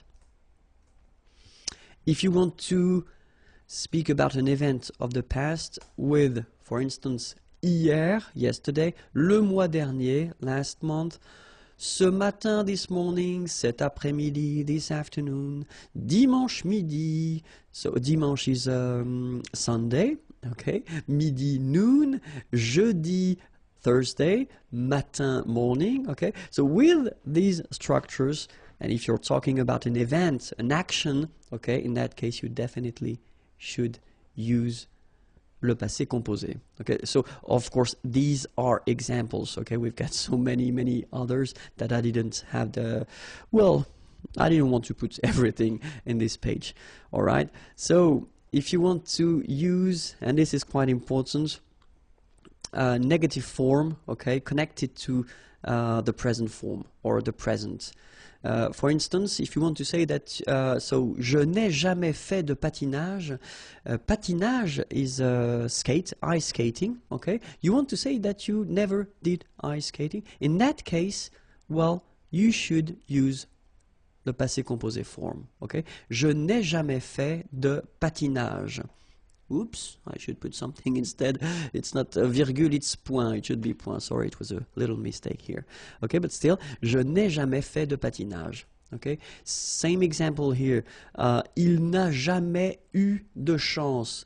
Okay, avoir de la chance, to have luck. Okay, il n'a jamais, never eu de chance. So in that case, you should put that at the passé composé form. Okay, and then, well, same thing. Nous n'avons pas eu de chance. All right, in that case, it's with pas and not never, but it's clearly the same meaning. Nous n'avons pas eu de chance, and in that case, you should definitely use here the passé composé form. Okay. So, of course, avoir and être can be quite tricky, so that's the reason why we'll take a few minutes to see them, and we'll start with avoir, okay? This is the imparfait form. J'avais, tu avais, il avait, elle avait, nous avions, vous aviez, ils avaient, elles avaient. And next to it, we'll put the passé composé form. J'ai eu, tu as eu, il a lu, il a eu, sorry, elle a eu, nous avons eu, vous avez eu, ils ont eu, elles ont eu. Okay, so let's take 1 minute to see them one more time. J'avais, final S not pronounced. Tu avais, same thing. Il avait, final T not pronounced. Elle avait. Nous avions, little liaison, final S not pronounced. Nous avions. Vous aviez, same thing here, little liaison between the two.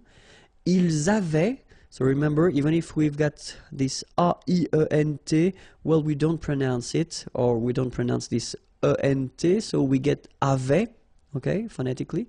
Ils avaient, okay, and then elles avaient.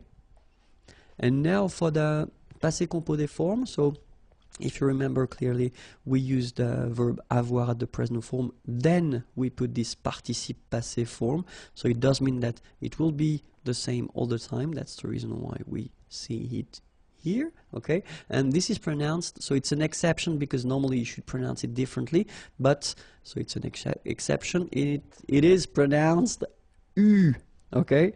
U, that's the way you should pronounce it. So, j'ai eu.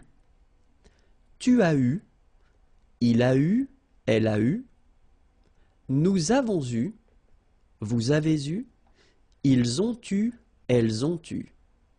Alright? So, j'ai eu, tu as eu, il a eu, elle a eu, nous avons eu. Okay, so here you can see that we make double liaison. Nous avons eu. Okay, same thing here. Vous avez eu, ils ont, and then here as well, tu. Ils ont eu, elles ont eu. Alright?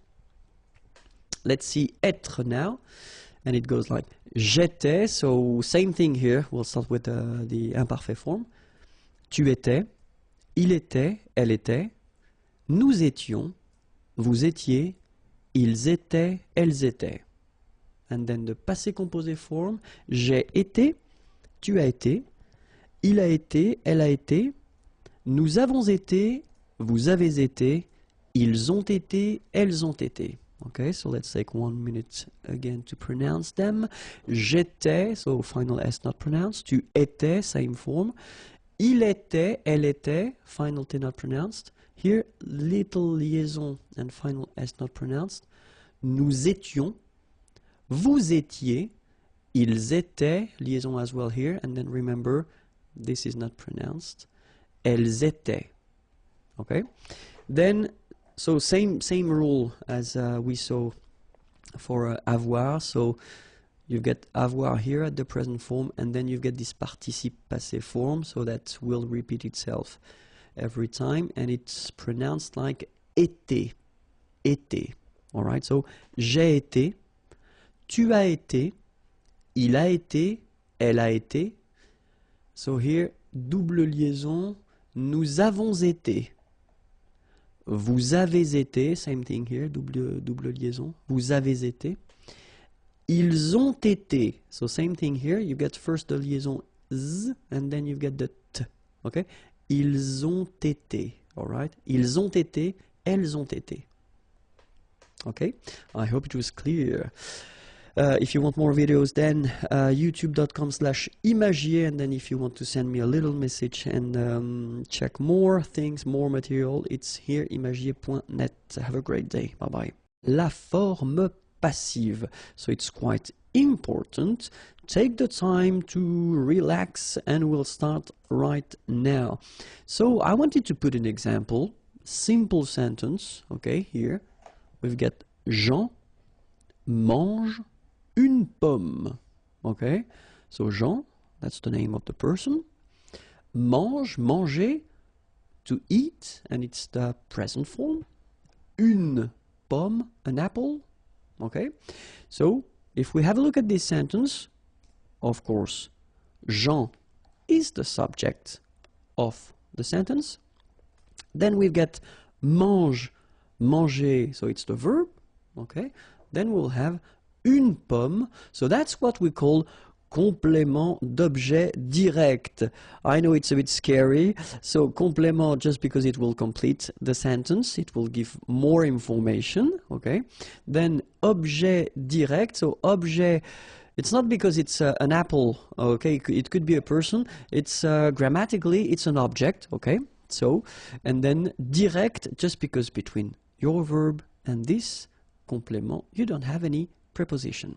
Okay, so normally we tend to write it like that, C-O-D, okay, complément d'objet direct, all right? And then, if you think about the sentence, normally, when you've got a sentence like that, so Jean mange une pomme, well, the important thing in this sentence is the subject. Okay? For one good reason, it's just because we start with it. And as it's here in the first place, well, we tend to think that this is the most important thing of the sentence. Okay? So if we would like to put the focus on le complément d'objet direct. So if we would like to have une pomme as the main thing of the sentence, okay, so it would be actually the whole idea of this form passive. Okay, so what could we do? We could first take une pomme, okay, and then of course put it in the first place, because, well, the focus will be on the first word or first thing that will come in the sentence. Then we take Jean, and then of course Jean is not coming right after because the verb should come between the two, so it will be here. Okay, and after that, manger, so the verb mange here should be transformed, and that's the whole thing of the passive form. Okay, you will have to use être, so you will have to conjugate être plus le participe passé of your verb. Okay, in that case it's quite easy because manger belongs to the first group of verbs, so regular verbs, and then when we talk about the participe passé form, it will be manger like that with the accent on the top of the here. Okay, so let's have a look how it will go.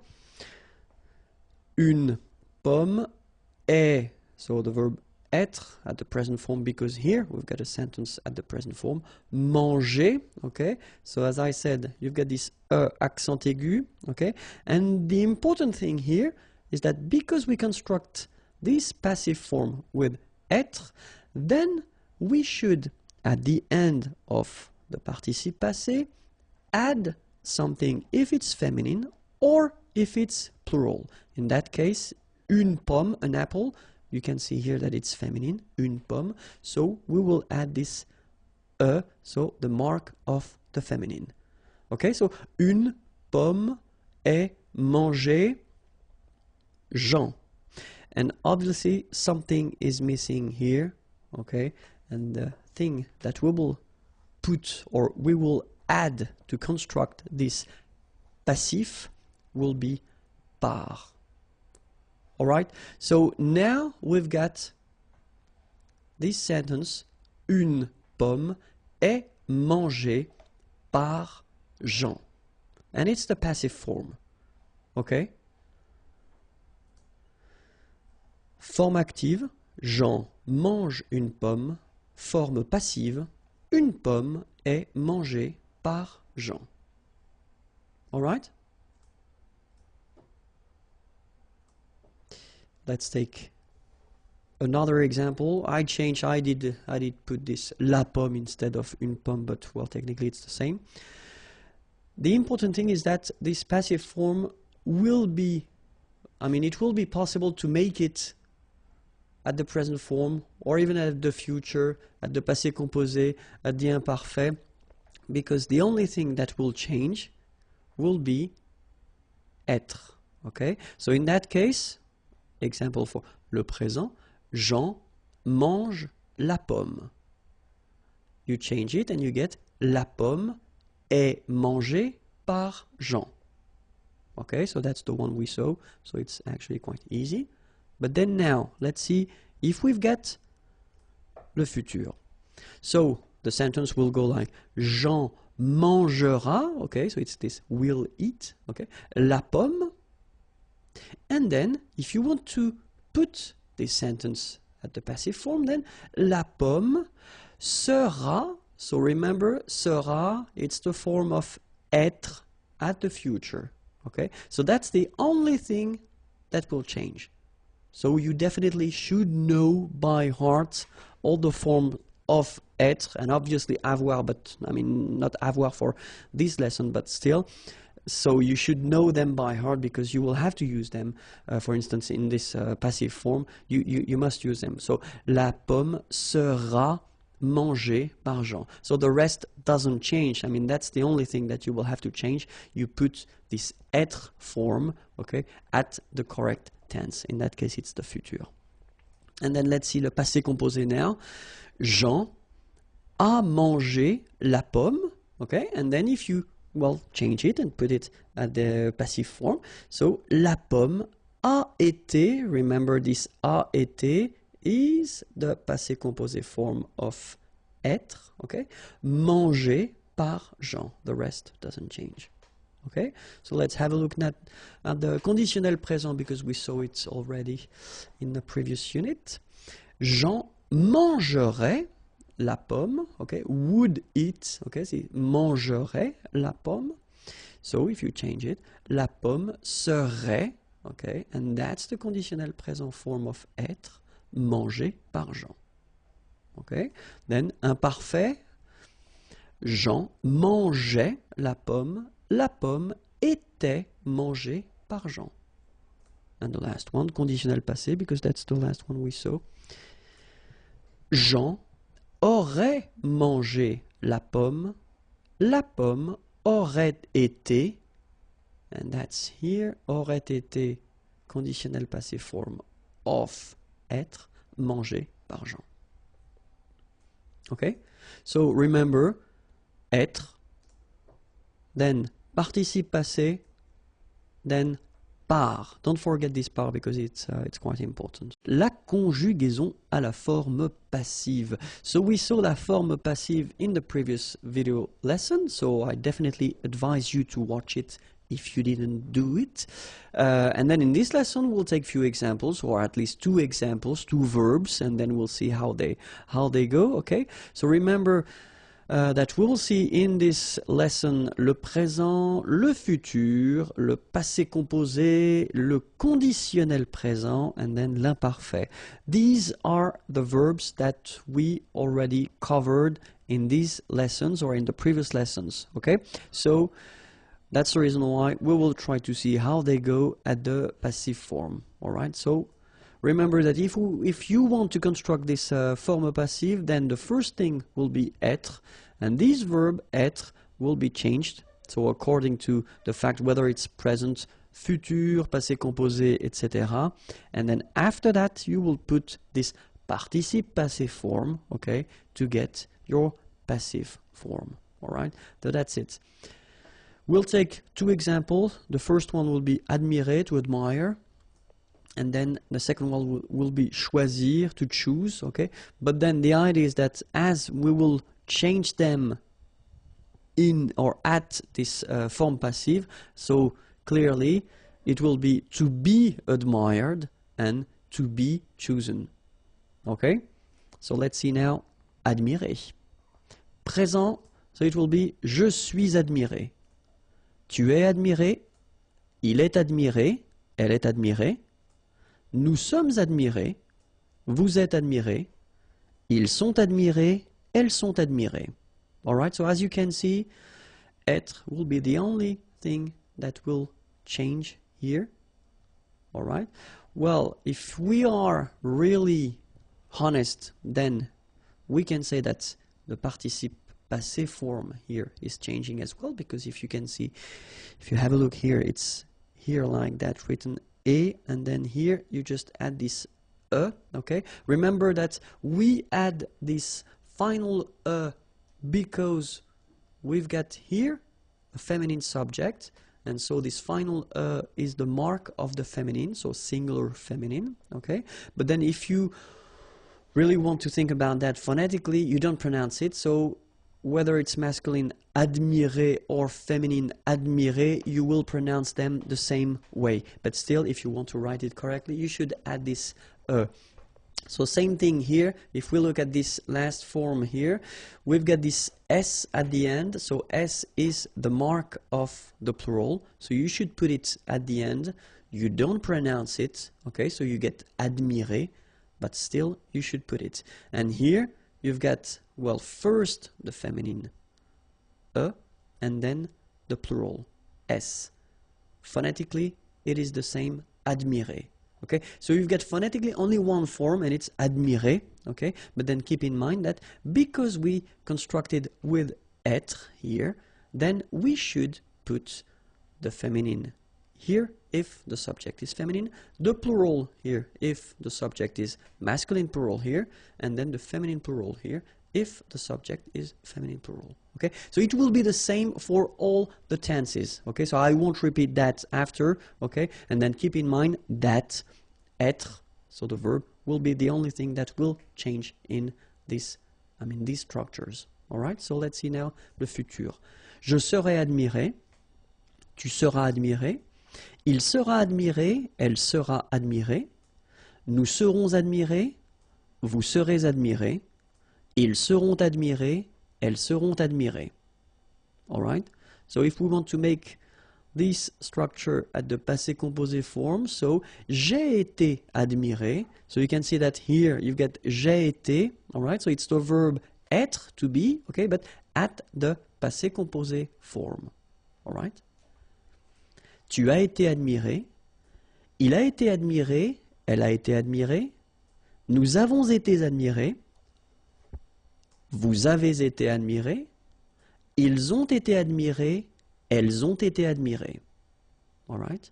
So if we want to make it at the conditionnel présent form, then we will get je serais admiré, tu serais admiré, il serait admiré, elle serait admirée, nous serions admirés, vous seriez admirés, il serait admiré, elle serait admirée. Okay, so same thing here. If you look carefully, that's only the verb être that will change.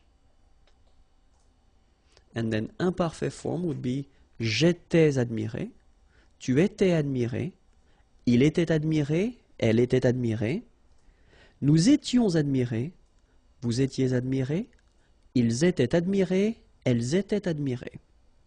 All right? So clearly it's not that difficult. The only thing that you should definitely remember by heart is the verb. It's the verb être at all the forms that we already covered, okay? And then you will have to use it, well, clearly to make this passive form, all right? So the second verb that I wanted to introduce was choisir, okay? So at the present form, it will go like je suis choisi, tu es choisi, il est choisi, elle est choisie, nous sommes choisis, vous êtes choisis, ils sont choisis, elles sont choisies. So same thing here that we had for admirer. So remember that you will have to here, for example, put the at the end for the feminine, okay? Because here we've got the feminine singular, so we just add okay? You will have this s at the end here for the plural, so masculine plural, and you will have this s feminine plural form. Okay, same rule, you don't pronounce them. So phonetically you will have choisi, choisi, choisi, choisi, choisi, choisi, choisi, and choisi. So the same phonetical form, okay? And it's quite easy to remember. Je serai choisi, tu seras choisi, il sera choisi, elle sera choisie, nous serons choisis, vous serez choisis, ils seront choisis, elles seront choisies. Okay? Let's see the passé composé form. J'ai été choisi, tu as été choisi, il a été choisi, elle a été choisie, nous avons été choisis, vous avez été choisis, ils ont été choisis, elles ont été choisies. Then the conditionnel présent form, je serai choisi, tu serais choisi, il serait choisi, elle serait choisie, nous serions choisis, vous seriez choisis, il serait choisi, elle serait choisie. Okay? And last but not least, imparfait. J'étais choisi, tu étais choisi, il était choisi, elle était choisie, nous étions choisis, vous étiez choisis, ils étaient choisis, elles étaient choisies. La géographie. L'Europe Okay, so I did put this F just to give you the information that it's feminine, okay, because it doesn't show here with the article. L'Europe, l'Asie, l'Afrique, l'Amérique du Nord, l'Amérique centrale, l'Amérique du Sud. Okay, so let's see them one more time. L'Europe. Remember this final it's not really present. It only gives you the possibility to pronounce this P, PP at the end, okay? Europe. L'Asie. Same thing here. Final is not pronounced. L'Afrique. Same thing here. Final it's only the k at the end that you will hear. L'Afrique. Okay? Amérique, same thing as Afrique. Amérique du Nord. Final D not pronounced. L'Amérique du Nord. L'Amérique centrale. Same thing here. Centrale, remember, E-N nasal, so it goes in your nose. En. Centrale. All right? L'Amérique centrale. L'Amérique du Sud. Here you should pronounce the D. Sud. Okay? L'Amérique du Sud. All right? So one more time. L'Europe, l'Asie, l'Afrique, l'Amérique du Nord, l'Amérique centrale, l'Amérique du Sud. L'Australie, l'Océanie, l'Antarctique, l'Eurasie, l'Océan Atlantique, l'Océan Pacifique. Okay, so let's see them one more time. L'Australie, final E not pronounced. L'Océanie, final E not pronounced. Remember, Q-U-E here, it's K.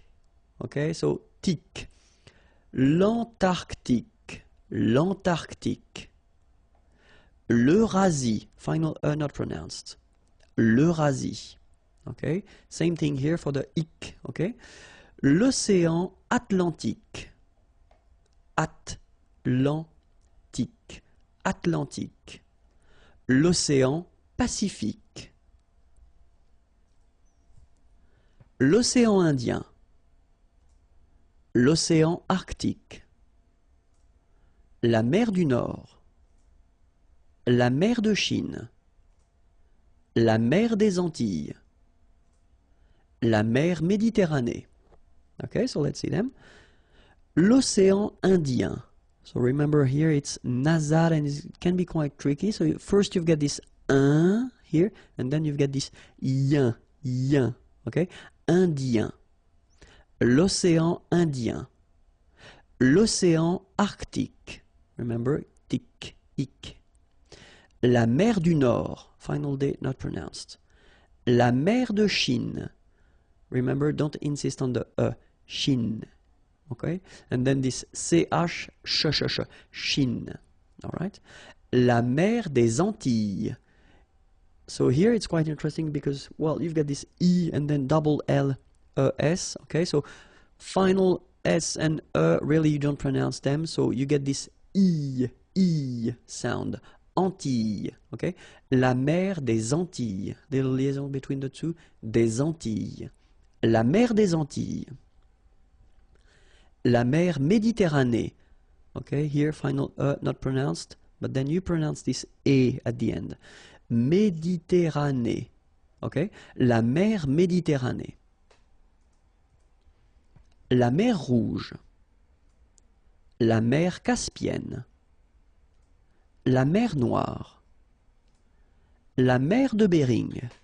Okay, so la mer Rouge. Remember, G and then J. Rouge. Okay, la mer Rouge. La mer Caspienne.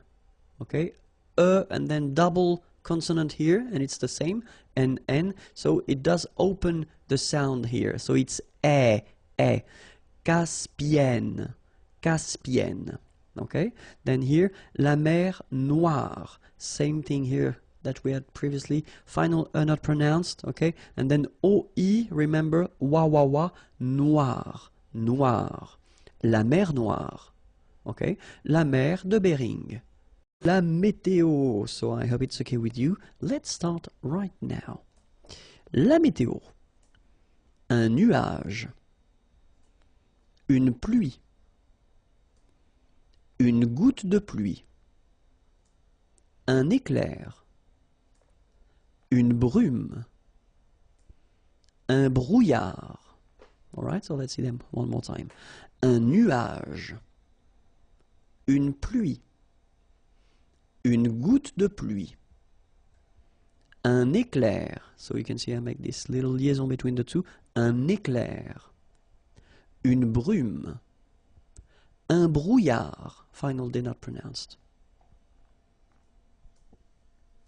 Une rosée, un verglas, un ciel clair, un ciel couvert, un ciel nuageux, une bruine.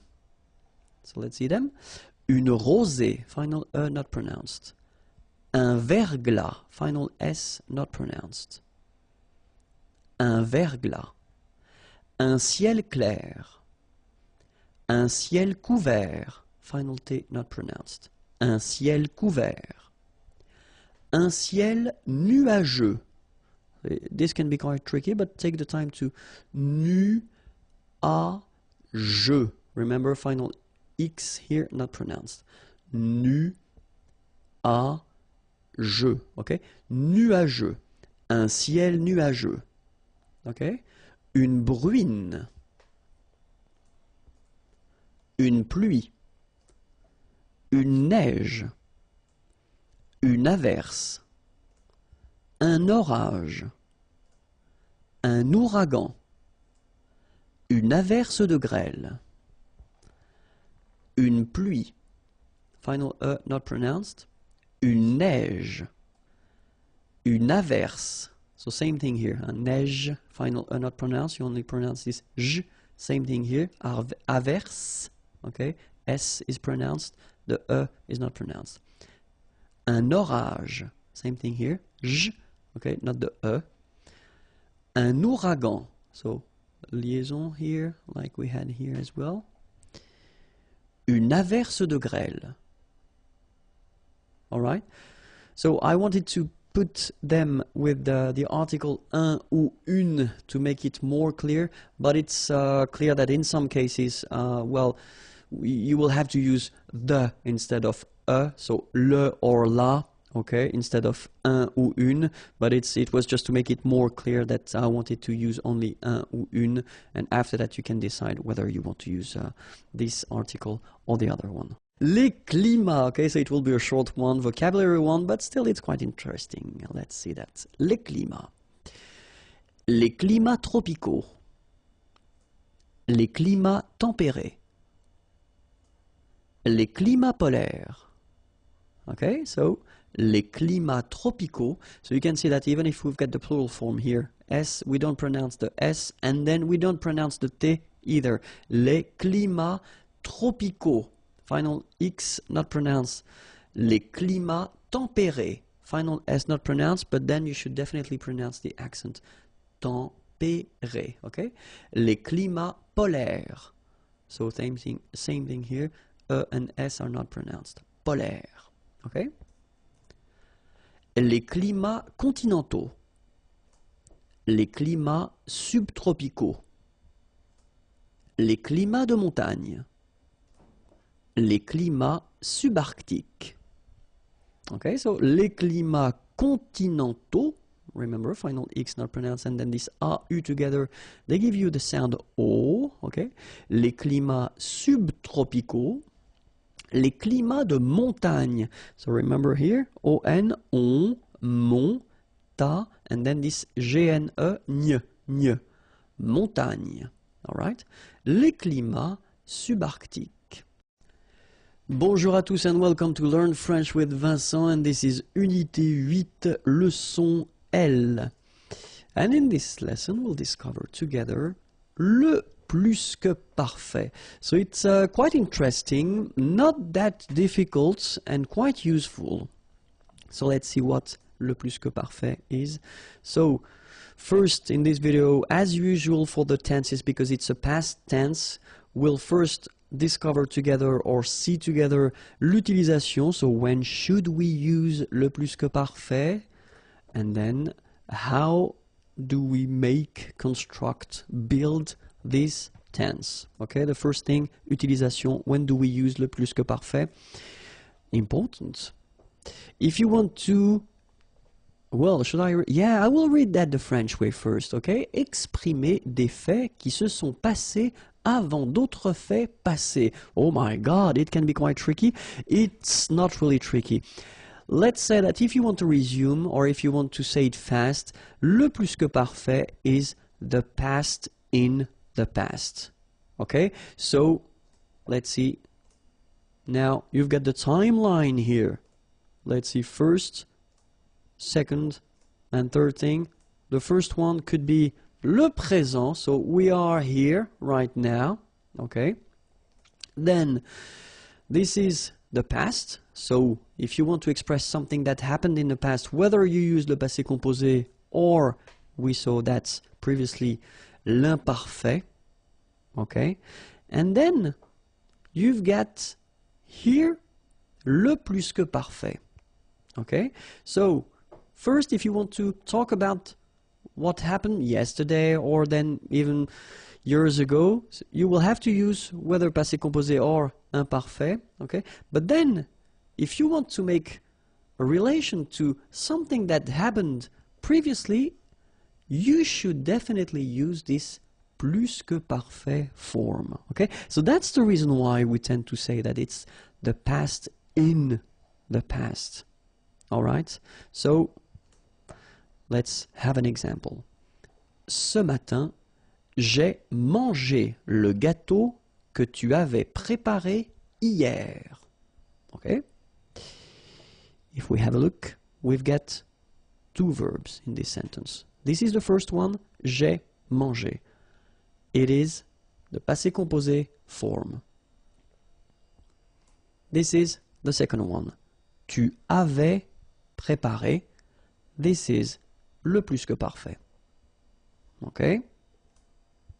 Passé composé, plus que parfait. So what do you want to say here? You want to say, ce matin, this morning, j'ai mangé, manger is to eat, le gâteau, the cake, que, that, tu avais préparé, préparer is to prepare, yesterday, hier. Okay? So you want to say that, ce matin, j'ai mangé le gâteau. Okay? So it happened in the morning, this morning, and then yesterday, you had prepared this cake. Okay, so that's the reason why in the second part of the sentence you use le plus que parfait, because this action happened before. All right, so it was the past in the past. Okay, so let's see now how to construct it, and it's not that difficult, because first, if you have a look, so I did put some regular verbs here. First one, je mangeais au restaurant. So this form here is the imparfait. Okay, so why did I put the imparfait? Just for you to have a look at the ending of this verb. This is avoir. Okay, so you can see that they end actually the same way. A-I-S, A-I-S.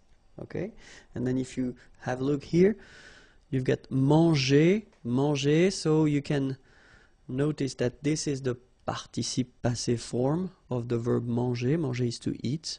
Okay, so first you've got avoir, then you've got the participe passé. Okay, maybe it rings a bell for you. Second example, tu regardais la télévision. Okay, tu avais regardé la télévision. So if you have a look, well, it looks the same. You've got first avoir, then you've got participe passé here, okay? And then, so I took this verb aller. Aller is to go, and remember, when we've got these composed tenses, it's a bit tricky because it doesn't use avoir as most of the verbs, but it uses être, and look, here, it's the same. Il était allé. So it does use être here, and then we've got the participe passé form. All right, so the rule is that if you want to construct this plus que parfait form, then you should use first avoir at the imparfait, then the participe passé, and you will get your plus que parfait form. Okay? In some cases, you will use être at the imparfait form, then the participe passé, and you will get le plus que parfait. Okay? We've been covering already few composed tenses in French, and well, it does follow exactly the same rules. Okay? So that's the reason why it will be quite familiar for you, because the following verbs, aller, to go, arriver, to arrive, descendre, to go down, devenir, to become, entrer, to enter, to come in, monter, to go up, mourir, to die, naître, to born, partir, to leave, rester, to stay, retourner, to return, sortir, to go out, tomber, to fall, sorry, and then venir, to come. So all these verbs will use être, as they do for all the other composed tense that we saw, like passé composé, for instance. Okay? And then all the verbes réfléchis, so reflexive verbs like se regarder, s'appeler, se présenter. So all these verbs will also require être, okay, for the plus que parfait. Okay?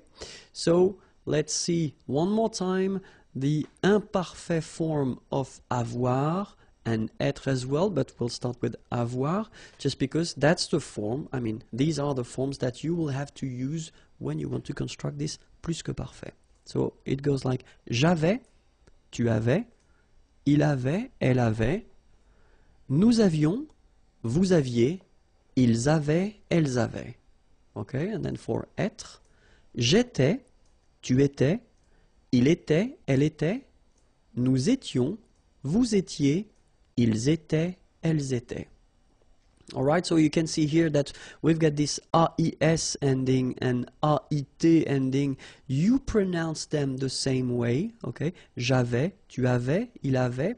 And then you saw probably that we've got also here A-V-A-I-E-N-T, but then you pronounce it avait. So the same way as we pronounce here, okay?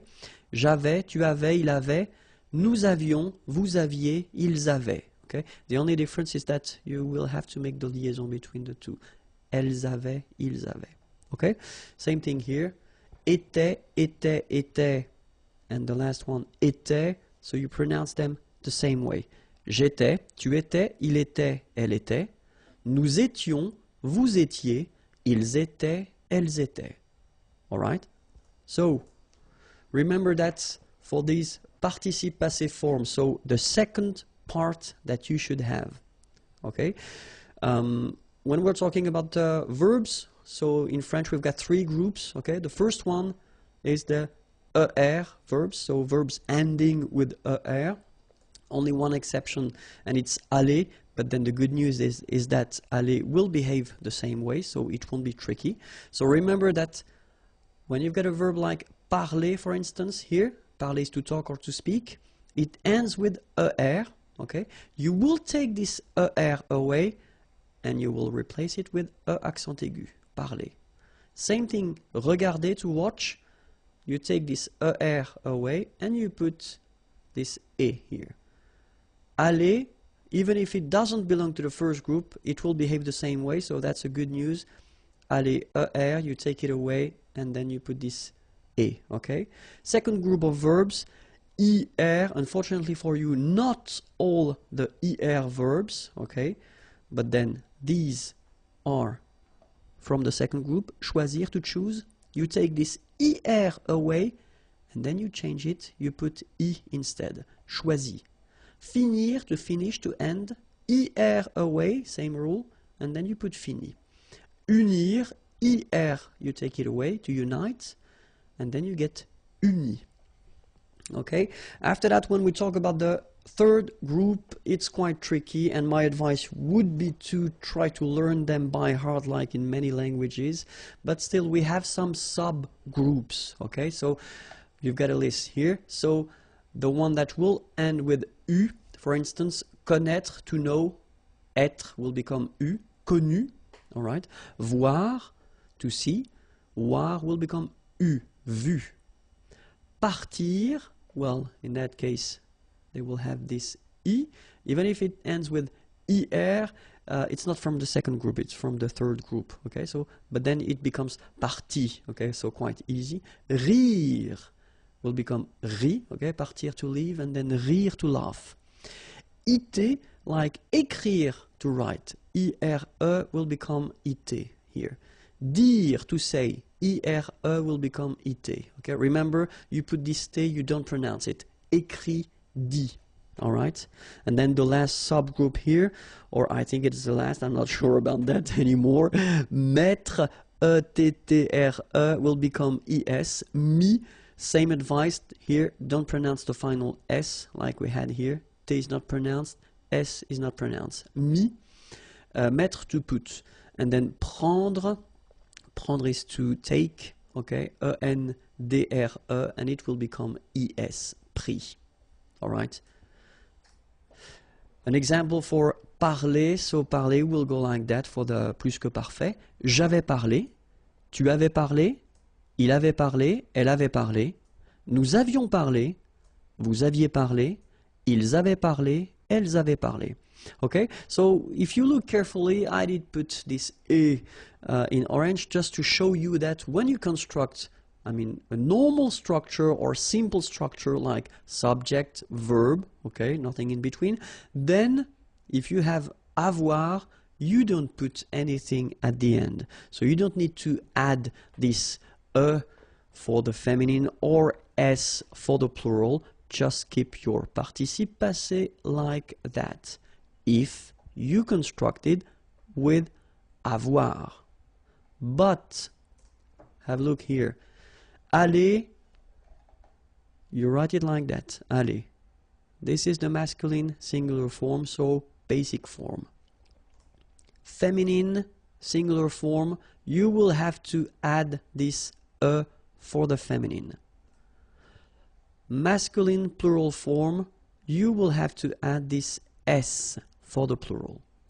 And then here, feminine plural form, you will have to add this S, so for the feminine and S for the plural. The good news is that phonetically they go the same way, aller, aller, aller, aller, alright? But if you want to write correctly, remember to put for the feminine, S for the plural, and obviously S for the feminine plural. Okay, so let's see aller now. J'étais allé, tu étais allé, il était allé, elle était allée, nous étions allés, vous étiez allés, ils étaient allés, elles étaient allées. All right, so you can hear that here, for instance, I make here a liaison, ils étaient, and then here I make a liaison as well. Ils étaient allés, elles étaient allées. All right, and then remember, aller, aller, aller, aller, aller, aller, aller, and then aller. So the same phonetical form, okay? If you want to construct this plus que parfait, so I took this example with a verbe réfléchi, okay? Je m'étais présenté, tu t'étais présenté, il s'était présenté, elle s'était présentée, nous nous étions présentés, vous vous étiez présenté, il s'était présenté, elle s'était présentée. Alright, so remember all these reflexive verbs, so les verbes réfléchis will require all the time être, okay? Remember, avoir at the imperfect form, and then participe passé, and you will get a beautiful plus que parfait, and in some cases, être at the imperfect form, plus participe passé will give you another beautiful plus que parfait. that was it for the Plus que Parfait. If you want more videos, then youtube.com/imagier, and then the website is here, imagier.net. Have a great day. Bye bye. Bonjour à tous and welcome to Learn French with Vincent, and this is Unité 8, leçon M. And in this lesson we'll work on les pronoms relatifs. So pronouns, one more time, yes, because we've got quite many pronouns in French and we use them quite often, okay, but in that case we're going to work on les pronoms relatifs, and we'll see first qui, then que, after that dont, and finally où. Okay, so the first one that we'll work with will be qui. Okay, so pronouns, as usual, are these little words that you use to avoid repetition if something was already said, or if you want to, in one sentence, combine two different sentences. Okay, so the first one, qui, normally we use it because it's subject. Okay, so it can be whether for a person or a thing, pour une personne ou une chose. Okay, and then the first examples that we'll see, will be for une personne. Okay, so qui. So if we take this example, the first one, first sentence, nous connaissons un homme. Okay, connaître is to know. Nous connaissons un homme. And then we've got the second sentence, cet homme travaille dans un restaurant. Okay, so it's totally possible to have these two sentences like that. Okay, but then if you look carefully, we repeat cet homme or un homme. Okay, we've got here cet homme, okay, and it's here in the first sentence as well. Let's imagine that we would like to combine these two sentences, make one, and just avoid repeating here un homme or cet homme. In that case, well, we will use this pronom relatif, okay? We will use this qui, just because if you look carefully in the second sentence here, cet homme travaille dans un restaurant, well, cet homme here is subject of the verb. And that's the reason why we'll use qui. Okay? So it could be a person, like in that example, okay, cet homme, but it could be also an object or a thing. Okay? So the sentence you will get will be this one.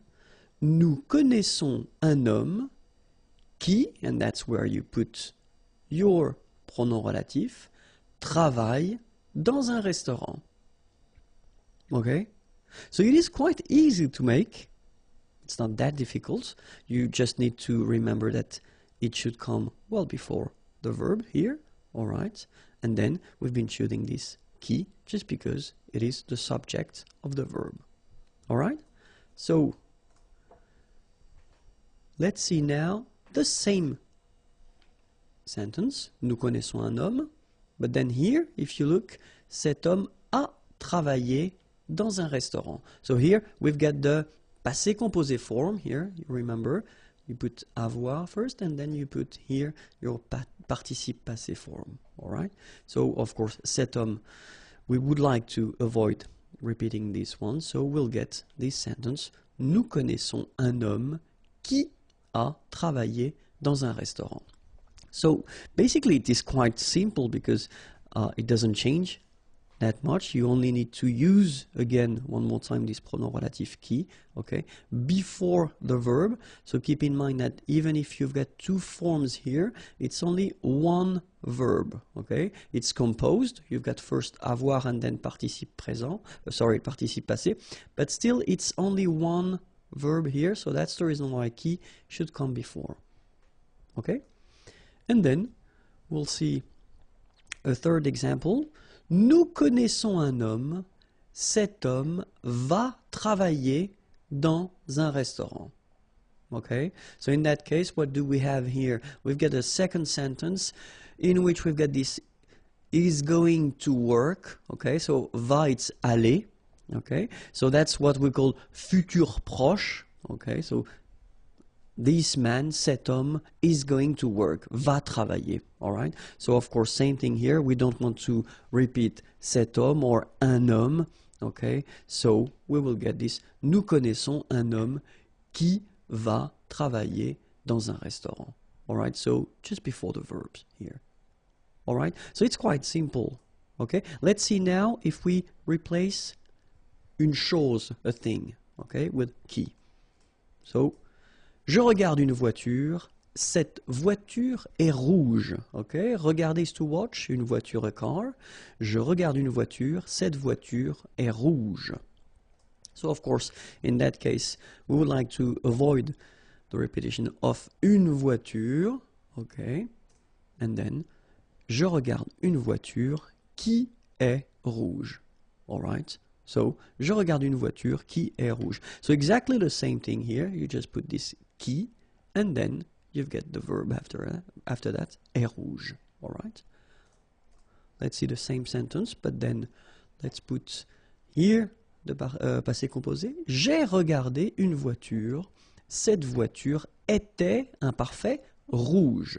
Okay? J'ai regardé une voiture. Cette voiture était rouge. So same thing here. We don't want to repeat voiture, then we will get the simple sentence. J'ai regardé une voiture qui était rouge. So just before the verb. Let's put that at the future.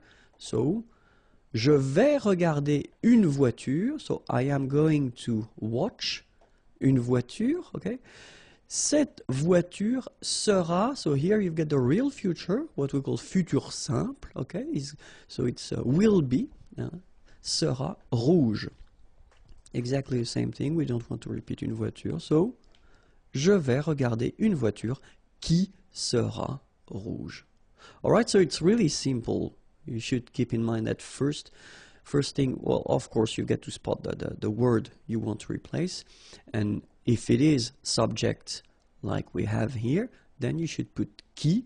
So whether it's a person or an object or a thing, so it will be qui, just because it's the subject of the sentence, okay? And you have to put it here before the verb, okay? Now we'll have a look at que, okay? So que, you should remember that it will replace what we call complément d'objet direct. So complément, it's because it will complete the sentence. Objet, because it's what we call grammatical object. Okay? And then direct, just because we don't use or we won't use any preposition between the verb and this grammatical object. Okay, and then normally we tend to write it shortly, COD. Okay, so if you see this COD written somewhere, it's just because we want to say complément d'objet direct. Okay, and then the same thing will work first with the person, so example with persons, and then choses, things, and then let's start now. So que, c'est l'acteur, tu admires cet acteur. Okay, so in that case, of course, if we look carefully, we would like to avoid repeating acteur, because it's in the first sentence and then it is in the second sentence as well. But if you have a look here, in the second sentence, you've got tu, okay, so it's the subject. Then you've got admire, so it's the verb admirer, to admire, all right? And after that, you've got cet acteur, so the thing we would like to replace. Okay, and then if we look carefully, so what we saw is that cet acteur is, well, first it's a complement, okay, it will complete the subject and the verb. Then it is what we call grammatical object, and if you look carefully between admirer and cet acteur, we don't have anything, so we don't have any preposition, so it does mean that it is direct, okay? In that case, we should use que. Alright, so let's look at the sentence now. C'est l'acteur que tu admires. Alright, so you first put back your first sentence here, c'est l'acteur, then you put this pronom relatif que, and then the sentence continues, tu admires, subject, verb. Okay? Now let's have a look at the same thing, but at the feminine. C'est l'actrice. Tu admires cette actrice. Okay, so exactly the same sentence, but it's the feminine form. C'est l'actrice. Tu admires cette actrice. Okay, we don't want to repeat actrice, obviously. Then we get c'est l'actrice que tu admires. All right. So same concept, same structure, no problem. So let's see now with une chose, a thing. Okay. C'est la voiture. Tu adores cette voiture. Okay, and then obviously we don't want to repeat la voiture. Okay, adorer, tu adores, tu adores cette voiture. C'est la voiture que tu adores. All right, so same concept. You first put que here, then subject verb. Okay? Be careful. And be careful at the passé composé form. Why? Well, look, normally when we construct a sentence, we first start with the sujet. Then we've got the verb. Then we've got, so what we saw, complément d'objet direct.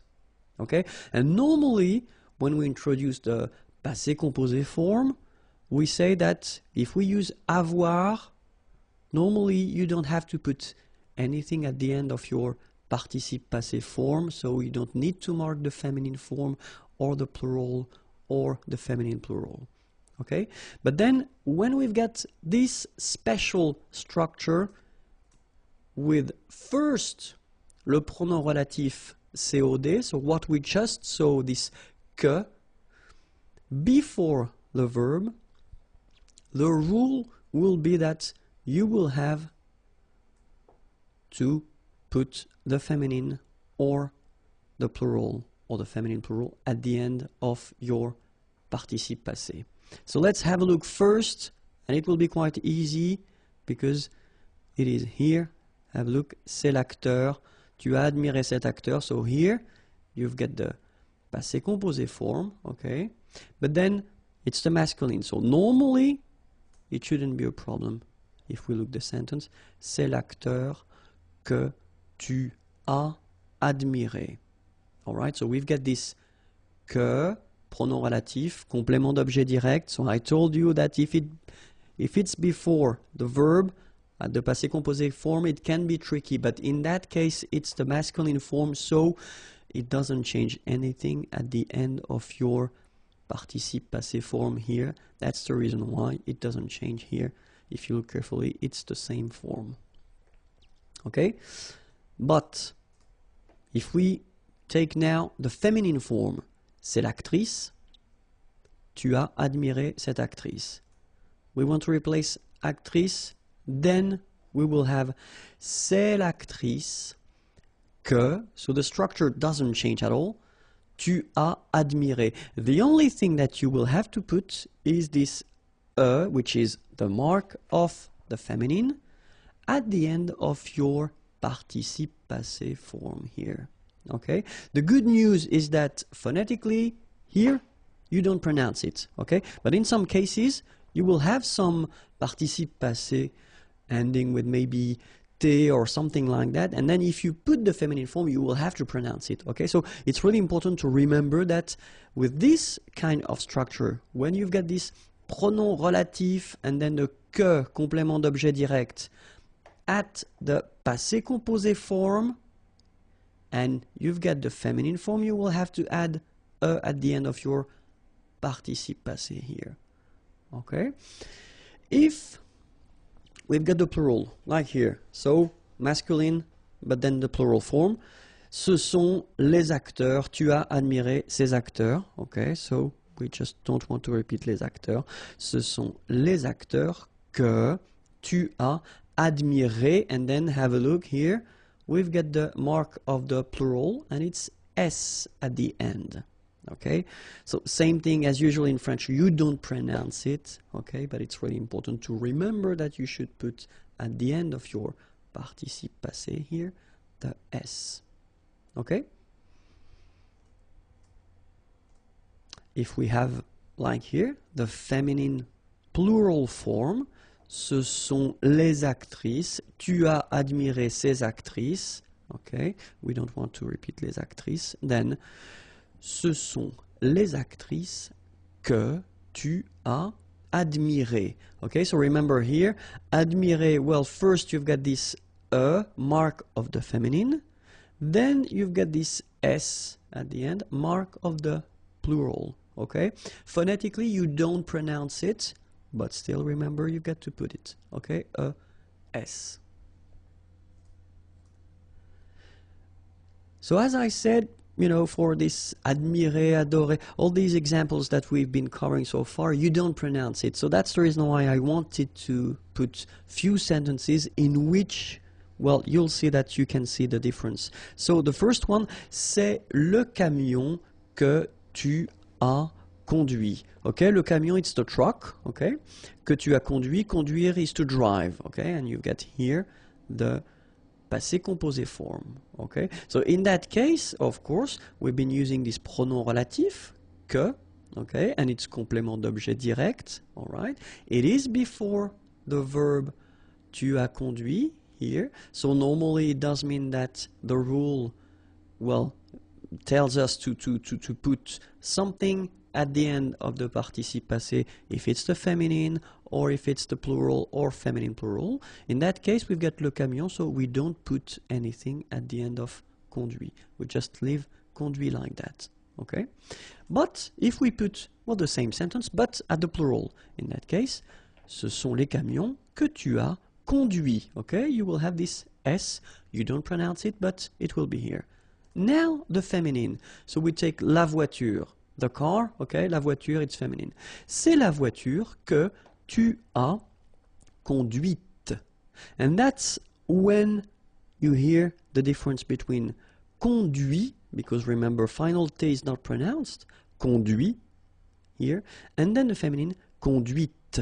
Okay, so here you can listen to this t, t, okay, conduite. Right? C'est la voiture que tu as conduite. Okay? And then the same thing for the plural, so it will be feminine plural because it's les voitures. Ce sont les voitures que tu as conduites. All right? So that's the reason why it's quite important to remember this rule, even if in most of the cases you won't pronounce the difference between your participe passé, whether it's at the masculine, the feminine, or the plural form. But in some cases, like, well, these examples, you can hear the difference between at least here the masculine and the feminine form. Okay? And then the last thing, tricky thing with que is if you put something after and it's not with a vowel. So remember, as usual in French, when we've got this and something after, so a vowel, they don't really get along, so the rule is that you should take away, okay? So it will go like that. So, c'est la boisson que il demande. So normally if we respect the rule, you know, we should put this que pronoun, okay? But then, as I showed, they don't really get along, as usual, and so que or should disappear. So you get the final structure, c'est la boisson qu'il demande. Now let's have a look at dont, okay? And the important thing with dont is that you will use this dont instead of complément avec préposition de. All right, so the important thing here is that, so it should be un complément, so something that will complete the sentence, so coming after the verb, all right? And then it should be introduced with this préposition de here, all right? So let's have a look. And well, as we did previously, so we'll first start with the personne, and then after that, une chose, a thing. Voici l'homme, tout le monde parle de cet homme. Okay, so voici l'homme, here is the man. Okay, so even if it looks a bit strange to have a short sentence like that, okay, but still it was for the example, so I thought it might be useful. And then tout le monde, everybody, everyone, parle, to talk, de cet homme. Okay, so the important thing here is to spot first, well, of course, we've got the subject here, tout le monde. Then we've got the verb, parler. Okay? Then if you look carefully between our complement here, cet homme, because that's the thing we don't want to repeat, and the verb, so between them, we've got the preposition de. Okay? And it tells us that if we don't want to repeat l'homme, okay, we will have to use this dont pronom here. And the sentence will go like that. Voici l'homme, so the first one doesn't change. Dont, so you put here your pronom relatif, then tout le monde parle. So you just put back what we've got, subject and verb. Okay, it's not really difficult. Then if we put the same structure but then at the passé composé form, voici l'homme, tout le monde a parlé de cet homme, so same thing, we don't want to repeat l'homme, okay.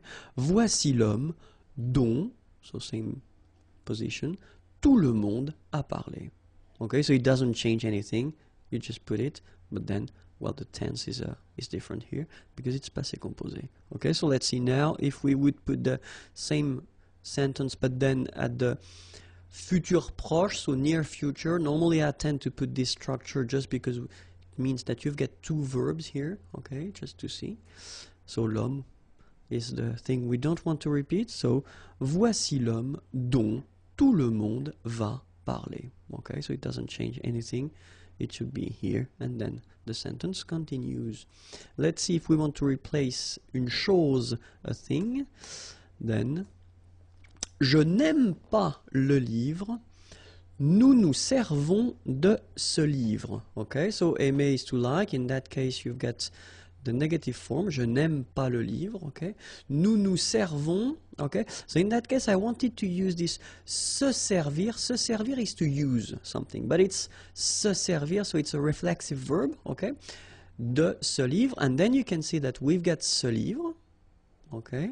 We've got the verb here, and between the two we've got the preposition de, so it does tell us that if we don't want to repeat le livre, we will have to use this pronom relatif dont. So the sentence will be je n'aime, sorry I forgot the pas, je n'aime pas le livre dont nous nous servons. Alright, so remember, you should put the pas.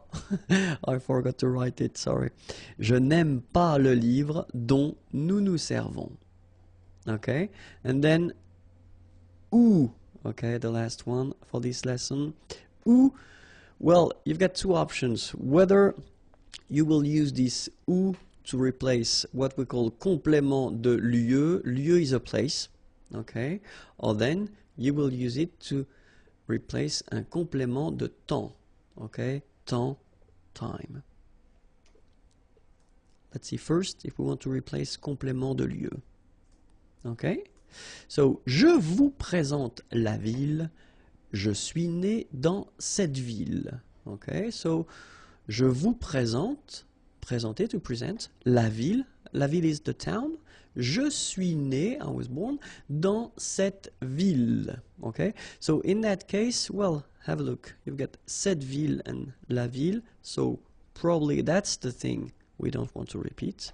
Okay, and then here we get dans, so it's in. Okay, so you know that it's a place. All right, so it's what we could call, or what we call complément de lieu. So it's a place. All right, so if you want to avoid repeating la ville, then you will have to use this où pronom, and the sentence will go like that. Je vous présente la ville. Okay, so your first sentence doesn't change at all. Où, so you put your pronom here, and then je suis né. The rest continue. Okay, like that. Okay, and then let's have another situation when we want to replace un complément de temps. Okay, so it's not, it won't be a place, but it will be something with the time. So où, c'est l'année. Okay, année it's year, c'est l'année. Il a fait très froid cette année. Okay, so you can see here, well, you've got this passé composé form, okay, faire froid when it's cold, okay, so it was cold, or cette année, and then, well, obviously we don't want to repeat année, because it's here and it's here, okay, and in that case, well, you tend to use cette année just to indicate the time or when it was, okay, so c'est l'année où il a fait très froid. Alright, so quite simple. First part doesn't change. Then you put your pronoun où, then the sentence continues like that. Il a fait très froid. Alright?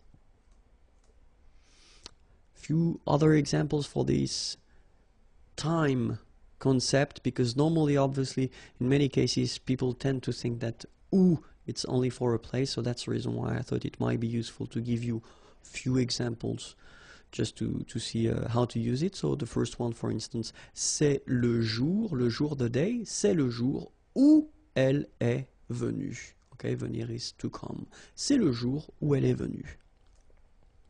Second example, ils arrivent le jour où tu seras absente. Okay, arriver, to arrive. Sera, so remember, it's the verb être, to be. Okay, but it's the future form. Tu seras absente, absente, you won't be here. C'est le moment où le bébé va dormir, le moment, the time, où le bébé, the baby, va dormir, is going to sleep. C'est le moment où le bébé va dormir. Okay, so I know it was long, but it was quite important. So if you're not really sure about the use, don't be afraid to watch the video one more time. If you want more videos, then the YouTube channel is here, youtube.com/imagier, and then the website is waiting for you, imagier.net. Have a great day. Les structures avec deux pronoms, and especially when one of them, so one of the pronouns, when you will use two pronouns, and one of them will be en, okay, so it was introduced in a previous video lesson, okay, so we'll work on this lesson, on the pronoun en, okay, and then next lesson will be with le, la, les, the lesson after lui, leur, and the last lesson regarding this topic with two pronouns will be with the pronoun I, okay, so let's see now with en.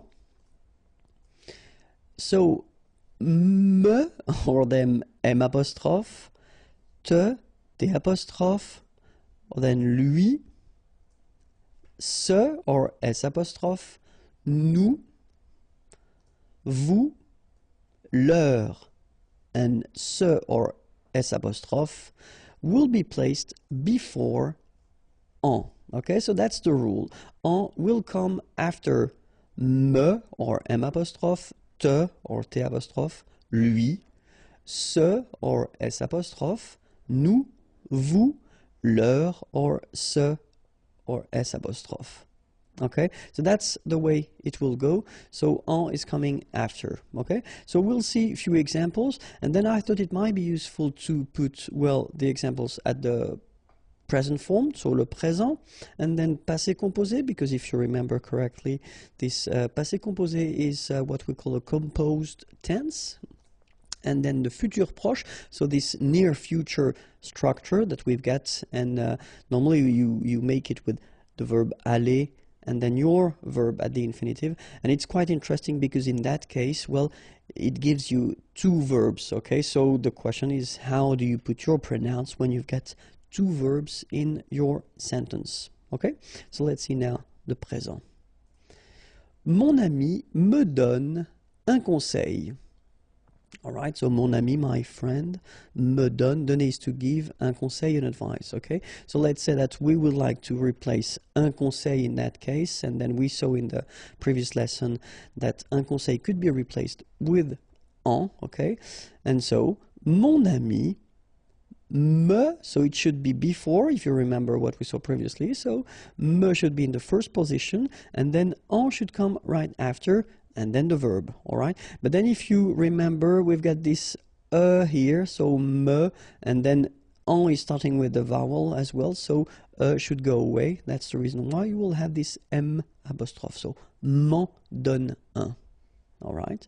Second example, ta femme t'achète une montre. Ta femme, your wife, acheter is to buy, une montre, a watch, okay? And then, of course, we would like to replace une montre in that case. We will use this en pronoun, okay? And you get ta femme. So you've got this te again, but then as it's with the vowel here, en, then needs to go away. T'en achète une. All right, so as we saw for the rule, first we've got te, after that en is coming, and then we've got the verb. Okay, then il nous apporte des fruits. Okay, so remember, apporter is to bring, des fruits, fruits. Okay, in that case, we would like to replace des fruits, and so we will replace it with the pronoun en. Okay, il nous en apporte. All right, so nous first, then your pronoun en, then the verb. Okay, so let's see now with the passé composé. So same sentence. Mon ami m'a donné un conseil. All right, mon ami m'en a donné un. So it will be exactly the same thing, especially if you think that a donné, the thing that you see here, okay, it's only one verb. Okay, so you've got two parts because it's composed, all right? So first you've got avoir and then you've got this participe passé form, okay? But it's only one verb, all right? That's the reason why you put first your pronoun here, me, and then you put this second pronoun en before avoir, okay? Because this is the verb here. So you get mon ami m'en a donné un. Let's see now the same sentence that we had previously, but at the passé composé form. Ta femme t'a acheté une montre. Okay, so same thing here. Ta femme, so te should be here, but then, of course, with the vowel, we take away the e. En a acheté une. Ta femme t'en a acheté une. All right, and then, ils nous ont apporté des fruits. All right, same thing. Ils nous en ont apporté. All right, so nous first, then en, and after that you put your verb. So same rule here, it's composed, so you've got two parts, but still it's only one verb here. So let's read it. Ils nous ont, okay, beautiful liaison here, ont apporté. Okay, so the full thing goes like, ils nous en ont apporté. All right, so let's read it one more time. Mon ami m'en a donné un. Ta femme t'en a acheté une, ils nous en ont apporté. All right, and then the last example we'll see with the futur proche. So in that case, it will be quite interesting because we will have two verbs. Okay, so let's see. Mon ami va me donner un conseil. Okay, so exactly the same idea. We'll replace un conseil by en, and then we see how it goes. Mon ami va. All right, so here you've got this verb aller. All right, so the first verb here, and then you will put your pronouns. So me here, of course, e is going away. Then you've got your pronoun en before the second verb. Okay, donner, to give, that's the second verb here. Infinitive form, as usual in French, when we've got two verbs. So, mon ami va m'en donner un. All right. Ta femme va t'acheter une montre. Exactly the same rule. Ta femme va, so you've got first your verb here, then te, but then e is going away, en, and the second verb, acheter une. All right. Ils vont nous apporter des fruits. Ils vont nous en apporter. Okay, so that's the only thing that you should remember. So when you've got one verb, whether it's simple or composed, then it is before the verb. When you've got two verbs like here, so with these first aller, then your verb, so donner here, remember that your pronouns will come before the second verb.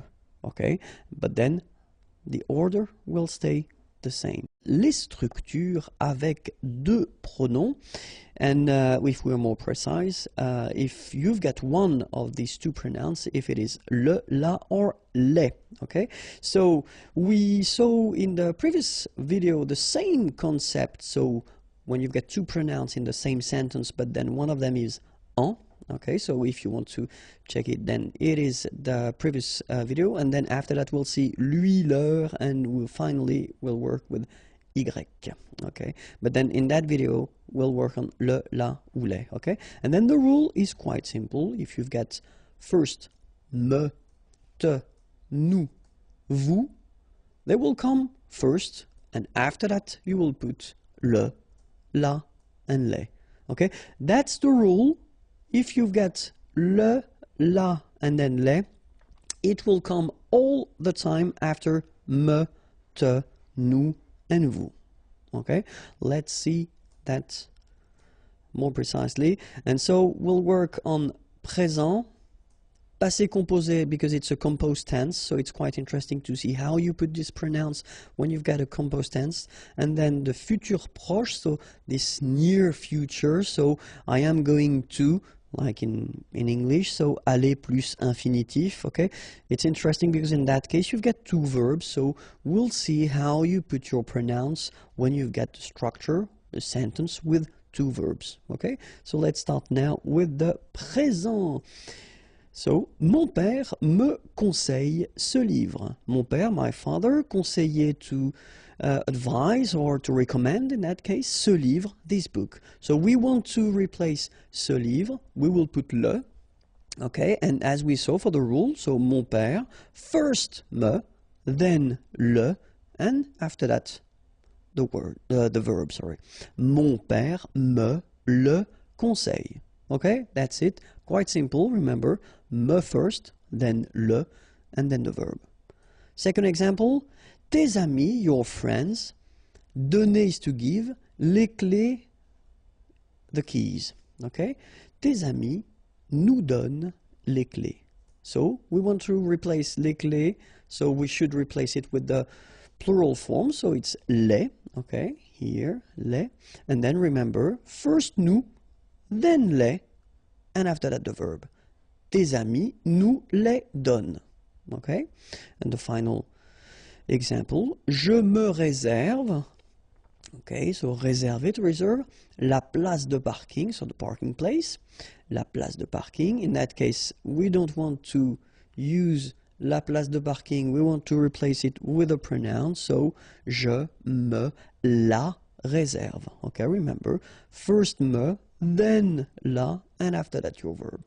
Okay, so it's quite simple, it's not really difficult, remember, in that case, me, nous, me here in the first place, then le, la for the feminine, les for the plural, second place, then the verb. Let's see how it will go with the passé composé form. So passé composé, as you can see it in its name, it's a composed tense, okay, so you've got two parts. First you've got avoir, then you've got here participe passé. Okay, so mon père m'a conseillé ce livre. Same thing, we don't want to use ce livre again, so we put the pronoun. Okay, so in that case, if you look carefully, then mon père me first place, then you should have le here because it's the masculine form, but then you've got here a vowel after, so needs to go away, so you get L apostrophe. Mon père me l'a conseillé. All right? Then, tes amis nous ont donné les clés. So exactly the same sentence that we had previously at the present form, but in that case it's the passé composé form, okay?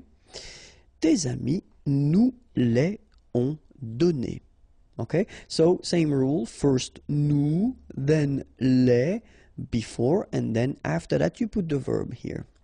So you can see that I've been putting in red the ending here just to remind you or let you remember that we've got a rule in French. Normally when we make this passé composé form with avoir like that, and if you've got what we call complément d'objet direct before, you should put at the end of your participe passé form here. Feminine if the word is feminine, so a. S if the word is plural, okay? In that case, we've got les clés. Les clés is feminine plural, so that's the reason why we will add first feminine and then plural here. Okay, so the good news is that you don't pronounce it. So donner, okay, so whether it would be without this final es or with es, you will pronounce it the same way. Tes amis nous les ont donnés. Okay? And then the last one. Je me suis réservé la place de parking. Je, me first, then la, and after that, suis réservé. Okay? So it doesn't really change that much if you think. First me, or then nous, as we saw, then le, or then la and les, and after that you put your verb, even if in that case it's a composed verb, it doesn't change anything, you just put it before. Okay? So let's see now how it will work with futur proche, so structure with two verbs. So, same example, mon père va me conseiller ce livre. And now you can see something interesting. You can see that me and le will be placed before the second verb. Okay? So, mon père va, so you put first your verb, me, le, conseiller. Alright? So, keep in mind that me and le should be before the second verb. Tes amis vont nous donner les clés. Tes amis vont nous les donner. Je vais me réserver la place de parking. Je vais me la réserver. Alright, so the rule goes like that. Me, nous, me. So as here we saw first place, then le, la, les, second place. Alright, and after that, your second verb. Le présent continu. So le présent continu, it's an interesting structure because it's the kind of structure that you can use if you want to insist on the fact that an action or something, a process is continuing at the time when you are speaking or talking, okay? And the way to construct this is to use first this expression, être en train de. So you can see that here we've got the verb, être, to be, okay? And this structure should be, obviously, at the present time, okay? And no, not the present time, sorry, but the present tense, all right? So you should conjugate your verb, être, here at the present, okay? Then you will put the verb that you want to use in your structure. This verb should be at the infinitive form, so the basic form of the verb, okay? So, and it will give you this présent continu. Okay, so let's see a few examples. First, je suis en train de faire mes devoirs. Okay, faire is to do, and then mes devoirs, my homework, all right?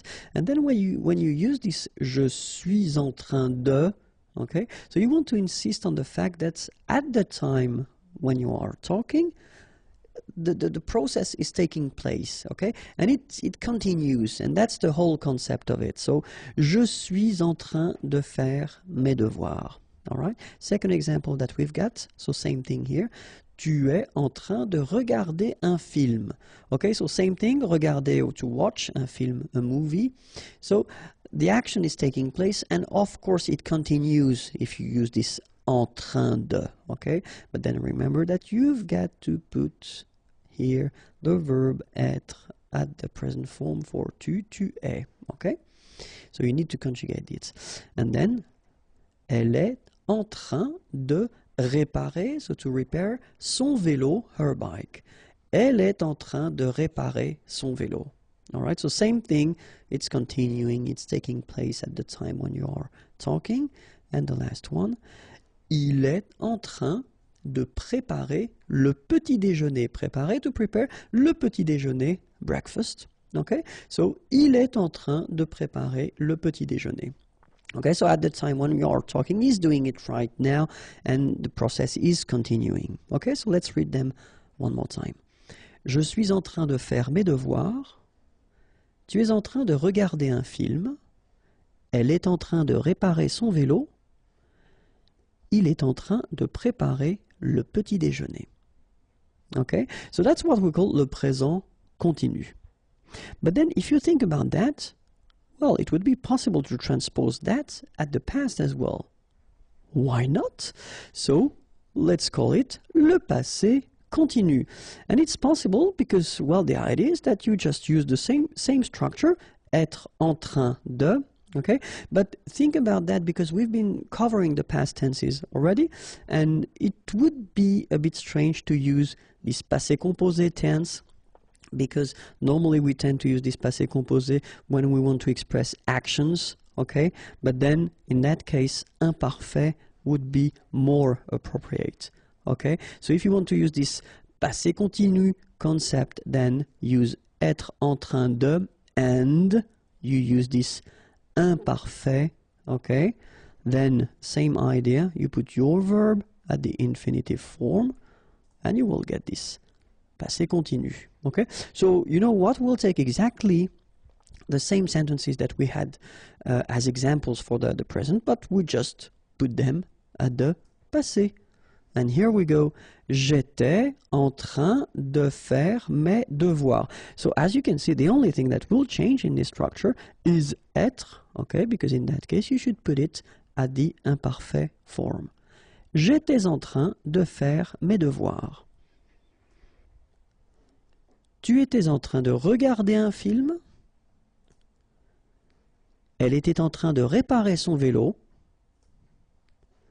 Il était en train de préparer le petit déjeuner. All right, so the only thing that will change here, here, and here, it's the verb être that you should put at the imparfait form. All right, and in the same logic, we could put this structure at the future as well. Why not? So, le futur continu. And in that case, exactly the same structure, so être en train de, but then obviously, so être should be at the future form, okay, so the real one, and then the infinitive form, just to get this futur continu. Okay, same example, same sentences, so je serai en train de faire mes devoirs. Tu seras en train de regarder un film. Elle sera en train de réparer son vélo. Il sera en train de préparer le petit déjeuner. Okay, so as you can see, the only thing that will change here is the verb être. So it should be at the futur simple form, so the real future. Okay, here, here, and here. Okay, le passé récent. Like the recent past, if you want to translate it directly. So le passé récent is like a false or a fake tense that we've got, because technically it's the present tense, but then if you want to express something that you just did, okay? So we've got a tense for that, and it's quite useful and quite easy to make, because the concept is that first you will use the verb venir and the preposition de, okay, so venir is to come, venir de, so this should be at the present tense, and then you will put your verb at the infinitive form, okay, and you will get what we call le passé récent. Okay, so it's a technique just to express something that you just did.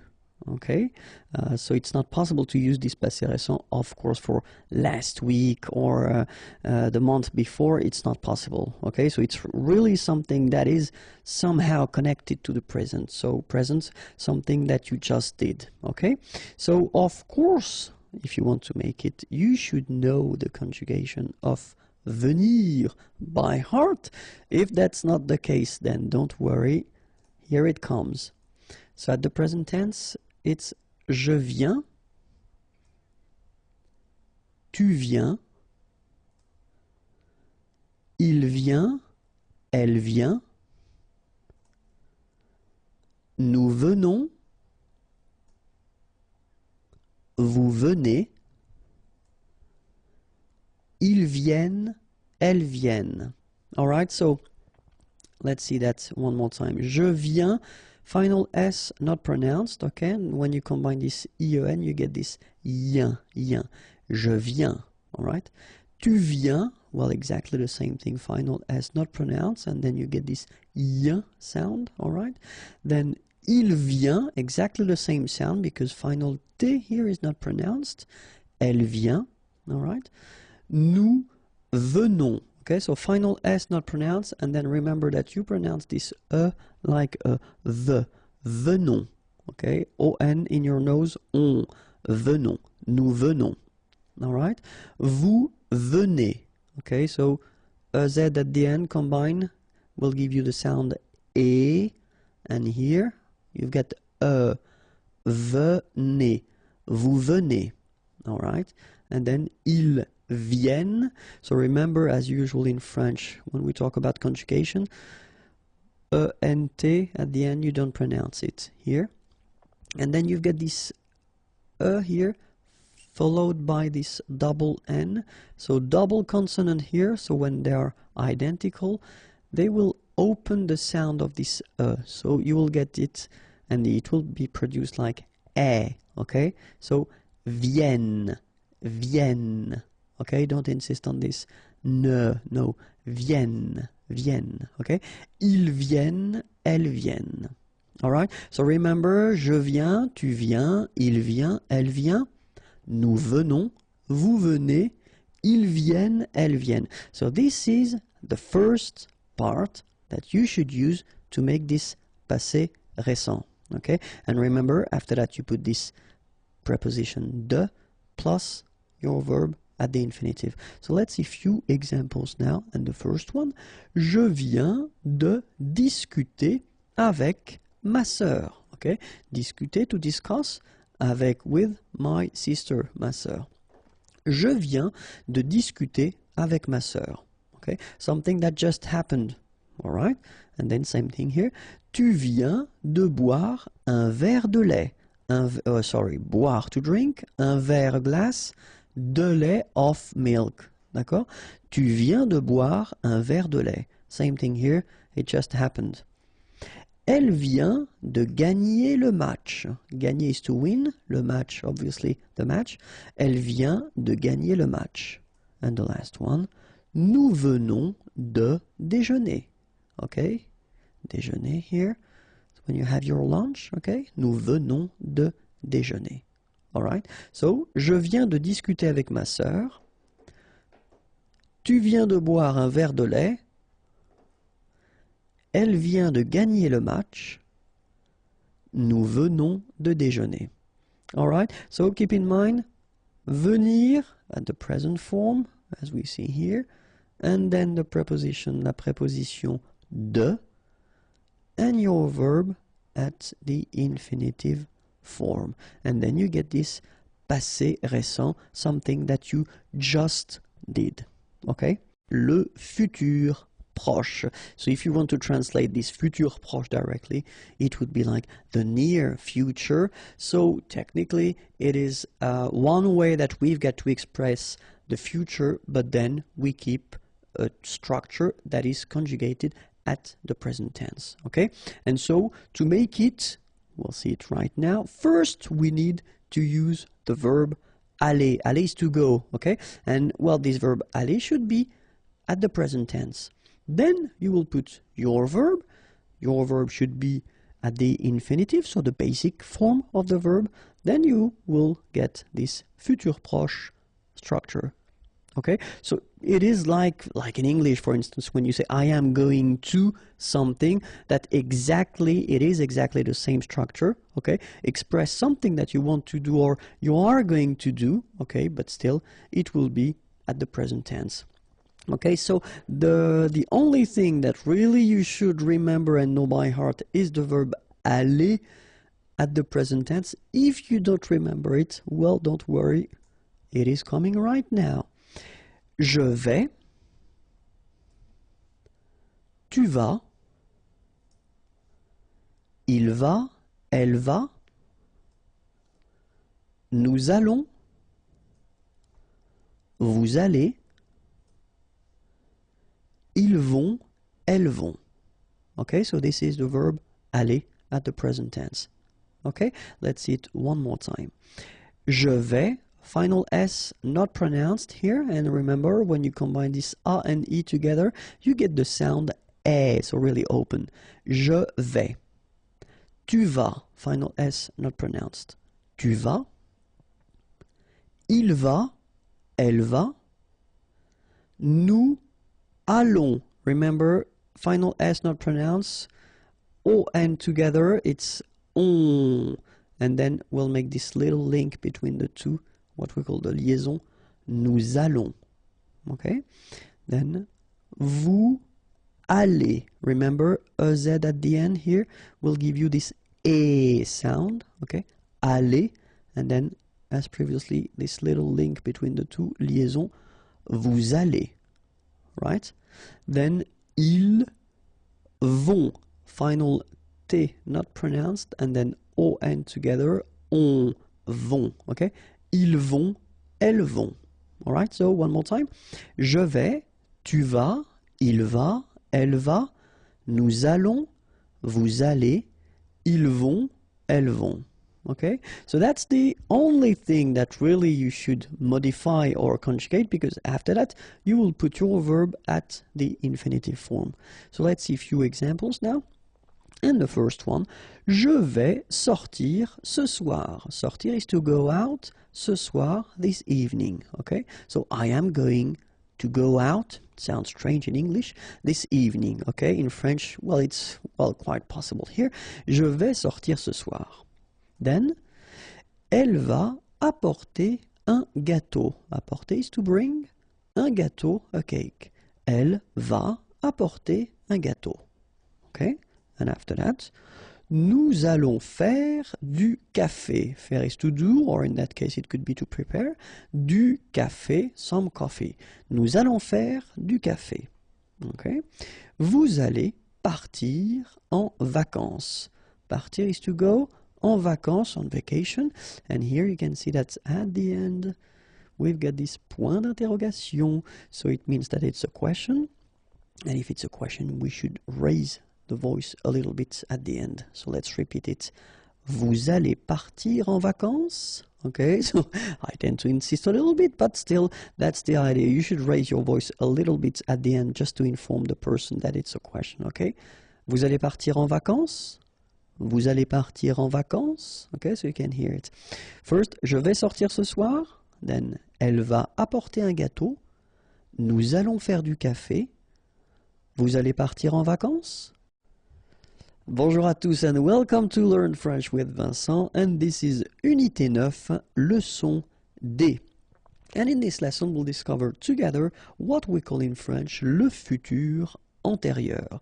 So the futur antérieur is a tense, okay? So I thought it might be useful to introduce it right now because we've been covering quite many tenses so far, and this one is quite useful.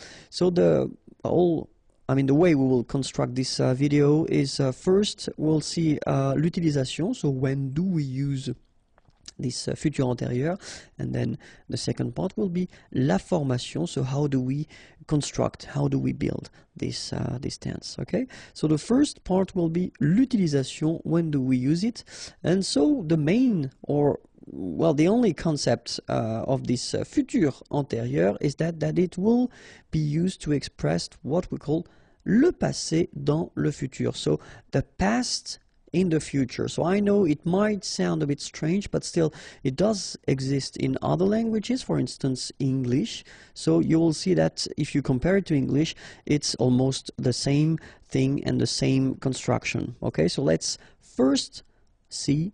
So if we are here, okay, this is the timeline.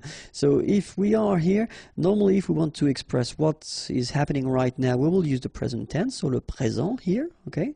And then if we want to talk about the future, then we'll use this futur simple, for instance, so the tense we've been seeing previously, okay? And if we want to talk about what happened before, so it's still, if you look carefully, it's still the future for us, because we are here, it's the present right now, so it's still the future, but you want to really go that way. First the future, then the past. So in a way, it's the past in the future. Alright, so if it's not clear so far, let's see one example.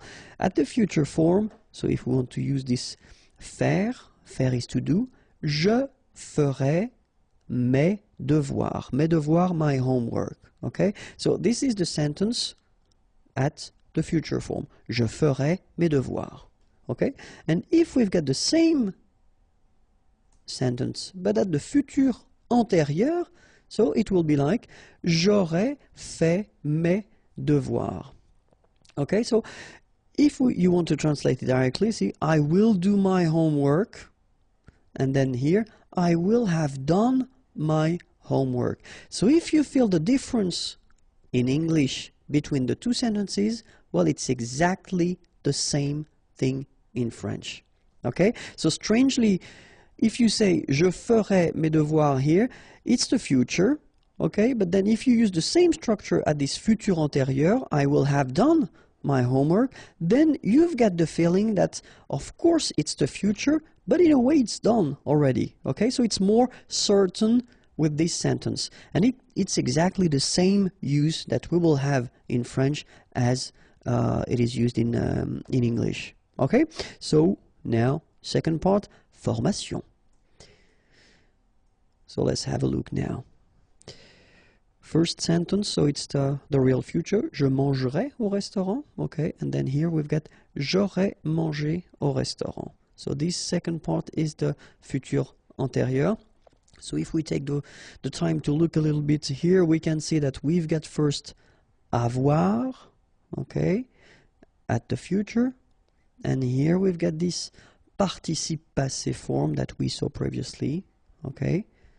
Second example, if we take the sentence, tu regarderas, regarder is to watch, la télévision, okay. Tu auras regardé la télévision. So this is the same structure at the futur antérieur. What can we see? We can see avoir one more time, and it's at the future tense. And then here we can see that we've got the participe passé form. Okay, so third example, il ira, ira, so it's coming from aller, okay, aller is to go, au travail, at work, and then here, il sera aller au travail. So we can see that here we've got être, and then we've got the participe passé form here. Okay, so what can we deduct? Here we've got avoir, participe passé, avoir, participe passé, être, participe passé. So the rule is like that in most of the cases. If you want to construct this futur antérieur form, first you will have for most of the verbs avoir, and it should be at the futur form, and then the participe passé form, and you will get your futur antérieur. In some cases, you will have to use être at the future form, so le futur, then your participe passé form, and you will get the futur antérieur form. Alright, so if you saw the previous videos that we've been doing for other composed tenses in French, like passé composé, plus que parfait, etc., well, it is exactly the same way to construct it. The only difference is here.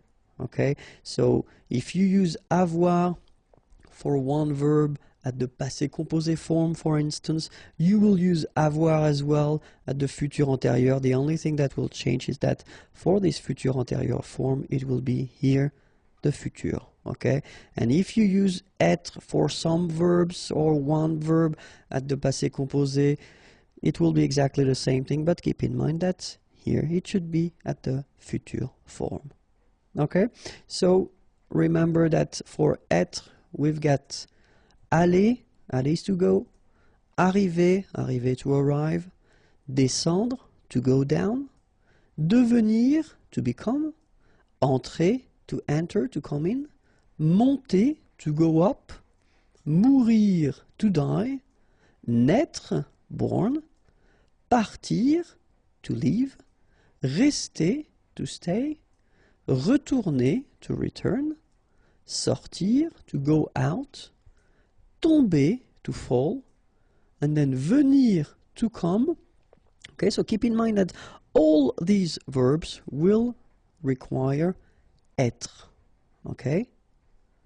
And then when we talk about être, of course, as usual in French, for these composed tenses, all the reflexive verbs like se, something. Okay, so se regarder, for instance, or then s'appeler, or then se présenter.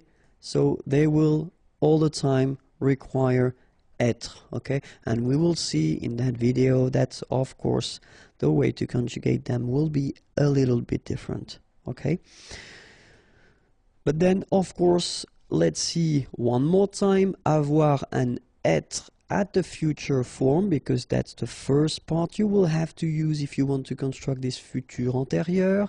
And avoir at the future form goes like j'aurai, tu auras, il aura, elle aura, nous aurons, vous aurez, ils auront, elles auront.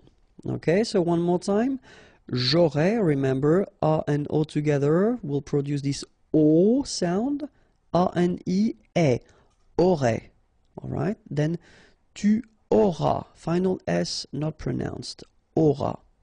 Il aura, elle aura, okay. Nous aurons, final S not pronounced, O and N together, nasal, on, A-U-O. Auront, alright, and then if you want to make this beautiful link, the little liaison between the two, it would be perfect. Nous aurons, okay. Here, same thing here. Vous aurez, alright. O, and then EZ at the end will give you this E sound. Aurez, alright, and then this little link, this little liaison between the two. Vous aurez, okay. Then ils auront, final T not pronounced, O-N together, on, auront, okay, and then the link between the two, ils auront, elles auront. Alright, so j'aurai, tu auras, il aura, elle aura, nous aurons, vous aurez, ils auront, elles auront. Alright, then now for être. Je serai, tu seras, il sera, elle sera, nous serons, vous serez, ils seront, elles seront. Alright, so let's see it one more time. Keep in mind that when we've got like that, you really pronounce it so serait, okay, I together, serait. Okay, the first S is quite strong, serait. Alright, then tu seras, final S not pronounced, tu seras, il sera, elle sera, nous serons, so final S not pronounced, then O-N, on, seront, vous serez, Z together at the end, et serez, alright? Ils seront, final T not pronounced, and then you've got this nasal, on, seront, elles seront. Alright, so one more time. Je serai, tu seras, il sera, elle sera, nous serons, vous serez, ils seront, elles seront. Alright? So remember that the second part should be what we call this participe passé form.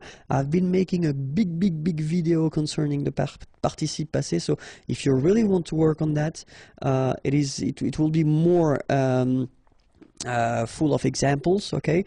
Right now here in this video I will only cover first here, as we've got the first group, so regular ending with er, and it's quite easy because it will become e, like that, okay? So parler, er will become parler, your participe passé form. Regarder, ending with er here, regarder, accent aigu, okay? And even this aller verb, so it doesn't belong to the first group because it's quite tricky when you come to conjugate it, but even this one is quite easy for this participe passé form because it's accent aigu like that, okay? So all these verbs from the first group will become parler, regarder, aller, so like that for the participe passé form, okay? Verbs from the second group, so IR, remember, not all the ER verbs belong to the second group, so be careful. And so examples like choisir, and it will become choisi, finir, fini, unir, uni. All right, so all these verbs will become like that, choisi, fini, uni. So this is the participe passé form, so the second part that you should put in your futur antérieur. Okay, so let's see now the third group. So it's a tricky group. So as I said, I've been making a video, and you get more examples, but still, so main subcategories, if you want, in a way. So the one that will end with U, so like here and here. So connaître, connu. Connaître is to know. Voir, to see, vu. Okay, then ending with I. Partir, to leave, parti. Rire, to laugh, ri. Then the one ending with it. Écrire, to write, écrit. Dire, to say, dit. Okay, and the one ending with es. Mettre, to put, mis. And then prendre, to take, pris. All right. An example now with parler. J'aurais parlé. Tu auras parlé. Il aura parlé, elle aura parlé, nous aurons parlé, vous aurez parlé, ils auront parlé, elles auront parlé. All right, so as we saw, first you've got this avoir at the future form, then you've got your participe passé here, okay, aura, then participe passé, etc. So I wanted to put this accent aigu like that, just to show you that in a normal structure, so when you've got your subject and then your verb, okay, and if you conjugate it with avoir, so it will be exactly the same rule as we had for all the composed tenses in French. You don't need to put anything at the end of your participe passé form if the structure is simple, like subject and verb. All right, but if we conjugate it with être, like it is here the case with aller is to go, remember, and it requires être. So what you can see it's that il sera allé here. You've got the masculine and singular form, so you will put this accent aigu like that without anything. But if you've got here the feminine form, elle sera allée, you will have to add this mark of the feminine at the end of your participe passé form. Okay, you don't pronounce it, but still you need to write it. Okay, so remember, a mark of the feminine singular. If you've got the plural, like it's the case here, ils seront allés et s, like that. So you'll put this s, you don't pronounce it, but still you need to put it. Okay, elles seront allées. Here you've got the feminine form and it's the plural, so you've got this a mark of the feminine, then you've got this s mark of the plural. Same thing here, you don't pronounce it, but you need to write it. Okay, so let's read them. Il sera allé, elle sera allée, ils seront allés, elles seront allées.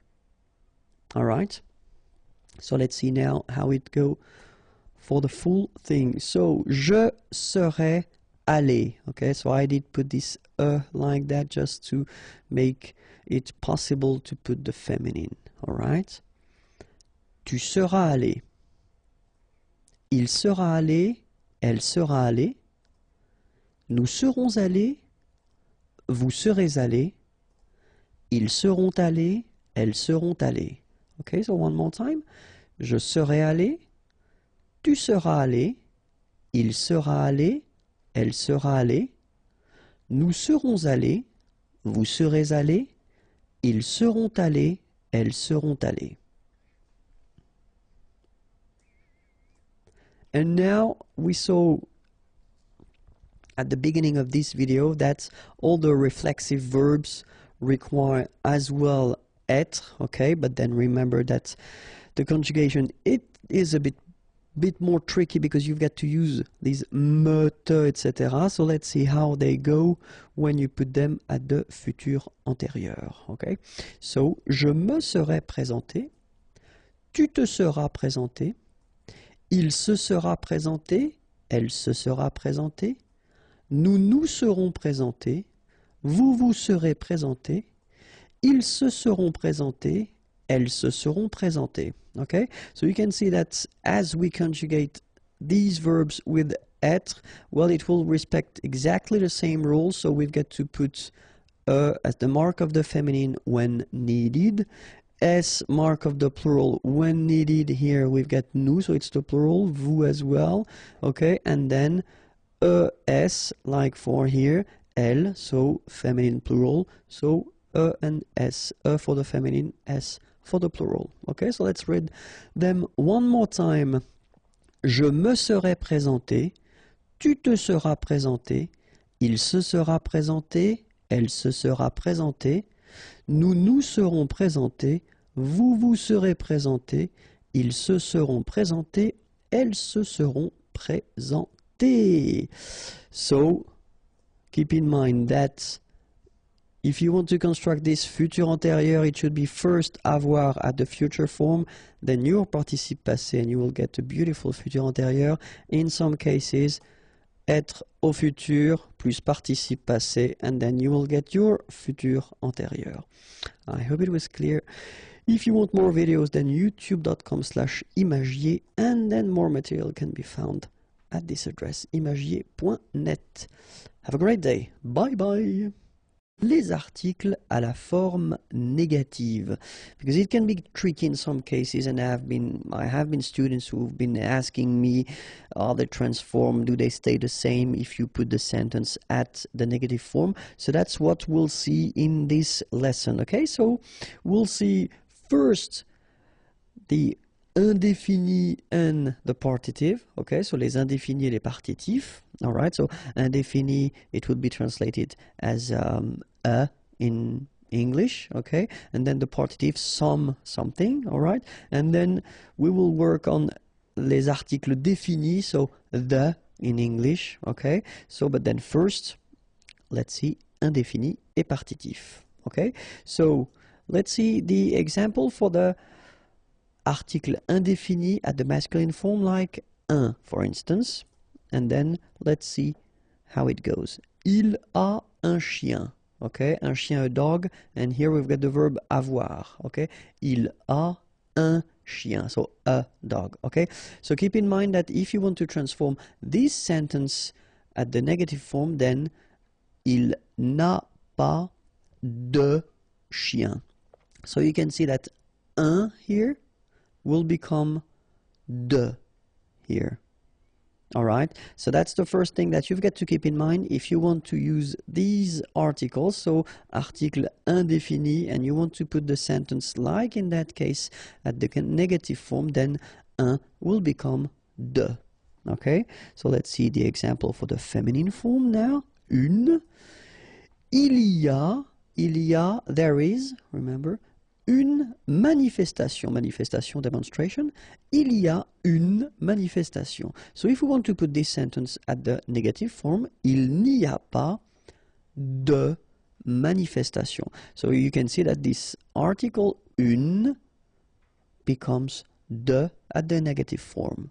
Alright, so what about the plural now? Des, and then j'achète des lunettes.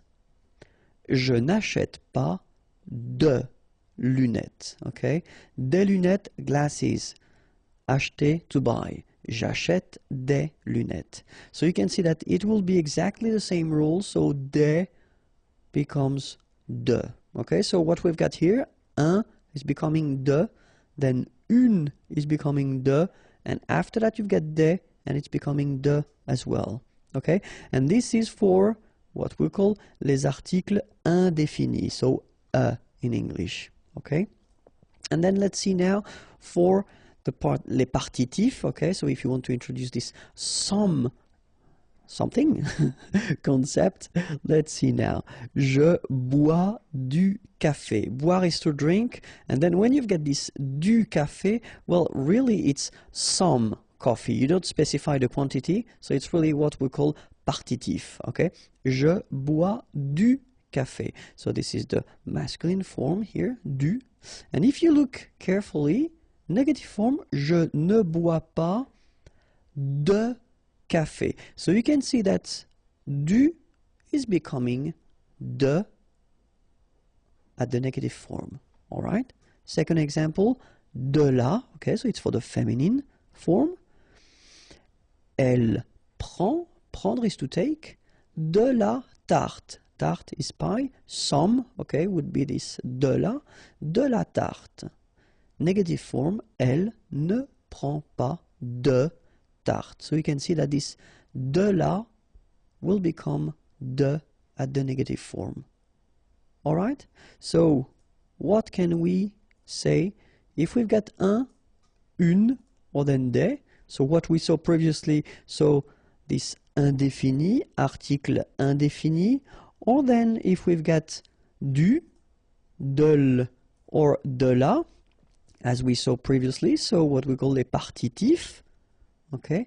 If you want to put, well, them in a sentence, and the sentence is at the negative form, then you will not use them, but instead you will use de or the apostrophe if you've got a word with a vowel after or the sound of a vowel. Okay, that's really something quite important, and you should try to remember this rule because it is quite useful, especially because we tend to use quite often. I mean, negative forms. I mean, it's not really rare. Okay, so it is one main rule that you should keep in mind. But of course, in French, we've got exceptions, and the exception is this structure or this form that we've got, c'est, it is, or this is. Okay, so when we use this c'est, we'll see a few examples now. Here, c'est un champion.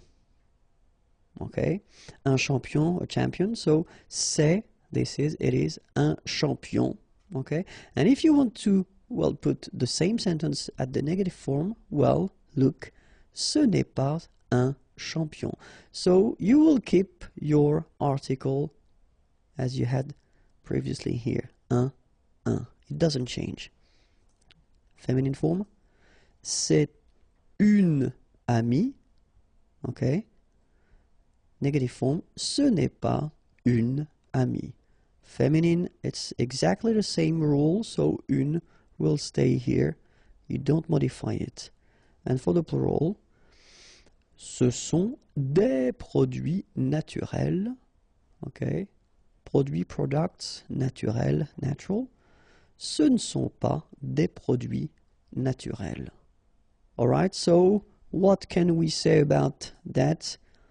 Oh, sorry, we've got the partitive as well. So, du, so same thing, c'est du chocolat noir, okay?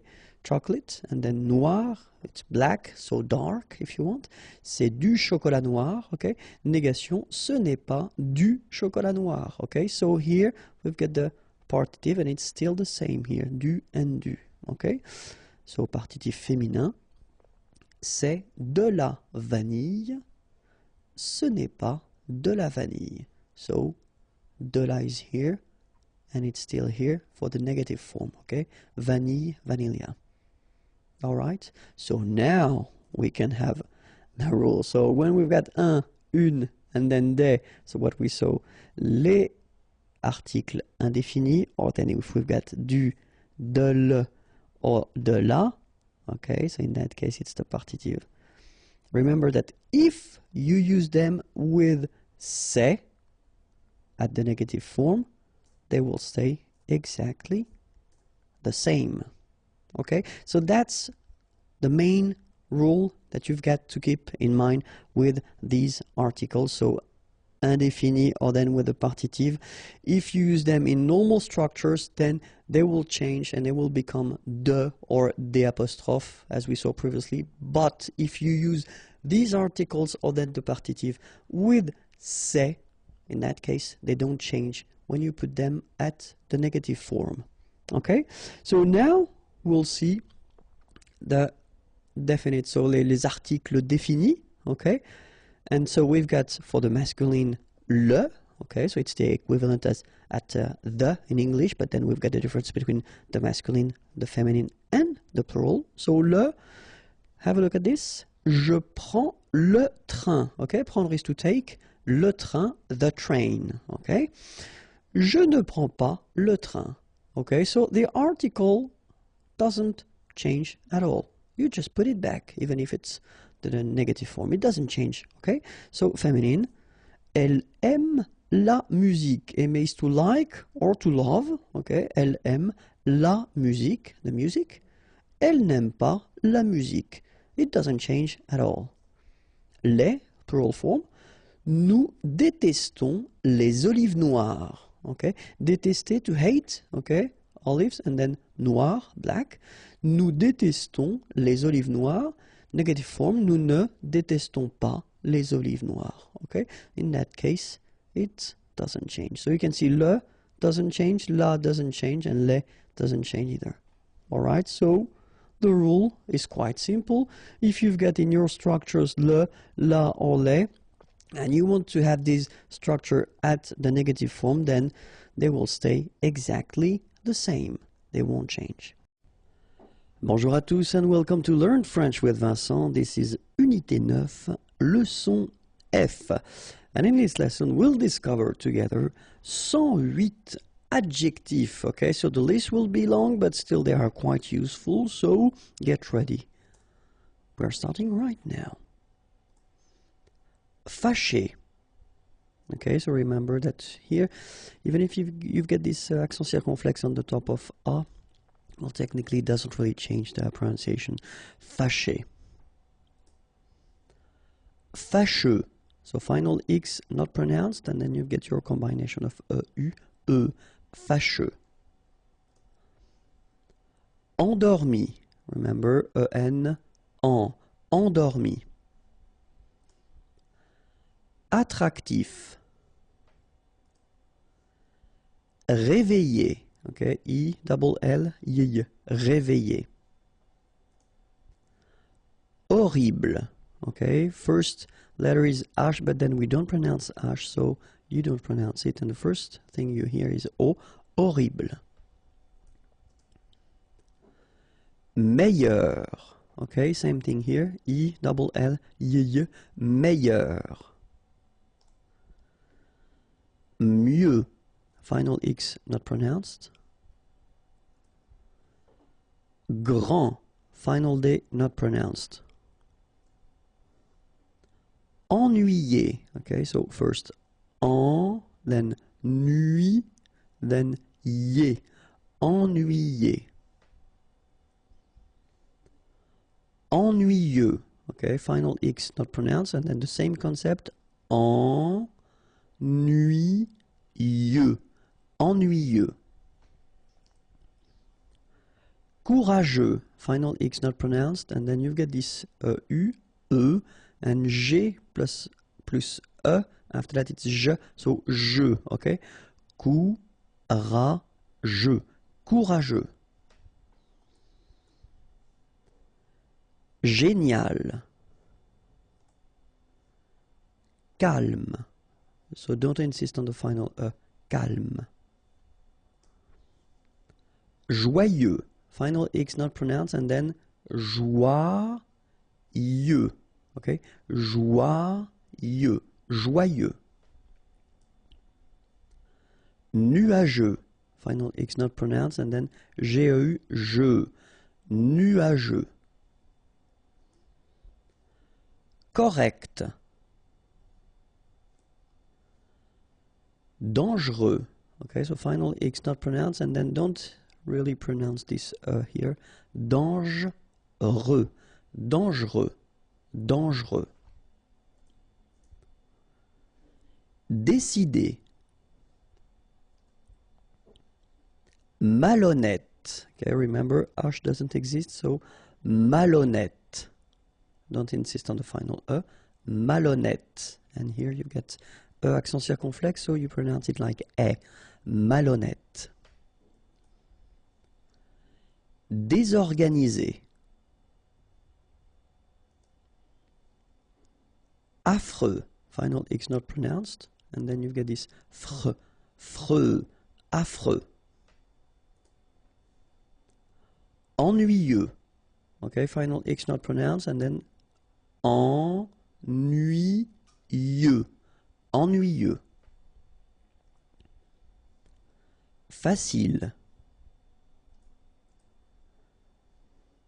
Excellent. Okay, you've got double L here, and then it will open the sound of your E here, and it will be E. Excellent.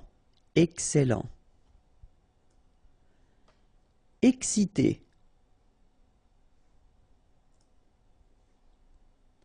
Passionnant. Okay, here you pronounce the double S because you've got a vowel, so it's really a strong one.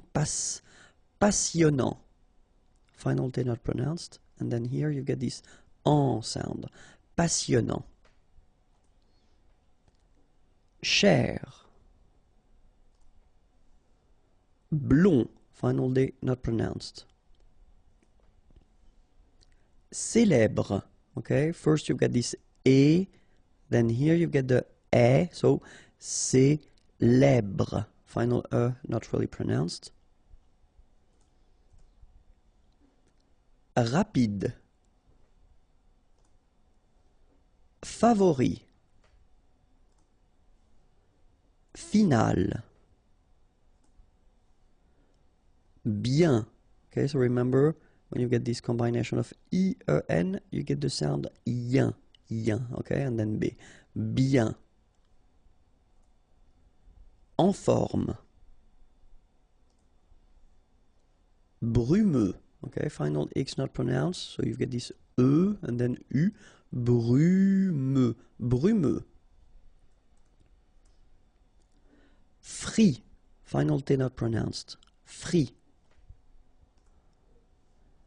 Amical. Effrayé. Okay, remember, double F, so you open the E, so E, effrayé. And here you get this frayé, effrayé. Effrayant. Final T not pronounced. Effrayant. Amusant.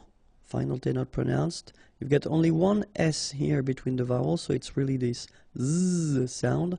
Amusant. Amusant. Plus loin.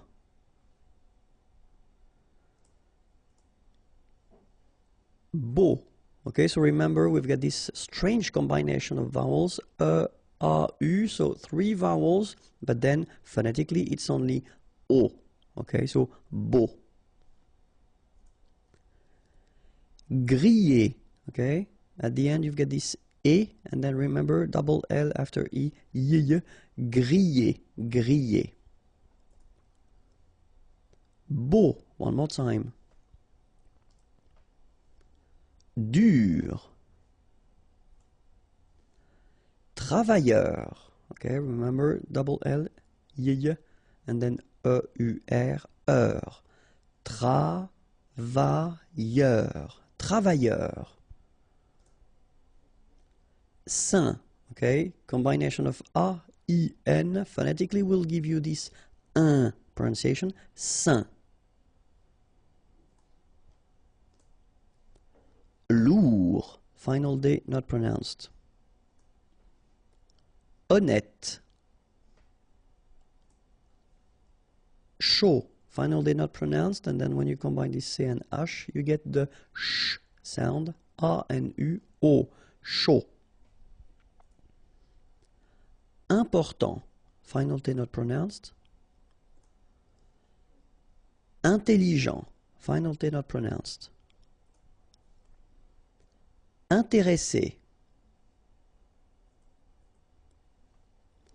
Intéressant. final T not pronounced. Gentil. So it's a strange one because here this final L is not pronounced. Okay? Gentil. Gentil. Tard. Final D not pronounced. Paresseux. Final X not pronounced. Cuire. Seul. Joli. Chanceux. Final X not pronounced. And then remember, C, E, U will give you this se sound. Chanceux. Chanceux. Fou. Combination of O and U. Ou. Fou. D'âge mûr. Misérable. Okay, don't insist on the final here. You get this bl sound at the end. Okay, misé because you get this accent aigu. Rable. Misérable. Nécessaire. Don't insist on the final nécessaire. Nerveux. Final X not pronounced. Nouveau. Remember, combination of E, A, and U together, it's O. So you get nouveau. Okay? Agréable. Don't insist on the final E. Bl. Agréable. Agréable. Normal. Ordinaire. Don't insist on the final E. Ordinaire. Organisé. E accent aigu et organisé. Obèse. Remember, E accent grave est obèse. Don't insist on the final E. Parfait. Final T not pronounced. Parfait. Parfait. Pauvre. A, U together will produce this O sound. Pauvre. Populaire. Populaire. Don't insist on the final E. Populaire. Rapide. So same thing for final E. Don't insist on it. Just pronounce this D. Rapide. Silencieux. Final X not pronounced, okay? This part here will be pronounced like cieux, okay? Then you get silencieux. Silencieux. Prêt. Final T not pronounced. E accent circonflexe like that phonetically gives you the E sound. Prêt. Détendu. E accent aigu et and then EN en. Détendu. Riche. Final E not really pronounced, so sh is the last sound. Riche. Malpoli. Sûr. Accent circonflexe on the top of U. Sûr. Court. Final T not pronounced. Court. Remember, when you combine this O and U together, you get the sound OU. Court.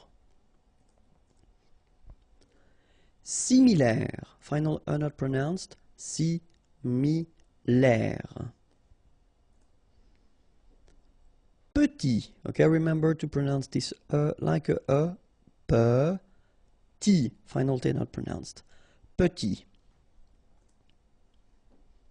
Réussi. Okay, first you get this E, then U and double S, so really strong S and E. Réussi. Réussi. Ensoleillé. Remember, double L after E. Ensoleillé. Sûr. talentueux. Final X not pronounced. Then you get this U together. Then TU, tueux. Talentueux. Talentueux. Terrible. Terrifié. Fatigué. Okay, remember when you combine this G, U, and E, you will get the G, okay? But in that case, you get the accent, so it's G, all right? Fatigué. Fatigué. Fatigant. Okay, remember when you get G and A, you don't need to put the U between because when you combine these two letters, you get the sound G, G. So ga, okay? In that case, you get A N, so it's gant. Final T not pronounced. Fatigant. Fatigant. Moche. Don't insist on the final E, then you get the last sound is sh. Moche. Antipathique. So remember this H doesn't exist phonetically, so antipathique. Okay, final E not pronounced. Antipathique. Malheureux. H doesn't exist, okay, so you get mal, heureux. Final X not pronounced. Malheureux. Malsain. A-I-N together, it's a nasal and it's un. Malsain. Méchant. Final T not pronounced. Then C-H, sh, chant, méchant. Inhabituel. Utile. Chaud. Final D not pronounced. Venteux. Final X not pronounced. Then E-N, en, venteux. Pire. Final E not pronounced, so R at the end. Pire. Faux. Okay, final X not pronounced, then you get this AU together, O, faux. Jeune. Final E not pronounced, but then EU together, jeune. Jeune. And that's it for this first list of adjectives. There was a mistake. I didn't want to stop because I was continuing. But there is one word in the list that is not, of course, an adjective, and it was leather. Cuir. Okay, so probably you did correct that on your own, but then I didn't want to stop because I was in a good mood. Okay, if you want more videos, youtube.com/imagier. And then the website is here, www.imagier.net. Have a great day. Bye-bye. And we'll see approximately 100 adjectives in the following lesson. So the idea is to give you as many adjectives as possible at this time of your learning process because I think it's important now. Okay, so we'll start right now. Accidentel. Vivant. Final T not pronounced. Vivant. Ancien. Remember, A-N, ancien. Ancien. En colère. E accent grave like that. Here you pronounce it E. Colère. En colère. Large. Don't insist on the final E. Large. Pieds nus. So final S here and then final S here is not pronounced. And then when you get this combination here, it's ye. Pieds. Okay, so you don't hear the D. Pieds nus. Bas. Final S not pronounced. Génial. Décontracté. Okay, so you get accent aigu here and here, so it's E. Décontracté. Okay, décontracté. En céramique. Okay, so remember this Q-U-E here will give you the sound K. Okay, céramique, because you don't insist on the final E céramique. Alright? En céramique. Classique. Okay, so exactly the same thing. You don't insist on the final E, so you get k as the last sound. Classique. Côtier. Okay, so here you get this O, accent circumflex. You tend to insist a little bit more on it, so it's a bit lower. Co, okay? Côtier. Okay? I-E-R here, ye. Côtier. Froid. Final D not pronounced. Froid. Commun. Okay, U-N-1. Commun. Confiant. Final T not pronounced. So I-A-N, yan, fiant, confiant. Cruel. Okay, remember, cruel.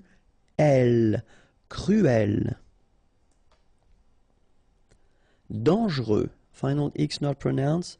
And then don't really pronounce this E here. Okay, so you get dangereux.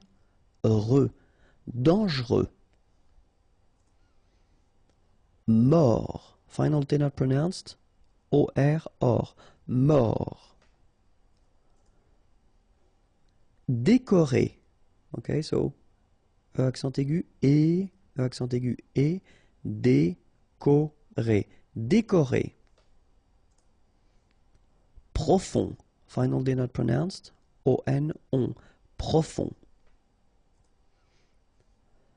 Individuel. Spectaculaire. Okay, so don't insist on the final E. So l'air spectaculaire. Spectaculaire. Tôt. Okay, final T not pronounced, and then this O accent circumflex is a bit stronger than normally. So tôt.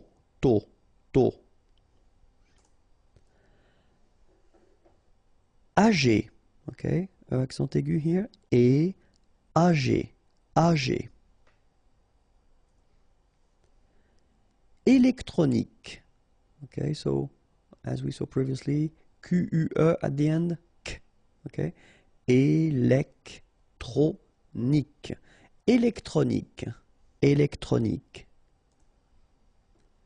Méchant.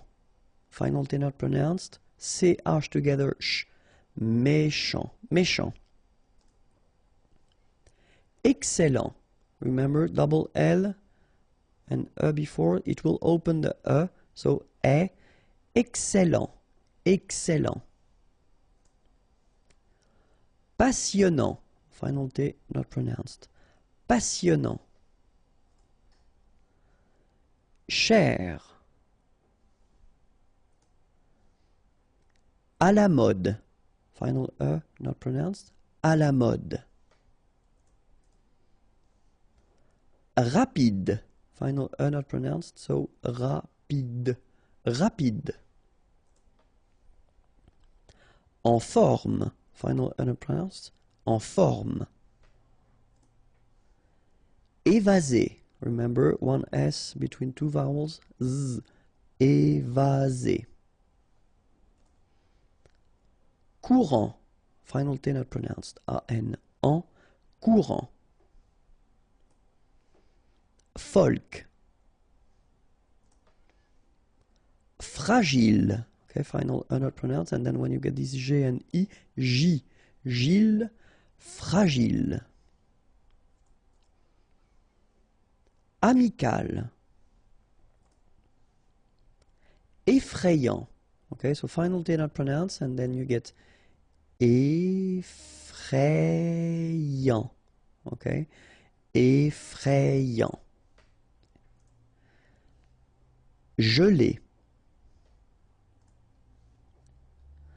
Amusant. Final T not pronounced. Content. Final T not pronounced, so N, en as well. Content. Amical. Dur. Utile.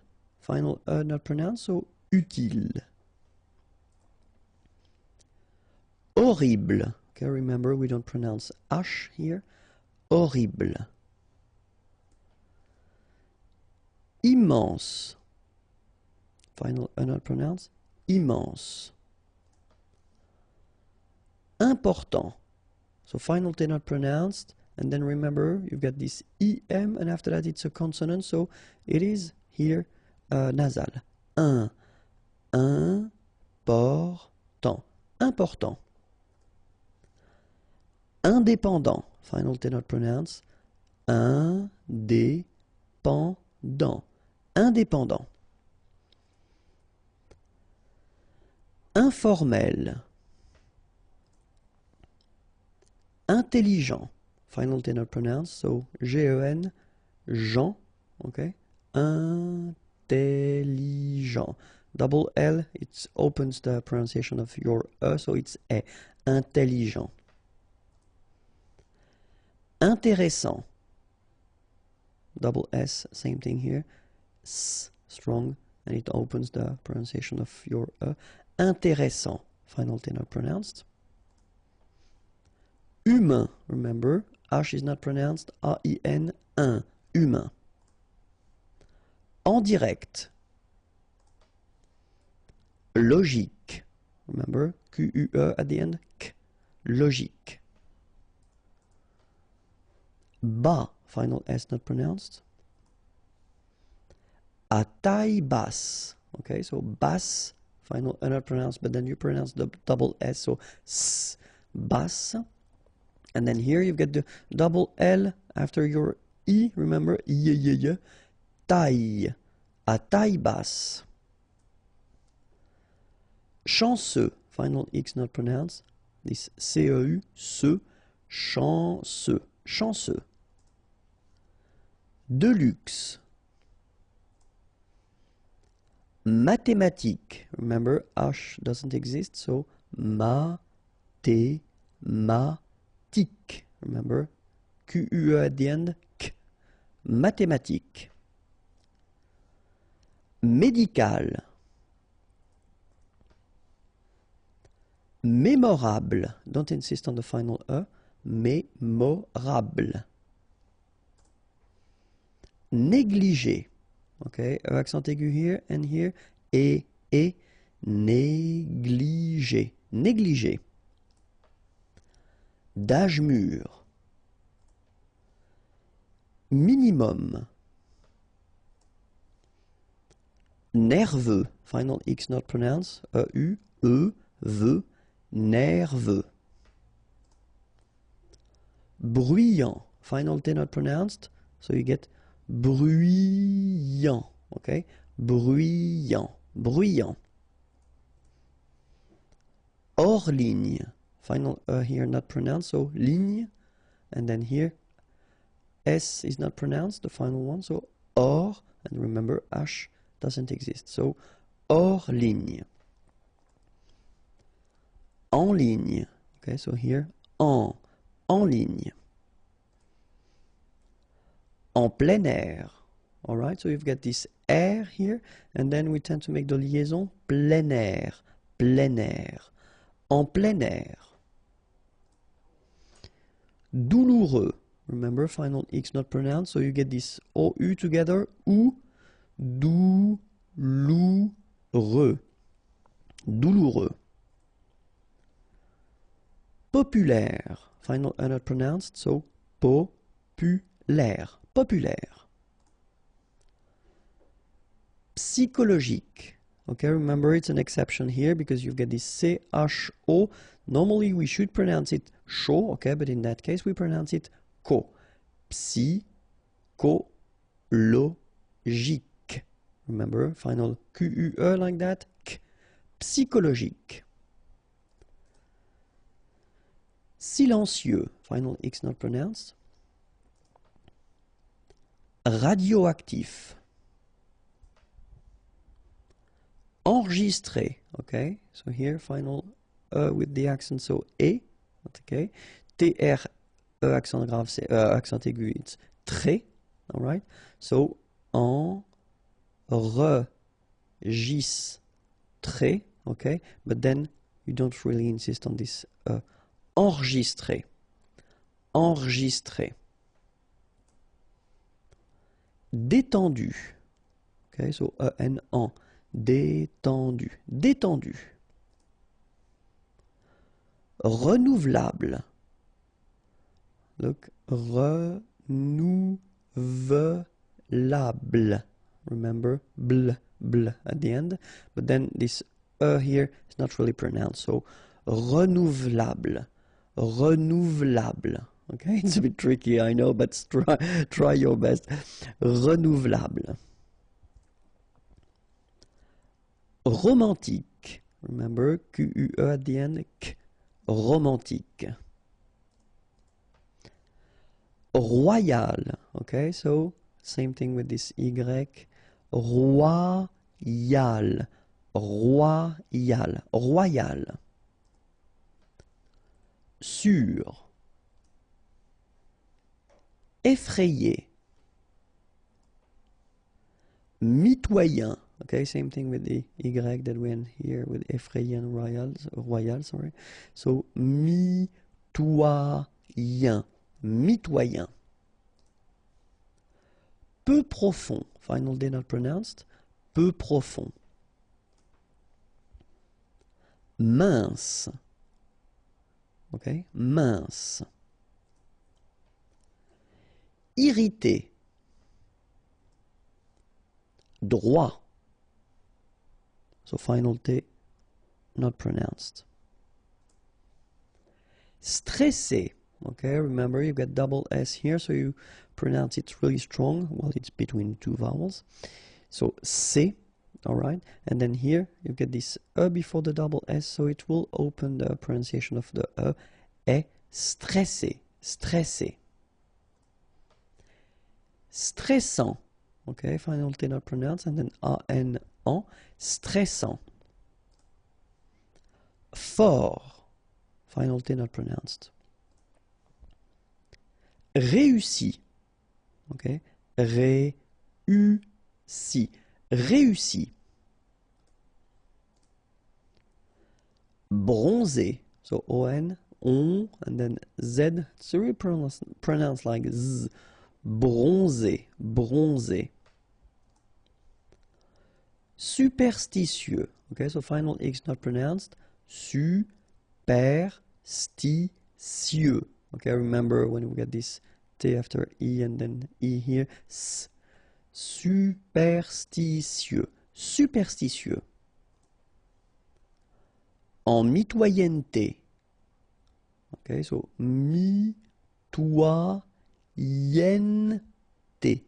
En mitoyenneté. Terrifiant. Final T not pronounced.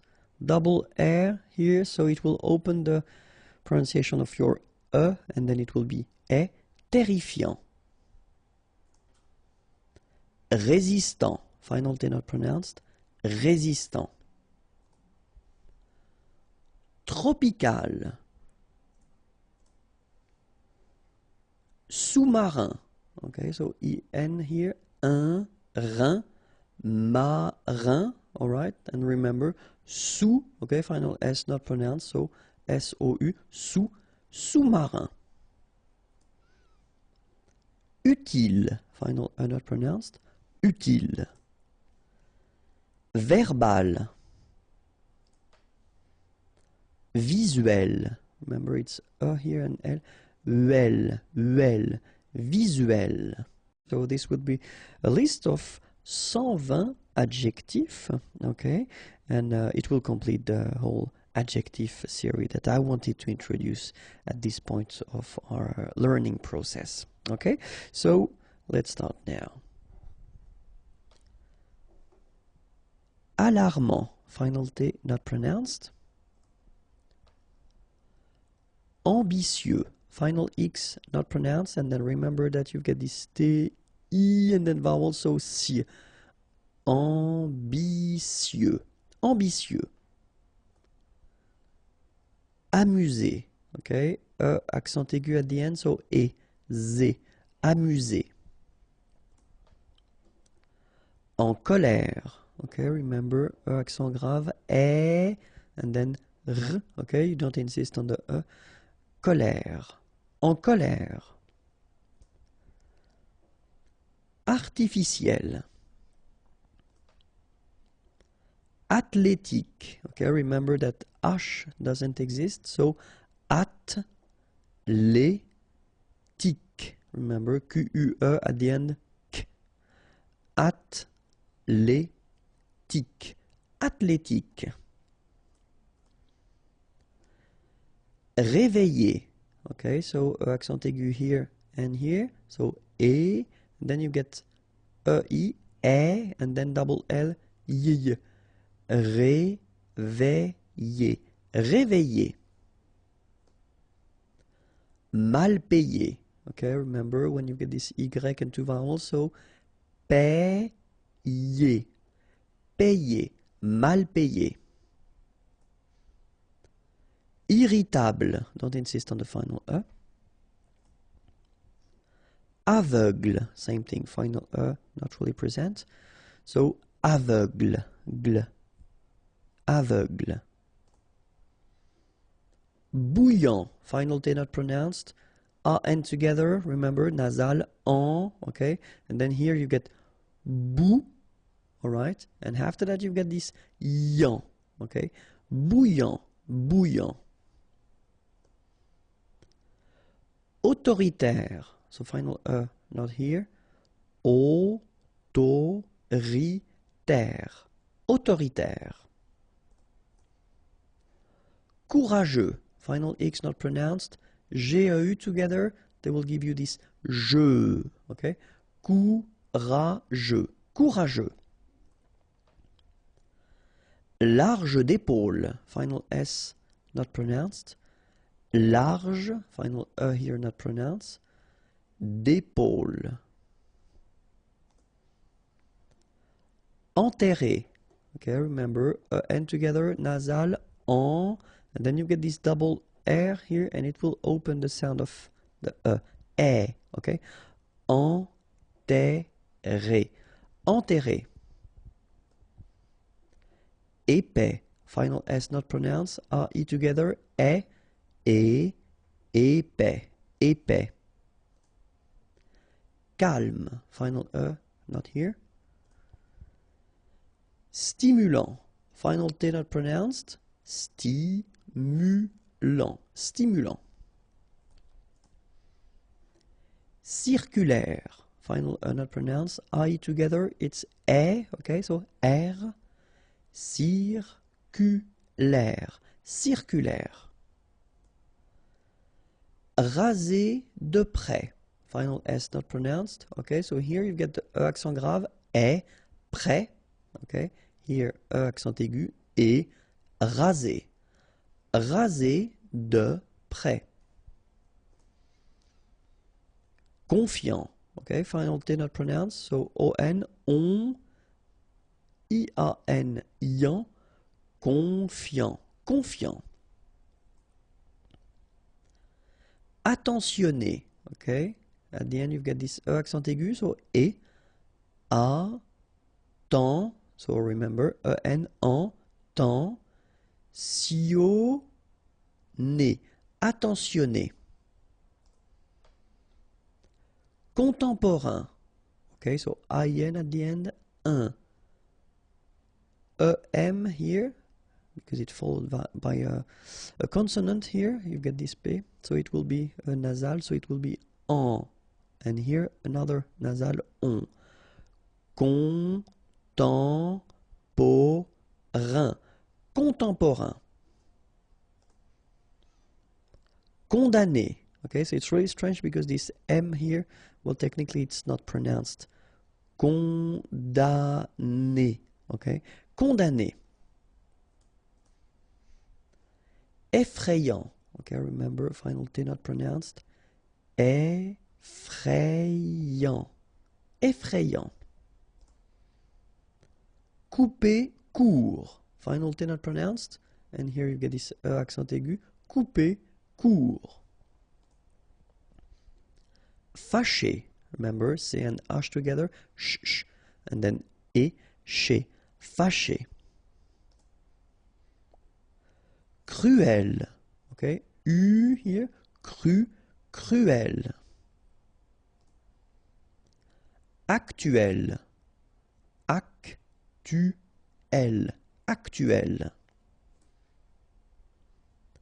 Mignon, okay, here in that case, G-N-O-N, gnon, mignon. Sourd, final did not pronounced, O-U together, ou, sourd. Ferme, okay, final not pronounced, ferme. Décoratif, okay, accent aigu, et décoratif. Décoratif. Déprimé. Désert. Okay, remember, final T not pronounced. Désert. And really this z sound just because you get one S between the two vowels. Okay? Z. Désert. Décider. Okay, remember, accent aigu here and here. So, et, décider. Décider.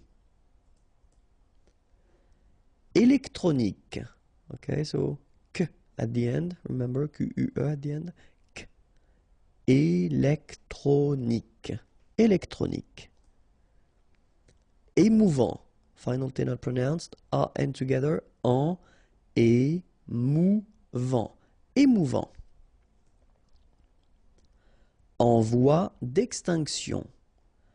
En voie, final not pronounced, d'extinction. Okay, remember, T-I-O-N, sion. Extinction. Extinction. En voie d'extinction. Énorme. Final not pronounced, énorme. Énorme. Entier. So remember, I-E-R, yé, okay, and then the T, tier, and the nasal before, entier. Éternel, okay, so accent aigu, éternel, éternel. Épuisé, okay, remember you've got two accent aigu, épuisé, épuisé. Disparu. Fidèle, final E, not pronounced, so accent grave here, L, fidèle, fidèle. Fantastique, okay, Q-U-E at the end, K, okay, tic. Fantastique, fantastique. Fascinant, final T not pronounced, so you get this A-N, non, fascinant. Imaginaire, final E not pronounced, imaginaire, imaginaire. Étranger, you remember R at the end, et, so after that, well, before that, sorry, G, so étranger, étranger. Glacial. Frustré. À temps complet. A, okay, so even if you've got an accent, it doesn't change the pronunciation of your A, okay, so it's A. And then temps, okay, so in that case, it's only the nasal here that you will hear, temps, okay, because the P is not pronounced and the S is not pronounced. Temps, and then complet, okay, here a T at the end will open it, the sound of the E, so E, okay, plait, complet, complet, and then OM is nasal here, just because you get your P after that, so it's on, complet, à temps complet, à temps complet. Furieux, okay, final X not pronounced, furieux, furieux. Génétique. Remember, k, génétique. Coupable. Final not pronounced. Coupable. Coupable. Saint. Alright, so final T not pronounced, and then when you combine this A-I-N here, you get the un sound. Saint. Saint. Honnête. So remember, H doesn't exist. Honnête. Horrifié. Same thing here. You don't pronounce the H. Horrifié. Exalté. Okay, so here, final with the accent. So, exalté. Humain. Remember, H doesn't exist. So, U, then A-I-N together. Un. Humain. Humain. Hypnotique. Remember, at the end, Q-E, K, tic. So H is not pronounced. Hypnotique. Hypnotique. Illégal. Illogique. Remember, k, ic. Illogique. Ingénieux. Final X not pronounced, so I-E-U, ieux, nieux, ingénieux. Ingénieux. Impatient. Okay, remember, final T not pronounced, and then you've got this T, I, and a vowel, so sien, sien. Impatient. Impatient. Impoli. Okay, remember, I-M, and then a consonant after, so nasal, impoli. Impossible. Don't insist on the final E. Impossible. Incroyable. Okay, same thing here for the final E. Don't pronounce it. So, incroyable. Incroyable. Incroyable. Indépendant. Final T not pronounced. Pas cher. Informel. Insensible. Okay, final not pronounced. Insensible. Insensible. Irrégulier.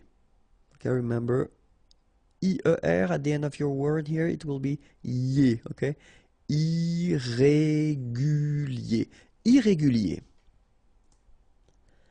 Irresponsable. Don't pronounce the final E. Bl, bl will be the last sound. Sable. Irresponsable. Légal. De luxe. Final E not pronounced. Insignifiant. Okay, final T not pronounced, so you've got this I-A-N, ian, so F before, fiant. Insigni, okay, remember, G-N-I, ni, insignifiant. Insignifiant. Mineur, E-U-R, heure. Mineur, mineur. Mythique. Remember, Q-U at the end, k, okay, and then Y is pronounced like I. Mi, H is not pronounced. T, k. Mythique. D'origine. Nomade. Final E not pronounced. Officiel. Paranoïaque. Okay, remember, Q-U-E, k, ac. Paranoïaque. Paranoïaque. Pacifique. Q-U-E, k, ic. Pacifique. Potelé. Okay, here you don't really pronounce this E. Potelé. Potelé. Psychologique. Okay, remember at the end you've got this k. Okay, so ic, and then Y is pronounced like I, psy, and then it's an exception here because normally we should pronounce it sho, okay, but then we pronounce it ko. Psychologique. Psychologique. Raisonnable. Remember, I together, est. Raisonnable. Distant. Final T not pronounced. Distant. Gratifiant. Same thing here. Final T not pronounced. Gratifiant. Rythmique. Remember, Y pronounced like I and then H doesn't exist. Rythmique. Rythmique. En ruine. Don't pronounce the final E. Ruine. Sacré. Accent aigu at the end. Et sacré. Autosuffisant. Final T not pronounced. Autosuffisant. Autosuffisant. Censé. Final E, accent aigu, et censé. Sensible. Okay, final E not pronounced. Bl will be the last sound. Sensible. Similaire. So final E not pronounced. Okay, similaire.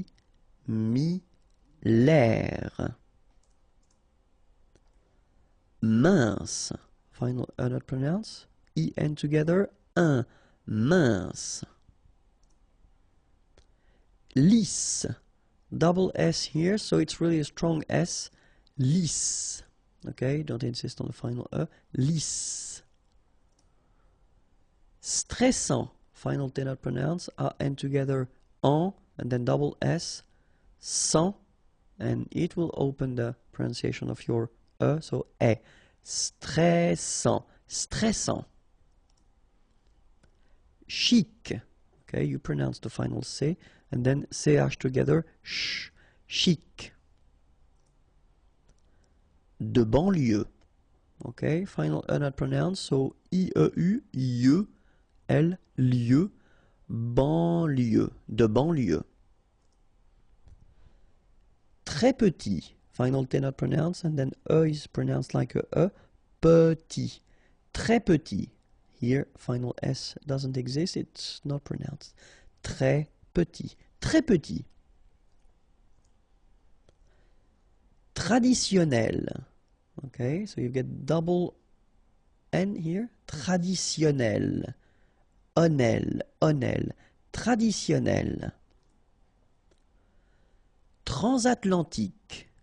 Okay, so at the end, tic. Remember, Q-U-E, K. Okay. Transatlantique. Transatlantique. Tribal. Tropical. Sans peur. Okay, pronounce the final R, E-U-R, heure, peur. Sans peur. Don't pronounce the final S here. Sans peur. Inconfortable. Okay, don't pronounce final E. Table. Inconfortable. Inconfortable. Au chômage. Remember, CH together. Ch, chaud, chômage. Au chômage. Malchanceux. Final X not pronounced. C-E-U, ce. Malchanceux. Malchanceux. Peu utile. Final E not pronounced. Peu utile. Désagréable. Final E not pronounced. Bl at the end. Désagréable. Désagréable. Peu réaliste. Don't insist on the final E. Peu réaliste. Intact. Intact. Peu sûr. Affecté. Ondulé. riche. Okay, remember, C-H-E, sh. So, sh normally, but then you don't insist on the final E, so sh. Riche. Solide. Same thing here, don't insist on the final E. Solide. Bien payé. Okay, remember, final E accent aigu, et, okay. Payé. Payé. Alright? Payé. And then I-E-N, yen. Bien payé. Bien payé. Les prépositions avec les articles. So it will be the first step into this big thing that we will do concerning the preposition, les prépositions, because it's quite important in French. And then I thought it might be important to, well, work on them at this point of our learning process. Okay, so first here in this video we'll work on a and then de, and especially when you combine these two prepositions with articles. So we'll see first the indefinite, so les articles indéfinis, un, une, des, okay, and after that we'll see les articles définis, le, la, les, okay, and especially we'll concentrate on the way these prepositions will react in a way when they are combined with these articles, okay. So the first one that we will discover together will be a, okay, and so we'll see avec les articles définis. So remember, les articles définis, it would be translated in English as a something, okay, but then in French we've got the difference between the masculine form, so it's un, the feminine form it's une, and the plural form it's des, okay. So let's see now. I've been making few examples. So I did take this parler verb, to talk, because it's quite interesting. You can use it with the preposition a, to talk to, okay, and it's also possible to use it with the preposition de, to talk about something, okay. So that's the reason why I wanted to use this verb, just to show you that, well, basically it's possible to use two prepositions if you want to express something different, and then just to see how it will change if you put an article after that. So the first sentence, je parle à un homme, okay, un homme, a man. Je parle à un homme, okay, I talk to a man. So in that case, what you can see is that you keep your preposition à here right after the verb, and then you put your article, and basically nothing happens, okay. Je parle à un homme. So let's see an example with the feminine.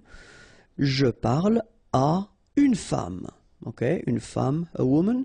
Je parle à une femme. Same thing here. Nothing happens. So it's actually quite easy. And then have a look here. Je parle à des amis. All right. Je parle à des amis. Same thing here. You've got your preposition, and then you've got the article. So un masculin, une, des. Okay, so the good news is that if you use this preposition à, and after that you put this article indéfini, un, une, des, nothing will happen.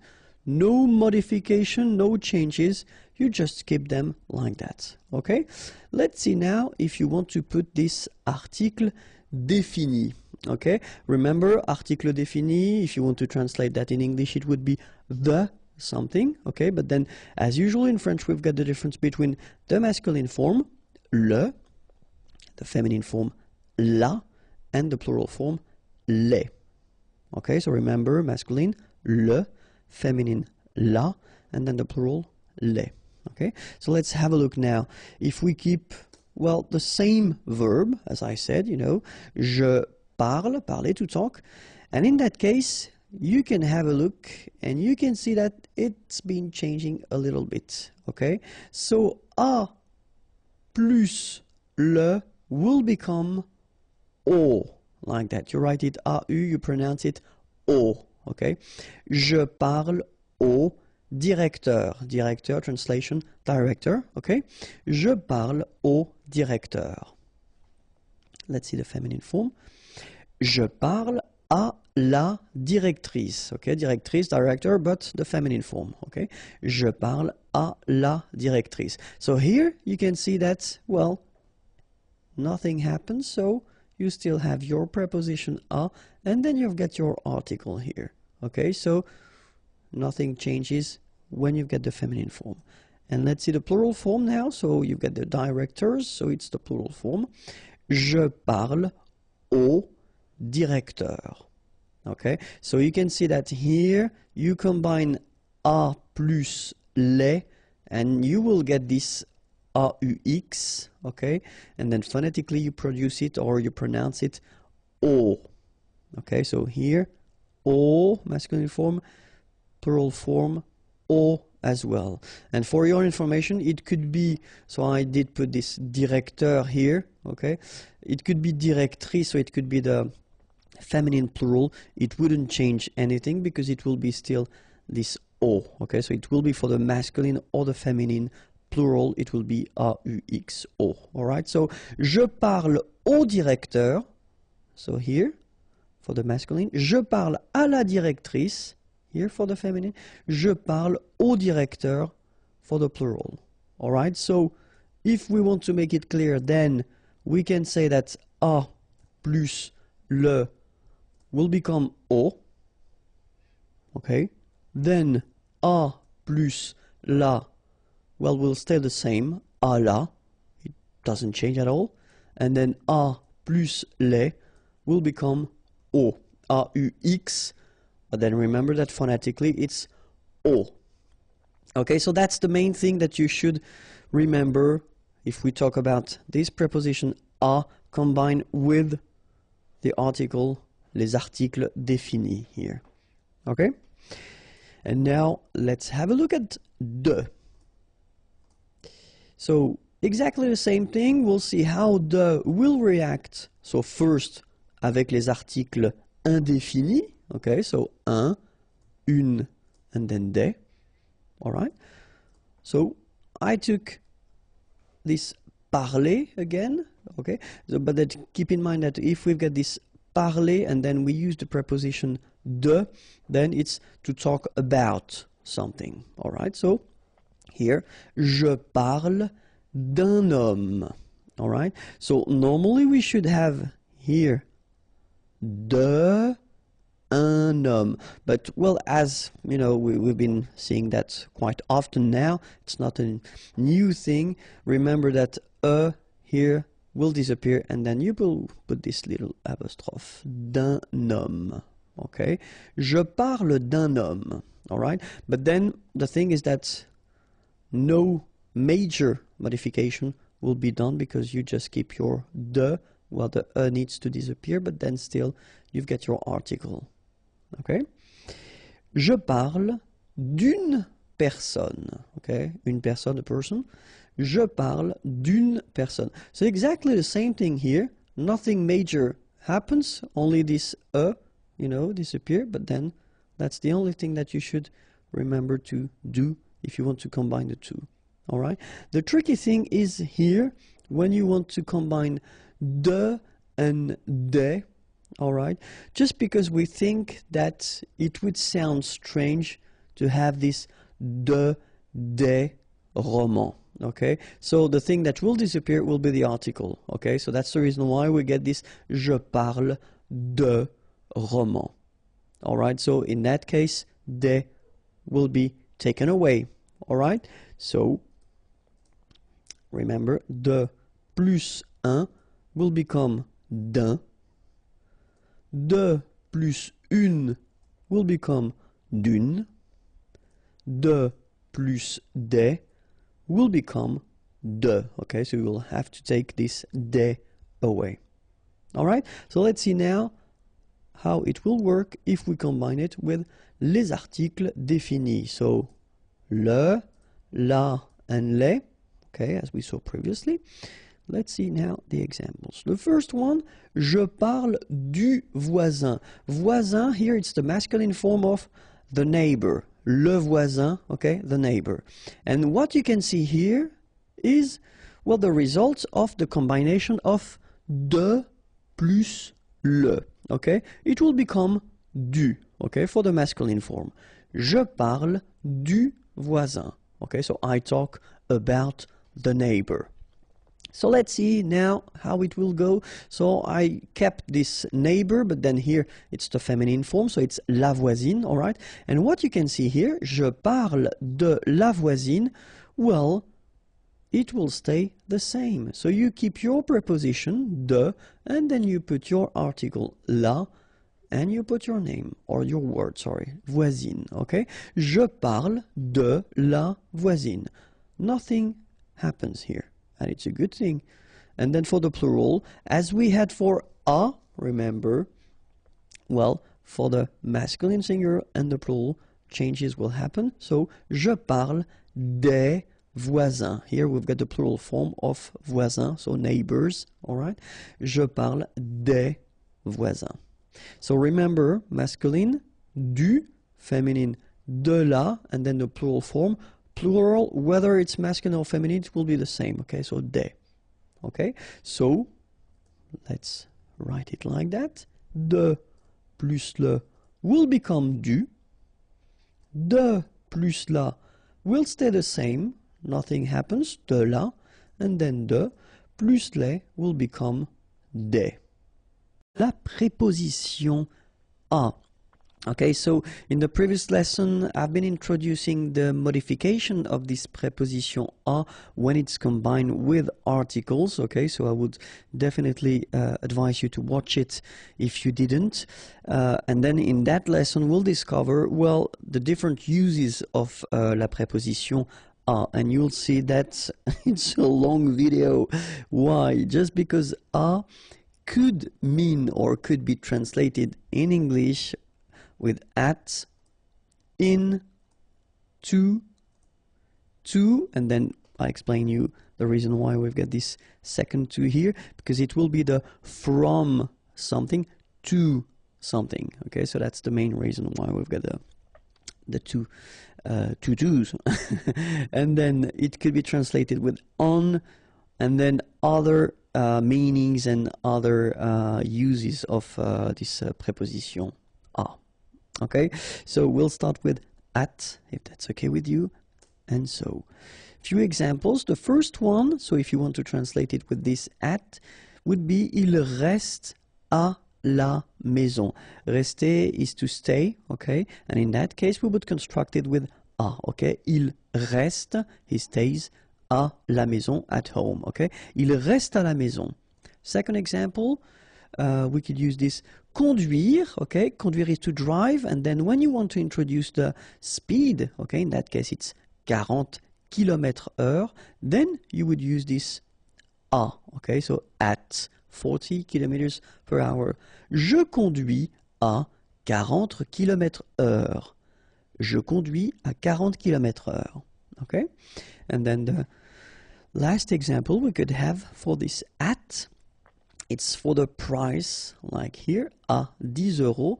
Le prix, the price, est fixé, okay, à 10 euros. Okay, so in that case, it would be translated by this at, but then in that case, well, here, we would use this à in French. Okay, so, il reste à la maison. Je conduis à 40 km/h. Le prix est fixé à 10 euros. Okay, so if you want to express this at concept for these situations, then you will have to use this preposition à. Okay, so let's see now the second category we will have, and it will be this in concept.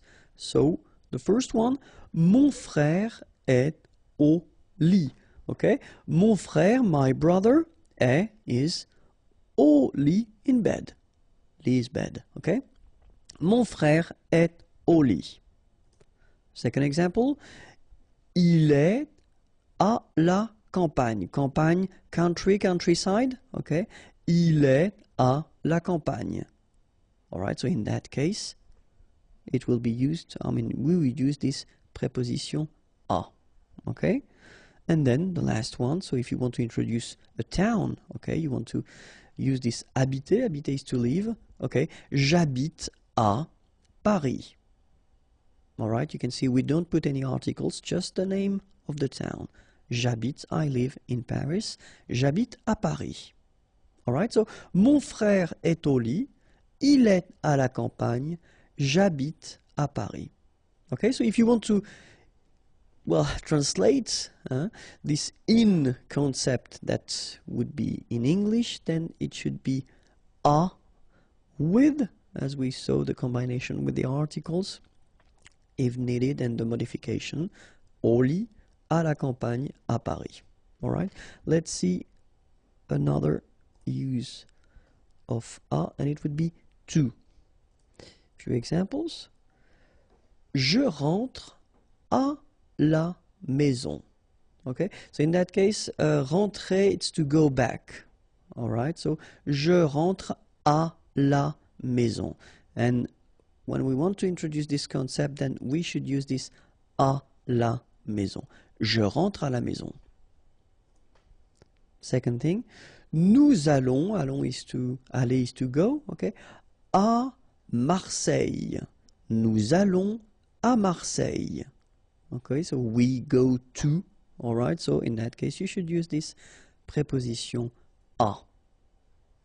All right? Then, il donne un conseil, okay, donner is to give, un conseil, an advice, okay, so he gives an advice, à sa fille, his daughter. So in that case, to his daughter, you should use also this preposition à. Okay, so je rentre à la maison, nous allons à Marseille, il donne un conseil à sa fille. All right? And so now, whoops, we'll see the second use of this to, okay, but when it's combined with the preposition de, like here. So de would be from, and then you put something, and a will be the to. All right? So je travaille, travailler is to work, de, so from, 8 heures à 17 heures. Okay, so it's really the from to. Okay, so in this example it's quite traditional, quite classic, because we introduce the hours or the time. Okay, so from to. Let's see another example now. Il sera, remember, sera, it's to be, but the future form. Il sera en France du 15 juin. Okay, so here you've got a date, and if you look carefully, you've got this du. So it does mean that normally you should put the article le 15 juin, and that's the reason why we've been combining the two, and it becomes du. Okay, we've been seeing that in a previous lesson, so if it's not clear, watch it. Du 15 juin au, same thing here, we've got the preposition à, but then combined with the same article, so le, okay, and it will become au 22 juillet. All right, so in that situation you can see that it's exactly the same concept, but as we use the articles, then we've got to modify the prepositions. Okay, so il sera en France du 15 juin au 22 juillet. And the last example that we can have, ce train, this train, okay, va, so goes, de Rennes à Paris. Okay, and in that case we just put the name of the towns, okay, de Rennes à Paris. But then in that case, so whether it's à 17 heures au 22 juillet à Paris, so the concept is it's this to, okay, but then it is combined with de, and then remember de with the articles, and it will change, so in that case it would be du. All right? Another possibility would be the concept of this on. Okay, so let's see a few examples here. Ce film, this movie, est à la télé. Okay, on TV, à la télé. Okay, we've got this à here and then la télé. So télé, of course, it's for télévision. Okay, but in most of the cases we don't use in French this télévision, the full word. We just use this télé word, okay? Ce film est à la télé. Second example, mon ami, my friend, habite, habiter is to live, au, so same thing here, you've got this preposition, but it's combined with le, so it becomes au, and then cinquième étage. Cinquième, fifth, and then étage, floor. So in that case, you want to say that your friend is living on the fifth floor, okay? And in that case, we get to use this a preposition. Third example, il y a une horloge, okay, a clock, au mur, okay, so same thing here, okay, le mur, the wall, okay, but then we combine a and le and it becomes au, okay, au mur. Il y a une horloge au mur. So let's read them one more time. Ce film est à la télé. Mon ami habite au 5e étage. Il y a une horloge au mur. All right? And now let's see all the others possibilities that we've got. Okay? So with verbs, because some verbs, and it's only examples here because we've got many verbs that will require this preposition a, okay? So parler, parler à, to talk to, penser à, okay, to think about someone or something, arriver à, okay, to succeed to do something, okay? So in that case, you should use this preposition à with these verbs. Okay, you will see that normally the way students do is that they will remember these prepositions and the combination of verbs and preposition little by little. So when you will encounter a new verb with a preposition, the idea is to try to write it or to try to memorize it, and that's the way it will go. Okay, so same thing, you can combine this preposition à with adjectives. For instance, interdit à, or then prêt à. Interdit, it's forbidden. Prêt, ready. Okay, so in that case, you should combine these adjectives with the preposition à. Okay? So it's possible to use this preposition à when you want to express or to tell how it is done. Okay? So for instance, when you want to say that it's been done, it's been machine done, or how do you say, handmade? Yeah, you use this fait. So faire is to do, okay, but then in that case it would be done, okay. À la machine, fait à la main. All right. Second use, when you want to use this travel concept. So venir is to come, okay. So if you want to say that, well, to come by something, okay. Here it's pied, foot, vélo, and then motorbike, okay? So the concept in French is that if you're not inside, so like a car, a train, tramway, subway, so if you're not inside, then normally the concept would be to use this preposition à, okay? When you want to use this come, go, okay, by.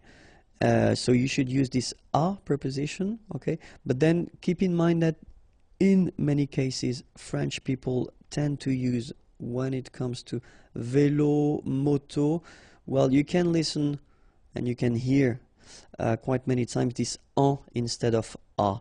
Not really for pied, because, well, French people will still use this à pied, okay, because it's like a common expression.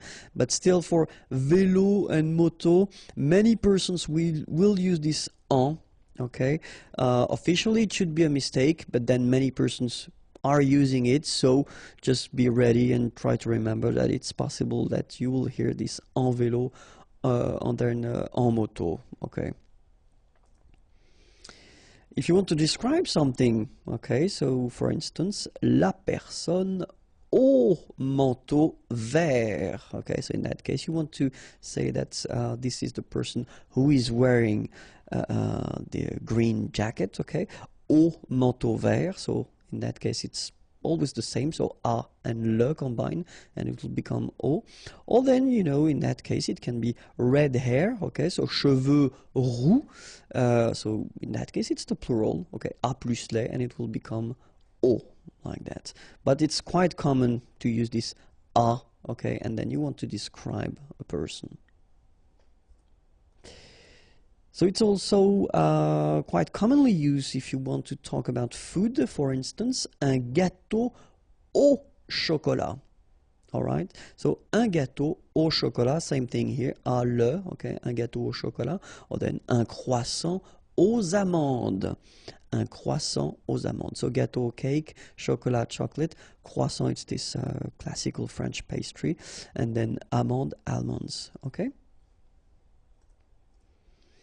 And then the use, so for instance, if you want to make a difference between, because une cuillère it's a spoon, okay, so coffee spoon will be une cuillère à café, all right, so in that case we've got to use this preposition à as well, or then une machine à laver, washing machine, so une machine à laver. Another option would be the owner, so if you want to say la maison, so the house est à mon frère, okay, so belongs to my brother, so in that case we use this être to be, okay, and then à here, mon frère, my brother, okay, or then you could say ce chien, this dog, is mine, so est is à moi, so it's possible, like we've been seeing here, to put a noun after, or then you could put a pronoun, like here, à moi, or then you could put the name of the person. C'est à Eric, okay, does it belong to Eric? C'est à Eric, so it's a question in that case, all right? So it's quite commonly used, this à, when you want to say that the person is owning the thing, okay? And then the time, so if you want to use this rendezvous, so let's meet, à 20h, okay, so in that case you should use this à and then you put the time, à 8h du matin, for instance.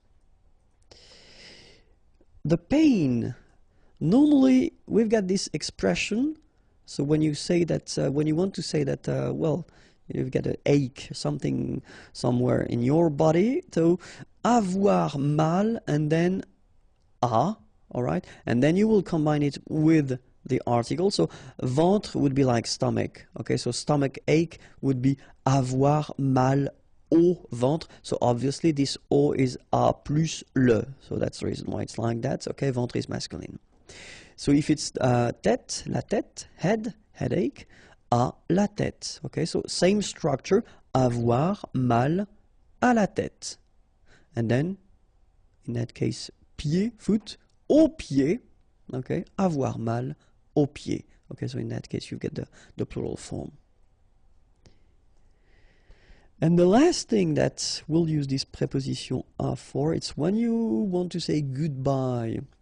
So if you notice that probably we say à demain, so see you tomorrow, à demain, à bientôt, bientôt soon, see you soon, à tout à l'heure, so it's in a few minutes or in a while, à tout à l'heure, okay? À demain, à bientôt, à tout à l'heure. So in that case, you should definitely use this preposition à if you want to say these things. La préposition de, okay? So in the previous lesson, it was la préposition à, and the lesson before, it was the combination of these two prepositions when you've got articles after. So if you didn't watch them, please do, it will be more easy for you. So let's start now. La préposition de, so we'll see the different uses that we can have of this préposition de, and especially the meaning in English. Okay, so the first use that we could have or we could spot for this préposition de is the partitive, so in French, partitif. Okay, so a few examples here. Il boit du café. Okay, boire is to drink, du café, café, coffee, and then here, well, we've got the partitive form, so it's some coffee, okay? And then remember that we've got the preposition de, but then when it's combined with this le, it becomes du, okay? That's the partitive form. Il boit du café. And then other example, sorry.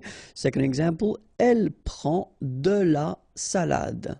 Okay, prendre is to take, de la salade, some salad. Okay, so elle prend de la salade. Okay, first use of this preposition de, it's this partitive concept. All right. Second use, will be the translation of from in English. Okay, so a few examples. Je viens de Paris. Venir is to come. I come from Paris. Okay, so in that case, really this de would be translated with from. Okay, un appel. So appel is a call. De ma mère, from my mother. Okay, so it's exactly this from concept in English.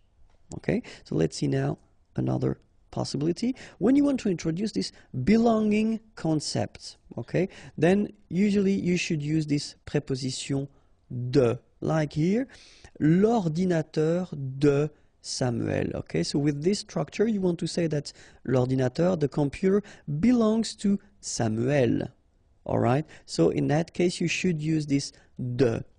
So it's quite simple because you just put the word, well, the noun, and after that you put this de and the name of the person. Okay, it could be also like here, la voiture, the car of the neighbor. In that case, yeah, du voisin. Voisin is the neighbor. Okay, and then, well, in that case, if you look carefully, you've got the preposition de combined with the article le, the neighbor, okay, and it becomes du. All right.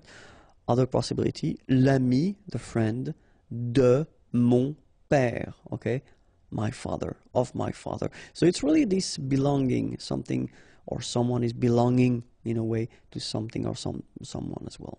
Okay, so l'ordinateur de Samuel, la voiture du voisin, l'ami de mon père.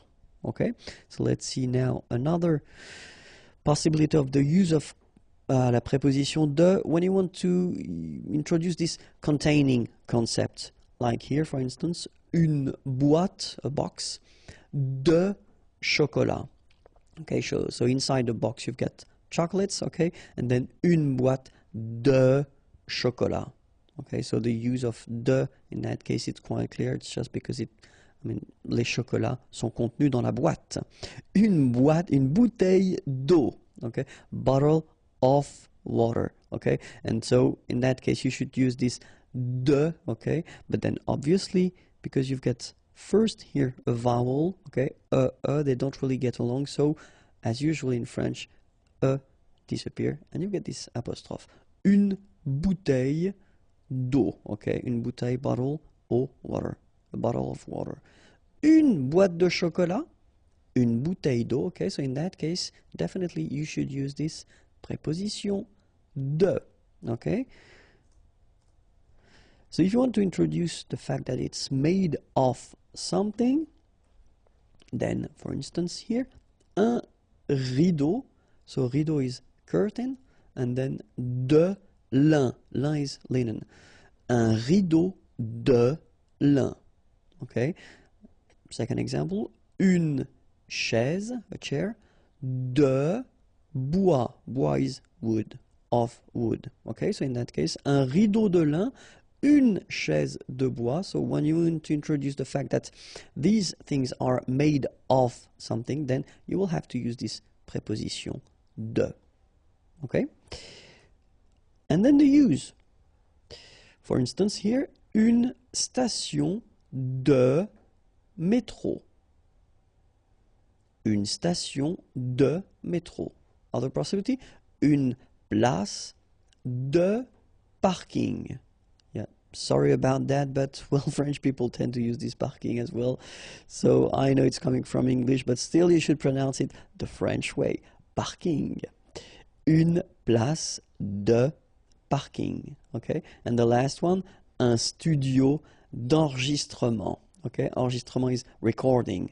Un studio d'enregistrement. So as you can see in that case, as usual in French, as we saw previously, we've got this de, but then as enregistrement is starting with a vowel, then needs to go away. Okay, so une station de métro, une place de parking, un studio d'enregistrement. Okay, so that's this use concept. So what you use these things for. Okay, so une place de parking, un studio d'enregistrement.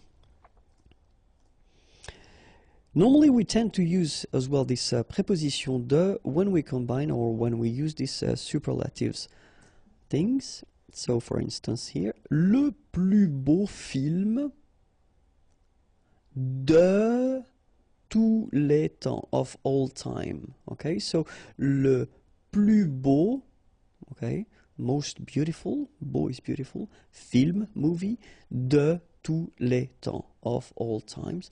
Le plus beau film de tous les temps. Okay, and then la plus grande, big, avenue du monde. And in that case, you can see that you combine this de and then the article le monde, the world, okay? De le becomes du, okay? So du monde, of the world. La plus grande avenue du monde.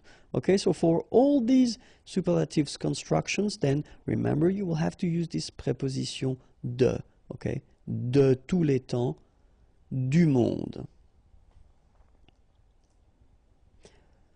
And so keep in mind that it's also possible to combine, and some adjectives will require this preposition de, as we had previously. Some adjectives will require the preposition a, okay, and it will be exactly the same with the de. So for instance, étonné, astonished, then we put de, okay.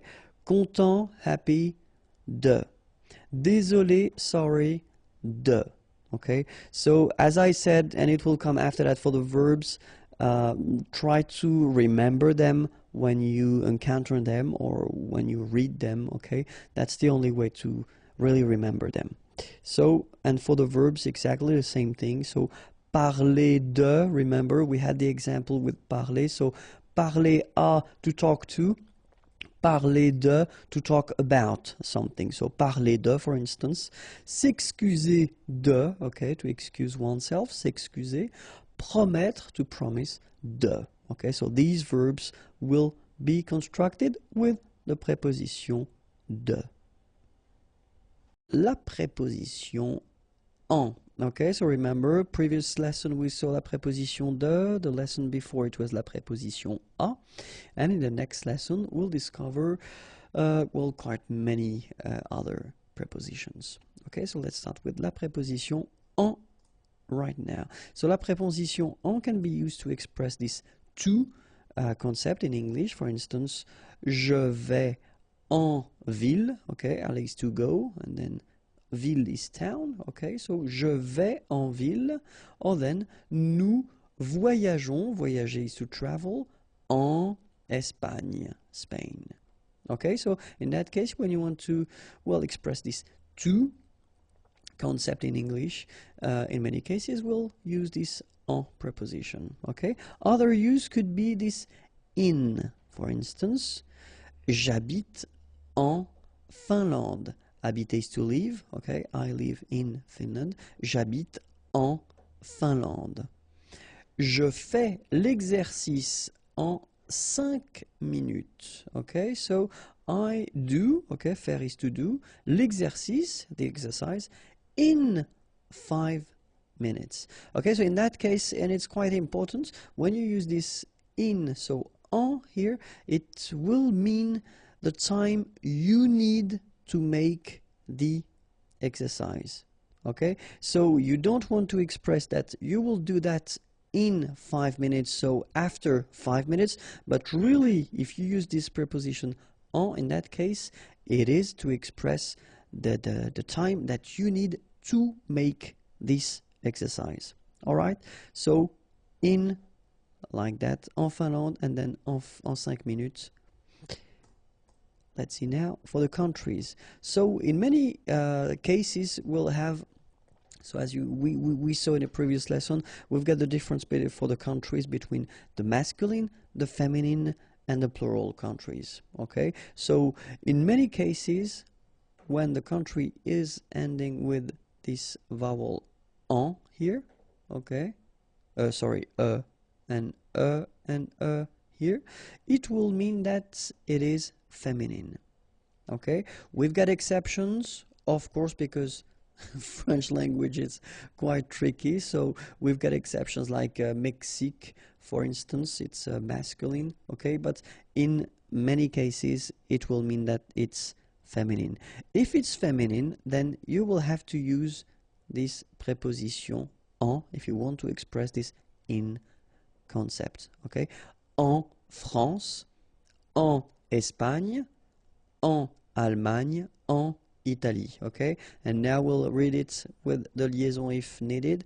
En France, en Espagne, en Allemagne, en Italie. Okay, so if you want to express this in with countries and only feminine countries, then you should use this en preposition. Okay, and then when we're talking about the seasons, well, we've got 4 seasons, and as usual in French, we need to have one exception, okay? But then for the 3 others, it will be en, okay? En été, so in summer, été is summer. Then en automne, okay, autumn.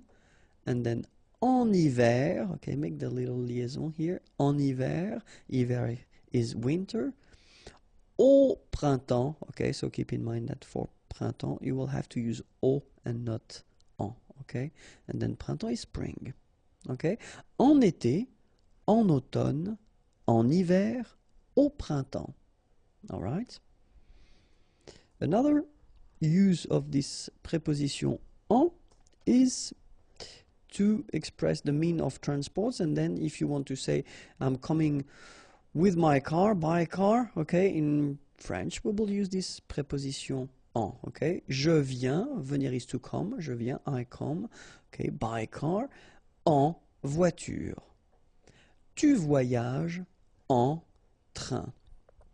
Okay, and well, we saw in the lesson when we saw this preposition a, we saw that for pied, for instance, foot, and then we saw that motorcycle, moto, and then bicycle, vélo. In these cases, we use the preposition a. Okay, but then keep in mind that, well, let's say that the main difference is if you want to use this en preposition, normally we tend to use it if we express or if we introduce after that mean of transport that will mean that you will be inside it. Okay, so you are inside the car, you are inside the train.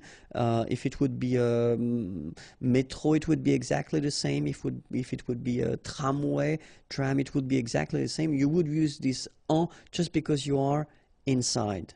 Okay, so that's the reason why we make, well, the difference between en and then a. Okay, so you will use this a if you're talking bicycle or motorbike, or then by foot, of course. Okay, but then for this voiture, train, you will use this en. Okay, I hope it was clear. Other use is the languages.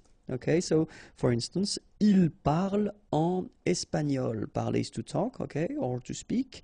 He speaks in Spanish, en espagnol.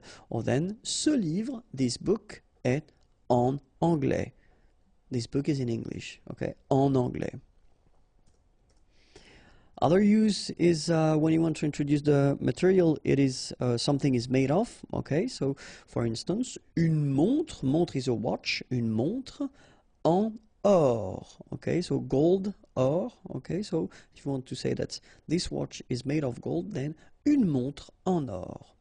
Un bateau en plastique. Bateau, it's a boat, and then plastique is plastic, so un bateau en plastique. If you want to express the situation you are in, okay, so for instance, to be late, être en retard. Être en retard, okay? And then the other option here, être en avance. All right, so if you're coming earlier, then être en avance. Être en vacances, to be on holiday, so être en vacances. So in all these situations, like en retard, en vacances, en avance, we will use this preposition en, okay? And then maybe the last use that I wanted to introduce is what we call the gérondif. So it's a bit tricky because we didn't yet see this participe présent. It will come soon, don't worry. But then I just wanted to be honest with you and introduce it, even if we didn't see yet the participe présent. So we will construct this Gérondif, so the meaning of the gérondif is when you want to introduce so two actions, so we would say action simultanée, so technically two actions that take place at the same time. Okay, and the way we construct that is, well, of course, because it's the lesson, so the preposition, la préposition en, and then after that you will put this participe présent form that you don't know yet how to make, but we'll see that in a coming lesson, okay? But then I will make, anyway, an example, and this is the example. Je téléphone, okay? So in the first sentence or in the first part of the sentence, you say je téléphone, téléphoner is to call, okay? And then we have here our gérondif form. So first you get your preposition en, and then you get your participe présent form, so marchant. Okay, and if you look carefully, it's coming from the verb marcher. Marcher is to walk. Okay, dans la rue. All right, so je téléphone en marchant dans la rue. So in that structure, you want to introduce the fact that you are making a phone call, you are calling someone, and at the same time, you are walking in the street. Okay? Je téléphone en marchant dans la rue. All right? So that's the technique we've got to express two actions that take place at the same time. It's this gérondif. Okay? And then we construct this gérondif with the preposition en. Okay? Les prépositions, so just to remind you, we've been seeing first in the previous lesson la préposition en, then before la préposition de, and even before la préposition à, and in this video, we'll see not the rest, of course, of all the prepositions, but the main prepositions that we will have in French language. Okay, so let's start now. And the first one that we'll see is pour, and pour means for. Okay, so we'll see two examples here. Ce café est pour vous. Okay, so ce café, this coffee, est is pour, for, vous, you. Ce café est pour vous. Second example, je voudrais louer cette voiture pour 2 jours. Okay, so remember here we've got this conditional form. So I would like to, louer means to rent, cette voiture, this car, pour 2 jours, for 2 days. Okay? Je voudrais louer cette voiture pour 2 jours. Okay? Second preposition or next one, sans, and it means without. Okay? So, two examples. Elle voyage sans ses valises. Voyager is to travel, so she travels, sans, without, ses valises, her luggages. Il vient sans son chien. Venir, here is to come, so he comes, sans, without, son chien, his dog. Okay?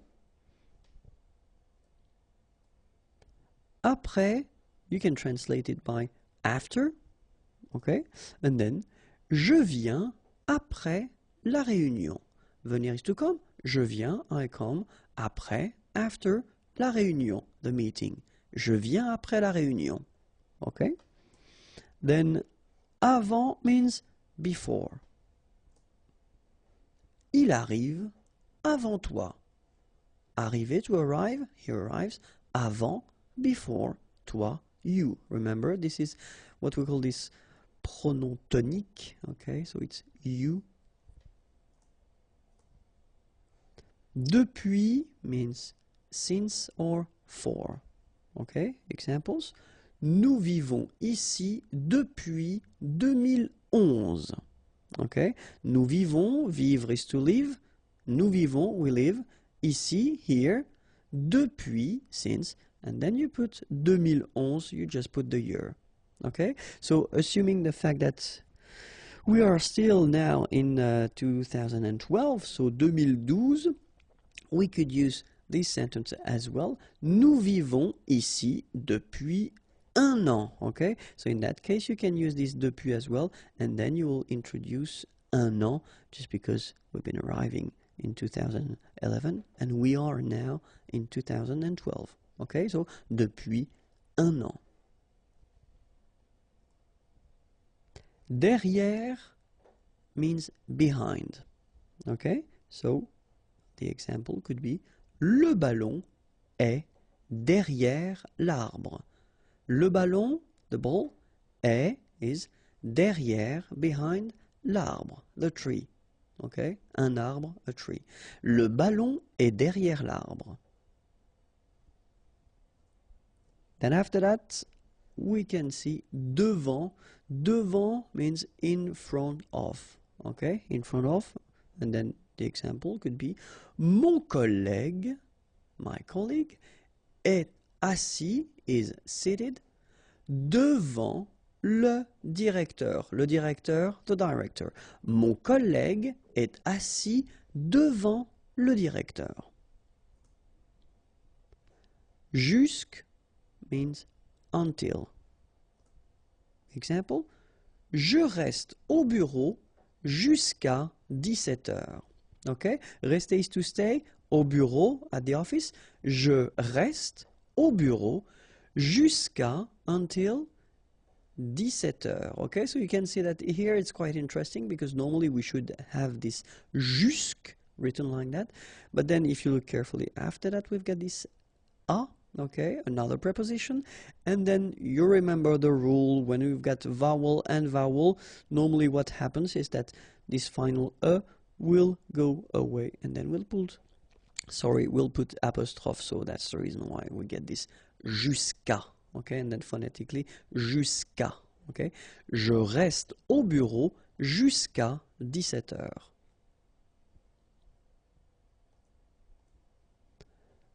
Sous means under. Simple example. Le livre est sous la table. Le livre, the book, est, is, sous, under, la table, the table. Le livre est sous la table. Sur means on.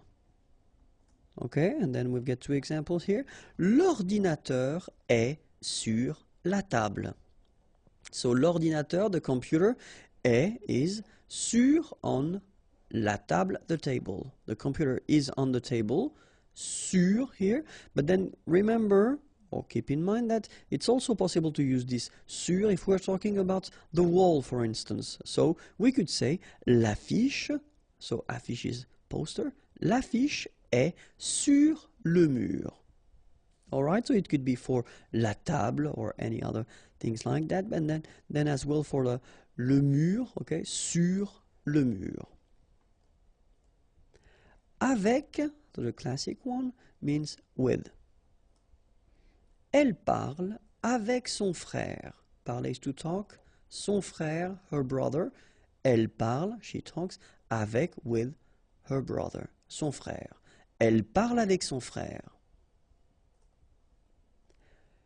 Chez, so this one is quite interesting because if you really want to translate it, so you're talking about a place, okay, but then you're talking about someone's place, so it's the place connected to a person. So let's see a few examples now. Je suis chez moi. So if you want to say that you are at your place, then you should use this chez, okay, and then here in that case you will put this moi, so pronom tonique. Je suis chez moi. Okay, so this is the first use that you could have. Okay, if you want to introduce this chez and then use the name of someone, it's possible, like here. Nous sommes invités chez Laurent. Okay, so we are invited at Laurent's place, if you want to translate it directly. Okay, so that's the way we will use if we've got a name and we want to introduce the fact that it's at the place of this person, then it's chez. Okay, and so it will work the same way if we want to talk about, for instance, here the doctor, or then we can say le boulanger, le boucher. Normally we tend to use this chez if we're talking about whether little shops or offices, and traditionally or before, the person used to live whether above or then behind or in this place. Okay, so that's the reason why we tend to use this chez. Okay, because it is connected to the person more than to the shop itself. So il va chez le médecin. Il va chez le médecin. Contre means against. One example. Nous sommes contre cette décision. Okay, this decision, and it's nous sommes, we are against this decision. Nous sommes contre cette décision. Dans, so you can, it means in, inside or into. Okay, so let's see now. Alexandre est dans la voiture. Okay, Alexandre is dans, inside, in la voiture, the car. Okay, nous entrons dans le magasin. Entrer, to enter, to go inside. Okay, dans le magasin, the shop. Okay. Par will mean by or per. For example, une lettre envoyée par la poste. Okay, une lettre, a letter, envoyée, sent, par la poste, by mail. Okay, so in that case you get to use this par. Okay, it could be par courrier électronique, by email if you want. Okay, je mange 5 fruits et légumes par jour. Okay, so in that case it would be this per day. Okay, par jour. Je mange, I eat 5 fruits, fruits, et légumes, légumes is vegetables, par jour, okay, per day. Je mange 5 fruits et légumes par jour. Pendant means during. Il dort pendant le film. Okay, dormir is to sleep. Pendant, during, le film, the movie. Il dort pendant le film. Vers, so you don't pronounce the final S, means towards or about. Je vais vers la station de métro. Okay, so I am walking in that case because I used to say je vais, so I'm sorry, it's aller, okay? Je vais vers la station de métro, so I go. So you can walk or maybe you could drive, in fact. But then, je vais, I go towards, donc la station de métro.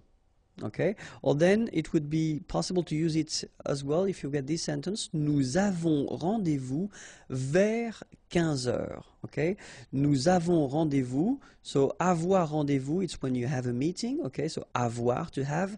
And then rendez-vous, remember that in French it's not romantic at all. You know, you can have a rendezvous at your dentist, for instance. So it's like we have meeting vers, around, about, okay, 15 heures, okay. So you just want to say that it's not, you know, 15 heures précises, okay, but it's about or around.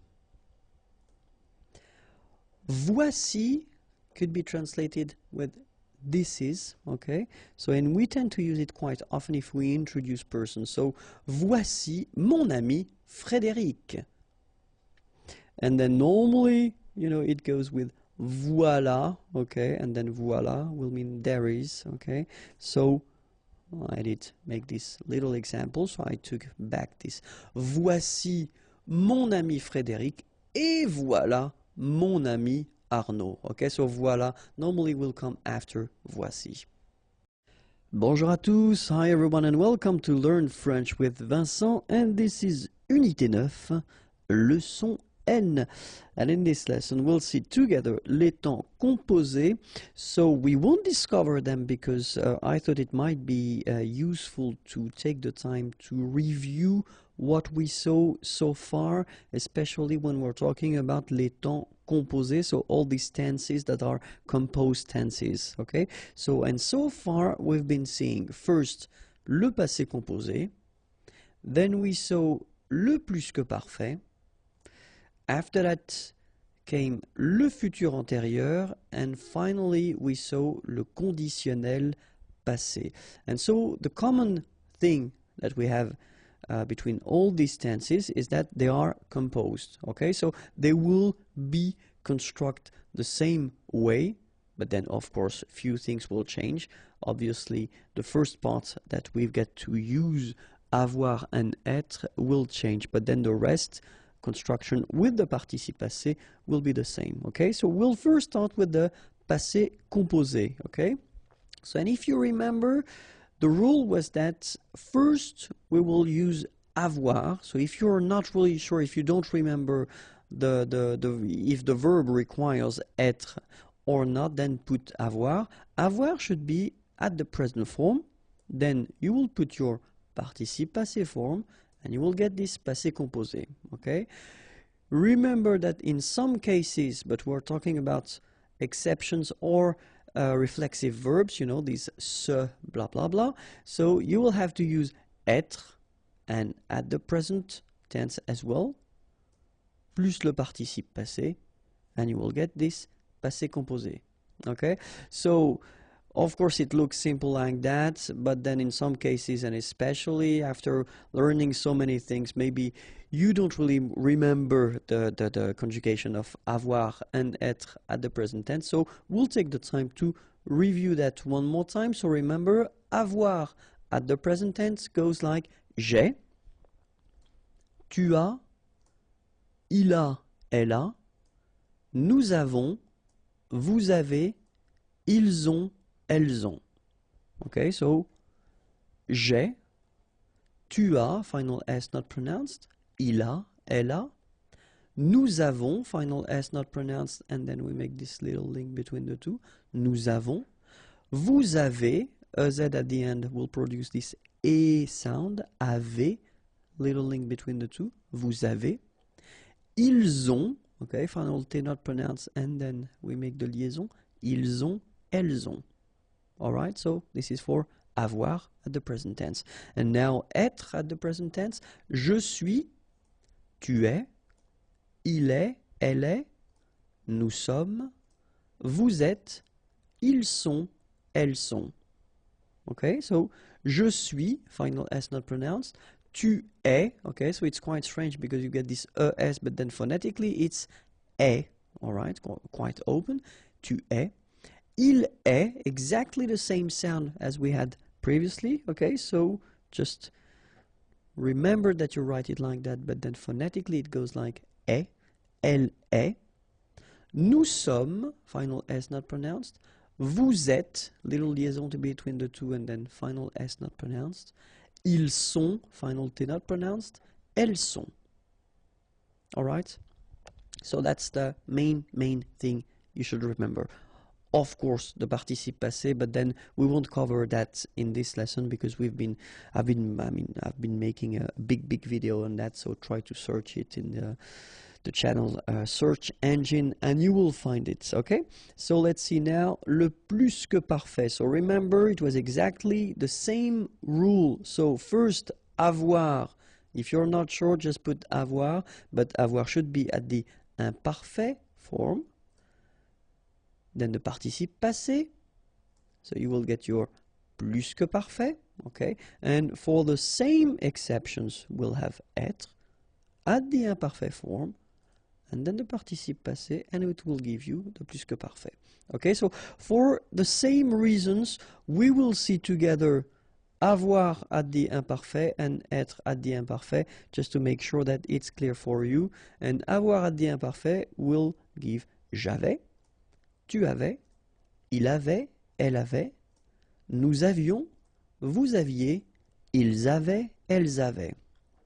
Okay, so j'avais, final S not pronounced, tu avais, final S not pronounced, il avait, final T not pronounced, elle avait. So exactly the same phonetical thing here, it's avait. Nous avions, final S not pronounced, and then little liaison, nous avions. Vous aviez, EZ at the end, et, aviez, and then liaison, vous aviez. Ils avaient, so look here, E-N-T, you write them, you don't pronounce them. So you get phonetically, avait, exactly the same thing that we had here, here, and here. Okay, so it's exactly the same thing that you will pronounce. but then here you make the liaison. Ils avaient, elles avaient. Okay, let's see how être goes. J'étais, tu étais, il était, elle était, nous étions, vous étiez, ils étaient, elles étaient. Alright, so exactly the same rule.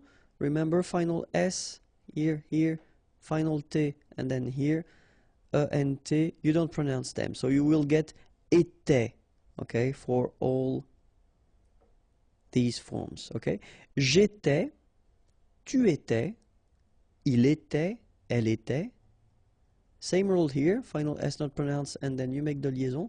Nous étions, vous étiez, ils étaient, elles étaient. Okay, make the liaison here as well. Ils étaient, elles étaient. Alright, so this is the thing you should remember. Now, the other tense we saw was futur antérieur. And futur antérieur, remember, exactly the same construction, but then avoir should be conjugated at the future, the futur, and then le participe passé, and it will give you futur antérieur. Or then, for exactly the same exceptions and the same cases, you will use être, but then être should be at the future tense, plus le participe passé, and it will give you le futur antérieur.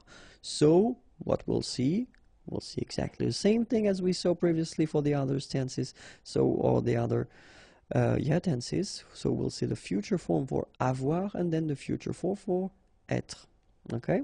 And for avoir, it will go like j'aurai, tu auras, il aura, elle aura, nous aurons, vous aurez, ils auront, elles auront. Okay, so have a look now. J'aurai, tu auras, final S not pronounced, il aura, elle aura, nous aurons, final S not pronounced, and then you make the liaison, vous aurez, a Z at the end here, et, aurez, liaison here, vous aurez, ils auront, final T not pronounced, elles auront.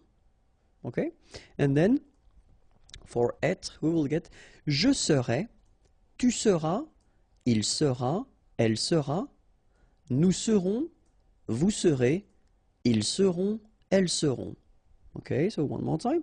Je serai, tu seras, final S not pronounced, il sera, elle sera, nous serons, final S not pronounced, vous serez, a Z at the end, et serez, ils seront, final T not pronounced, elles seront. Alright, so this is the future tense for avoir and être, okay? And now the last composed tense we saw was le conditionnel passé, and so remember that le conditionnel passé will go like that. So first, as we saw previously, avoir in priority at the conditionnel présent form, then you put your participe passé, and you will get your conditionnel passé.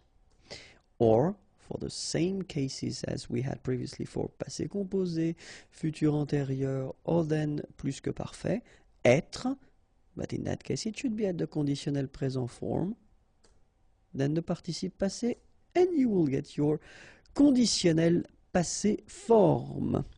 So let's see now how avoir and être are at the conditionnel présent, just to refresh your memory, and it goes like that. J'aurais, tu aurais, il aurait, elle aurait, nous aurions, vous auriez, ils auraient, elles auraient. Okay, so one more time. J'aurais, final S not pronounced, tu aurais, same thing here, il aurait, elle aurait, final T not pronounced, so phonetically exactly the same form here. Nous aurions, final S not pronounced, and then you've got this liaison, nous aurions. Vous auriez, a Z at the end, et auriez, and then the liaison, vous auriez. Ils auraient, remember, ENT, you don't pronounce it, auraient, ils auraient, elles auraient. Alright, so this is for avoir, and then let's see, être. Je serais, tu serais, il serait, elle serait, nous serions, vous seriez, il serait, elle serait. Okay, so let's see how it goes. Je serais, final S not pronounced. Tu serais, same thing here. il serait, elle serait, final T not pronounced. Nous serions, final S not pronounced. Vous seriez, EZ at the end, et seriez. Il serait, so ENT not pronounced. Elle serait. Alright, so this is the first part that you should use when you make this conditionnel passé form, okay? That's it for les temps composés. If you've got some doubts, remember I've been making videos regarding each of these tenses, so it's possible to find them. If you want more video or other videos, then remember youtube.com/imagier is here, and then more material if you want to find other things, softwares or pictures or flashcards. Imagier.net is waiting for you. Have a great day. Bye bye. L'impératif. Okay, so as usual, when we see a tense, we first work on l'emploi, so when do we use it, and then after that we'll see la formation, so how do we construct this impératif form, okay? But then first, of course, l'emploi. So when do we use the impératif? Well, it's quite simple. We've got three main uses of l'impératif. The first one, le conseil. So if you want to translate conseil, it would be advice, okay? So if you want to give an advice to someone, okay, in most of the cases you will use this imperative form. Or then if you want to give an order, okay, so normally that's the tense we use if we want to use this order thing. And then la défense, so if you want to forbid something to someone, okay, so in that case you should use l'impératif, okay? So conseil, ordre ou défense. Okay, we'll see just a few examples just to see how it works. Le conseil, so we've got this example. Pour aller à la gare, tournez à gauche et continuez tout droit. Okay, so to go to the station, aller is to go, la gare, the station. Pour aller à la gare, tournez, and that's our first imperatif, à gauche, on your left, et continuer, continuer is to continue, tout droit, straight. Okay, so tourner and continuer here are at the imperative form. Okay, normally at this level, maybe it rings a bell and maybe you can think that they look like something we saw previously. Okay, so ordre now, if you want to give an order, same thing here. Fais tes devoirs. Okay, so faire is to give, to do, and then tes devoirs, your homework, okay? We tend to put that at the plural form in French. Fais tes devoirs, okay? And this is here as well an impératif, okay? And then let's see now, une défense. N'utilisez pas votre téléphone portable pendant le cours.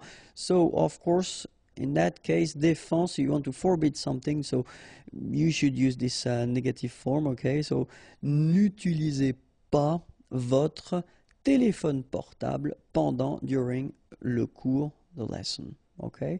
Utiliser is to use. N'utilisez pas votre téléphone portable pendant le cours, same thing here. Utiliser is at the imperative form, okay? So, now, first thing, when we talk about this imperative form, the first thing that you've got to remember is that we've got only three persons, so there will be tu, nous, and then vous. So the imperative doesn't exist for je, for il and il au pluriel. Okay? And then the second thing that you should remember is that you won't use these pronoms personnels. So normally when we've got a tense, so far all the tenses that we saw, you use these pronoms personnels, so tu, nous, and vous, okay? The concept with the imperative is that you won't use tu, either nous or vous, okay? So you don't use this pronom personnel, all right? So these two things are the main thing. First, only three persons, tu, nous, and vous, and the second thing, you don't use the pronom personnel. Okay, let's see now how we build this imperative form. So, We'll see first the premier group, then we'll see the deuxième group, and then the troisième group, and finally, of course, as usual, the irregular verbs. All right, so let's start with the first group, le premier groupe. So normally the first group, and it's been that way so far, is the easy group because it is regular. In that case, for the imperative, well, it will be the tricky group, okay? Because, for instance, at the present form, we get tu parles, okay? So that's the present form of the verb parler, parler to talk, from the first group, okay? If we want to make this imperative form, well, it will look like that, parle. So you can see that your final S needs to go away, and you will get this parle form. This is your imperative form, so l'impératif, and then don't forget to put le point d'exclamation here, because whether it's an order or an advice, you should put it. Okay, that's the way it goes. And then remember, we don't put the pronom personnel, so just this form. Okay, so that's the first form of parler at the imperative. Then nous parlons, so this is the present form, okay? Well, it's quite easy. You don't touch it, you don't change anything, you just put it back here. Don't put the pronom personnel, of course, just put this point d'exclamation at the end, and you've got your imperative form, so parlons, okay? And then vous parlez, well, same thing here, you just keep it like it is at the present form, and you just put your point d'exclamation at the end. So what you need to remember is that the only thing that will change, so between the present form here and this imperative form, is this final S that normally we don't pronounce, but still we write it, okay? So it needs to go away at the imperative for the tu form, okay? Let's see now verbs from the second group. So I took this finir, finir to end, to finish, okay? So tu finis at the present form, and have a look, it's exactly the same form, fini, okay? Point d'exclamation, and you take away the pronom personnel, all right? Then nous finissons, exactly the same form, finissons, don't forget the point d'exclamation at the end, and you take away this nous. Vous finissez, and you will get finissez, okay? So what you've got to remember, second group of verbs, actually they will be exactly the same as at the present form, okay? So no change. Of course you need to take away the pronom personnel, but the forms will stay the same, okay? So let's see now the troisième groupe. So normally in most of the cases, troisième groupe is the contain all the tricky verbs, okay? But then if you take the example of prendre, prendre is to take, tu prends at the present form, okay?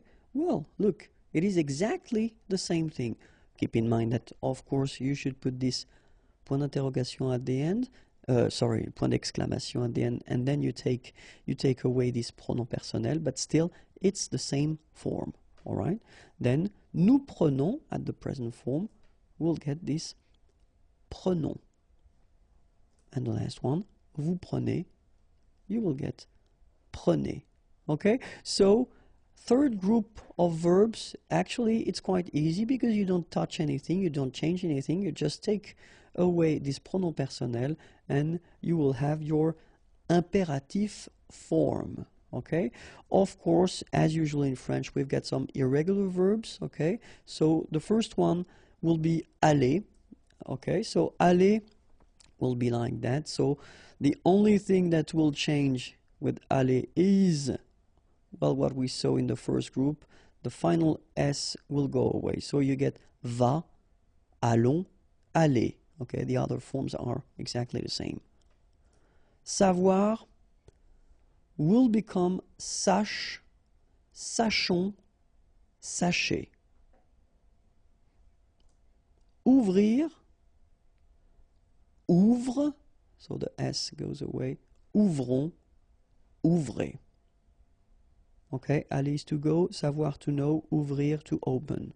Okay, then of course être and avoir, so être will become soit, remember final S is not pronounced, soit, then soyons, soyez, all right? Soit, soyons, soyez.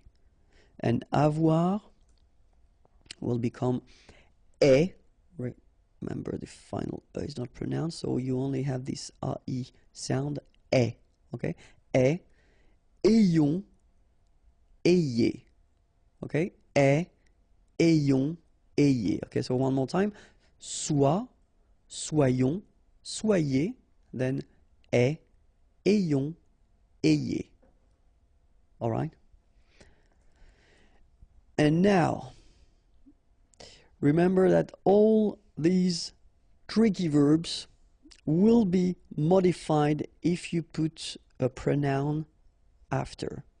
Okay, and we're talking about only two categories of pronouns. So we saw the pronouns previously, so you should know now what pronouns I'm talking about. So I'm talking about this pronoun I here, so the Y pronoun, and I'm talking about the pronoun en, okay? So because in most of the, well, not most of the cases, but quite often in French, when we use the imperative, we tend to avoid repeating things, so we will put pronouns if needed and if possible, okay? So in that case, for instance, remember, pense, so it's from the first group, so normally when you put this imperative, you shouldn't put the S, okay?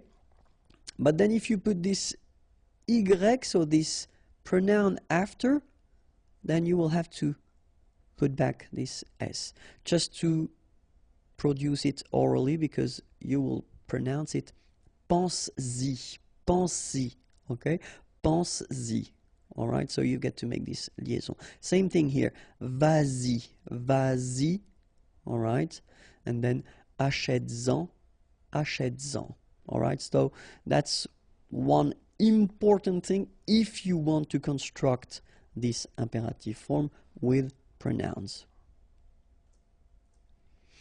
Then now we'll see how to construct this imperative when we've got the negative form. After that we'll see how it works if you've got only one pronoun and pronom complément, and then one or two in that case, and then finally we'll see with the verb pronominaux. But then now first la négation. So I took this parler verb, and if you have a look at it, so imperative is parle, okay? If you want to write the same sentence but at the negative form, well, it's quite easy because it will be ne parle pas. Okay, so you just put your ne before the verb and then the pas after the verb, and of course you don't change the rest. Finir, finissons, ne finissons pas. Okay, so same concept, ne first, then your verb, and after that pas. And then mettre, mettez will become ne mettez pas. Okay, so it's not that difficult. Now let's see with the pronouns, okay? And then first part will be with one pronoun, and after that we'll see how to construct that with two pronouns, and it is a bit difficult if I'm totally honest with you. But now with one pronoun, let's see, regarde-moi, okay? And it will become at the negative form ne me regarde pas. Okay, so here normally remember these pronouns me, okay, should come before the verb. Then the rule at the imperative is that if you've got this structure, so structure affirmative, okay, so it's not the negative form, then they should come after, and then this me is one of the pronouns that will change and it will become moi. Regarde-moi, okay? But when you put back this structure to the negative form, so me just become the normal form, so ne me regarde pas. All right? Same thing, so toi will be the second and the last to be drastically modified, so it will become regarde-toi, okay? So the rules stay the same, you put it after, okay? Regarde-toi, all right? But then when you put the negative form, well, it becomes normal, so ne, and then te regarde pas. Okay, keep in mind that as usual for the pronouns, they will come before the verb, okay? So your negative form is coming before and after the whole thing. And then, well, if you've got this le pronoun, or it could be the la, well, it will stay the same, so no modification. So regarde-le, and then negative form, ne le regarde pas. Okay? Regarde-la, ne la regarde pas. It could be regarde-nous, okay?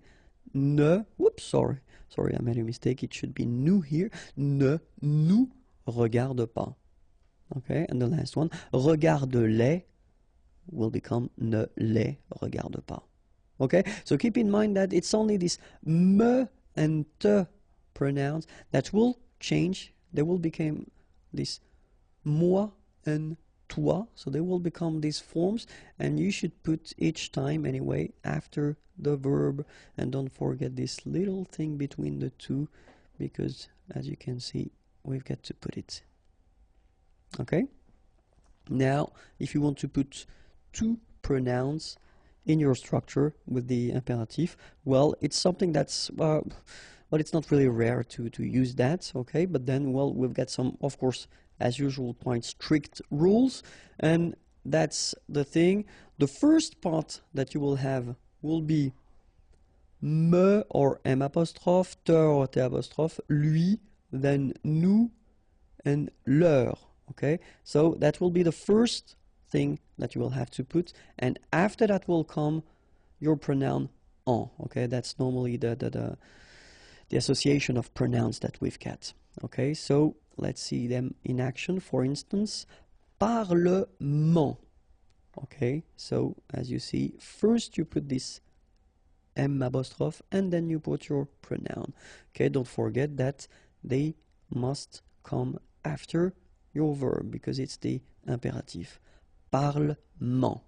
Okay, but if you put them at the negative form, then you will get ne m'en parle pas. Okay, remember, negative form, then they come back as they should be all the time, so before the verb.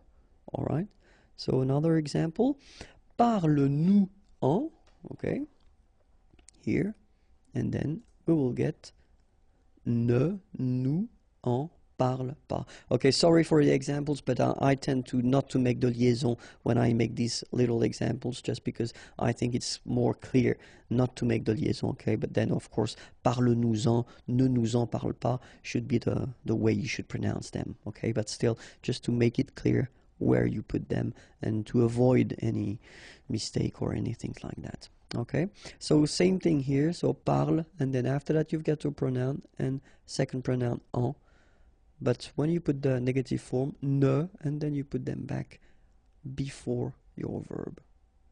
Okay, second possibility that you would have would be the pronouns like le, la, and les, okay, and they will come first, and after that you will have this moi, lui, nous, and leur. Okay, let's see a few examples now.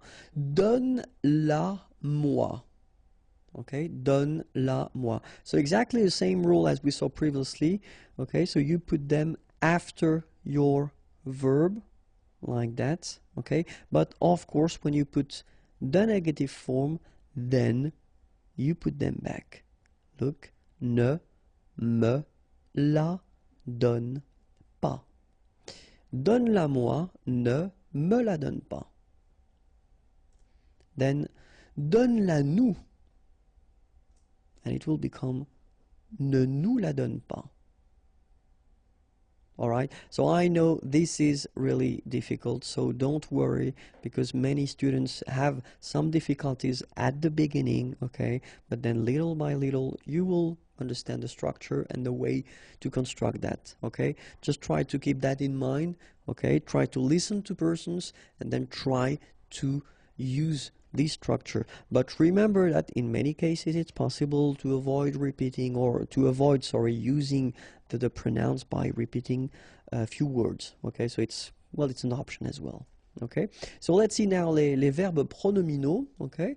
And so I took this se regarder verb, okay? So regarde-toi, And then if you put the same structure, but then at the negative form, so ne te regarde pas, regardons-nous, ne nous regardons pas, regardez-vous, ne vous regardez pas. Okay, so exactly the same thing as we saw previously. So toi, nous, and vous should come after the verb. Okay, but when you put this structure at the negative form, so te, nous, and vous should come before the verb. Okay, so that's the rule. Les liaisons obligatoires. So since we started this Learn French with Vincent videos, I've been talking quite much about les liaisons, so these little links that you can put between the words.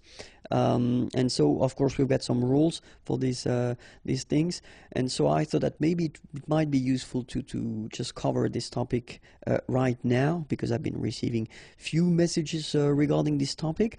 So this video will only focus on les liaisons obligatoires, so the one you should make, okay, and after that we'll see well, the one that you shouldn't make, and then the one that are optional, so it's possible to make them or not. Okay, but in this video we'll focus only on the one that you should make. So let's start now.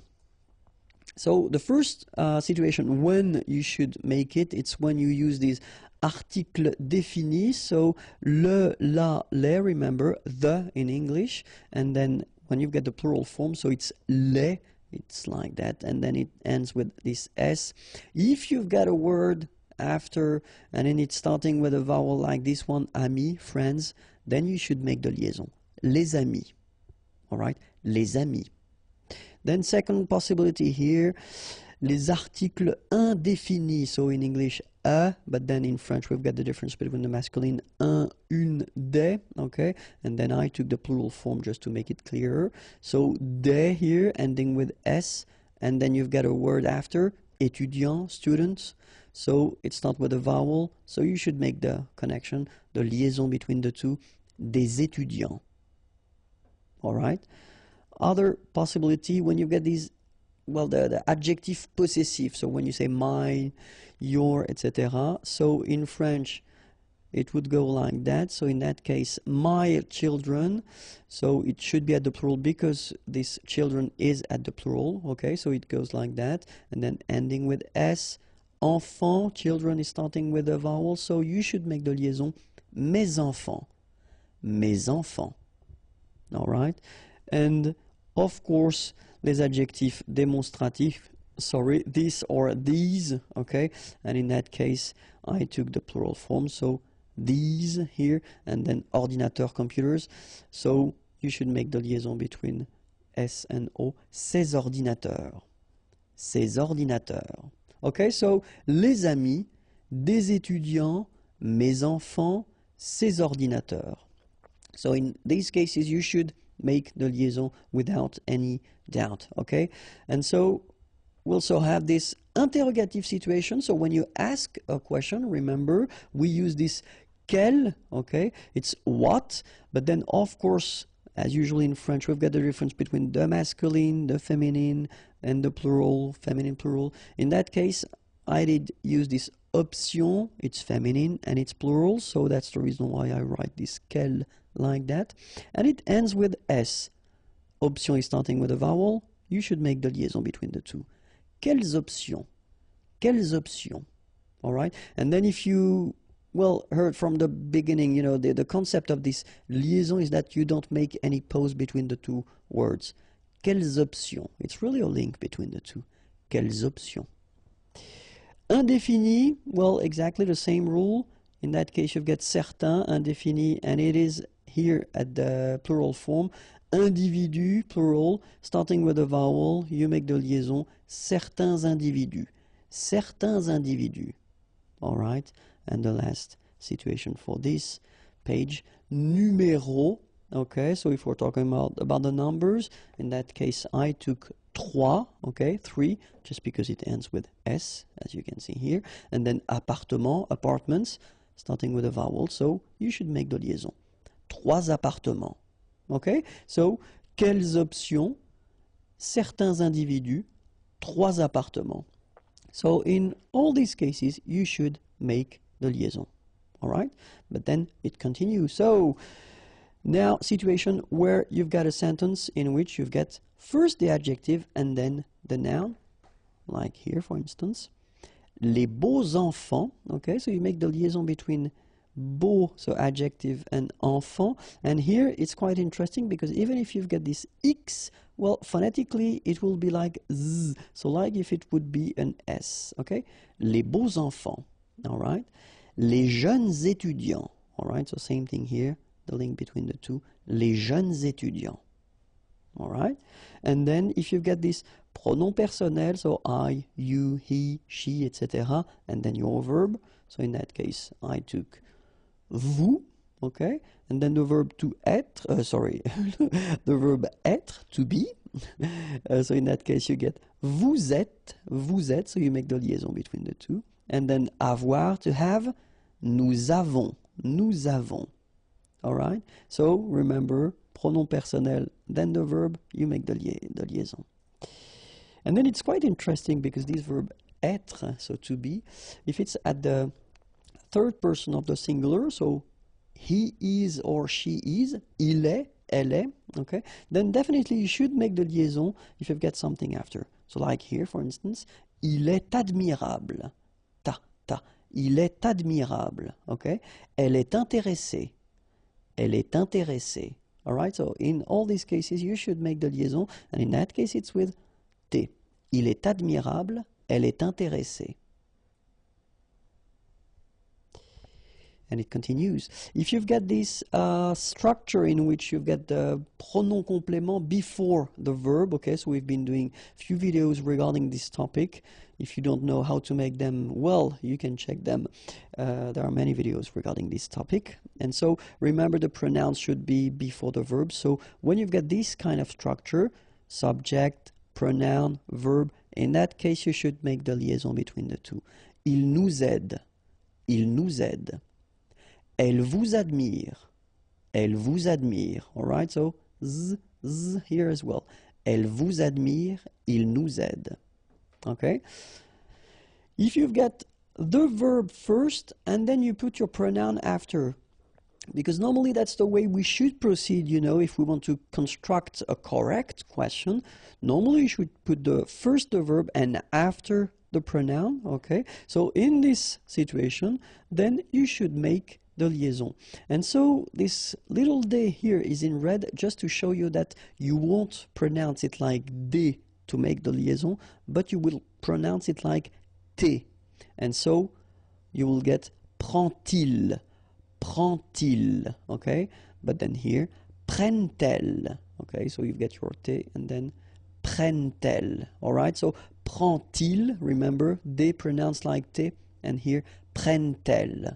All right, and so if you want to construct a structure in which you will have whether une conjonction, so these little words that will link whether words or then sentences, or then if it's une préposition, many videos regarding that topic as well, or adverb, but then they should be only one syllable long, okay? So like that, quand elle. All right, same rule here. Remember, when you will have this D, you will phonetically pronounce it like T. Quand elle, dans un, okay, in that case you've got this préposition dans, okay, and then the article, dans un, all right, and here we've got this adverb, beaucoup, and then admirer, beaucoup admirer, all right, quand elle, dans un, beaucoup admirer. All right, so let's repeat them. Il nous aide, elle vous admire, prend-il, prennent-elles, quand elle, dans un, beaucoup admiré. Les liaisons obligatoires. So, since we started this Learn French with Vincent videos, I've been talking quite much about les liaisons, so these little links that you can put between the words. And so, of course, we've got some rules for these things. And so I thought that maybe it might be useful to just cover this topic right now, because I've been receiving few messages regarding this topic. So this video will only focus on les liaisons obligatoires, so the one you should make, okay? And after that, we'll see, well, the one that you shouldn't make, and then the one that are optional, so it's possible to make them or not. Okay, but in this video we'll focus only on the one that you should make. So let's start now. So the first situation when you should make it, it's when you use these articles définis, so le, la, les, remember, the in English, and then when you've got the plural form, so it's les, it's like that, and then it ends with this s. If you've got a word after and then it's starting with a vowel like this one, amis, friends, then you should make the liaison, les amis. All right, les amis. Then second possibility here, les articles indéfinis, so in English a, but then in French we've got the difference between the masculine un, une, des, okay, and then I took the plural form just to make it clearer. So des here ending with s, and then you've got a word after, étudiant, students, so it starts with a vowel, so you should make the connection, the liaison between the two, des étudiants. All right. Other possibility, when you get these, well, the adjective possessive, so when you say my, your, etc. So in French it would go like that. So in that case, my children, so it should be at the plural because this children is at the plural, okay, so it goes like that, and then ending with s. Enfant, children is starting with a vowel, so you should make the liaison, mes enfants, mes enfants. All right, and of course les adjectifs démonstratifs, sorry, this or these, okay, and in that case I took the plural form, so these here, and then ordinateur, computers, so you should make the liaison between s and o, ces ordinateurs, ces ordinateurs. Okay, so les amis, des étudiants, mes enfants, ces ordinateurs. So in these cases you should make the liaison without any doubt, okay? And so we also have this interrogative situation. So when you ask a question, remember, we use this quel, okay? It's what, but then of course, as usually in French, we've got the difference between the masculine, the feminine, and the plural, feminine, plural. In that case, I did use this option, it's feminine and it's plural, so that's the reason why I write this quel like that. And it ends with s. Option is starting with a vowel, you should make the liaison between the two. Quelles options? Quelles options? All right, and then if you, well, heard from the beginning, you know, the concept of this liaison is that you don't make any pause between the two words. Quelles options? It's really a link between the two. Quelles options? Indéfini, well, exactly the same rule. In that case, you've got certains, indéfini, and it is here at the plural form. Individu, plural, starting with a vowel, you make the liaison, certains individus. Certains individus. All right, and the last situation for this page, numéro. Okay, so if we're talking about the numbers, in that case I took trois, okay, 3, just because it ends with s, as you can see here, and then appartement, apartments, starting with a vowel, so you should make the liaison. Trois appartements. Okay, so quelles options? Certains individus, trois appartements. So in all these cases, you should make the liaison. All right, but then it continues. So now, situation where you've got a sentence in which you've got first the adjective and then the noun, like here, for instance. Les beaux enfants, okay, so you make the liaison between beau, so adjective, and enfant. And here it's quite interesting because even if you've got this X, well, phonetically it will be like Z, so like if it would be an S, okay? Les beaux enfants, all right? Les jeunes étudiants, all right? So same thing here, the link between the two. Les jeunes étudiants. all right?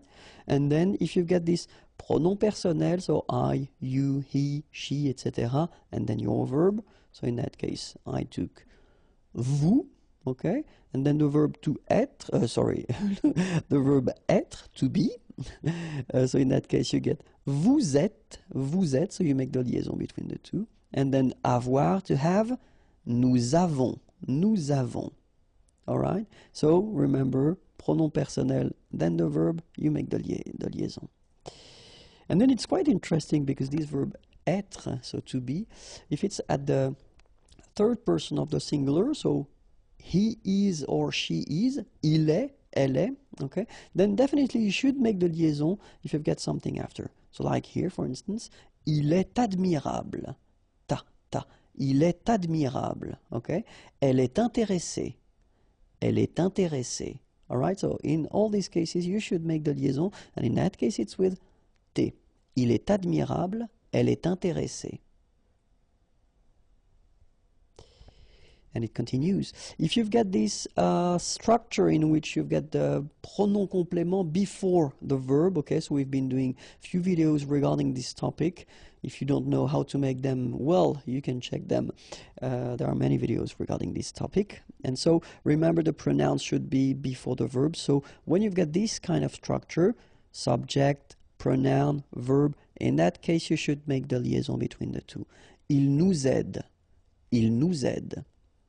Elle vous admire. All right, so z here as well. Elle vous admire, il nous aide. Okay?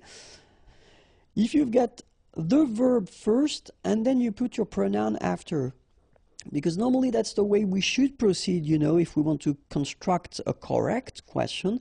Normally you should put first the verb and after the pronoun, okay? So in this situation, then you should make the liaison. And so this little d here is in red just to show you that you won't pronounce it like d to make the liaison, but you will pronounce it like t. And so you will get prend-il, okay?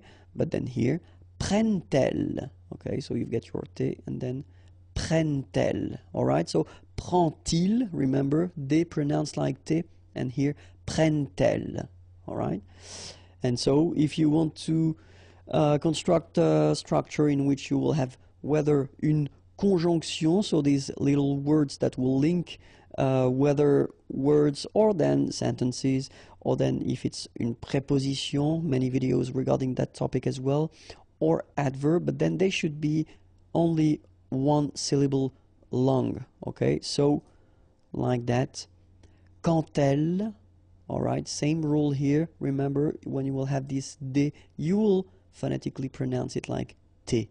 Quand elle, dans un, okay, and in that case you've got this préposition dans, okay, and then the article, dans un, all right, and here we've got this adverb, beaucoup, and then admirer, beaucoup admirer, all right, quand elle, dans un, beaucoup admirer. All right, so let's repeat them. Il nous aide, elle vous admire, prend-il, prennent-elles, quand elle, dans un, beaucoup admiré. Bonjour à tous and welcome to Learn French with Vincent, and this is Unité 9, leçon Q. And in this lesson we'll see together les liaisons interdites. So remember, les liaisons, it's actually this little link that we can put between the words when we read or when we speak. Okay, so in the previous lesson we saw les liaisons, so the one that you have to do, okay, so the rules that you've got to follow if you really want to make this liaison properly. And then in this video, well, we'll try to see the one that you shouldn't do, okay, because in some cases it's not possible to make these liaison. Okay, so let's see now. And the first one is actually maybe the most important one, because normally students tend to make this mistake quite often at the beginning, which is totally normal, because if you think about that, we've got this et conjonction, so it means and in English, okay? And so normally students tend to think that when you've got, you know, lui et elle like that, Well, why not put this little liaison between the two? Because it would be quite logical. After all, we tend to make it and to put it, a little bit everywhere. But in that case, sorry about that. The rule is really strict. So after this conjunction et, like we've got here, you don't make any liaison. So no links after et. Okay? So if you want to read it correctly here, it will go like lui et elle. Alright, so don't think about putting something between the two. Don't think about producing something like lui et elle. No, no, no. Nothing here. Lui et elle. Okay? And it will be exactly the same thing in this example here. Toi et eux. Alright, so no liaison, even if it's a bit tempting because it would be possible, but then no. No, no, no. So when you get this et, remember no liaison after. Okay? Then after that, we've got this structure or this possibility in which you've got a question like here and here, okay? And you start your question with an adverb, okay? And that's, of course, what we call adverb interrogatif because it's a question. So, comment, how, as-tu, okay? So, do you have? Okay, or have you? But in that case, remember that if you start with an adverb like here, so avec un adverbe, don't make the liaison. So you don't say comment as-tu? No, no, no, nothing here. Comment as-tu? All right, exactly the same thing here. Quand, when, and then ont-ils. Here you've got this little thing. Quand ont-ils? Quand ont-ils? All right, so you don't make a liaison here between the two. Okay, it was the second rule. And then remember that if you've got a noun and if this noun is at the singular form, then you shouldn't make the liaison. Like here, for instance, un chien, a dog, adorable. Okay, here it would be tempting to do it, but then no liaison. So un chien adorable. Okay, same thing here. Une maison étrange. Okay, house, and then étrange, strange. Une maison étrange, un chien adorable. Okay, remember, you shouldn't make any liaison here after this word and after this word. And then, if you've got this participe passé form, so it does mean that whether it is at the like here or here, it is at the passé composé form, alright? So, ils sont sortis, okay? So if we take the time to have a look at it, here you've got first être, and here you've got the participe passé form, and the whole thing gives you this passé composé, okay? Exactly the same thing here. So we've got the verb être, to be, and after that, here we've got this participe passé form and this form together give you the passé composé form. Okay, so in that case, if you think about what we said, so après le participe passé, so if we spot it, this is the participe passé, sorti, and this is here the participe passé, and well, both end with s, it would be possible to make a link, you know, between s and a here and s and au here, but then the rule is quite strict. You don't make a liaison after your participe passé. Okay, so ils sont sortis à 15 heures. Alright, so no liaison here, no link between the two. Ils sont sortis à 15 heures. Exactly the same thing here. Elles sont allées au cinéma. Alright, elles sont allées au cinéma. So, no liaison after your participe passé here. Okay? And then, well, a quite important thing as well, après un verbe conjugué avec tu. Many persons send me messages regarding this thing when I do the conjugation, and when I conjugate the verbs, they say that, you know, it's quite strange because you don't make the liaison when it's for tu. Well, just because it's a rule. You shouldn't make the liaison when you conjugate a verb at the tu form. Okay, don't ask me why. Because basically there's no logic in that, you know. It's just the way it is. So that's one rule, and honestly, it's a bit strange. I know, especially when you're learning a language, for what reason only for one person you shouldn't make the liaison, but unfortunately for you, that's the way we do it. So let's respect the rule. So in that case, if you look at the sentence, so you get first your subject, so tu, and then here you get est, okay, and so this is the verb être, and the second form, second person of the singular, so tu es admirable, all right? And in that case, well, don't make the liaison, okay? Tu es admirable. And it will be exactly the same thing here. Tu parles avec nous. So no liaison here between parle and avec, okay? Tu parles avec nous. All right, so that's the rule. When you've got a verb at the tu person, okay, so second person of the singular, don't make a liaison after the verb, all right? And then when you've got these interesting structures, so if we've got the pronoun, so the subject, and it's after your verb, like here, because normally that's the way, I mean, that's the official way that we should, we should respect. If we want to ask a question, first we should put the verb, then we should put the subject, okay? So, veulent-ils, all right? So it should go like that. And then, if you've got, well, something after, like here, aller avec nous, okay? It could be possible if you think about that. We've got an S here, and then we've got a vowel after. But then the rule goes like that. If you've got this structure, so in which your pronoun is coming after your verb because it's a question, then you don't make the liaison, okay? Veulent-ils aller avec nous?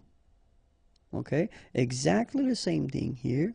Parle-t-il en anglais, okay? So no liaison after your pronoun, okay? Just because the structure is like that. First you've been having your verb, then your pronoun, then you don't make a liaison.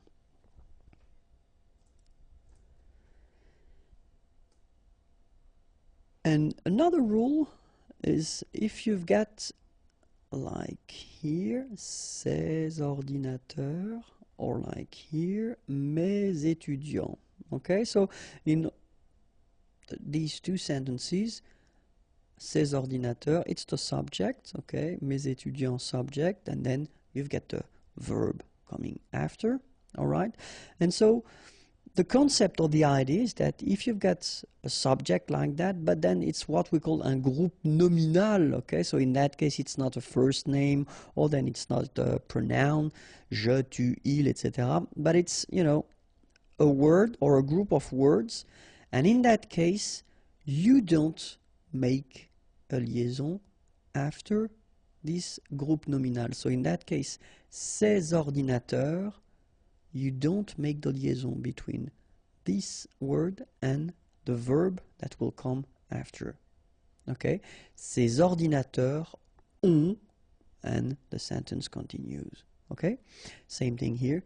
Mes étudiants apprennent, and the sentence continues. So the concept is quite strict. Remember, you've got your subject, so it must be something like that. Okay? So you've got group of words, okay, and after that you won't make the liaison with the verb, okay? And then this is quite interesting because it's what we call un H aspiré, okay? So for instance, in this case, well, I did put that in a big letter because it's a place in Paris, okay? So, but in that case still, even if you've got this H, okay, it belongs to this aspiré group of words, so containing this H, okay, and it means that you won't have the possibility to make the liaison between your article and your word. So in that case, you shouldn't make the liaison, so you shouldn't say les halles, but you should say les halles. Okay, les halles. Same thing here. H, well, it's an axe, okay, and in that case it's the plural form. Les haches, okay, les haches. Okay, so you don't say les haches, but you say les haches. All right, so I did write two other examples. In that case, harpe, so the musical instrument. Des harpes, okay, so you don't make the liaison between the two. Des harpes. And the last one, hiérarchie. Des hiérarchies. Okay, so just to show you that it's not only with A, because I've got three examples with A, but then in that case it's I. Okay, des hiérarchies. All right, so no liaison here, here, here, and here. All right, because these words are starting with what we call H, aspiré. And that's it. Okay, so if you want more videos, youtube.com/imagier, or the website is waiting for you, imagier.net. Have a great day. Bye bye. Liaison optionnelle. So it does mean that it's possible to make them. It's not compulsory, but still it would be advisable to make them. So I know for what reason should I do only one video for that. Well, it's just to give you the opportunity to choose whether you want to make them or not, because in both cases it would be possible. Okay, so let's start now. Les liaisons optionnelles, and the first one will be après le verbe aller. Okay, so remember that it will be possible first to say je vais avoir un chien, so you don't make the liaison. Or if you want to make it, it is possible, je vais avoir un chien. Okay, first option possible, je vais avoir un chien. Then if you want to make the liaison, it's also possible, je vais avoir un chien. Ils vont habiter en France without the liaison, or ils vont habiter en France with the liaison. Okay, ils vont habiter en France. All right. Second possibility, après le verbe être, exactly the same thing. It's possible to read this sentence like je suis intéressé par l'histoire, or then you can read it with the liaison je suis intéressé par l'histoire.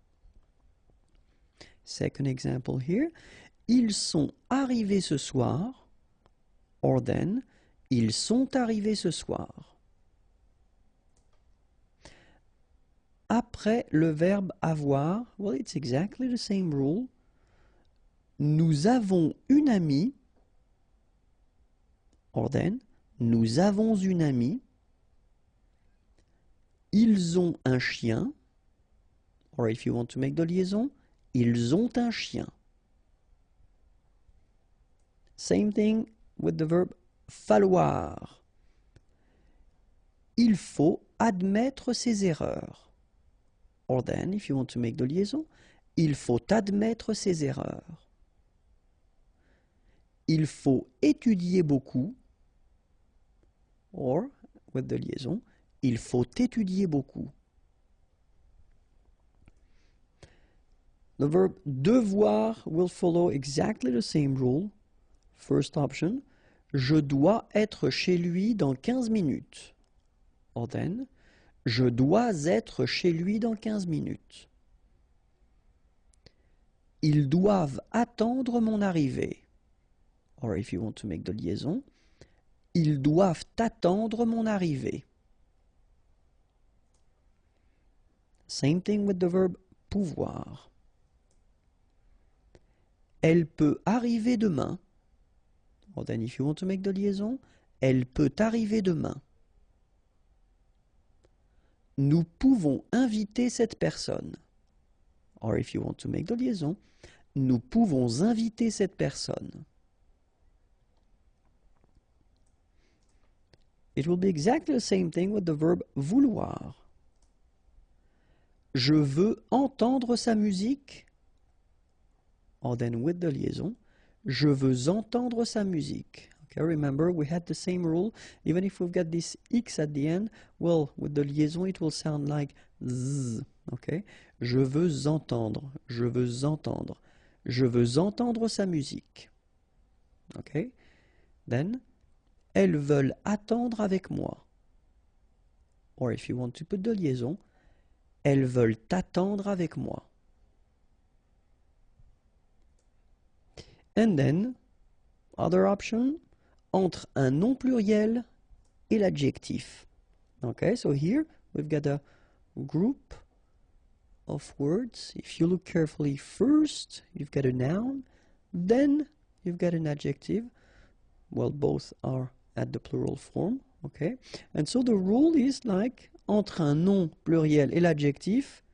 So we're talking about here and here, okay? But it's optional, it's not compulsory. You don't need to do it if you don't want to do it, but it's possible. Okay, so first option, des personnes étrangères. Or if you want to make the liaison, des personnes étrangères. Des amis irlandais. Or if you want to make the liaison, des amis irlandais. And then I made two more here. Des étudiants intelligents. Or if you want to make the liaison, des étudiants intelligents. Des lampes artificielles. And if you want to make the liaison, des lampes artificielles.